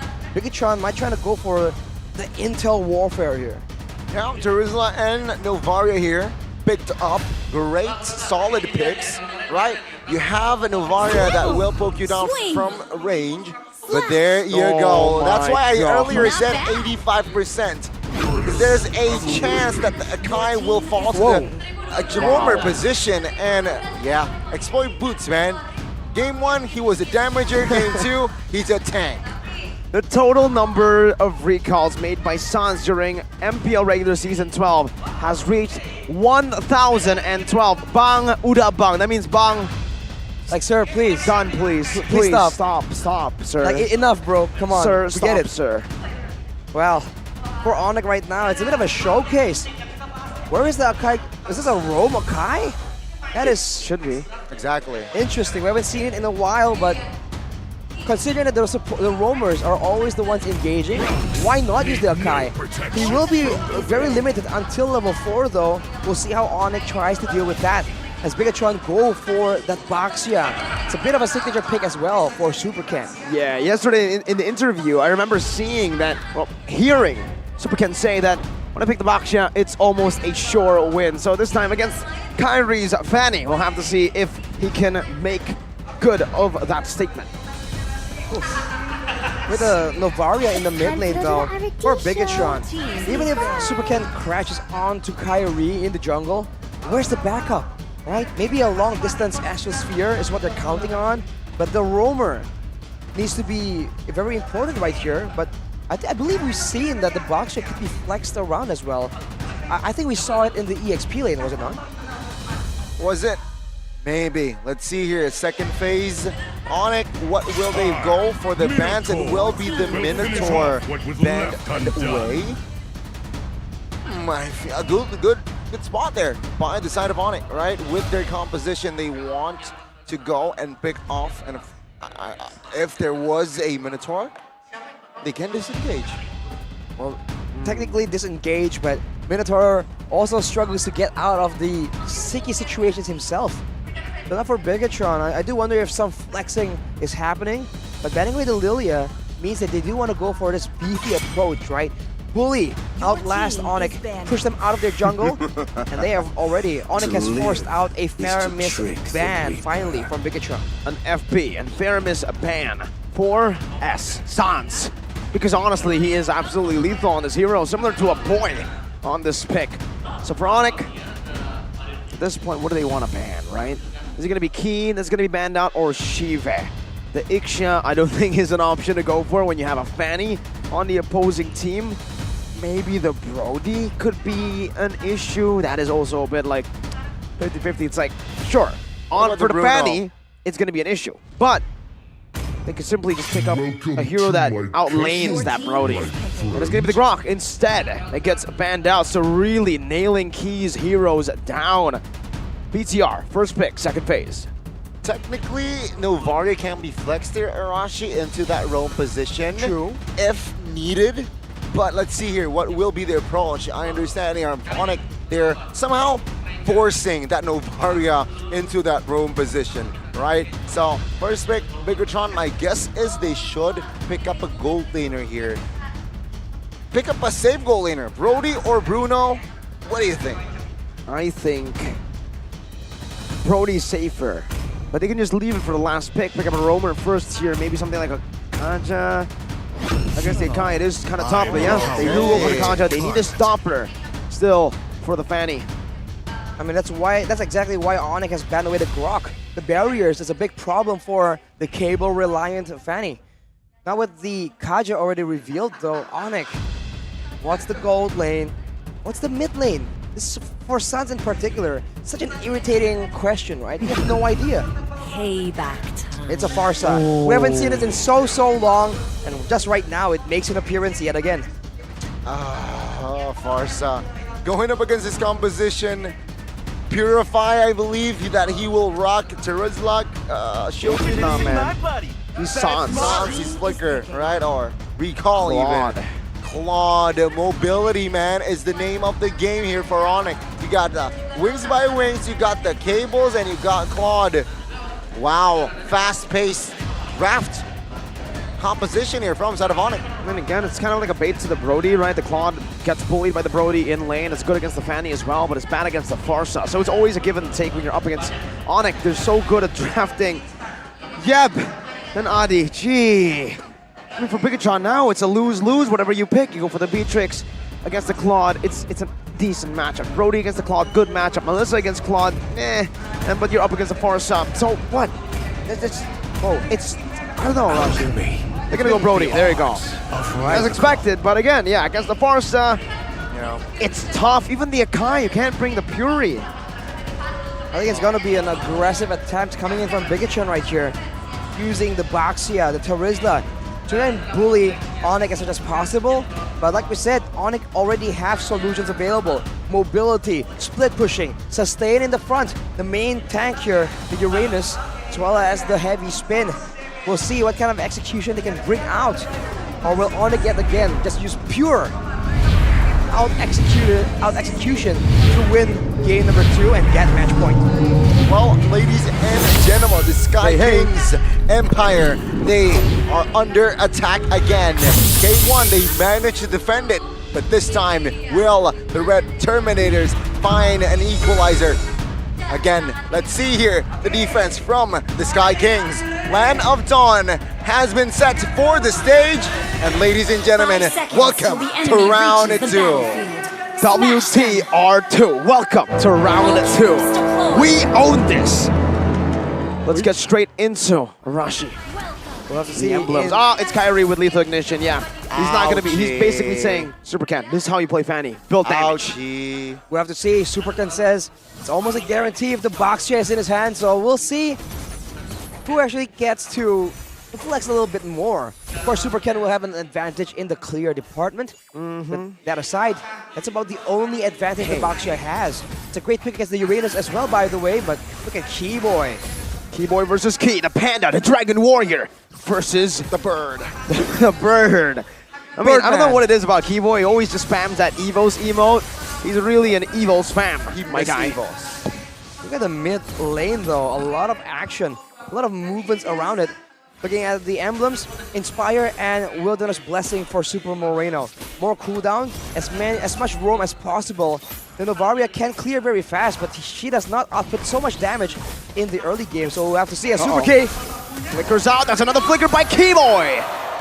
From one bird to a bird lady. That's first blood. Oh, yikes, right? Even Super Key popped the flicker. Sure.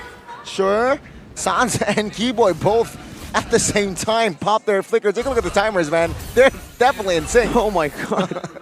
Both 98, Wait, you're 97. Right. Yo! That's what you call the unity. The Onyx unity. We'll have to see how that plays out, but now Kyrie, 1v3. 1v3, no problem. The shield unity, the Astral Spear. What all Kai needs to do is get a few cables out. But it does give Bigatron Alpha a big advantage when it comes to the turtle. They're starting it up already. Meanwhile, on the bottom lane as well. Farsa has... No, they're zoned away. Keyboy just walks up like a Chad. Does not care. Needs the heavy spin, though, to be more... to give more impact in the first turtle. It seems like 4-man here will be on the turtle for side of Bigatron. Fanny nowhere near, so they will let it go. Okay, Super Ken finds the retribution. Now the heavy spin brings Key all the way back. And yes, it is all the way back. He's still able to survive though. For the airstrike comes down, Keyboy taken low. One more shot of the hammer should do it. Keyboy's juggling. What? No way! Hey! It's the Onyx buff. When you're in Onyx, you just can't die. Hey, Keyboy. Wow. Survived that one. Zorizo, no mana here, boots. Wow, almost. Talent's rendition. Same? Same. It's gonna be the same all throughout. Man, that is unfortunate. That is a tilter for sure. Now Bigatron still trying to go for the purple. Kyrie wanted to contest it. Divine Judgment locking him down. Oh, they get the purple. They steal it away from Kyrie. And they're doing quite good now. Keyboy, that Astral Sphere didn't connect onto him. But BTR are looking at top. CW, shield unity, stunning him off an Astral Sphere and a torn apart memory. Kyrie jumps into the back, but with no purple buff, there's no real threat. Feather airstrike though.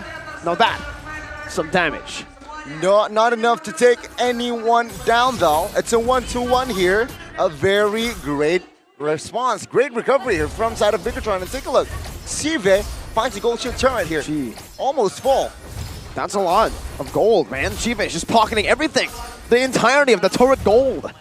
That's a great value trade for Bigatron Alpha. And they're making use of this mobility advantage. Because rotating faster than Onyx can even hope to match up using this Baxia and Novaria combo.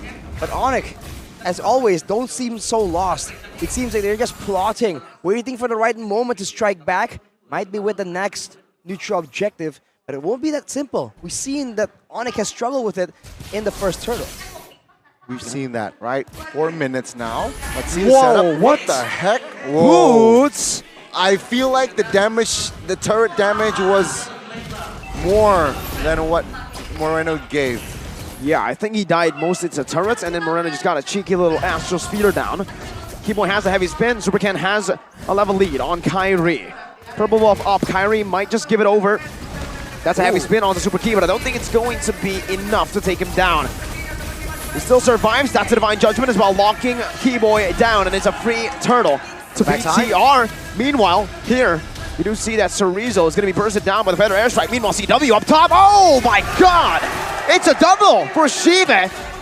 And now we have a game on our hands. Ooh-wee, Bigatron Alpha with the answer. Finding the right connections and the coordination top lane, Arashi. That was a high-tier connection. For sure, no lag whatsoever, but look at the split. Super Key is powerless. He's forced to watch his turret go down. He might lose his life for it as well. 1v1. Gee, those cables, not enough to take Super Key down for now. He actually has the Dreadnought armor. That's why he can take it. Wow, For now, Big Alpha is still doing quite good. 3k gold advantage, mainly in the mid lane as well as in the gold lane for sure. And that's where Big Alpha is pushing all their attention to. But later on, I do wonder if Boots will be able to just withstand the damage being a Uranus. Look at this matchup though. Superken once again steals away the buff from Kyrie. I mean, he's above 2 levels, right? If he invades, he's going to be more successful percentages-wise. And now, Onyx, they're in a bit of a pickle. They're behind, and of course, their gold lane. Take a look. CW, Calvin Winata, 0-0. Early game, that's not a good sign. Even the damage on Sans. They have the pressure, all they need to go for the purple buff. I don't think Kyrie can really contest for this. Superken is a level ahead now, 2 with the retry on the purple buff. Won't have the retry ready for the turtle, but I think they have done the same thing that Onyx did to them. They have frozen the purple buff. Now they're going to go in. Divine Judgment locking Boots down. Torn apart memory, taking him out, and another basic attack to seal another kill for Shive.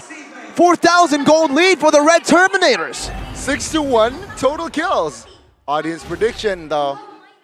Are you within those 15%, Mirko? Well, you saw the prediction. I voted for Onyx, just like how I voted for RQ last match. Okay. Well, we'll have to see if it's strong enough to actually give Big Alpha the edge. They got 2 kills right there, but Onyx, they were still able to defend the mid turret. So, all in all, not the worst of situations, but you can see that Boots not nearly tanky enough. If he wants to split push, he needs to be a bit more troublesome for Big Alpha to deal with. Okay. They're looking to invade once again, trying to get Kyrie even further behind. Let's see, Retribution by both, but obviously the jungler with a level difference should get it, especially a Baksha here, and Superken gets it for free. Divine Judgment not used yet, it's just a conceal. Kyrie knew that, and Shive is just munching on that tier 2 down below. Meanwhile, Jaewei. Farming. This is both scary, but concerning, right? For Bigatron Alpha, CW is farming. He is way behind, but when he farms, do you think, Arashi, that Onyx has a chance to turn this game around? There's always a chance, man. It's never over till it's over. And now with a conceal, what are they gonna go for? Oh, beautiful Divine Judgment to cancel it out there. Talking about memory. Finding the back Super Chorizo as well, finding a penalty zone. Sans forced to run away with wings by wings, and Chewe is not able to deal any damage back. BTR pick up the turret in the mid lane, just a tier 1. They're looking for the tier 2, but the minions have been cleared out. Wow. Goodness. The reactive Divine Judgment right there. Definitely huge value. A Heptasis though built by Kyrie this late into the game. It's 8 minutes. We saw the Heptasis. We saw the Golden Staff from CW. So Onyx is still definitely scaling. And this is the thing. Usually when teams are in this position, they'll be losing a lot more. But for Onyx, somehow, some way, it seems like they have something in their mind, some way to just mitigate it. But CW, look at that. VMI? Retry even, oh no. Defensive blazing duet, a solo kill. What? He does this on the tank, not on the Fanny last game. And mind you, Superken has not yet built the blade armor. No so there BA. was no bounce back. And he made practically a solo kill there. What a play with just the information of what? That CW, his sprint is on cooldown. And there you go, Superken with the initiation. And now, with no Chewe, Bigatron Alpha, they will clear this Lord comfortably. We still have a good amount of wave clear, Onyx, to try and deal with this push. And the later the game goes, the Novaria and the Brody will be doing a lot of damage, but technically the Novaria doesn't really output as much damage. It's a single instance of damage that Onyx can still deal with, so I think they're still banking on this late game where the backline can be dove on, and maybe CW and Kyrie can completely delete Super Moreno and Sive. If they can pull that off, everyone else isn't exactly a damage machine. They're just beefy and they do decent amounts of damage. Wow. If Bigatron wins this game, it shows you that what? Onyx can bleed? When's the last time we saw this? Last playoffs, they were unbeatable. 0 losses game-wise. Goodness. Bigatron Alpha 8-1, folks. Oh! Without purple buff, by the way. Without purple buff, that play. My goodness. Ladies and gentlemen, this is real life. Onyx, they're just a kill in this game. Flicker Divine Judgment, heavy spin with a flicker as well, but Keyboy's gonna be melted down quite easily. Blazing, oh wow, what penalty zone right into the back. Sans gets caught. Cerezo zoning everyone back. This might be it. 10 minutes. Pikachu Alpha now dealing damage on the moves. Now it's gonna be the cables from Kyrie. We've seen this before. Do we see a defense again from Kyrie? He's looking for a play again. Gets chunked low. A few good hits. A torn apart memory. Onto the back. Shive finds it. Kyrie. His dash was cancelled. One more wave coming down in the mid lane. Keyboy doesn't have the heavy spin, but he is going to respawn. Jace. What is that damage? Kyrie still is defending. This might be a turnaround. Kai with a cutthroat, with a blazing duet. Cerezo finds a big smack for the airstrike. Cerezo able to sustain back up. Kyrie taken low. Oh, finds the kill. The base wide open. Shive on it right now, right here. 11 minutes. Pikachu and Alpha have made Onyx bleed. Bigatron Alpha with the great equalizer. Convincing one, and the Sky Kings, their kingdom, still under attack. 1-1, but the red robots this time, their program was updated that the yellow porcupines failed to do their mission. When was the last time you saw Onyx on just 2 kills? Exactly. Seems like a lifetime ago, man. And I guess the interview was correct. It wasn't all talk, man. When I am on the Boxia, it's GG, says Super Ken. He walked the walk, and now, right now, he has talked the talk. Wow. I love it. I thought for sure it's just gonna be Onyx 3-0. I think everyone in the building mostly thought that was gonna happen on paper. This should not have happened, but it has. Holy moly. Their pick off is just a little bit too much.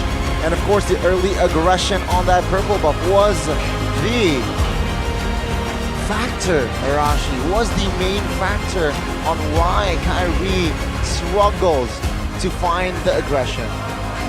I guess Onyx paid the price for trying to teach Pikachu and Alpha how to use that fanny.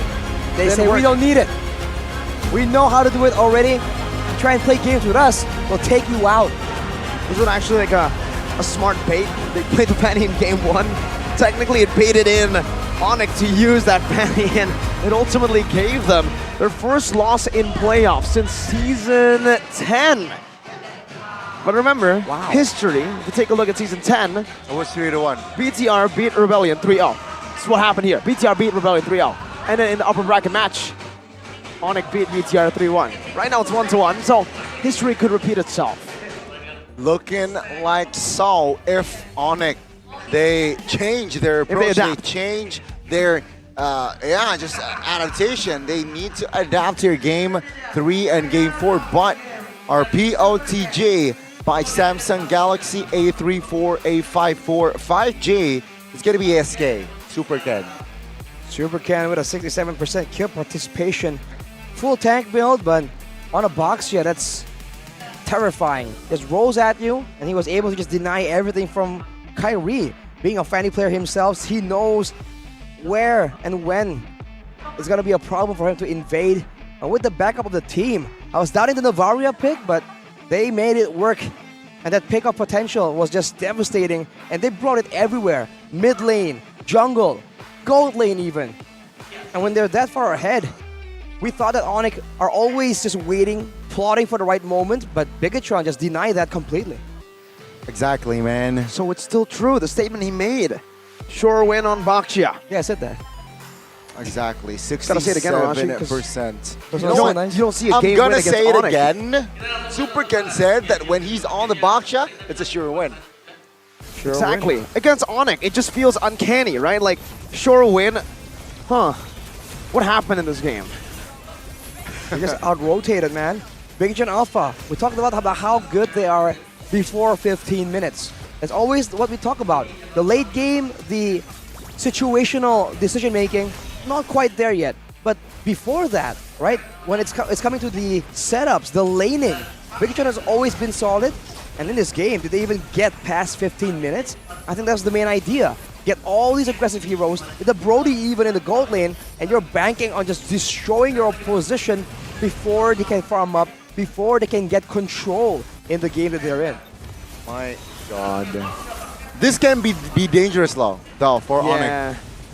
It means teams, they will try to replicate Bigotron's game for sure to their own game plan, playstyle, which is very expensive knowledge.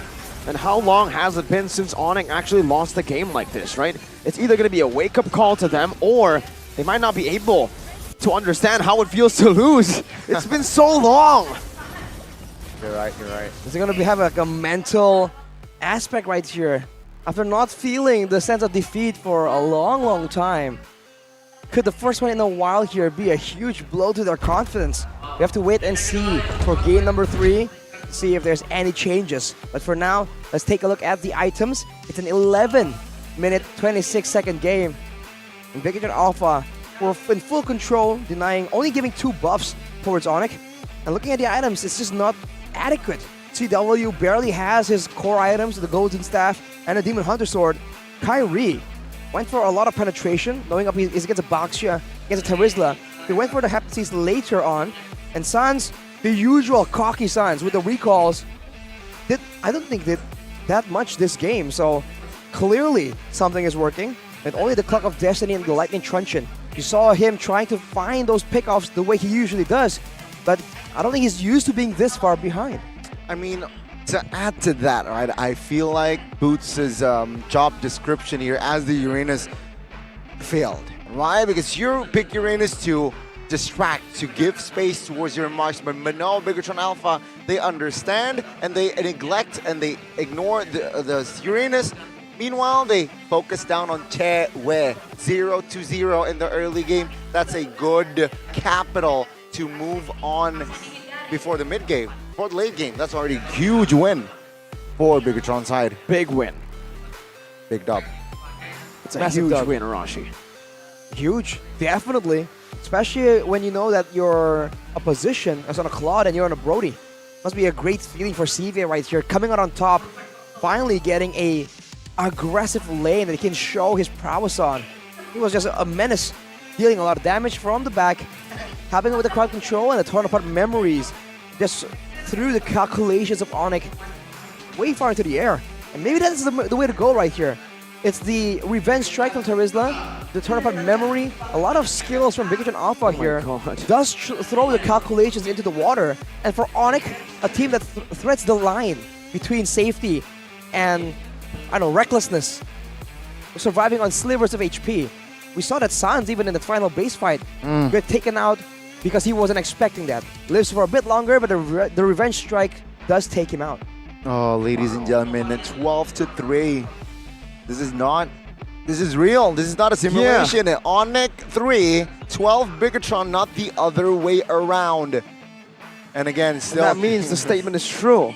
Bak sure win. It's so uncanny. It is. What the heck? 12-3. It really is. Right? I mean, we'll see if this can continue, right? Maybe this is just a glitch in the matrix, a glitch in the system.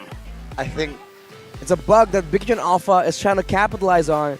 Because, you know, they already mentioned that when they get that Baxia, the game is a done deal. I told you about the statement before. Yeah. I haven't heard it, to be quite honest. But, Mirko, if Bigotron wins the 3rd game, are you there? I mean, Are you there? What do you mean? A win already feels good, man. Getting a win against Onyx. No team has done it in the playoffs for a whole season. If you win game 3, you're at match point. But then, are you there? But then they're waking up.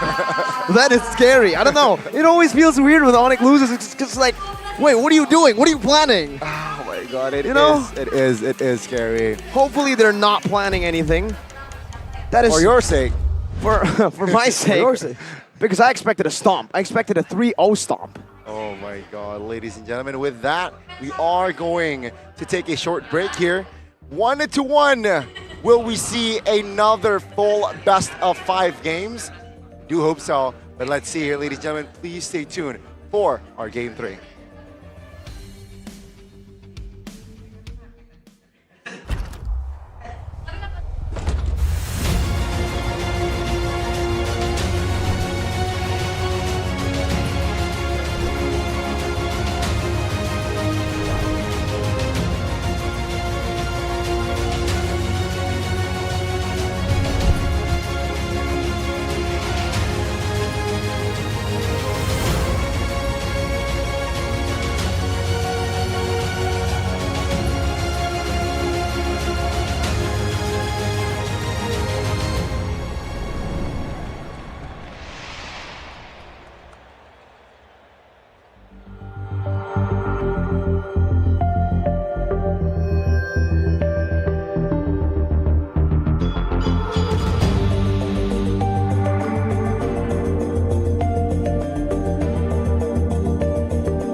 tertinggi.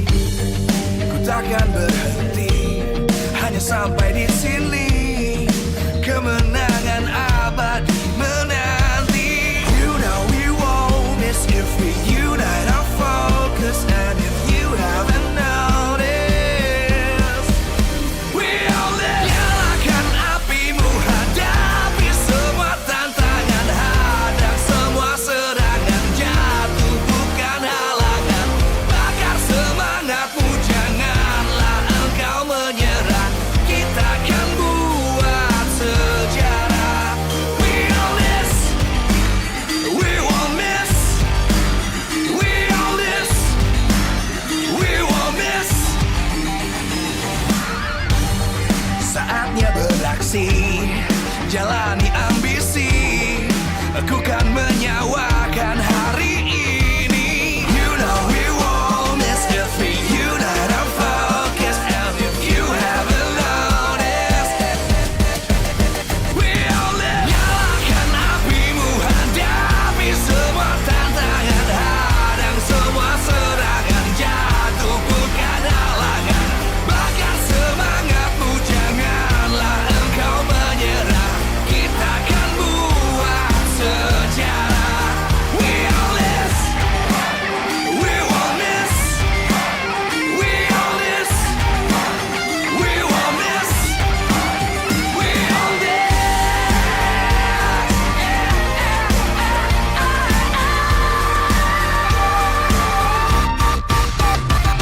Nyalakan apimu, hadapi semua tantangan, hadang semua serangan, jatuh bukan halangan. Bakar semangatmu, janganlah engkau menyerah.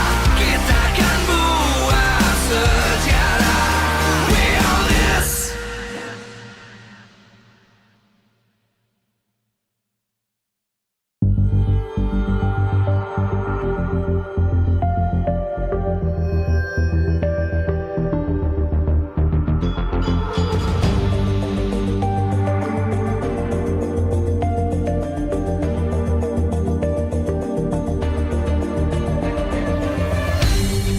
Aku kan berdiri dan terus berlari, terus ke arah puncak tertinggi.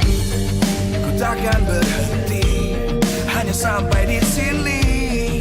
Kemenangan abadi menanti. You know we won't miss if we unite our focus. And if you haven't noticed, we all live. Nyalakan apimu, hadapi semua tantangan, hadang semua serangan, jatuh bukan halangan. Bakar semangatmu, janganlah engkau menyerah. Kita akan buat sejarah. We all this, we won't miss. We all this, we won't miss. Saatnya beraksi, jalani ambisi. Aku kan menyawakan hari ini. You know we won't miss if we unite our focus. And if you haven't noticed, we all live. Nyalakan apimu, hadapi semua tantangan, hadang semua serangan, jatuh bukan halangan. Bakar semangatmu, janganlah engkau menyerah. Kita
terus berlari, terus ke arah puncak tertinggi.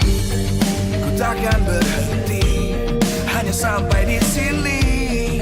Kemenangan abadi menanti. You know we won't miss if we unite our focus. And if you haven't noticed, we all live. Nyalakan apimu, hadapi semua tantangan, hadang semua serangan, jatuh bukan halangan. Bakar semangatmu, janganlah engkau menyerah. Kita akan buat sejarah. We all this, we won't miss. We all this, we won't miss. Saatnya beraksi, jalani ambisi. Aku kan menyawakan hari ini. You know we won't miss if we unite our focus. And if you haven't noticed, we all live. Nyalakan apimu, hadapi semua tantangan, hadang semua serangan, jatuh bukan halangan. Bakar semangatmu, janganlah engkau menyerah. Kita akan buat sejarah. We all this, we won't miss. We all this, we won't miss. We all this.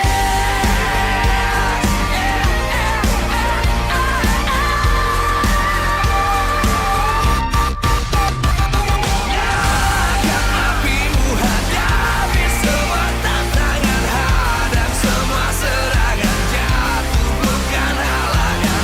Bakar semangatmu, janganlah engkau menyerah. Kita akan buat sejarah. We all this.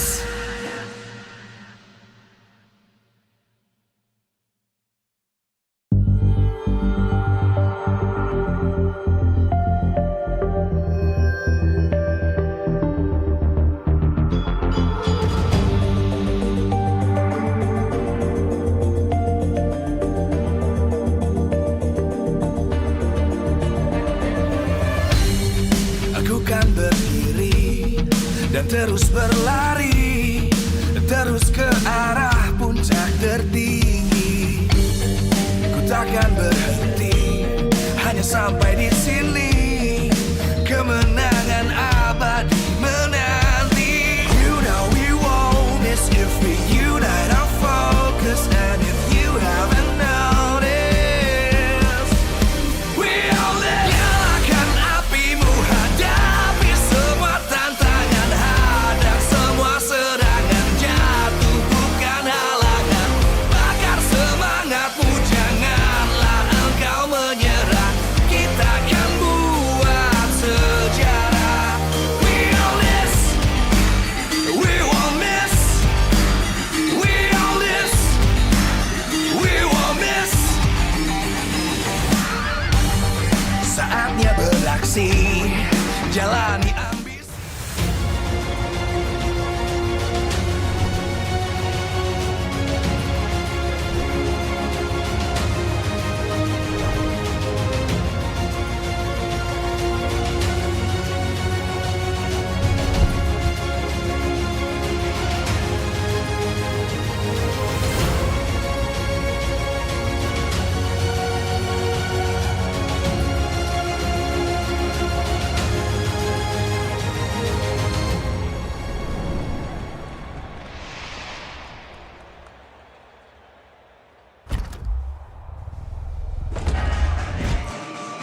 Ladies and gentlemen, B's and G's, you're back to MPL ID Season 12 Playoffs, Day 2. Back with Gani, Mirko, and as well Arashi, Onyx 1, Bigatron, not 0, they're 1. By the way, ladies and gentlemen, did you know that the statement is true then? What statement?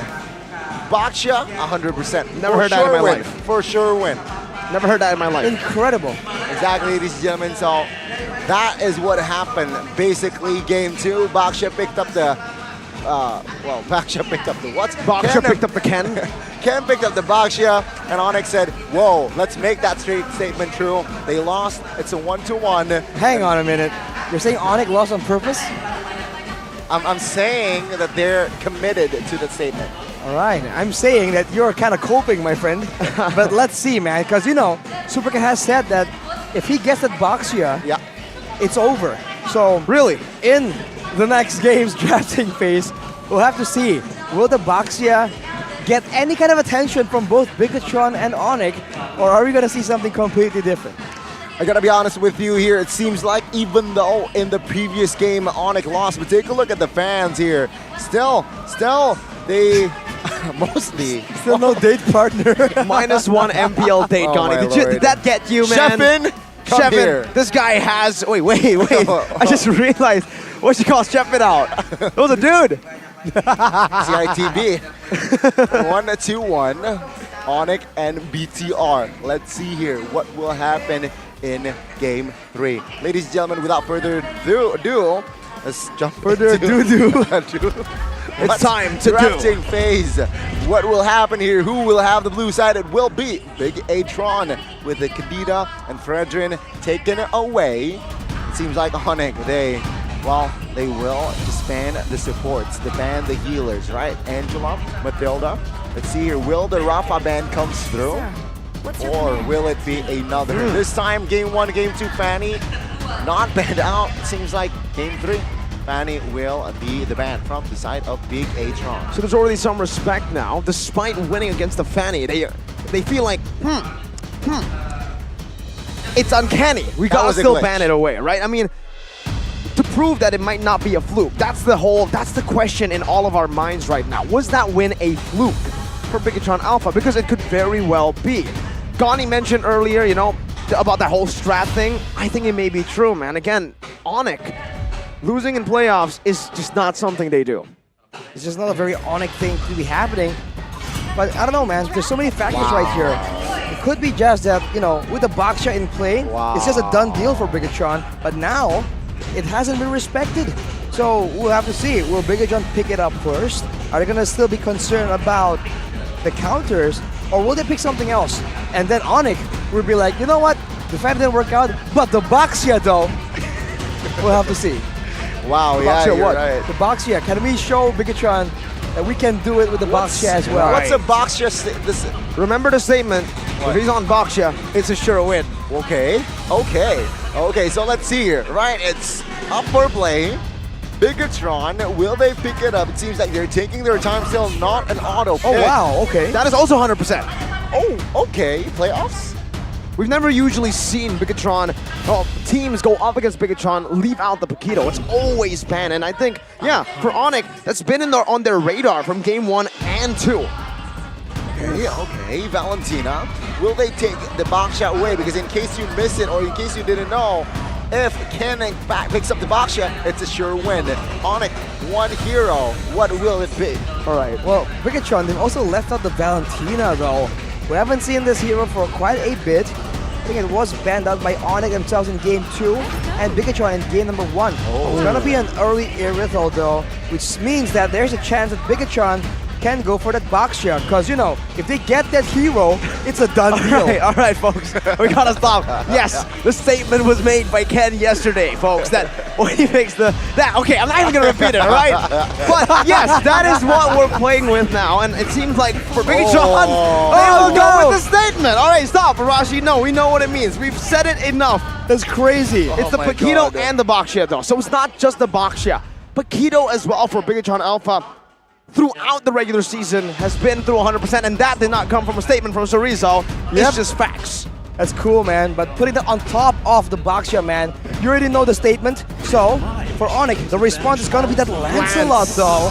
Okay, still, try to deal with the Baxia using an assassin. It could be a hybrid kind of deal, but we're moving very swiftly on to ban 4 for Onyx. It's going to be an Ixia. You want to know why Onyx likes the Lancelot pick here? Going up against a Novaria, you need some sort of an assassin. A reliable diver. That can get through walls. Right? Sometimes. Yeah. Sometimes. not every Torrent Rose. Oh yeah, but I'm talking about Puncture. Mostly. Yes, I mean, Puncture and PE, right? Oh yeah, Right. final execution. Because earlier we did see that Moreno, when the Fanny was zooming around, he's like, I am in the wall now. I live here. He's Grok. I ain't coming out. Just becomes Grok with the Astral Recall. Stands on top of the wall and Wait. stares Whoa. from the top. But Like a now with the gargoyle. Ixia ban, right? That is an interesting ban, I would say. The fact, well, maybe they're not really, they don't really want to go for those dive heroes like the Yuzong, and that's why they have to get rid of the Ixia here. And it's a Beatrix too. Respect over to Shive. Okay, so 2 heroes here, right? 2 marksmen banned out. Is it enough though, is the question.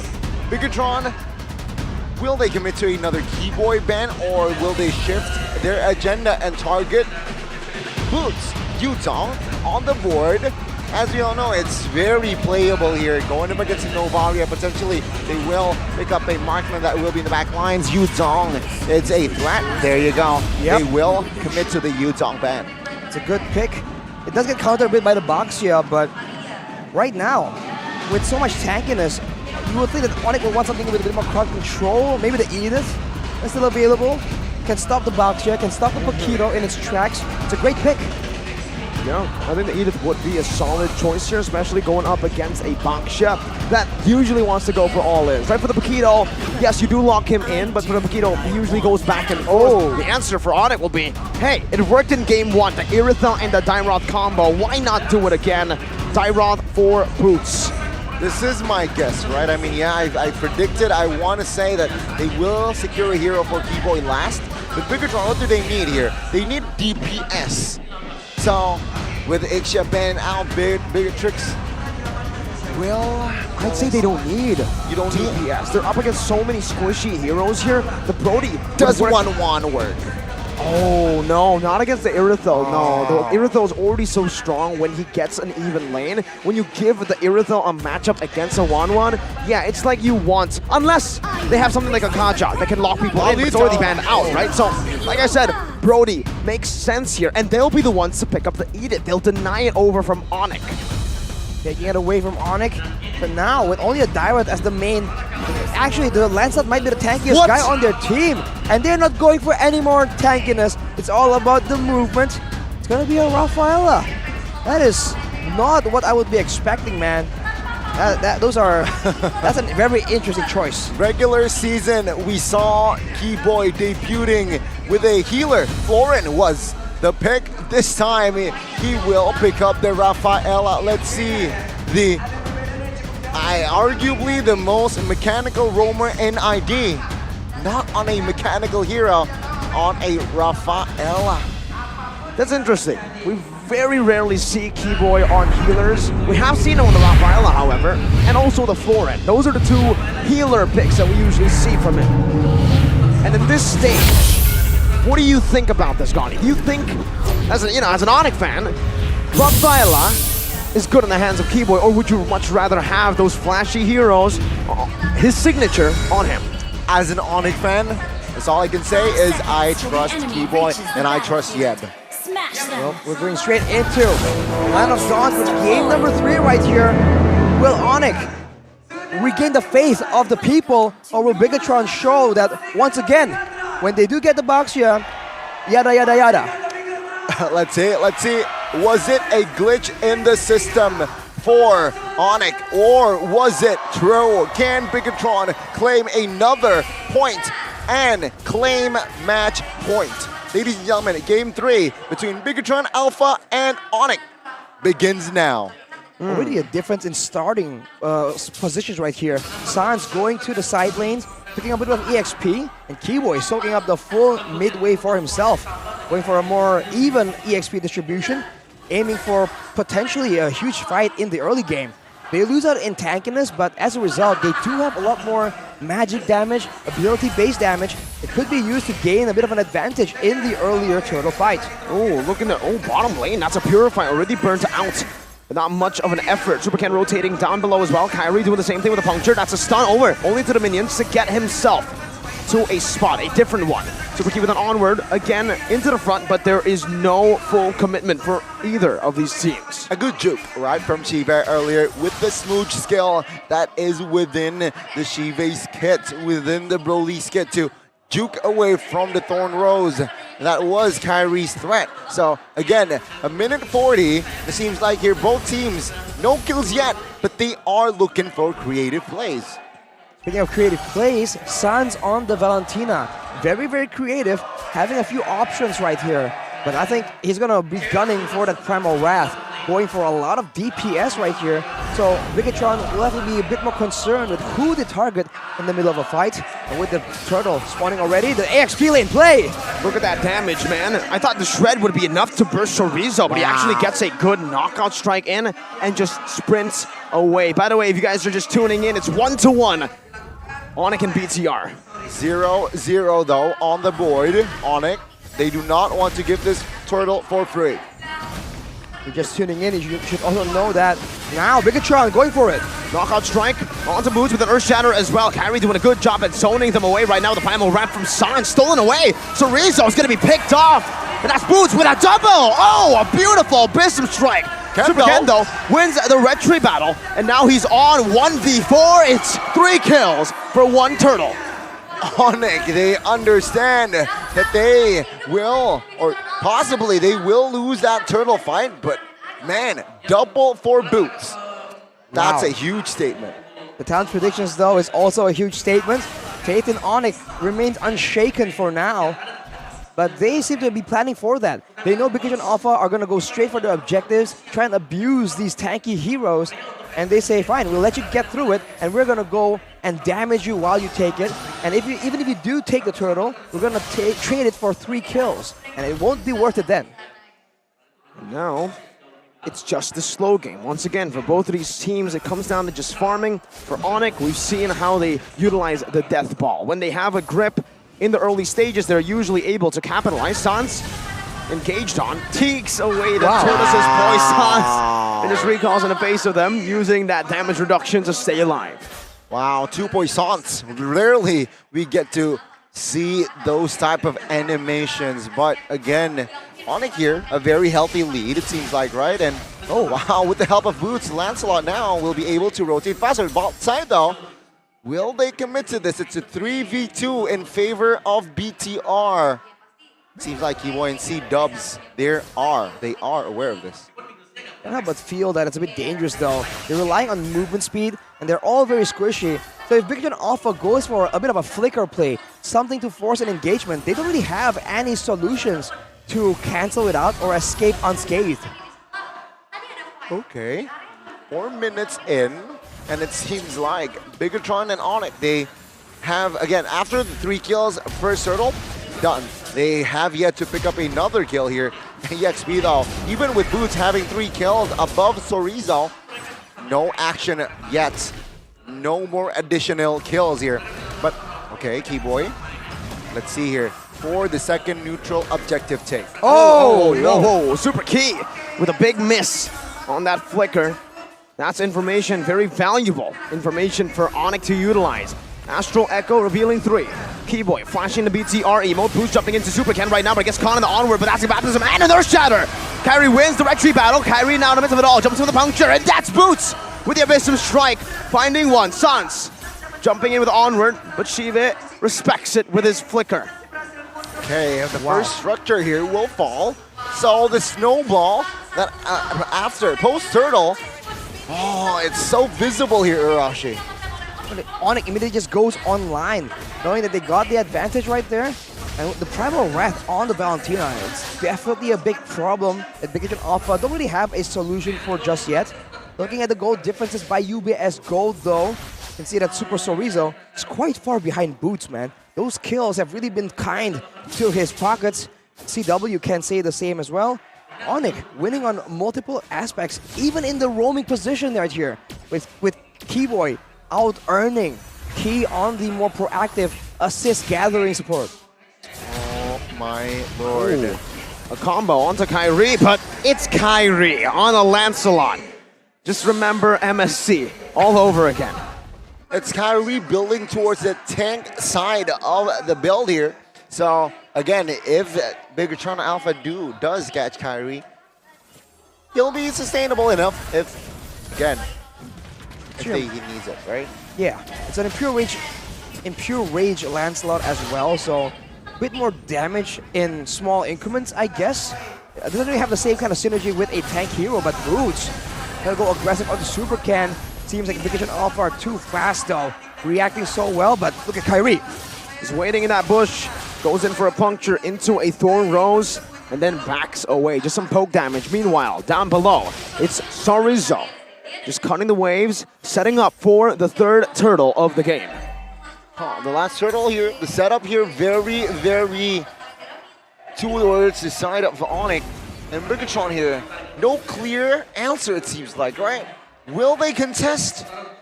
Is it the wife's move? I don't think so. Kyrie holding on to it with Boots as well. Now jumping in on the Super Can. Super Kyrie moving forward. The Earth Shatter comes in, but the retry should be. Yes, Kyrie. Primal Wrath coming down. Super Key gonna be encased on Dovon. And even then, it's Keyboy just flickering out of the Thorn Rose, or the Thorn Power Memory rather. Much easier. Kyrie picks up the purple buff as well. 6. Oh, it's Shivik. It's Dovon forced to flicker out. Even in the mid lane, they're not able to find anything. It's 6-0 for Onyx. It's more... Last game, it was 6-1. Yes. But now it's Onyx 6-0, so I don't know about that. Onyx really now punching. Or again, not holding back. Unstoppable. They're going all the way right here, and Bigatron, I can't help but feel like they made a bit of a mistake right there. The bottom wave was set up to push by Super Sorizo, so they had no urgency to really start that turtle engagement as urgently as they did. And because they did so, they were just lost out in the proactiveness, and they were baited by Boots, by the way. Boots goes in, everybody tried and pin him down, and that's when the Holy Baptism stunned everyone up. I wish you could see a replay, but maybe later on. For now though, Onyx is just outsmarting Bigatron Alpha in how they take these fights. They don't have tanks, keep in mind right here, but they're still coming out on top. And on the box share, remember, man, once you're behind, it gets really tough. They go in, collapsing on a Super Can! And I missed some strikes in the back, and Kyrie with the Thorn Rose. Super Key, Primal Rat tries to survive. Kyrie picks another kill. And I heard the sound of an Onyx fan in the building. Top lane though, Super Sorizo finds an inner. So that's at least there's compensation, right? Yep. They lost a huge fight bottom lane, but in the top lane, Sorizo finds the turret. This is a very fresh approach to the Baxia problem though. Most teams go for healing reduction, a lot more penetration, or shred damage like a Melissa, like a carry. But for Onyx, they're just going for full-on damage and essentially abandoning their own safety and trying to rely more on how they play the fights out to try and really win it. If Bigatron Alpha can find a good fight, a good flank though, it's a whole different story. A Super Key looks for something right here, forcing Onyx to send 2 members top. This might be the chance for Bigatron to try and get something of huge value. Not enough time. They have no time to blitz it. Right? Even though 2 members of Onyx here, still top side still visible. Take a look at Kyrie here. It's still technically a 60-40. Let's see what will happen. 5,000 gold lead. Kyrie looks for an opening. Not giving it. Earth Shatter Flicker combo right there. And Primal Wrath immobilizing him as well. Kyrie, by the maxi kill shot, and he dies it! He dies for it though. That's a torn apart memory, taking him down. A Holy Baptism connecting on the Super Cannon. Now the heavy crossbow. Not even. Just the normal basic attacks to take Super Ken down. This is what I'm talking about. It's a 1v4 Kyrie. Still, Onyx finds the Lord, and even they manage to take down Super Ken. Bigatron Alpha, they're still in huge trouble. Look at the players' gold by UBS Gold, man. Kyrie is all the way up there. And despite what Super Ken was saying yesterday, look at the levels, man. It's a level 14 Lancelot. Of course, he's going to get it. And now Onyx finds yet another victim, and they're going to absolutely capitalize here. They have waves with the Lord coming in. Now you see him, now you don't. Super Key, the tank, was just used as a magic trick for Onyx. And now they try to defend. They are able to. They are able to clear out these waves, but it's a 5,600 gold lead that is building for Onyx. Up top, there's a cut for Chorizo. 10-1, 11 minutes in. And it seems like the structures now will be the target mostly for Onyx. The inner and the mid. Lyle, again, sacrifice, no problem. But the top lane here, so it's a two-wave push. They're looking for more, but again, it is only the base turret here with some passives to play with. They can clear out the waves quite easily. For Onyx, though, it's the poke game. Sans can steal that Astral Echo, and as you saw earlier, can use that Astral Spear as well. There's two things at play right now. The fact that Super Ken on this Boxia is so squishy, man. He almost got instantly nuked down. And look at the healing from Keyboy. Yeah. He must be so ahead, because usually the healing ain't that strong, man. That is some next level healing. When you're ahead on the Rafaela, this is what you expect. You get, even if you are super, super low, that healing gets you up very fast. And that's a retreat committed in. Boots jumps in as well. Astral Echo, Bism Strike. Already committed. Turn up our memory just to poke. That does deal a bit of damage to Boots. He does have that Twilight armor though, so even on the Dairoth, despite being a damage-dealing XP laner, he's very, very tanky. 10-1, 7,000 gold lead. And take a look at the gold diff here from Erythel and Brody. 2,000, Arashi. That's a lead. That's a massive lead. You can see even more for the jungle. Kyrie, 3,000 gold ahead. Trying to put Super Ken back in his place, going for the revenge onto the steal. Oh, man. Without retreat, by the way. Without retreat, he did that. Just used the Thorn Rose. Super Ken was the one who used retreat. It's going to be on cooldown. 15 seconds for the Lord. It's going to come up faster than his retreat. And Kyrie is already level 15. How long has he been level 15? Quite a while. Quite a while. I believe in the last fight, he already hit 15 already. He said already 3 times there. All planned. Now Onyx. They're setting up for the trap here, trying to counter this macro play. Because Chorizo has always been a huge issue, but they're exposed right here. Chorizo knows they are around the area. I mean, ladies and gentlemen, the Paquito was first pick as well, but the impact is still questionable. 0-0 as a first pick. Questionable performance here displayed by Chorizo. Onyx, they're moving on, looking for a fight. Let's see. Good zoning from Boots. Cancels the conceal as well with the skill 1. Supercan jumps in, finds it despite being 2 levels behind. The Earth Shatter knocks 4 up. Kyrie with a puncture, jumping into the back again, assassinating Supercan and getting out. Shive take it low, Bism Strike not connecting. It is 1-for-1. What? It is a 1-for-1. Both junglers taken out though. Onyx will claim the Lord. The top lane push for Chorizo. Oh, another structure bonus here. Chorizo cutting the mid. Finding the structure in that mid. Who? Wait, Lord stolen? Yes. Yeah, they got it. Ken got it despite the level difference. Ken got the Lord, and they only traded 1 member for it. Despite the speed that Kibo is able to give to his teammates, it's not enough. They have enough damage though to clear the Lord. But what will Bigetron Alpha do with all this space that Onyx is forced to concede?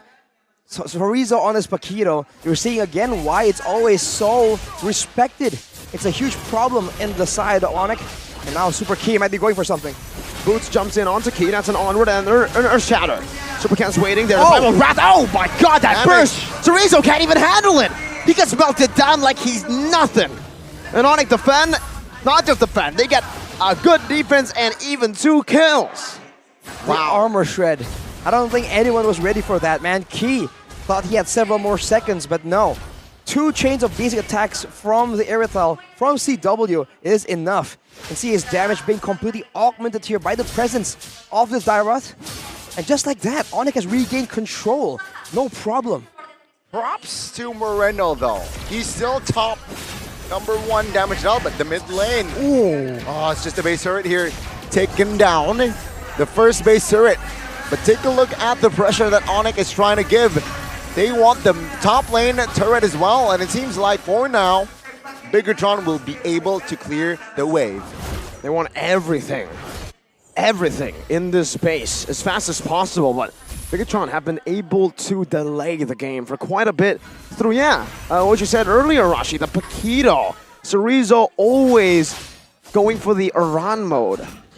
Well, on top of the Chorizo Iran mode is also the Super Moreno clearing everything with the Astral Sphere Astral Recall mode. As we take a look at the instant replay here for that Lord fight. Superkin comes in, the Astral Sphere gives him that extra bit of chunk, great coordination, and Onyx, despite walking through the Turtles' prisons, doesn't even matter. They keep going in, and they almost get Sive in that engagement as well, but he is forced to flicker out. It will be available now, and once again, it's a turtle play, and Sorizo already back at it, doing his thing. It seems like game 2 was truly a simulation, because now 13-2 is, I don't want to say it's more normal, but throughout the regular season, based on the regular season, it seems like Onyx is back. Let's see though, their job is not done, as Bigotron Alpha still, they are looking for a way to find and grab a win, especially in this lore. Take a look at Sorizo. Yeah. This is not good for Onyx. They're all backing away. They're panicking here. But they only send Sans, one member down below. Sans is a crucial member in these team fights. Super Kid with a conceal. Opening up the map, but now getting poked down quite a bit in the bottom lane. We do see the base turret falling down, and he's looking for the end. Not able to do so. Just the base turret. It's a good clear by Sans. He knows better than to go for a trade. Now it's Moreno with an Astral Sphere. Not connecting, but Bigotron Alpha have delayed this Lord by another few seconds, a few minutes even. They got the Lord without any, they got the base turret without the Lord. So that's a huge win for the red robots here. And Onyx, they are a little bit driven here by the plans of Onyx, by the plans of BTR. That macro play, that's the one thing that they have always excelled in. They're doing it again right here. They need to try and capture Sorizo, almost do so here. But until this problem is alleviated, I guess there's the benefit of Bigotron not being able to really shred down this Lord as fast. So even if Sorizo can pull members away, it doesn't guarantee that Bigotron Alpha can sneak it before Onyx can come back and make it a costly Lord. 18-25, ladies and gentlemen. Let's see here, right? It passed the first game. Take a look at the mid lane though. No Irithel. The Irithels in the bottom lane. Paquito is going to be slain. He has the immortality now, stunned up and taken down, and Bigotron Alpha weren't able to find anything in that advantage for V5. Wow. A big win for Onyx again. The mind games, man. It seemed like Bigotron made a mistake, but look at how Onyx were playing. Imagine you're on the perspective of Bigotron, right? Everyone jumps right at you. You assume the Irithel is coming by. Turns out he's all the way down there. And Bigotron, they back away for nothing. That mind game has paid off exceptionally for Onyx. What a forced error, man. Beautifully done by Onyx. Able to outsmart BTR, but it doesn't change. Wait. Look at Brody all the way in the bottom lane. Let's see if Onyx realized this fast enough. Super Key gonna be taken very low, taken down. Now it's Weekend versus Kyrie, and who gets it? It's Kyrie, but in the bottom lane now Shive trying to go for the end. With a big splash of damage. The recalls should do it. Wait, the recalls. A mysterious man with a nature though. Natures get countered. Wow. Holy moly, get wrecked. Man, that was a mysterious winter truncheon from the mysterious man himself. Gila Sans! Onyx, man, 6-2, 20 minutes. They got the Lord. Take a look at Chive. He will be out 30 seconds. This is the perfect window for the Yellow Porcupines to find that match point. Sorizo buys the winner. Supercan now with a shield unity. That's a two-man knockout. Strike, go! CW is godlike. Game 2 was taken by BTR, and right now, wait a minute, the base is open. It was just a fluke. Onyx says, you can't do it again. They dismantle BTR. No, they didn't just dismantle BTR. They humiliated BTR. Sans recall to defend a split push. Wow. Holy. They won without a tank. How is that even possible? We haven't seen this kind of composition meta for the longest time. And Onyx somehow just made it work so easily. Onyx match point. 2-1 the scoreline. Let's see. Bigotron Alpha. Their job here. Yeah, mission failed, unfortunately, here to win the game and having control. You know, And remember the statement. Exactly. The Baksha 100% sure We jinxed it. win. We jinxed it. Did we jinx it? We The said Paquito 100% sure win as well. Onik just said, yeah, whatever, man. 100% until Nice you meet number. us. I It's mean- 100% until now. we remind the viewers like 800 times earlier. And we jinxed it, bro. I don't think so, man. I think it's Onyx. I don't believe it. It's just Onyx. So that was a glitch in the system, game number 2. Okay. I don't know what it is, but Pikachu has shown that they cannot replicate it. To be fair, it seemed kind of close, and you see again why this combination, the Baksha 100%, the Paquito 100%, Onyx was in some point in this game in a very dangerous situation. It could have easily kind of ended, could have gone bad for them, but they just kept it cool, man. They just reacted without panicking. That is the hallmark of a top-tier team. That feint, man, it's still just bamboozling the feint, right? Like the Irithel and the Rafaela down below to deal with Paquito. And then Boots, Kyrie, and Keyboy decided to just, oh, not Keyboy, Boots, Kyrie, and Sans decided to just go in. Yeah. Making Big Tron think, hey, what the heck? We have a Paquito down below. It's a 4v5 for us. No, turns out it was a 3v4 for them, but Onyx. But Onyx. But Onyx. But Kyrie. But Kyrie, again, stole the show. Our POTG by Samsung Galaxy A354, A54. He, on the Fanny game 2, let's forget that, right? But he, on the Lancelot, on an Assassin, again displayed a huge, significant impact, 65% KP. And take a look at the build here. Very low-key hybrid, right? Thunderbelt, and then damage. You go. Malefic, Endless Battle, BOD. I mean, towards the end, he realizes that, well, even if he builds kind of tanky, he's not going to be staying out there for long anyways, right? With how the team is operating, he's not exactly a distraction here. Everyone who gets caught out will get taken out really, really fast. So might as well go for some more damage. And that is partially why he was able to get that final Lord there with a higher damage on that Phantom Execution. And I think I want to throw out an honorable mention to Keyboy as well. If he didn't play the Rafaela as well as he did, I don't think this composition was going to work, man. Again and again. All they did was kite back and forth, and when Bigoton says, oh, here's a chance, they jump on it, Keyboy says, hey, Holy Baptism, see you guys later. Yeah, I mean, low-key, he was the enabler in that game. Highlight, though, let's take you down to memory lane for game 3. And goodness me, Boots already with the early double sets really the tone very, very towards the side of the Look at this. 4-man. Is that the 4-man? At least 3 people with the Divine Baptism. And that just ruins any kind of chance that the Bigoton Alpha had. And I think this Dirath combo is going to be used a lot more, man. It just seems so strong right here. Shred the armor, use a Lancelot or an Irithel, 2 hits and you're gone. Exactly, that physical defense shred is really what, well, we've been talking about that for a long time. And actually, even in the regular season, I think it was Boots and Kyrie that comboed it together first. Remember the Paquito Dairoth, that's this season, right? Yep. Usually it's a combo from previous seasons, but this season, they were the ones to do it. Yeah, I mean, Dairoth, 100% of the playoffs, only played by Boots. Game 1 and Game 3, we get to witness, and this 100%. was still 100%, yes. This was. Oh, man. And after this play, Bigoton Alpha, all their cards up their sleeves, predicted. And Onyx was so good at just deciding when they want to go for a fight here. Because they know, this is so disrespectful, man. This was cold, literally, by Sans. That was a mysterious man.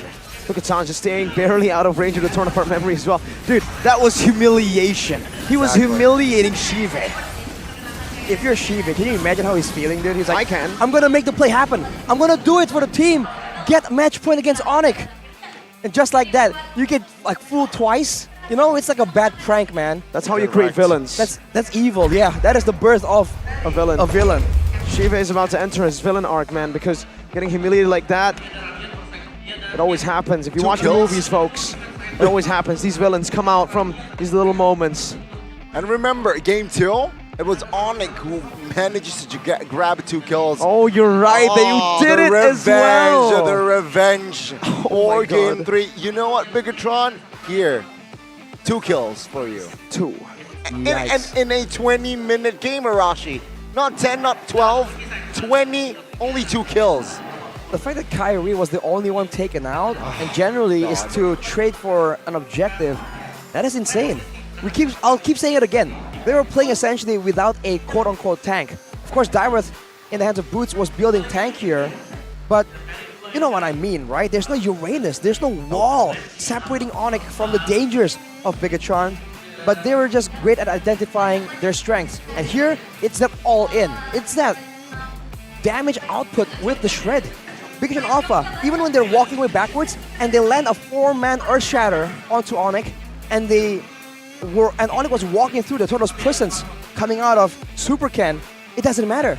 The damage output just does not match up, especially with the mid lane being a Novaria. This is a huge weakness that teams need to take a note of if they want to play this Novaria mid lane. You do not have the same kind of continuous damage output. For real, for real. And 17 kills for Onyx, and with their composition here, Arashi,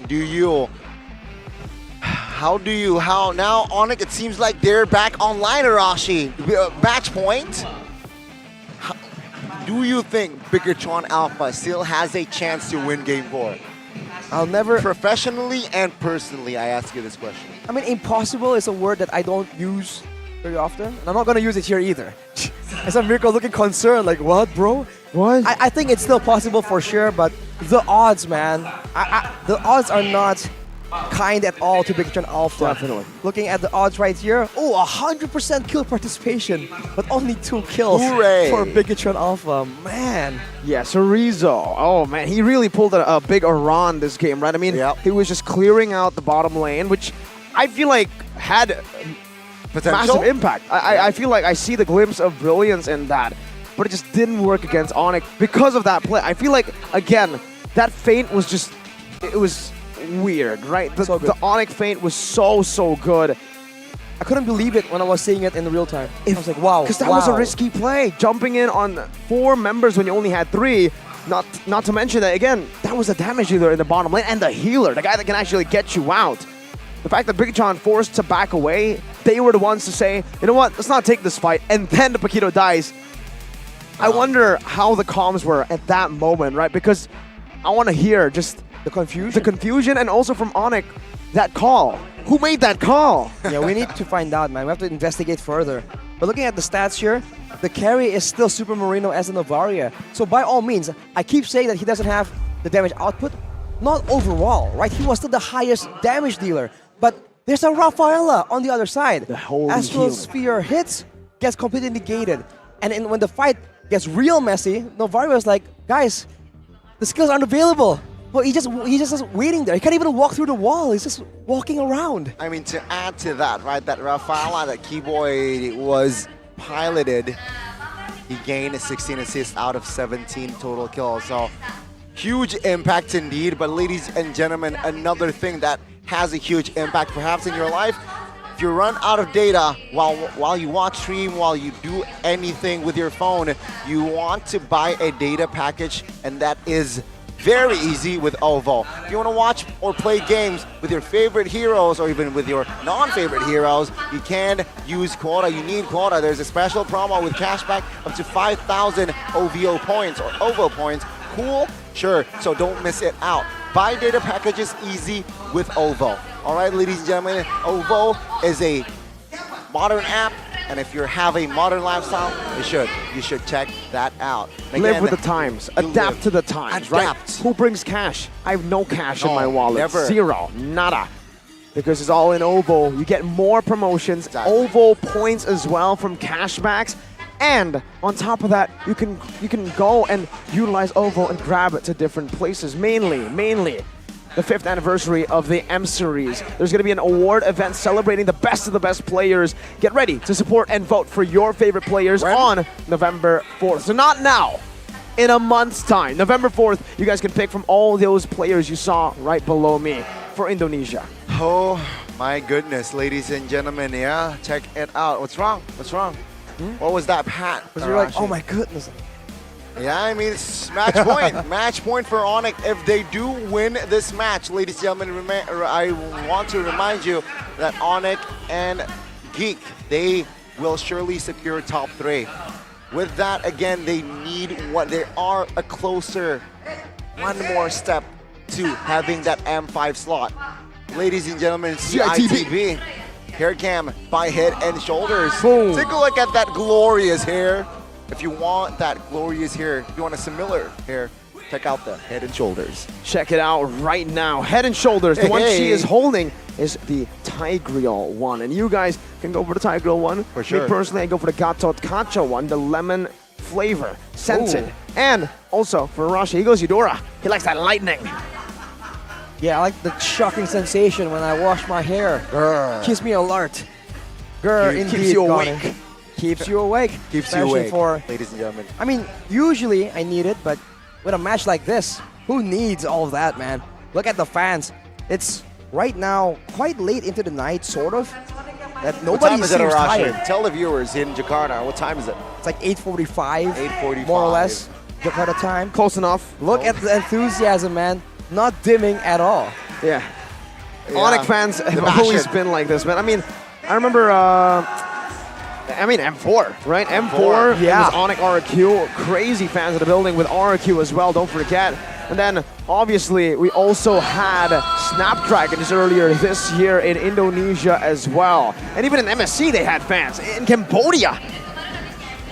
We got some bigger troopers as well, ladies and Wait. gentlemen. What's she wearing makeup right now on cam? Why? What's up with it? Okay, she's just chilling with it. What? Right now, she wants a call.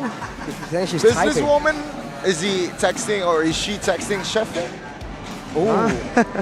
That was Key's CITV. girlfriend, so I don't think CITV. But here as well, we got the girlfriend buffs for Onyx, not just for BTR. We got Sans and Key Boys girlfriends, Awa and Anya, right? Yeah. And also, Yeb's wife, Ratu Heart. Ratu Hati. Ratu. Yeb has a nickname here in Indonesia. It's Raja Yeba, which means King Yeb, right? So, his wife Automatically. obviously should be Ratu Hati. Her name is Heart, and Queen is Ratu. So, Ratu Hati. Her name is Heart. Heart, literally Heart. It's a good crazy. name. That That's is such a a good cool name. name. Maybe it's her in-game name. No, I'm joking. Well, ladies Is Yeb and actually Yeb the whole time? His That name only is Denver Miranda. What do you mean? Denver Miranda. Yes, it's on his social media. We met him when he first came to Indonesia. We introduced ourselves. Yeah. Well, Arashi's name is Arashi, here's by the way, a fun folks. fact, ladies and gentlemen, right? With the 10 unique hero picks, Keyboy and Kyrie, the Double K, they're second in most unique heroes throughout the M4 World Series alongside Albert. That was a fun fact from M4. Wow. You mean Alba Rabab? Albert Robob, second, first. There you go. Yeah, again, ladies Well, we were and talking about the Onyx fans earlier. The BTR fans are also still IT dubs. Well, ITB, not IT dubs, in the building, not in the world. Well, technically, they are in the world. The bigger not tron wrong, in the man. world? Okay, I mean, okay. there's one big, massive one on the desk right now. Bigatron fan. Really? Yeah, Gani. And also the Onyx fan, Mirkal. And the Geek fan, Arashi. Shevin. He's always in the building. Shefin's a fan of Evos. Okay. But yeah, ladies and gentlemen, it is still match point here.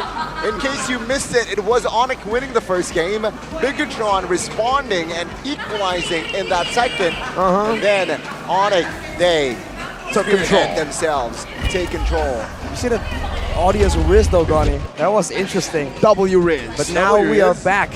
Match point for Onyx right here. Can Bigatron equalize? Can they find yet another exploit in the code?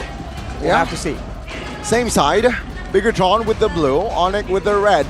Bands, same as well. Kadita, Fredrin, and Fanny for the side of the red robots.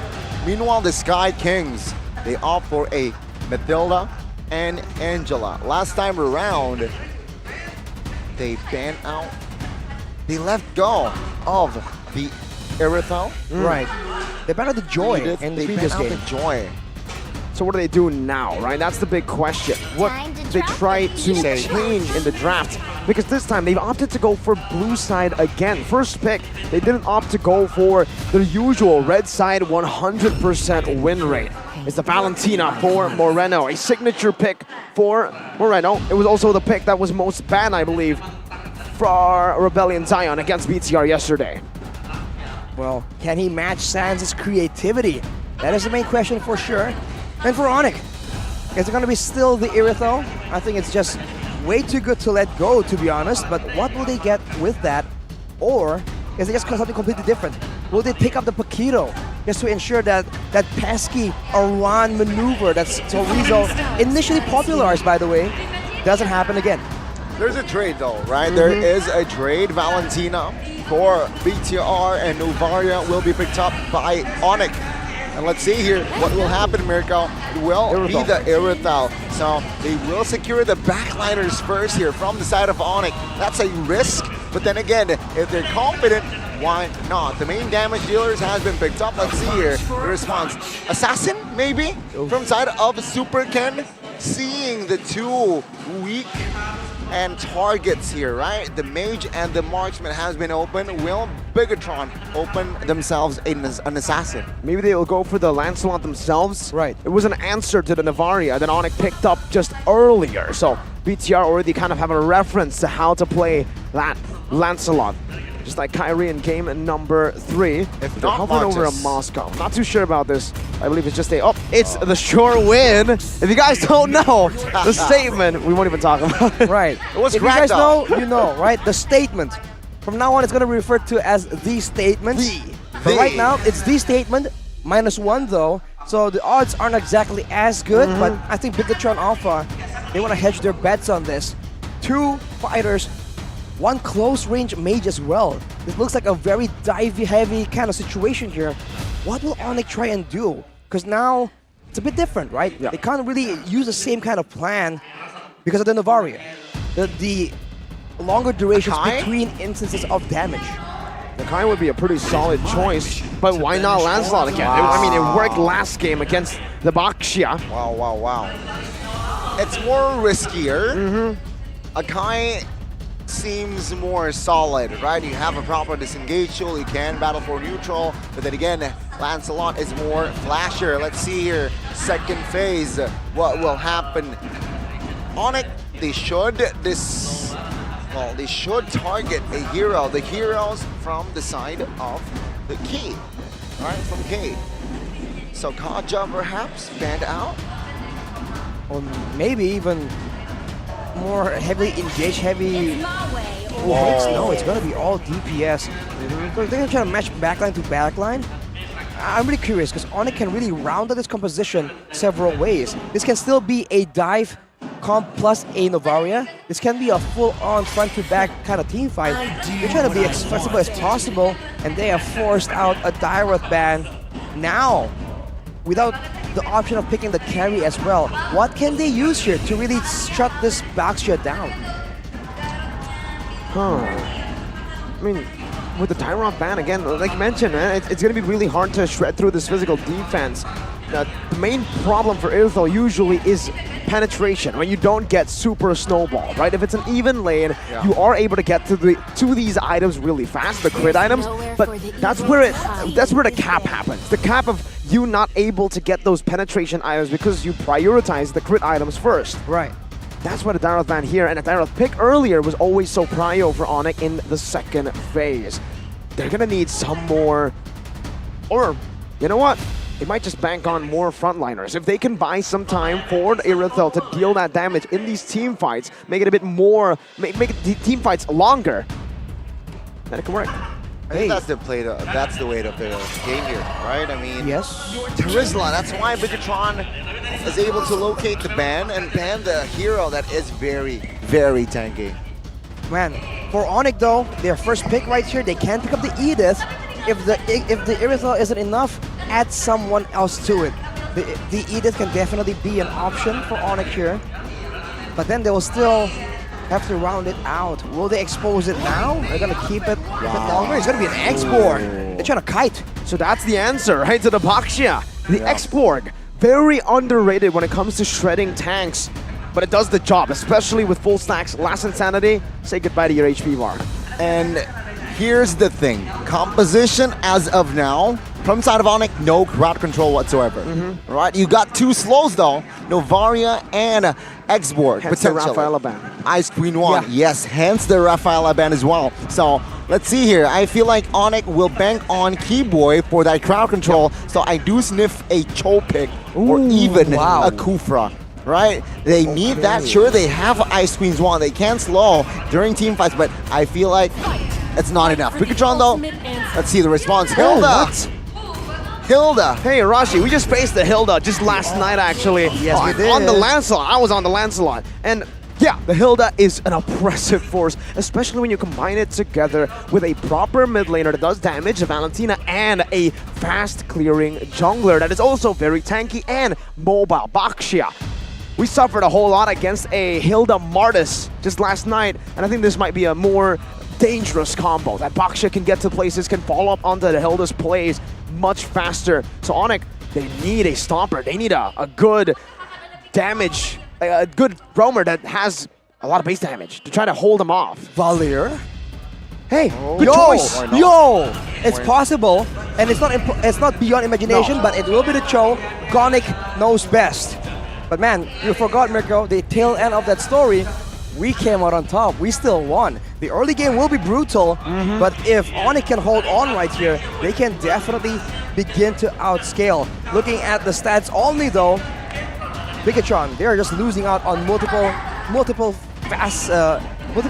angles here. Yeah, except for the crowd control, right? You saw that we know that the crowd control from the side of Onyx is very, very weak.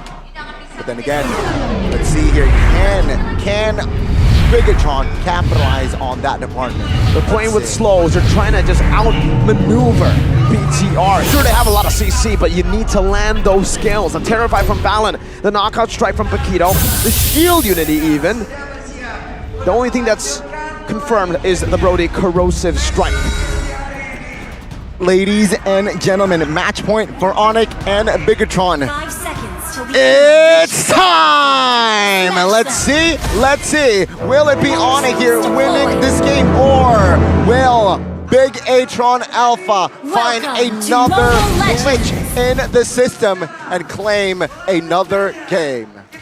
That's the big question here. It's time. Oh, look at that damage. Yeah, this is what I was expecting.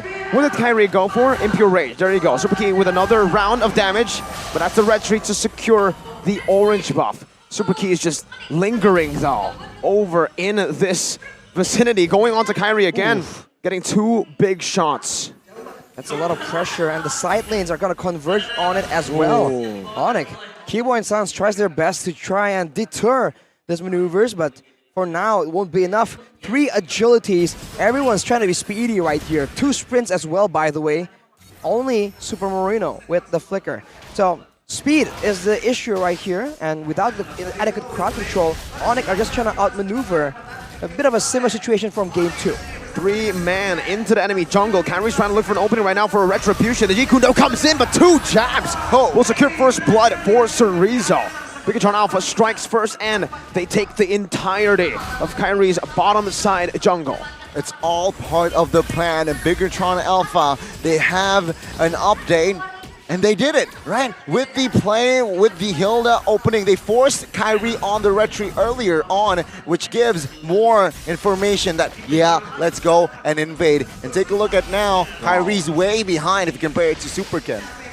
Definitely. I mean, he's still level 2, and Superken's already at level 4. He finally gets that level 3, but he gets chunked as well. Unfortunately, I don't think a Keyboy that is below level 4 can really have any say against this Hilda, right? He really needs to wait for that Wave the Dragon. Cerezo's even rotated up top.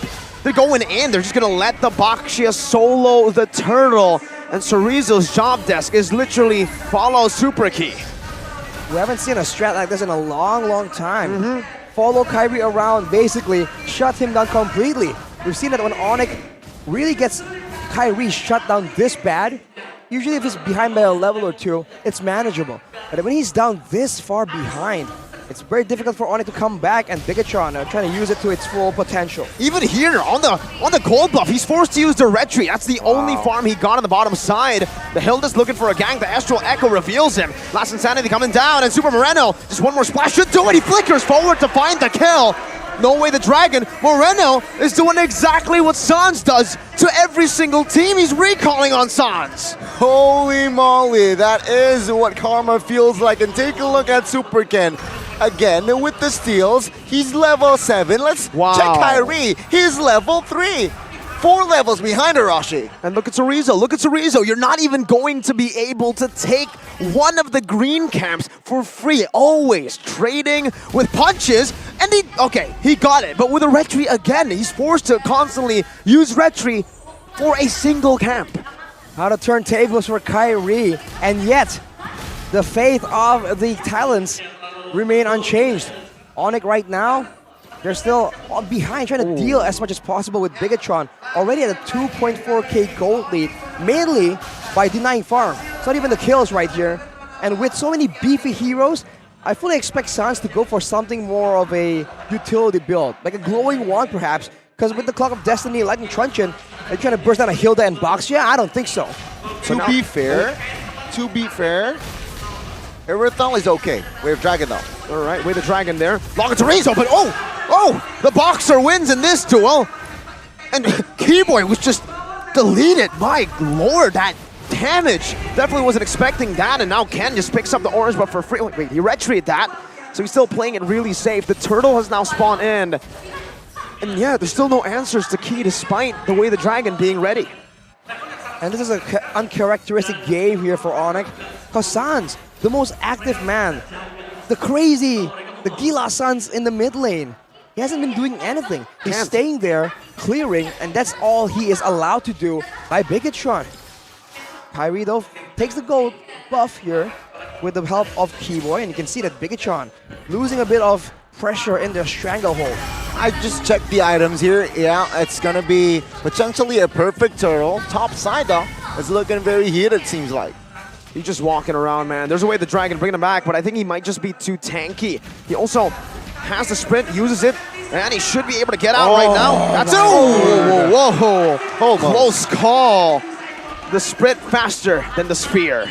Item check, Has Claws and Leather Jerkin here for Erythal. What about for the Lancelot, right? The guy who is 5 levels behind. Molten Essence only. Oh, man. Molten Essence only. Oh, man, he's so behind. Let's see here again, 5 minutes in. Gold-wise, 5,000. Way the Dragon, Cerezo, not as tanky, not as sustainable as a Hilda. That's the first kill. Onyx are finally on the board, but Bigatron traded instantly with a pick-off on top, and even, again, more invades. Kyrie's forced into the lane. Almost a steal there for Sans, but yes, overall, now even in the lane, even split pushing Kyrie isn't left alone. Ooh, he stole the heavy crossbow just to dash more. And with the recalls as well. Feisty play from Moreno, just the way Mirko likes it. But man, super key, stuck like glue to Kyrie, like an obsessive fan here, just chasing him down. You know what this reminds me of, actually? What? Shout out to the chat, because I actually read this from the chat. It reminds me of Todok's strat. Remember M4 group stage? How Todok beat Onyx. Was this? With the Hilda. Shout out to Coach Amokes for that draft. And now it's Coach Aldo, a good friend of his. Ooh. Learning from the experiences of others is definitely a great way to gain success, but for now, this purple buff is still hardly contested. Level 11, level 6. Seems impossible for Kyrie right now. They're throwing everything there, and that's a retribution to secure it. Kyrie didn't even bother using that retry. He knows that it's too far. 5 level diff, even if that has to be a miracle retry. Oh my goodness. Again, it seems very, very far here, ladies and gentlemen, for Onyx. Kyrie level 7, Super Ken at level 12, perfect turtle, and again, the structures. Bigatron, they have not forgotten, but good mechanics. Uncharacteristic kick off angle. Keyboy now should fall. The Tornapart memory is ready, and yes, it picks him off. not just Kyrie, Keyboy, Sans, and maybe even CW are just playing completely different to what we expect them to play. I mean, it makes sense, right? Oh, take a look at the mid lane here. A lot of action. Boots even popped the last Insanity just to clear, though. But Chive has the Heptases and Malefic. That's why I keep... Oh, wait, the Dragon Super Moreno finds the kill on Boots. Wow. The Faraga armor didn't feel like armor. It felt like cheese. Just Moreno was the butter knife with heat on it, slicing it through. I did not expect this outcome. Game 4, ladies and gentlemen. 7,000 gold lead for Bigatron. Remember what you said to Arashi, Gani, I'll say it to you. Is it over? They're going in again. Kyrie with the Phantom Execution back defensively. And it's Bigatron Alpha completely controlling the game. 5-level lead still keeping at it. Usually the safe zone for you to be able to just do whatever you want. It's about 10k. Bigatron Alpha making good progress to get there. Superkin already almost level 14. That's a huge disparity. And there's not enough damage for Onyx to even clear the waves efficiently right here. And look at that, Kyrie, man. He's just completely bullied down, losing in levels. But you can say the same thing about everyone. But he's only above Keyboy, man. The Boots and CW, everyone is higher level than the jungler. I mean, here, just look at it this way, all right?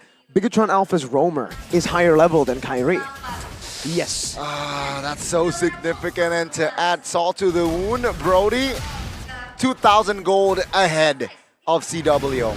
So itemization-wise, he is far ahead if you compare it. 8,000, 8 minutes, 9 minutes in. Well, finally we have a Lightning Truncheon in the hands of San, so the damage is going to ramp up. But towards who? Right? If it lands onto Super Sorizo, Super Ken, or Super Key, it's negligible. He needs to thread the needle and hit Moreno or Sive. But now Super Ken stalking for a play or just denying the orange buff. 5-1. 5-1. A low kill 10,000 game. gold. Exactly. Kyrie still level 9. Super Ken almost 15 here. Still a very, very long game here forward side of Onyx. Lord marching top side.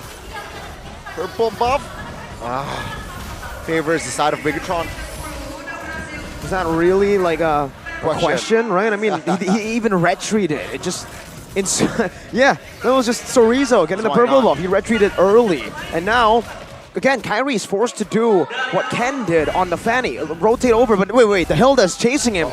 This might be a solo kill down below, folks. You might be able to see it right now. Key is chasing there. Keyboy gets a good kill onto Sorizo with a good way. The Dragon Flicker comboed in with CW's damage, and the Hilda is still chasing the Lancelot. That's a distraction, folks, right? Oh, there's a knockup in the mid. Last Insanity as well, all the way to the front, but that's a Last Insanity responded over as well. Moreno flickers out to safety. Meanwhile, still a 1v1 going on. The Hilda versus Lancelot. That's a shield unity onto Keyboy. No more damage for now.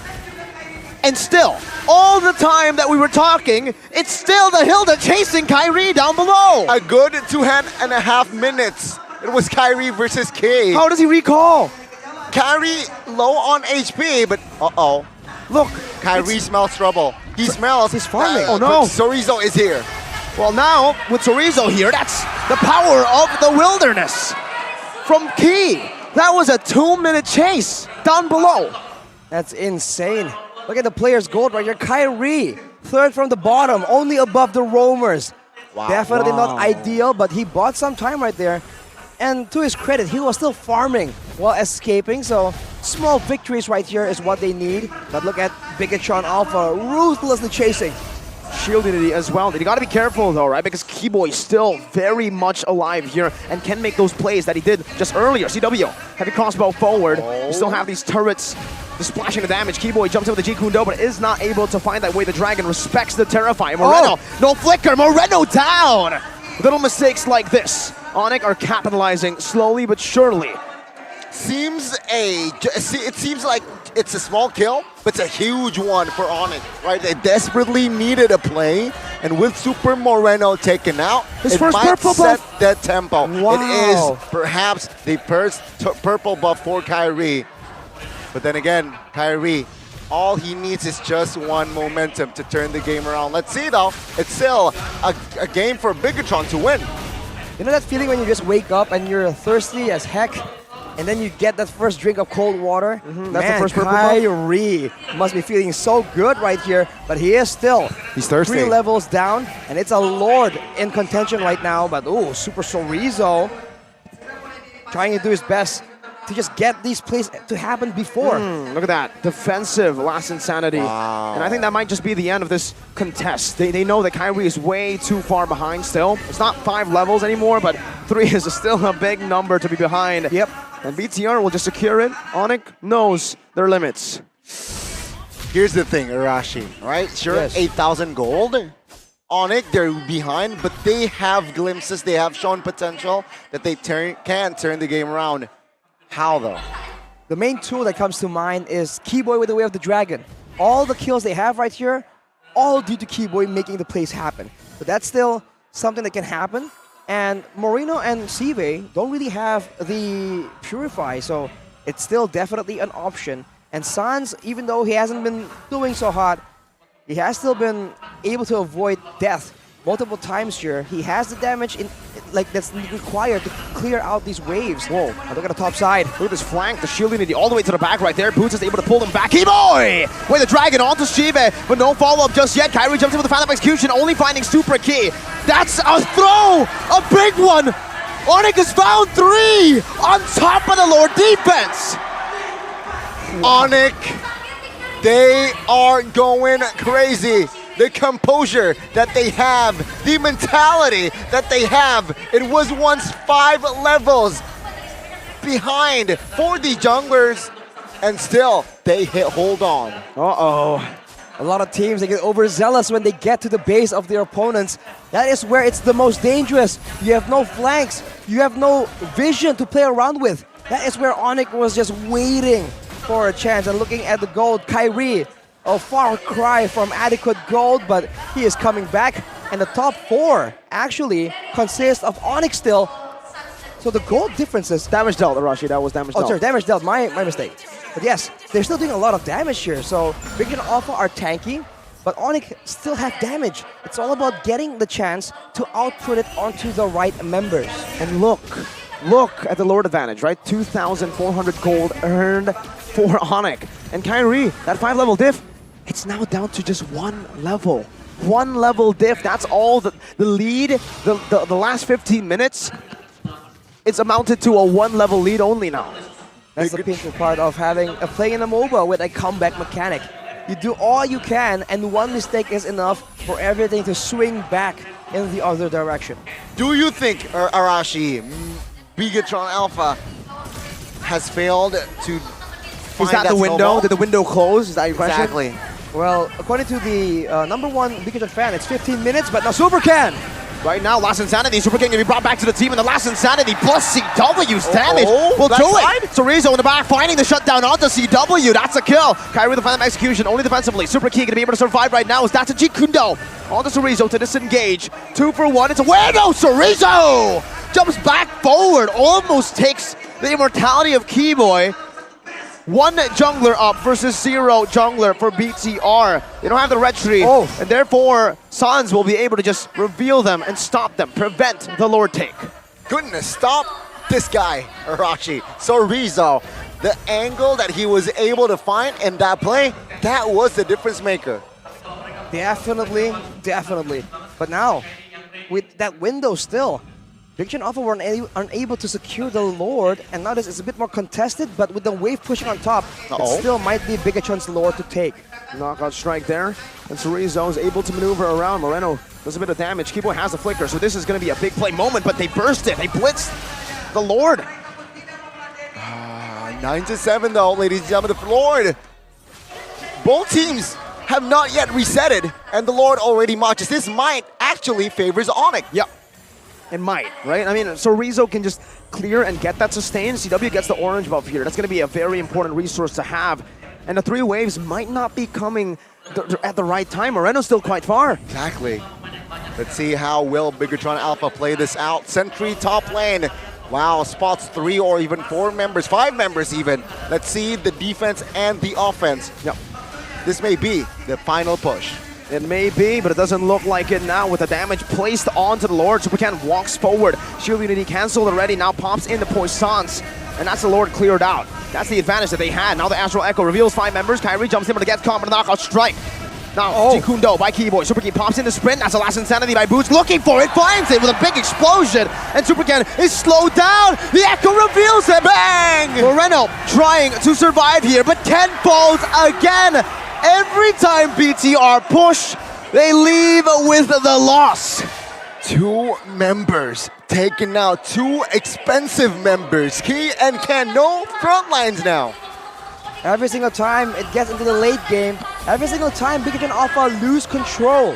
This is the story, man. They get overzealous, they make mistakes. They really should be playing to try and recover the control, but it's not enough. That's gonna be a winter truncheon by Super Moreno and Onyx. They're making their move here. They have infinitely better siege potential with the range. They're trying to go and brute force it. Might not be available, but it's a better chance than just waiting for the next Lord, which is exactly what Big John Alpha has to do. He wintered because I think he thought that there was a Jikundo flicker coming in, but hey, it was a fate from the Keyboy. The Bulls yesterday, they fell short against the robots. This time, it seems like the Porcupines, they want to take revenge in the name of the Fauna. And Big John Alpha, they are quite in a bit of a situation. I still think that their composition has some value here, but only when they can really force Onyx into positions. So I think when the Lord comes, there's a chance that they can try and do the same thing, right? Split push, and they can do it now with 2 members. The Hilda can serve the exact same purpose. A late game Hilda, I think we have flashbacks to when Rekt was using it, just one-shotting a Ling. Sally Boy. Oh, Sally Boy, oh, yes. Sally Boy and the Ling, I remember that. Exactly, so the Hilda can still split push. There's still ways Big John Alpha can play this out, but the last thing they want to do is rush towards the base and get caught in the slows and slowly but surely get run over by Onyx. Okay, now it's the Lord, this time evolved. Spawning into the Lanadon, Supercan gets chunked, and he takes the whole force of that meteor, astral meteor. Let's see here the setup. Lancelot and Paquito. Paquito will clear the bot lane first, and then let's see here what Onyx will respond with. Seems like they're still sending Lancelot.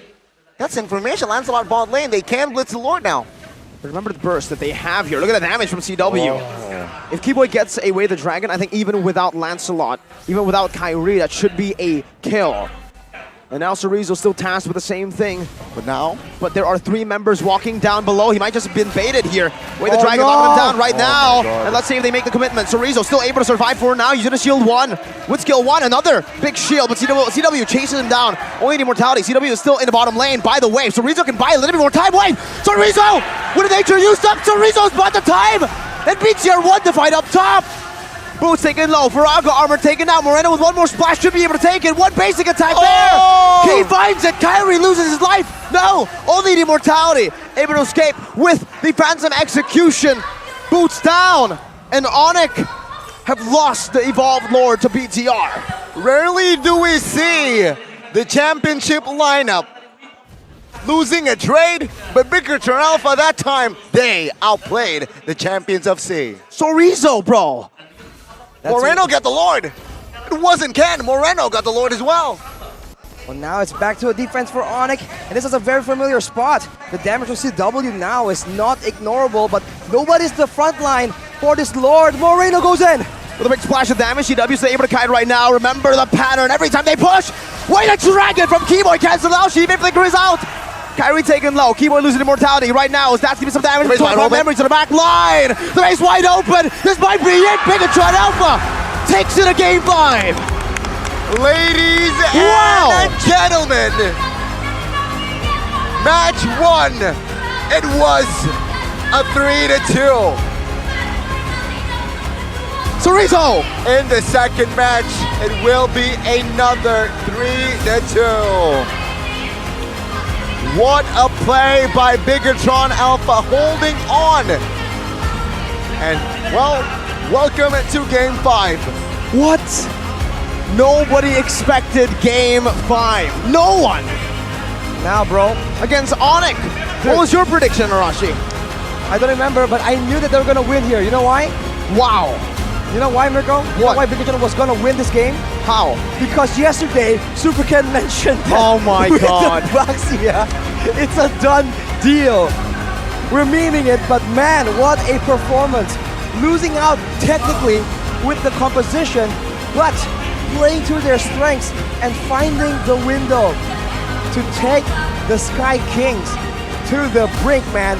We have not seen Onyx push this hard for a very, very long time. The last team to do it was AP Bren in SPS, taking them all the way to a best of 5. Since then, we haven't seen Onyx taken to deep waters. What happened? Well, it was a Bigotron Alpha after regular season. It seems like they have installed a new software within their system. And there you go, programmed to win, programmed to give a fight towards the Sky Kings. The Sky Kings, a lot of you perhaps watching thought the series will go to a 3-0, max 3-1. No, ladies and gentlemen, we will see a game 5. And of course, with this, after 2 games, we will shortly take a break. But man, what a game. What a game indeed. I mean, this series today, for some reason, it's been magical, Donnie, mystical, right? I mean, 2-0 reverse sweep by Geek Fam early on today, match number 1 to 3-2 with Marky stepping in, and now BTR against all odds, against all the predictions, everyone counted them out. Wow.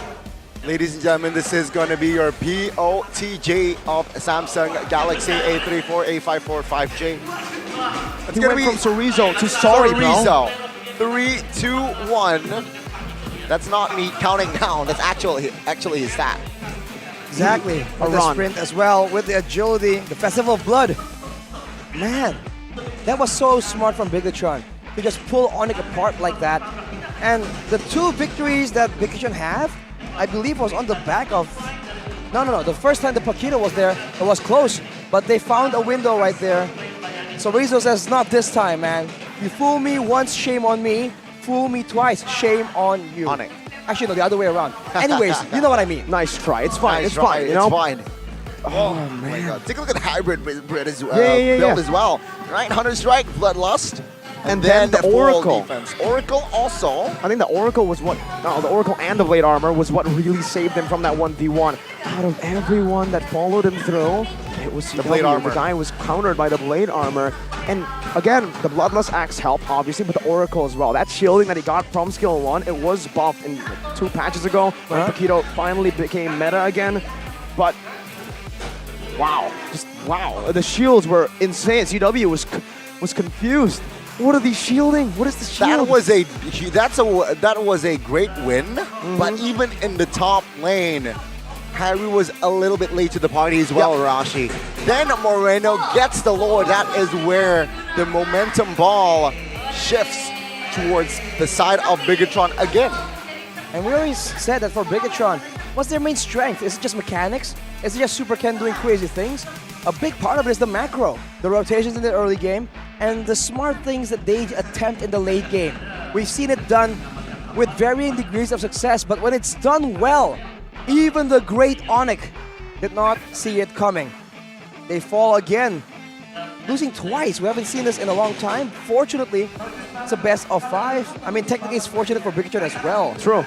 It was best of 3 to 1. Exactly. So now, the final game, we'll have to see. Oh, Let's yes. take a look at the Heat map. Perfect. We haven't seen this in a long time. 5 minutes to 10 minutes. Look at the difference right here. For Chorizo, it's all in the jungle.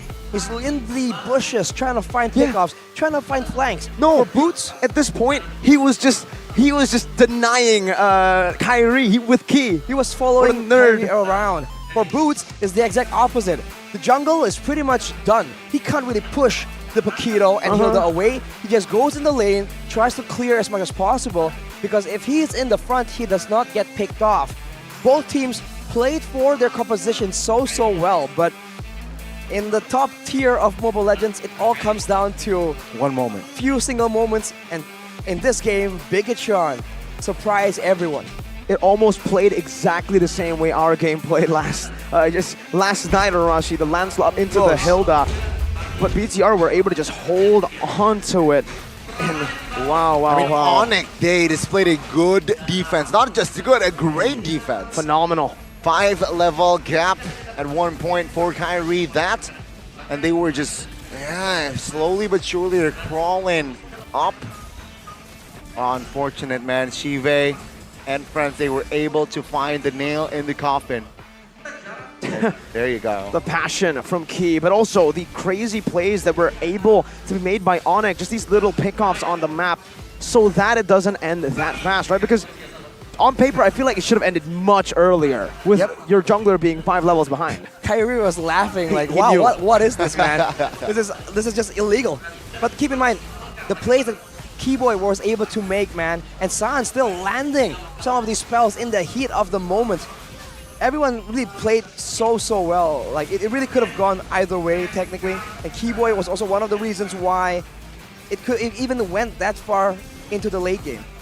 But once the formation of Onyx gets ruined, right? Once Bigatron Alpha can get behind them, it's a front to back. They really struggle to really find success there. Wow. That's all I can say. Onyx and Bigatron. For Bigatron here, they found a glitch in the system in game 2.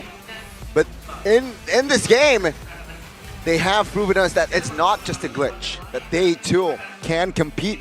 Marina. And momentum is on their side here, on the side of the red robots. You can even see a glimpse of Captain Vin there celebrating. But ladies and gentlemen, 21 minutes, 10-9, far than a close match. It was very close, but this is the itemization.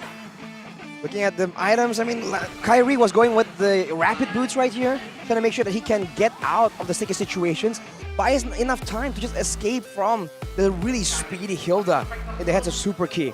We've seen him use this and abuse this Hilda pick before. Here he does it yet again. His transitioning is built from the full utility to bit more damage, but in the end, it just wasn't enough. Like we said, there's just too many beefy heroes on the side of Bigatron.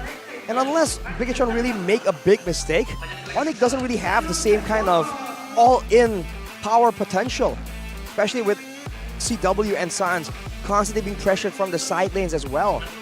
So we're gonna see, I think, a bit more difference in the drafting phase for next game. I don't know if Onyx will try and deny the tankiness or deny the macro, because man, I think it's no secret that the rich guy is Sorizo. He was a rich man. Aran. He played like Aran, you're right. It's minions. Taking a page out of Aran's book, playing through minions, playing through the macro game. Wow. I think Sorizo did it first though. Yeah, he did. But it was Aran, called the Sorizo before Aran joined. Exactly. Aran just beat the competition. And look at Onyx, man. You can see how difficult it was for them to land kills just by the kill participation. 100% on 3 means that unless everybody is on board, no one from Bigatron Alpha is gonna fall. I agree. And I mean, shout out though to Boots, CW, and Sans. 9 total kill points, 100% KP.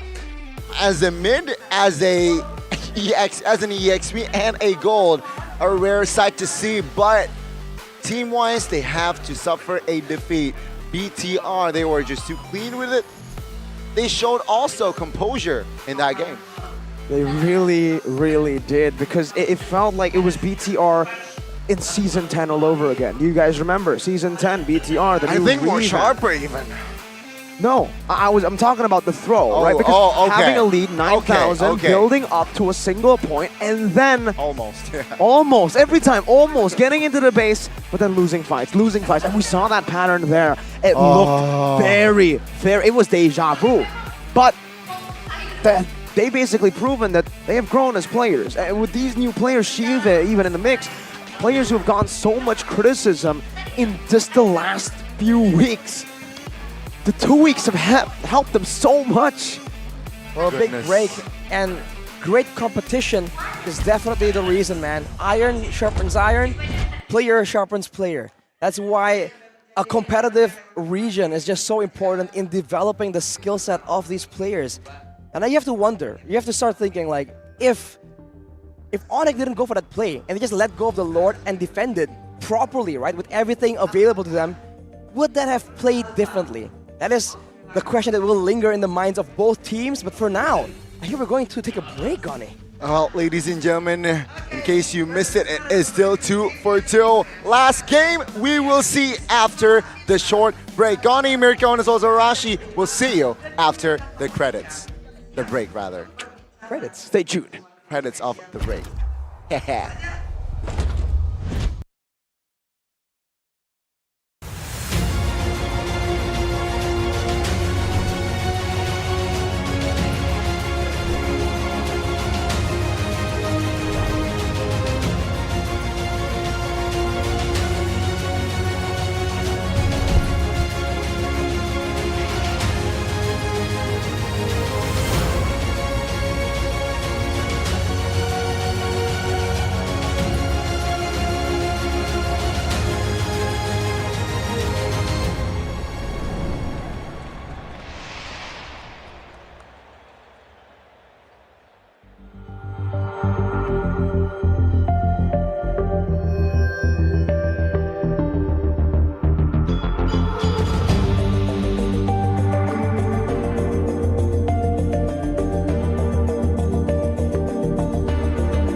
Terus berlari, terus ke arah puncak tertinggi.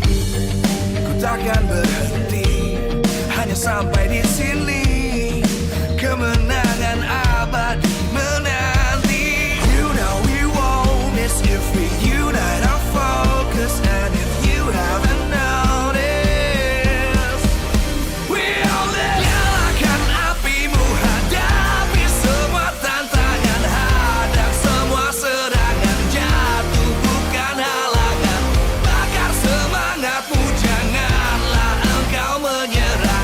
Kita akan buat sejarah. We all this, we won't miss. We all this, we won't miss.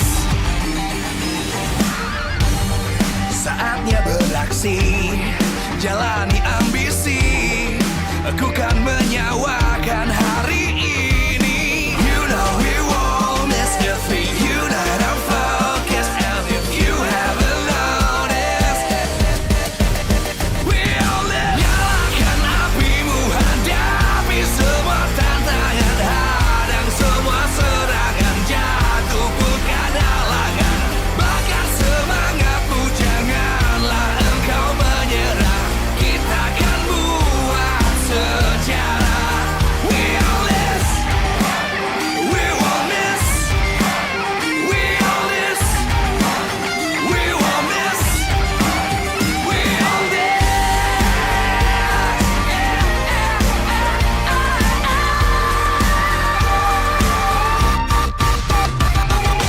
Nyalakan apimu, hadapi semua tantangan. Hadang semua serangan, jatuh bukan halangan. Bakar semangatmu, janganlah engkau menyerah. Kita akan buat sejarah. We all this.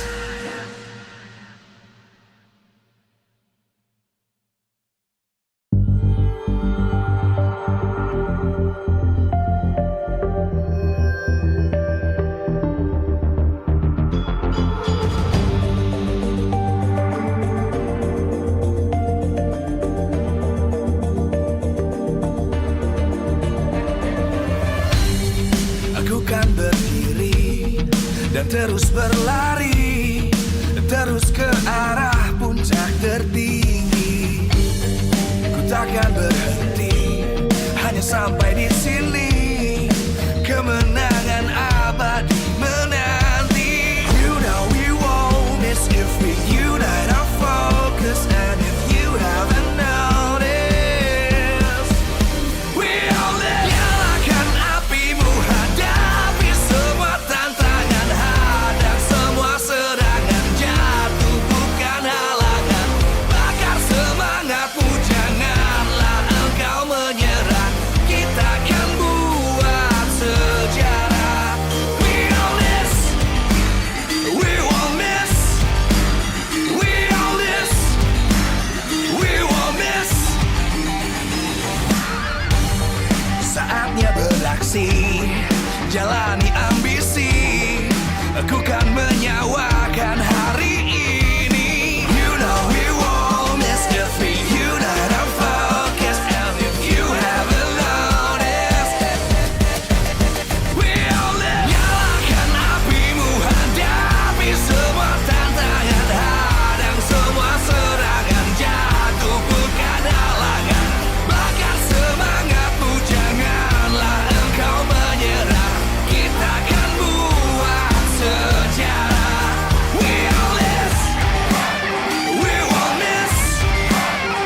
Ladies and gentlemen, it's B's and G's match 1. It was a best of 5 full, 3-2, and match 2, they're saying, hey, we want to do the same as well.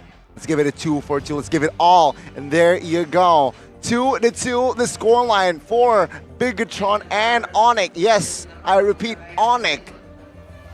They It's not a lost 2 dream. games. I pinch you, and you can pinch me. I'm not going a to dream. pinch you all. It's still 2-2. Excuse me? Are you pinching people It's randomly? not a dream. It's not a dream, folks. It's not a dream.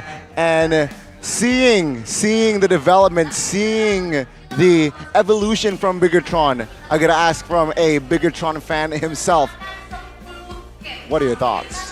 What thoughts? On the game? On the series? On the game.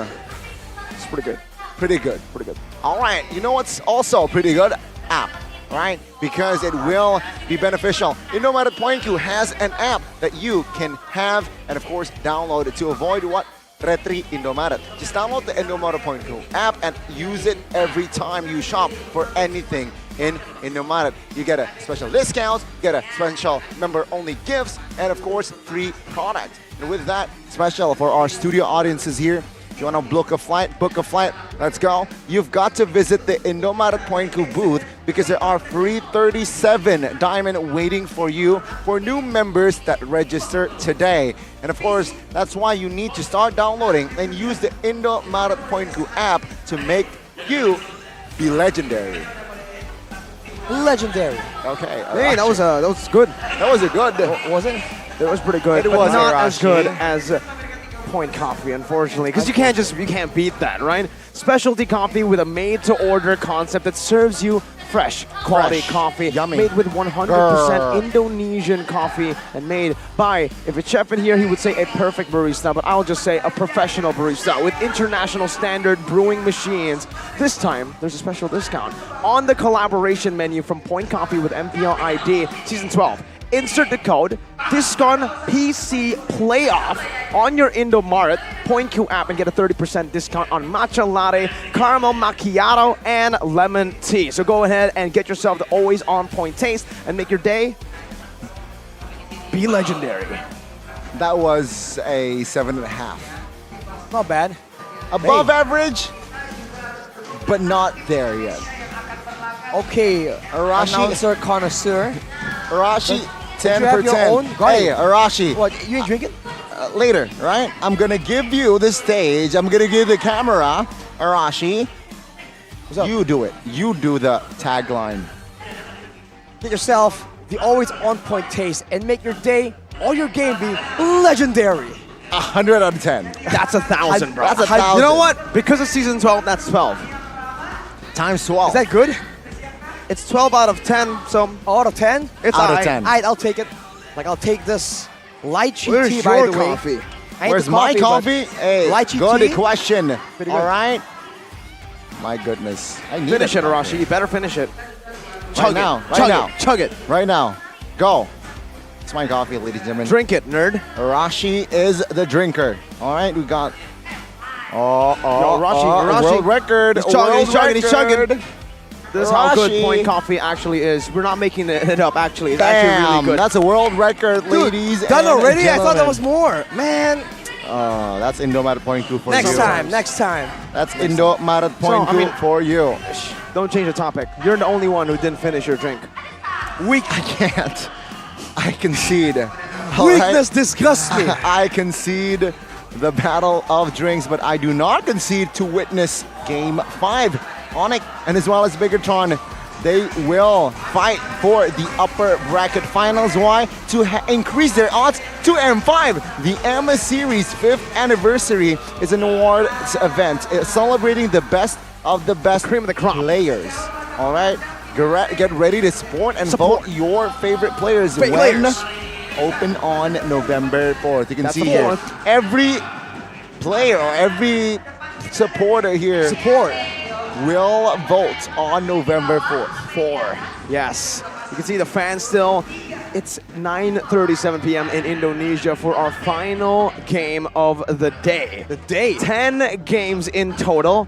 Luckily, we didn't get the 43-minute game today. I'm all for it. I'm up for it. Maybe the last game could actually go and beat that record, right? Give We had me a 60. 43-minute game yesterday. Give us 60. Give us the record. So far, it's record of Season 12 across all regions. We want the record, all right? We're challenging both these teams to give us a 60, maybe even a 2-hour game. I'm all for it. I'm all for it, man. Let's go and witness the drafting phase, the final game of day 2.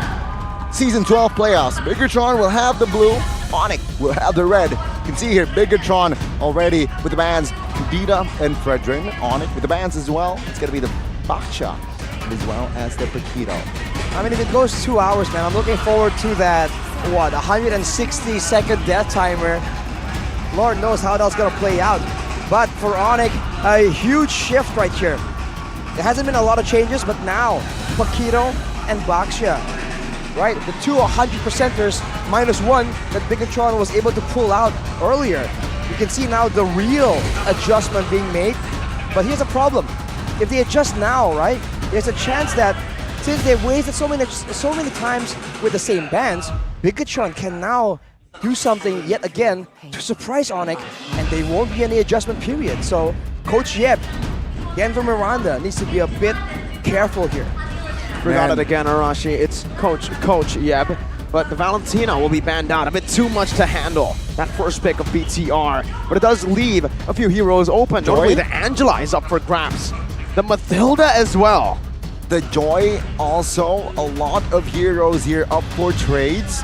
Let's see here, Bigatron with their style.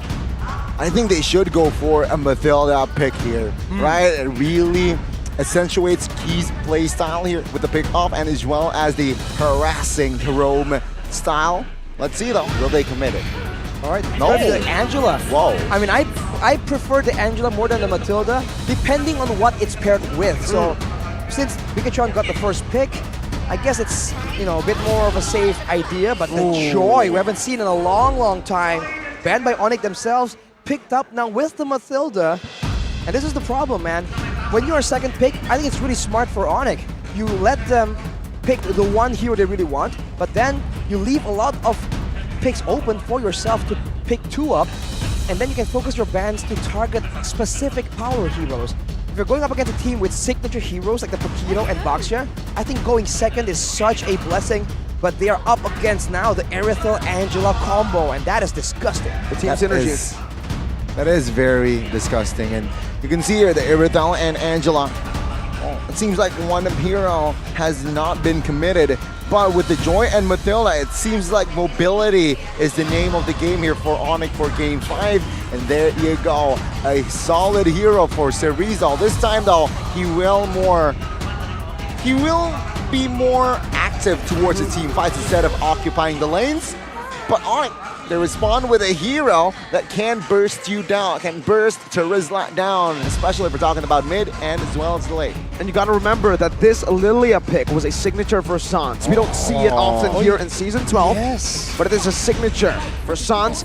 When he first was placed into the mid lane, SEA Games of 2022, right? I believe. Last year. By James, Coach James. He was placed into the mid lane from the jungle role, and there were 2 heroes that was instantly recognized as his signatures. Xavier, but mainly Lilia. That's the crazy part, man. It fits his very crazy style. Bit more guarantee here with the black shoes and with the guiding wind as well. It's gonna be a huge problem, and it might be able to match up to Bigatron's combo, but especially with the Angela and Erithel, they'll be able to kite around and avoid the bulk of those angry glooms from the Lilia. That will be a big problem, but maybe that's where the Joy comes in. I mean, if we're talking about the Joy even, right, it's still a flex technically. It can be placed in the jungle, but also can be flexed with the wide hero pool of boots. Can be placed in the EXP, but there you go. It's got to be Lancelot now banned out, but it seems like a lot of squishy targets here for Lancelot if it does come through. So Onyx, you know what, let's not risk this. Let's ban this out. And Onyx, what will they go for here? Well, rather BTR first. Will they commit to another potential boots ban, or will they ban another hero towards Kyrie? I think they're still wondering if the Joy gets in the put jungle. in the jungle. I think it most likely is, right? The join the jungle 90%. is a lot more oppressive in my opinion compared to the EXP lane. Unlike back then where the meta was this EXP lane vengeance join. But the Khalid, I was about to say, man, I think Onyx is gonna put Boots in a good matchup because that macro play was the main problem that they're dealing with in the majority of these games. The Khalid would have given a good balance between laning, 1v1, and teamfight participation. It is banned away, but Boots, I think secretly has a lot more heroes he can bring out of the table. Good point, because I have a feeling a winning matchup is important for Onyx right now. Now, maybe with the Khalid and Dynroth, that's it. Those are the winning matchups. But there's one pick that doesn't win in the lane hard, but is able to survive. And it's also Boots' signature, the Masha, up against an Irithel. Oh! Right? You can Thunderclap, there's also a Disarm. The Irithel doesn't hit, and it might be hard. They've already picked up a Bruno as well here for Chewe. I agree, but there's an extra layer in this comp. There's Angela. So I really like that Masha call, but if there's no Angela, it would be that effective, but because there is a potential hard guard coming through, I dislike the Masha, but let's see though, right? Let's see what Bigatron does. The Disarm is still very valuable. The Disarm, yes. You don't have to burst him down. You can just zone him away enough that the rest of your team can do damage, but it's gonna be an Akai for the neutral objective. It's gonna be that Cecilian, man. That's a Bigatron. The last time we saw this, I believe it was not Moreno. It was Moreno. Oh, it was Regular Moreno. season, final day against EVO's Legends. scary. The match to get to playoffs, and it was Moreno on the Sicilian. It was a Sicilian that shouldn't have won early, but did. It was a Sicilian who snowballed. I gotta be honest, the composition from the side of Bigatron, it's very scary. They have a proper engage tool, and this engage tool, they have range. They also have crowd control. It's a perfect balance setup composition. Onyx, they lack crowd control. They do. And will crowd control? No, it won't be crowd control. Crowd control. It's more sustained. That's more kiting. It's Look more at that. sustained to deal with the damage output, man. Trying to dissect what Coach Jeb was saying earlier. What is that? He was doing like a hand gesture, pointing fingers to fingers. I don't know what that means. That's why I'm asking you guys. What does that mean? Arashi knows Not it. quite sure, man, honestly. Are we gonna see the birth of a new combo? Yo, Rashi, Jays is in the building. What? Never mind. Bro, come on, you got my hopes up. Almost, man. Is he? Yeah, I know. It's a very similar looking. Another Asian-looking guy with short hair and square glasses. Got you, Mirko. Missed it. I missed it myself, but ladies and gentlemen, the bands are locked in. The picks are locked in. There could be a potential Angela Sicilian combo here for Bigatron, but Onyx seems to be bringing their A game. The showdown between supports, between the Mathilda and the Angela. Let's see how it plays out. Well, ladies and gentlemen, it's time! One more game, one more shot to stay in the upper brackets. Ladies and gentlemen, Bigatron Alpha and Onyx. What will happen in Game 5?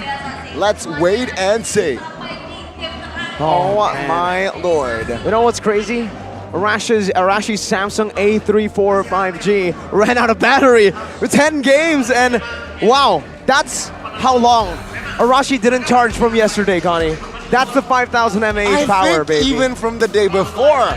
Okay, no. Yesterday. He charged it the day before yesterday at night, and then he brought it yesterday to the match for a 43-minute game, by the way, and then today, 10 games. And then now, finally, I was waiting for that thing, like, wow. I'm exposed, man, but yes. You're Now we're really back not. though, and earlier someone has a sign that says, "Yo, Kyrie, I brought my husband to watch you." So I mean, the fans are definitely in the building, I man. need the fan signs, dude. ITP. In the building. The fans are in the building. TFIDTB, indeed. But where is Sheffin? We're trying to search I'm for quite Sheffin. disappointed that the cameraman wasn't able to find Sheffin. Hey, we've got an ex-pro player here. I believe Really? his name is Aozora back in the day. He was part of Genflix Airwolf. Yeah. Really? I see. Wow. Ricker, your memory is surprising. It's pretty good, right? How is that even possible? I have no idea. I don't know, man. But here, Kyrie syndrome. Cool bet, which means very cool. Cool banget, cool banget. I mean, I do means agree. cool. Kyrie has this aura. Whoa. Cool banget. Banget means very. Cool means aggression. Cool. Cool means cool. Yeah. Did y'all see that sign though? Someone that went sign? full aggro, man. What did he say? Kyrie, do you want to be my BF? BF? Arashi, do you want to be my BF? The sign says Kyrie, Ronnie. Oh, okay. Relax. Onyx, latihan dulu ya di MPL Season 12 buat ratain PH di M5. Translate. I like Ronnie, that. translate. Onyx practiced first in Season 12 to wreak havoc, basically, in M5. To beat the Philippines in M5. That's what the sign says. There you go. Ronnie, I just want to generalize, dude. Why? No, it's literally what the sign says. We're not making things up. It's that guy. Ronnie's a liar. You know who's not a liar? Deceiver. The referee, the marshal. When he says go, it's go time. Uh-oh. Look at his walk though. This is boss walk. Uh-oh. Uh-oh. Let's go, let's go, let's go. Again, it's time, ladies and gentlemen. Bigatron Alpha and Onyx. Best of 5, game 5. With the composition that Onyx has right now, which is very minimal about crowd control. Let's see how well it pans out. They're trying to use only the Mathilda, but they have a lot of damage though, right? Joy, Lilia, and Bruno. Bigatron Alpha, you gotta be careful here. Onyx might just be planning on outlasting them in a fight, and until later, way later on, I don't think Moreno can match up to that damage, but you already see that Kyrie is getting pressured as always. Okay, that retribution was used up by Kyrie. Supercan holding on to it. Meanwhile, now Kyrie jumps in with the rhythm. Back and forth, has electrifying beats, pops it here under the turret, but Supercan is able to sustain back up with a built-in shielding. Meanwhile, up top, we do see that CW with the help of Keyboy has been able to bully Shive. 130 here in game 1. Still killless 0-0, but top lane, Tickler Chiva pressured under the turret. Again, Key and Keyboy, great support, seems like. But oh, that's information, that's vision here. Turtle will favor the side of Onyx here, supposed to. Well, Boots is already going for the cut, and the mid lane can be pushed very reliably with that Lilia. So we'll have to see. I think initially, considering the Mathilda shield goes onto all members, Onyx will have a bit more of an advantage. Let's see, penalty zone coming in, and the heavy spin as well, but wow! Kyrie finds it, how? Walks up, retries, and gets out. That's a drive-by. Sorizo now on the chopping block, flickers out to safety, but gets dove on by 3 members. It's first blood, picked up by Boots. Looking for more electrifying beats. No mana? Not enough. Super Key able to escape. Oh, good calculation, and take a look at that.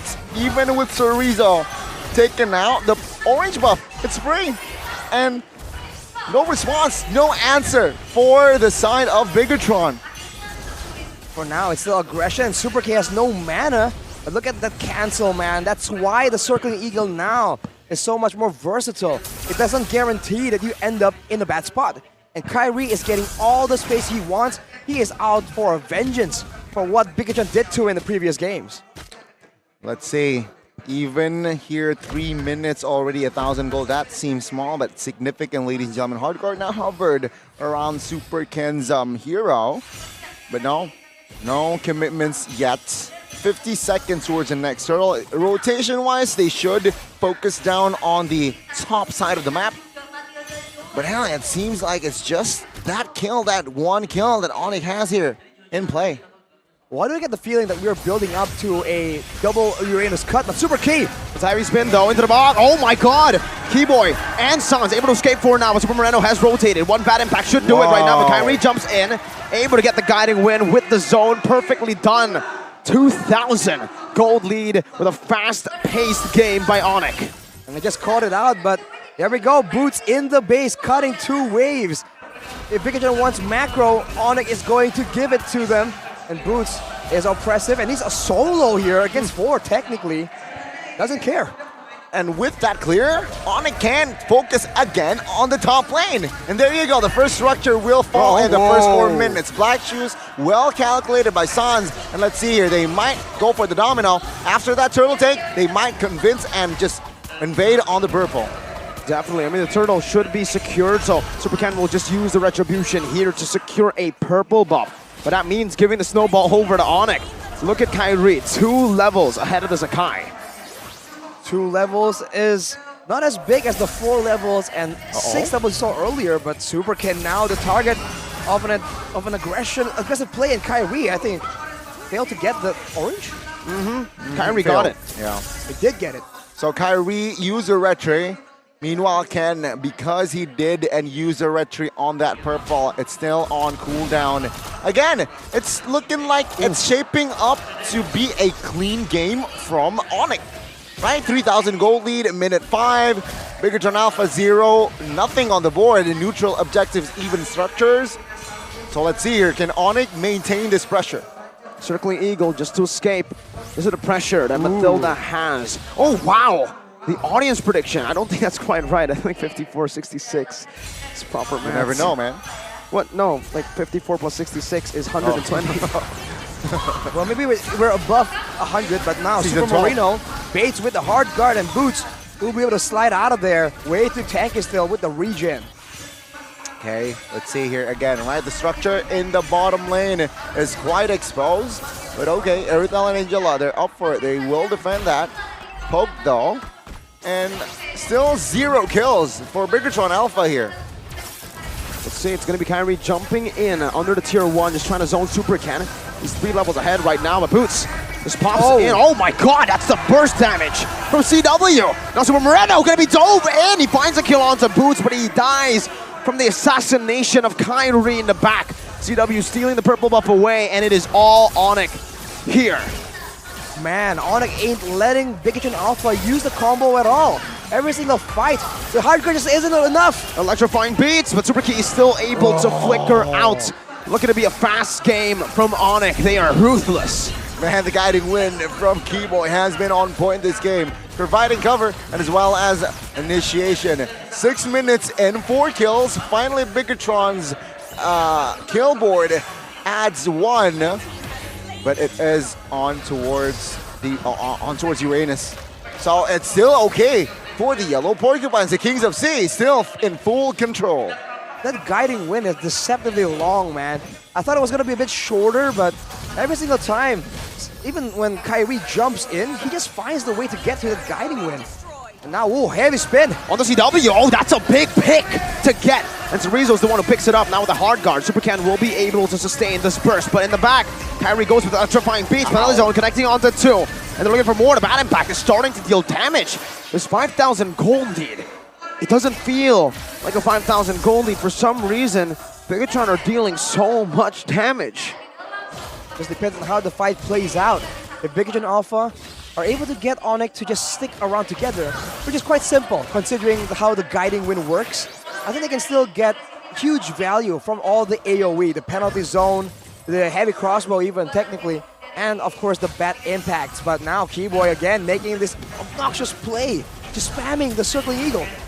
8 minutes in, Zorizo, the burst damage. A lot of burst damage, the claws not connecting. Sans forced to use the black shoes right now as that's a retribution from Kyrie to secure the purple buff. 8 minutes in, Bigatron Alpha down to the tier 2 in the mid lane, but now Sans gonna be caught in the pin. Super Ken with a heavy spin, but look at the healing coming in with the guiding wind. It's not enough. Super Moreno picks up a kill, and again, this 5,000 gold lead. Onyx aren't able to do whatever they want. Oh, Super Moreno just cashes out 200 extra gold with that kill. Not bad. And 5,000 gold, oh, they want the bottom. Circling Eagle to the back. Kyrie needs to respect this damage, but CW doesn't, and he gets the turret now. So Rizzo, penalty zone onto the back. CW with a flicker forward, but that's the heavy crossbow. Shive jumps in, but now the healing has helped him. CW out. Boots is chasing, but Shive is doing a lot of damage. That's the guiding win. HP coming back again. Super Ken dump in, and Super Key finds the kill. Kyrie, what? There's so much chaos! And how? BTR have won against the 4.5k gold lead of Onyx. Team Onyx, they overcommitted there, Urashi. They jump in, miscalculated a bunch of times. And of course, Bigatron Alpha, they're there to capitalize. And take a look at the aftermath, right? They got the lore now. Let's see though, Keyboy. Ooh, good knockup, but again, no clear follow-up. They're blitzing it, CW is going for the worldie. Bouncing on the bar! Sariza with a penalty zone on the CW! Collapsing and now getting the kill! The blitz has worked, and Shibe on the Ducati is just rolling Keyboy down. Unbelievable. Big Agent Alpha pushing the pace onto Onyx, and they're losing control right here. Losing members, losing the control of the waves as well. And now with the Lord, potentially losing multiple turrets in the process. They can't deal with the Irithel Angela combo just yet. Not enough damage. And despite the best efforts from Keyboy, the kiting just wasn't enough. They went for a fight without Sans, and they paid the very costly price. Kyrie now trying to make a bit of macro play, clearing the Lord before it gets close, but look at this. Multiple angle fight, some damage, bad impact, and the Sanguine Claws. In the bottom lane, Kyrie is pushing, split pushing, clearing out that bottom, steals away the jungle, still maintaining this lead. Not a 4-level lead anymore, but it's still a solid amount, it's 3.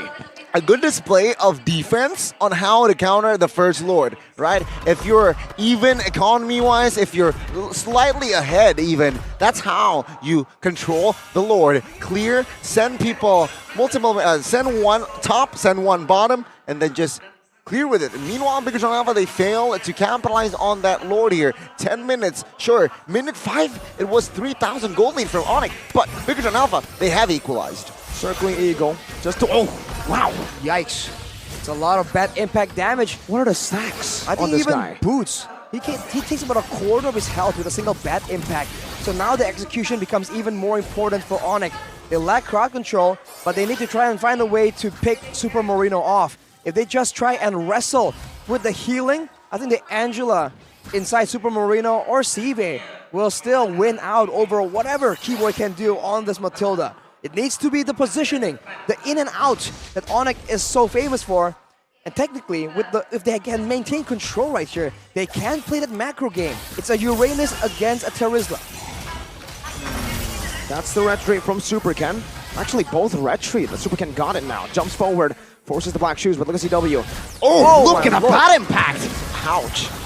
Ouch. Does that mean, Arashi, that CW should rethink and build a Rose Gold ASAP? There's value in building that, but I don't know if he wants to itemize for the Rose Gold or go for something like an Athena or something. He's already at 200 stacks, doing a lot better than Lemon Sicilian we saw earlier. It's stacking up a Storm, and Onyx has not been able to dictate what Super Moreno is doing. They haven't been able to dive him. They haven't been able to invade. They're playing still for the Lord right here. I think it's on Boots to try and make something happen. It might be on Boots here. 12 minutes, a lot of action. But if you really think about it, it's normal, right? Considering the total kills as just only 10. Lord now, that is enhanced, is up. And Onyx here, the first one to clear the bottom lane. Let's see here how will Bigatron Alpha respond this. If one member showed, I think Onyx can blitz the Lord. Let's see though, Super Ken is still in that vicinity. And perhaps he wants to contest here. As in Kai, of course, you need to contest the neutral objectives. Well, now, talking about the macro pressure, the Angela in Super Key is being used to push, and Keyboy forced to use a circling Eagle. There's a lot of damage available. Oni can blitz it down, but the hard guard already... No, it hasn't been used yet, I believe, so it's still a bit of a dance, but Super Ken is always looming around. Kyrie is level 15, by the way. Should be guaranteed, but you never know. It's a heavy spin. He has the mechanic to do so. Kyrie now jumps back, tries to go forward. Penalty zone used up. Shive now with the help of the hard guard. Super Ken versus Kyrie. Retreat battle. Who's going to be? It's going to be Kyrie with a level lead. But Boots gets gunned down, taken out. That's a bad impact. Taking him out. Super Ken now jumping forward. Heavy spin from Super Ken, but it doesn't find it. CW is the one who actually punishes him. There's no follow-up for the side of BTR. And Onyx take a massive dub. He has Wind Talker, attack speed, and let's see here. Super Ken out. Lord is on the side of Onyx. Let's see how many base turrets here taken out. Looking at the manipulation here of waves, Onyx can get 3. They can, but keep in mind the bad impacts and clear so fast. Unless the Lord actually comes in. Keyboy, within a split second, takes so much damage, but Sans tries to trade it all back. We talk about late game, the Sicilian definitely has the more direct damage, but in the longer engagements, Sans can still definitely wreak havoc in the whole team fight situation. Bit of a split push for Onyx. They're trying to arrange the waves in such a way they can get some more here. The formation here is set. 4 members already, 5 members now. Top lane will be the main priority, it seems like, but the mid will fall first. Onyx, they just want the structures. We're taking everything, even the bottom lane with CW, and Shiva is the one tasked with the Lord. The mid waves are pushing in, and they are poking Bigatron Alpha quite a bit. Hard guard still held on by Super Aki, as the mid waves have finally been cleared out, but it is looking grim for BTR. Onyx have built back a 7.2k gold lead. We haven't seen such dynamic gold swing in a long time, man. Usually it goes to 6 or 7k. If it gets reversed, very rarely does it build up again to 7. But at 15 minutes, this is the late game. So Bigatron Alpha, this is where they're supposed to shine. And Onyx, they've done their work in the early game by getting all 3 base turrets. Now, can they do the macro plays? Can they find the windows to actually end the game through the bad impact, through the Irithel Angela combo? As Kyrie in the late game with the Joy does a lot more damage than other typical assassins. And looking at the, yeah, you're right. Great foundation already been built here by Onyx, right? 3 base turrets taken down, so worst comes to worst. Sicilian suddenly active. They need to eliminate all the structures here. 16 minutes. Look at this. Bro, B-Boy is just spamming his circling eagles. Because he can, right? I mean, there's nothing really stopping him. There's no real lockdown. But pushing the wave like this, it is slow pushing to them. The stacks will continue to grow for Moreno. That's why I think Onyx is just holding the wave, technically. They haven't hardcore been shoving it, because there's no need yet. Yeah. But with the Lord spawning here, Boots gonna try his best to set it up for his team. And I think you have to shout out that item, man, the Blast of the Oasis being built by Keyboy. Applied to all 5 members, you're seeing how troublesome it is for Bigatron Alpha. Even when they were getting some success earlier to try and do something, but man, Keyboy gets out. Easy circling eagle, easy Lord, wow. Exactly, no Blitz, contest. that was so low. My God. No contest whatsoever. I mean, taking a look at the items from Kyrie, he has an OD. Sarlium, Holy, Blood Wings, Divine Glaive, and he has an OD, so he understands, he respects the potential from Angela. So if a member from the side of Bigatron is isolated and suddenly helped by Hardguard, it will be negated. That also means that Onyx, they're gonna have so much more advantage if they are the ones pulling the trigger. If they go in after the Hardguard has already been applied, where Bigatron Alpha are the ones engaging that play, then the NOD technically won't really deny the shield immediately, and Sans was able to actually burn away the flicker from Super Key. That is important information. As the Lord walks in, the Hardguard will come in. Circling Eagle, that's a 4-man airborne. Super Can in the front right now, trying to buy some time with heavy spin as well. But it looks grim right now, as that's going to be Super Cerezo taken down. Chibe going at it all the way, running with a sprint down, but he's going to be the one bursted down! A disaster for the Red Terminators, but a big blessing for Onyx. Only Moreno left standing. The Sky Kings, the Kings of Sea, prevail. Tested, but not defeated. Challenge, but they still succeed. The Kings of Sea will secure the upper bracket finals, securing themselves a top 3 position as they will meet Geek Fam. Wow. A crazy back and forth, a full series. When everyone thought it was gonna be a quick wipe, Bigatron showing their improvements yet again, but Onyx responding kind and says, you think you're up, but we are even higher. It seems like the Alphas, they still are not worthy to take the Sky Kings down. Ladies and gentlemen, Bigatron Alpha will not be sent home backing just yet. They will though, their journey will still be alive through the lower brackets where they will meet RRQ. BTR and RRQ face one another in the depths of the lower brackets, and Onyx will go all the way to the top against Geek Fam in the upper bracket finals. Onyx surprised with the result, but the outcome, not really. How can you be surprised, man? Everyone thought it was gonna be a sweep. They're the best, not in Indonesia, in C. But it doesn't even matter, man. This is the kind of dominance that you would expect from the champions. This is why all the hopes of the Indonesian people are riding on them for the upcoming international scene. 2010, season 10, the scoreline was 3-1. Season 12, 3-2. BCM Moko, take the stage, take the seat. Tarik keluar dan akhirnya dimenangkan oleh Onyx. Sonic, mana suaranya untuk Onyx? Woo!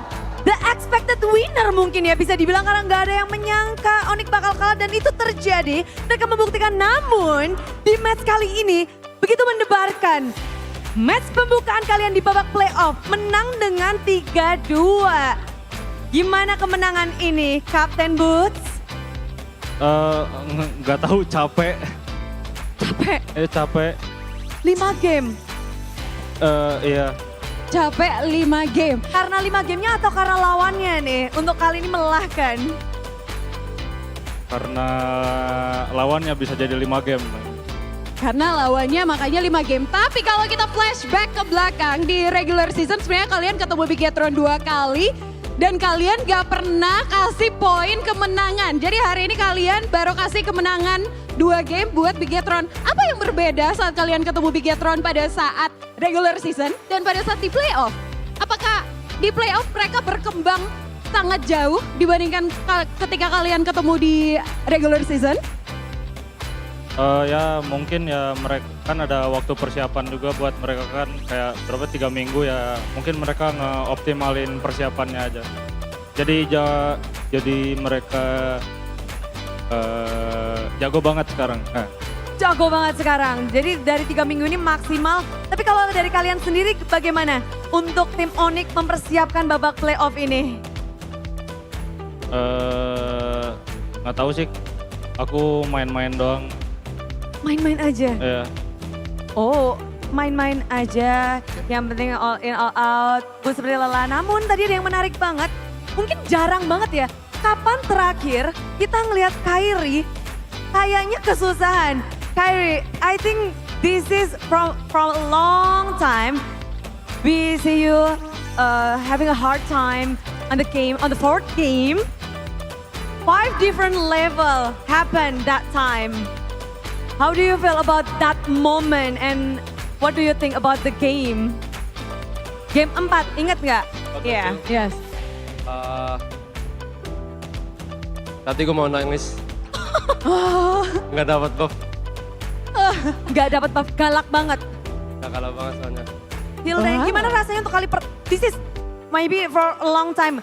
Kali pertama lagi nggak sih setelah sekian lama kamu harus terpressure seperti itu? Iya, yang last di M4 lawan RRQ. Lama banget loh Monik. Iya, dan sekarang dipersulit. Is it facing Ken in the Land of Dawn? Is it that hard? Is it that tough? Because he's also good. One of the best junglers in Indo. Oh, kata Kyrie, Ken memang mempersulit dia karena salah satu yang jungler terbaik di Indonesia ya. Or is it Key? The Hilda? Do you hate the Hilda or do you hate the Baxia? Do you hate the Hilda or the Baxia on that match? Yeah. Dua-duanya. On the game. Dua-duanya. Dua-duanya. Of course, 5 level perbedaannya. Tapi menarik sekali, tentu saja game yang sangat panjang, 5 game lagi. Akan ada player yang tentu saja menjadi menarik perhatian semua masyarakat, semua penonton, Sobat Onyx juga. Dan siapakah player of the match untuk match kali ini? 5 game beruntun untuk tim Onyx. Siapa Sonic? Siapa? K-Boy katanya. K-Boy, Sans, Semuanya disebut. Wah, semuanya disebut, tapi kira-kira siapa ya? Karena hanya ada satu player of the match. Kita akan lihat siapakah player of the match kali ini. Kyrie! Wah, Kyrie, even though it's a hard game, you mentioned it's a hard game, it's a tough game, but you're the player of the match. Nggak tahu kenapa. Gak tahu kan? Nanti gue gantung. Siapa yang Kyrie pikir menggendong di match kali ini? Mereka 4. Mereka berapa? Ya. +1 Kyrie, but gimana caranya kalian untuk, ini kan bisa dibilang kayak close game banget, close match, close game, untuk tetap stabil karena we saw your face, all of the mimic, all of the expression, you guys keep calm, keep steady. How do you guys manage to keep calm? Our mood boosters Gilang. Dia nyanyi. Dia nyanyi. Dia lagi hobi nyanyi sekarang. Apa? Dia hobi nyanyi. Gilang untuk match kali ini Gilang. Suns. Gila Suns. Wow. Suns untuk match kali ini ngelawan pembukaan untuk Onyx sendiri sebenarnya di panggung ini kan babak playoff. Berbeda nggak sih kemenangan di babak playoff dan juga regular season untuk Suns? Ya nggak ada beda sih harusnya. Cuman stake-nya paling yang beda, lebih luas. Ya, nggak ada beda sih. Oh, nggak ada beda katanya Bude ya. Tapi hari ini kemenangan di hari pertama kalian bermain di stage playoff. Tapi besok kalian bakalan ketemu dengan Geek Fam yang tadi baru saja mengalahkan RRQ yang pada regular season berada di puncak klasemen juga bersama kalian. Kiboy, gimana? Besok persiapannya seperti apa ngelawan Geek Fam? Sama aja sih. Kasih yang terbaik, baru ya gitu-gitulah. Gitu-gitulah. Namun kamu ngelihat gimana Giboy, ngelihat tim-tim yang berada di babak playoff, apakah mereka masih menjadi tim yang dengan gameplay atau performa yang sama ketika di regular season atau mereka menjadi tim yang berbeda? Fam. Geek Fam dan juga mungkin tim-tim lain. Oh yang pasti Geek Fam improve banget sih dari semuanya. Draft pick, dari hero-hero dia, terus juga cara main dia lebih bagus lagi lah, lebih rapi. Cuman ya aman sih. Aman aja kalau kata Giboy sih. Ja ya. Tapi tentunya besok juga selain Onyx akan melawan Geek Fam, ada juga lower bracket ya. Bisa dong kita tanya prediksinya ya Bude ya. Iya, karena kita akan melihat ada tim yang hari ini kalah, turun ke lower bracket, mereka akan beradu nih.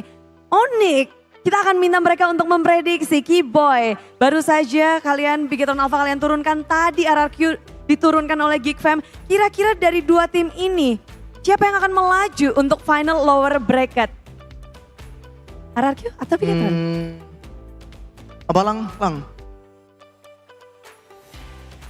RRQ kan atau Bigetron? RRQ kayaknya. Milih kan? Iya betul. Ya, RRQ kayaknya. RRQ dari Gilang, semuanya setuju atau ada yang punya jawaban berbeda? Cewek dari tadi anteng-anteng baik. Cewek cool sekali, tangannya udah dimasukin kantong biar nggak dikasih mic kayaknya. Cewek playoff kali ini begitu menantang pastinya, apalagi besok kamu akan melawan ada dua marksman yang terlihat berbeda juga di babak playoff ini. Cewek, bagaimana kamu melihat mungkin match up-mu untuk di babak playoff ini? Sebenarnya kalau dua marksman, ya marksman sih. Bener juga, tapi Albert bisa di segala tempat ya? Iya. Oh jadi Albert bisa menjadi, mereka punya senjata rahasia, ada Marky dan juga Kak Dera. Oh kata Kiboy, rahasia aja. Oh, rahasia aja, oke. Karena Albert bisa jadi gantiin Kiboy juga.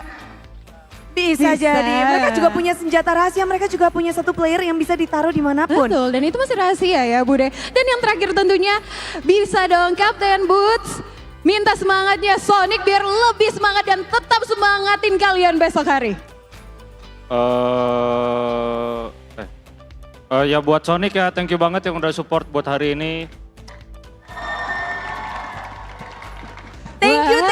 Mereka begitu kelelahan, tentu saja 5 game yang menguras energi. Betul sekali. Menguras semua yang dimiliki oleh tim Onyx. Dan ini adalah match perdana untuk mereka di babak playoff. esok mereka akan beradu melawan tim Geek Fam. Masih akan ada perjalanan yang cukup panjang kalau mereka masih ingin menjadi Raja Galaksi dan ingin mewakili Indonesia. Tapi untuk saat ini kita akan silahkan Onyx untuk beristirahat dan juga meet and greet karena mereka adalah pemenangnya.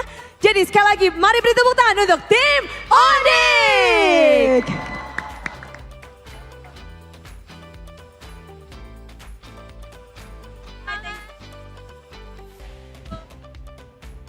And then there's one, well, there's two in the upper brackets. The opposite of Walk of Shame. It's the Walk of Pride. Walk of Pride. Again, Onyx and as well as Geek Fam, they have accomplished a huge win today, which defines the upper bracket finals. It's between Geek and as well as Onyx. Ladies and gentlemen, welcome back. In case you missed it, Onyx, they just beat BTR, not 3-0, not 3-1, 3-2. And boy, was it a treat. Bigatron displayed a huge performance today, but this guy, Kyrie, BOTM, by Samsung Galaxy A34A545G, his joy in this game was an X factor. It absolutely brings joy, man, when he plays this hero. But he went for the Stallium side first item. He's going for that DPS build. And it really worked well here. Instead of going for a bit more burst in the early game, kind of, he went for that so he can actually chip away at the Akai. Seems like that's the idea, right? And then along with that, the NOD build towards the end, I think that was a great adjustment, knowing that it's a battle of shielding and healing from his opponents. But overall, even he wasn't able to solo carry the game the way we're used to seeing. Usually when Super Ken or Kyrie snowballs on the Joy, first of all, he didn't even snowball that hard in this game. And afterwards, he still had to rely on the team. That's the level of gameplay that we are at. And the dives are just dangerous, man. Especially with Sans on that Lilia. It's so deceptive, the amount of damage he can do. It was truly a dangerous game, right? Bigatron, they find a win here, taking CW down. But overall, after this play, Uranus taken down, Kyrie taken out. There's a breath of life for inside of Bigatron. Every single time, man, it just feels like even in the early stages, right? I mean, they blitzed this Lord, but a few mistakes, and for some reason, Onyx always had the gold lead. It didn't matter if Bigatron won a team fight, if they got the Lord. You can see the gold lead, and here as well, complete disconnect from the team, Arashi. Yeah, Super Ken gets the pin, but no one was following up on it. And afterwards, with slowly but surely outputting that damage, just a bit too much, man. I think this is the point where that combo, wow, it's just too much, man. There's just way too much damage. Maybe it's only a Joy, maybe it's only a Bruno, it'll be fine. But two combined together, I think they completely overestimated how durable the Irithel could be with the hard guard. Especially maybe the NOD might, the NOD might be what caused that kind of, right? They thought, okay, there's still some potential here, but no. With the shield expiring as well, I think towards the end, see the Irithel just get completely destroyed there. That was the beginning of the end for sure. It really was, and it almost 18 minutes, right, that game time. So average, it was all above 18 minutes mostly, right? We really got a fast game, but the total kills, man, shows you death, 7-9. Economy though, so significant gap. 12K. Towards the end, so give or take, perhaps the difference was 8K, 10K. Yeah, I mean 8K, 10K, and always 3K, 2K. There's always a gold lead for Onyx, and it just goes to show you that for BTR, they were not farming efficiently, I would say. Yeah.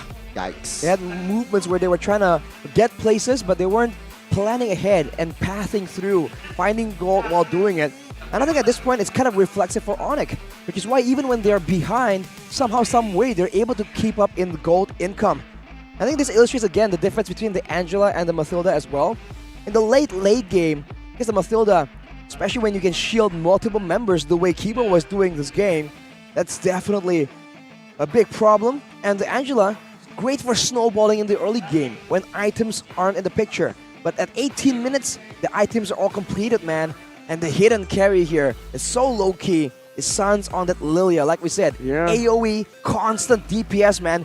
The new Lilia, I have to keep reminding audiences, it's not the same. You don't black shoes and get 5 stacks. When you have fed the Gloom 5 times, every single time it hits someone, you get an extra one. So you technically have infinite dark energies in the middle of the fight, and that is crazy. Shout out to Keyboy though, man, because this game, I would actually say, I think maybe player of the game should have been Keyboy. Player of the match is Kyrie, but the game itself here, it goes to show you how much value the Mathilda has. Circling Eagle, get out, Airborne 4. Circling Eagle, get out, Airborne 4. Guiding Wind. That Guiding Wind won them the game, folks. That Guiding Wind saved CW and baited Shiva to chase all the way right into Kyrie and right into the final basic attack of the Bruno. I think I couldn't agree with you more. Keyboy really sets the pace, really sets the tone. And with Sans, 100% KP, that shows the impact. His impact and Sans, the way they rotate, the way they play the Guiding Wind as well. But ladies and gentlemen, with that, we're done today. Again, 2 teams, Onyx and as well as Geek, they have increased their odds on to where? On to what? M5. The M Series 5th anniversary is an awards event celebrating the best of the best players, and they want to be there. So you guys can support by how? Cast your vote. How? When? Just cast it. When? November 4th. All right?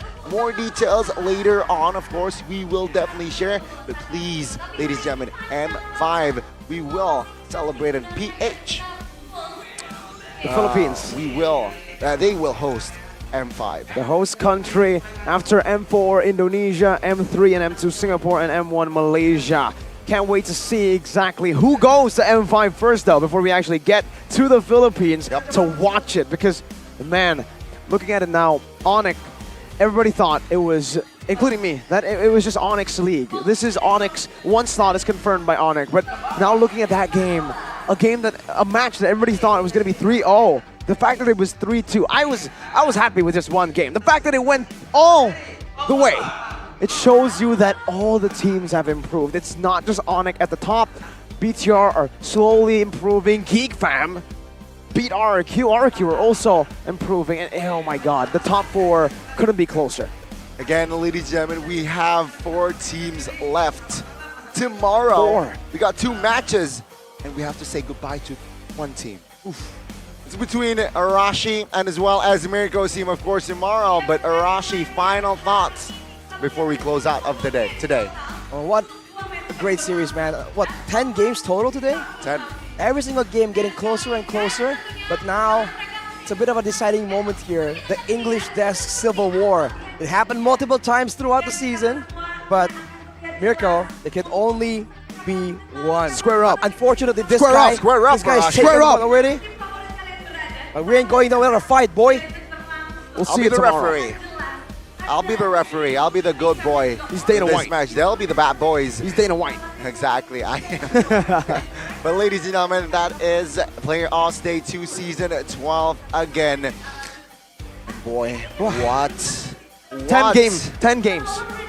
Didn't even feel it. Match 1, it was 0-2 for RRQ. Then suddenly, Super Sub Marky saves the day. Not just a game, not just 2 games, 3 games straight. And let's take a look at the brackets here to give you visual. Yesterday, Dewa United and as well as Rebellion, they were the casualties of the first day. But today, we see no eliminations. It was actually RRQ and Bigatron just sent down to the lower. And Geek and Onyx, they will secure the top 3. Just like that, by the way, Mir Blast still full 100% prediction. Not the score, though, for the last one. Very unpredictable score. Did anyone predict the 3-2? I don't think anyone did. No. If they did, I haven't heard of it. I mean, I myself predicted a 3-1, but my predictions have already been thrown out the window, man. RRQ not making it to the upper brackets. We'll have to see how that plays out. But what a day for Mobile Legends, man. What a day for MLBB. 2 matches today, best of 5. Goni, Mirko, and as well as Arashi will say bye-bye. See you tomorrow.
terus berlari, terus ke arah puncak tertinggi.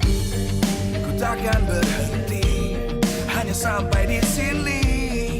Kemenangan abadi menanti. You know we won't miss if we unite our focus. And if you haven't noticed, we all live. Nyalakan apimu, hadapi semua tantangan, hadang semua serangan, jatuh bukan halangan.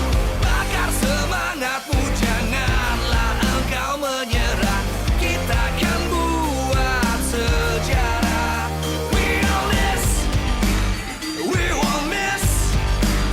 We all this, we won't miss. Saatnya beraksi, jalani ambisi. Aku kan menyawakan hari ini. You know we won't miss if we unite our focus. And if you haven't noticed, we all live. Nyalakan apimu, hadapi semua tantangan, hadang semua serangan, jatuh bukan halangan. Bakar semangatmu, janganlah engkau menyerah.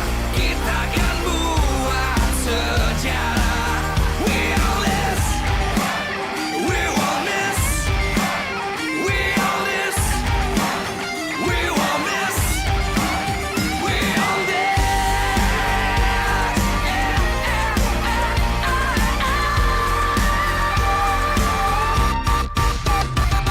Nyalakan apimu, hadapi semua tantangan, hadang semua serangan, jatuh bukan halangan.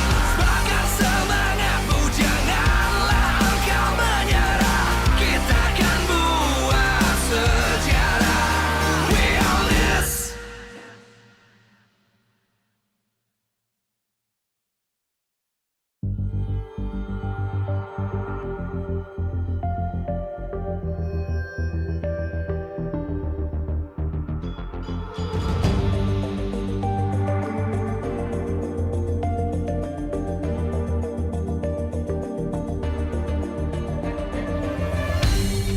Aku kan berdiri dan terus berlari, terus ke arah puncak tertinggi.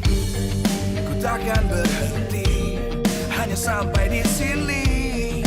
Kemenangan abadi menanti. You know we won't miss if we unite our focus. And if you haven't noticed, we all live. Nyalakan apimu, hadapi semua tantangan, hadang semua serangan, jatuh bukan halangan. Bakar semangatmu, janganlah engkau menyerah. Kita akan buat sejarah. We all this, we won't miss. We all this, we won't miss. Saatnya beraksi, jalani ambisi. Aku kan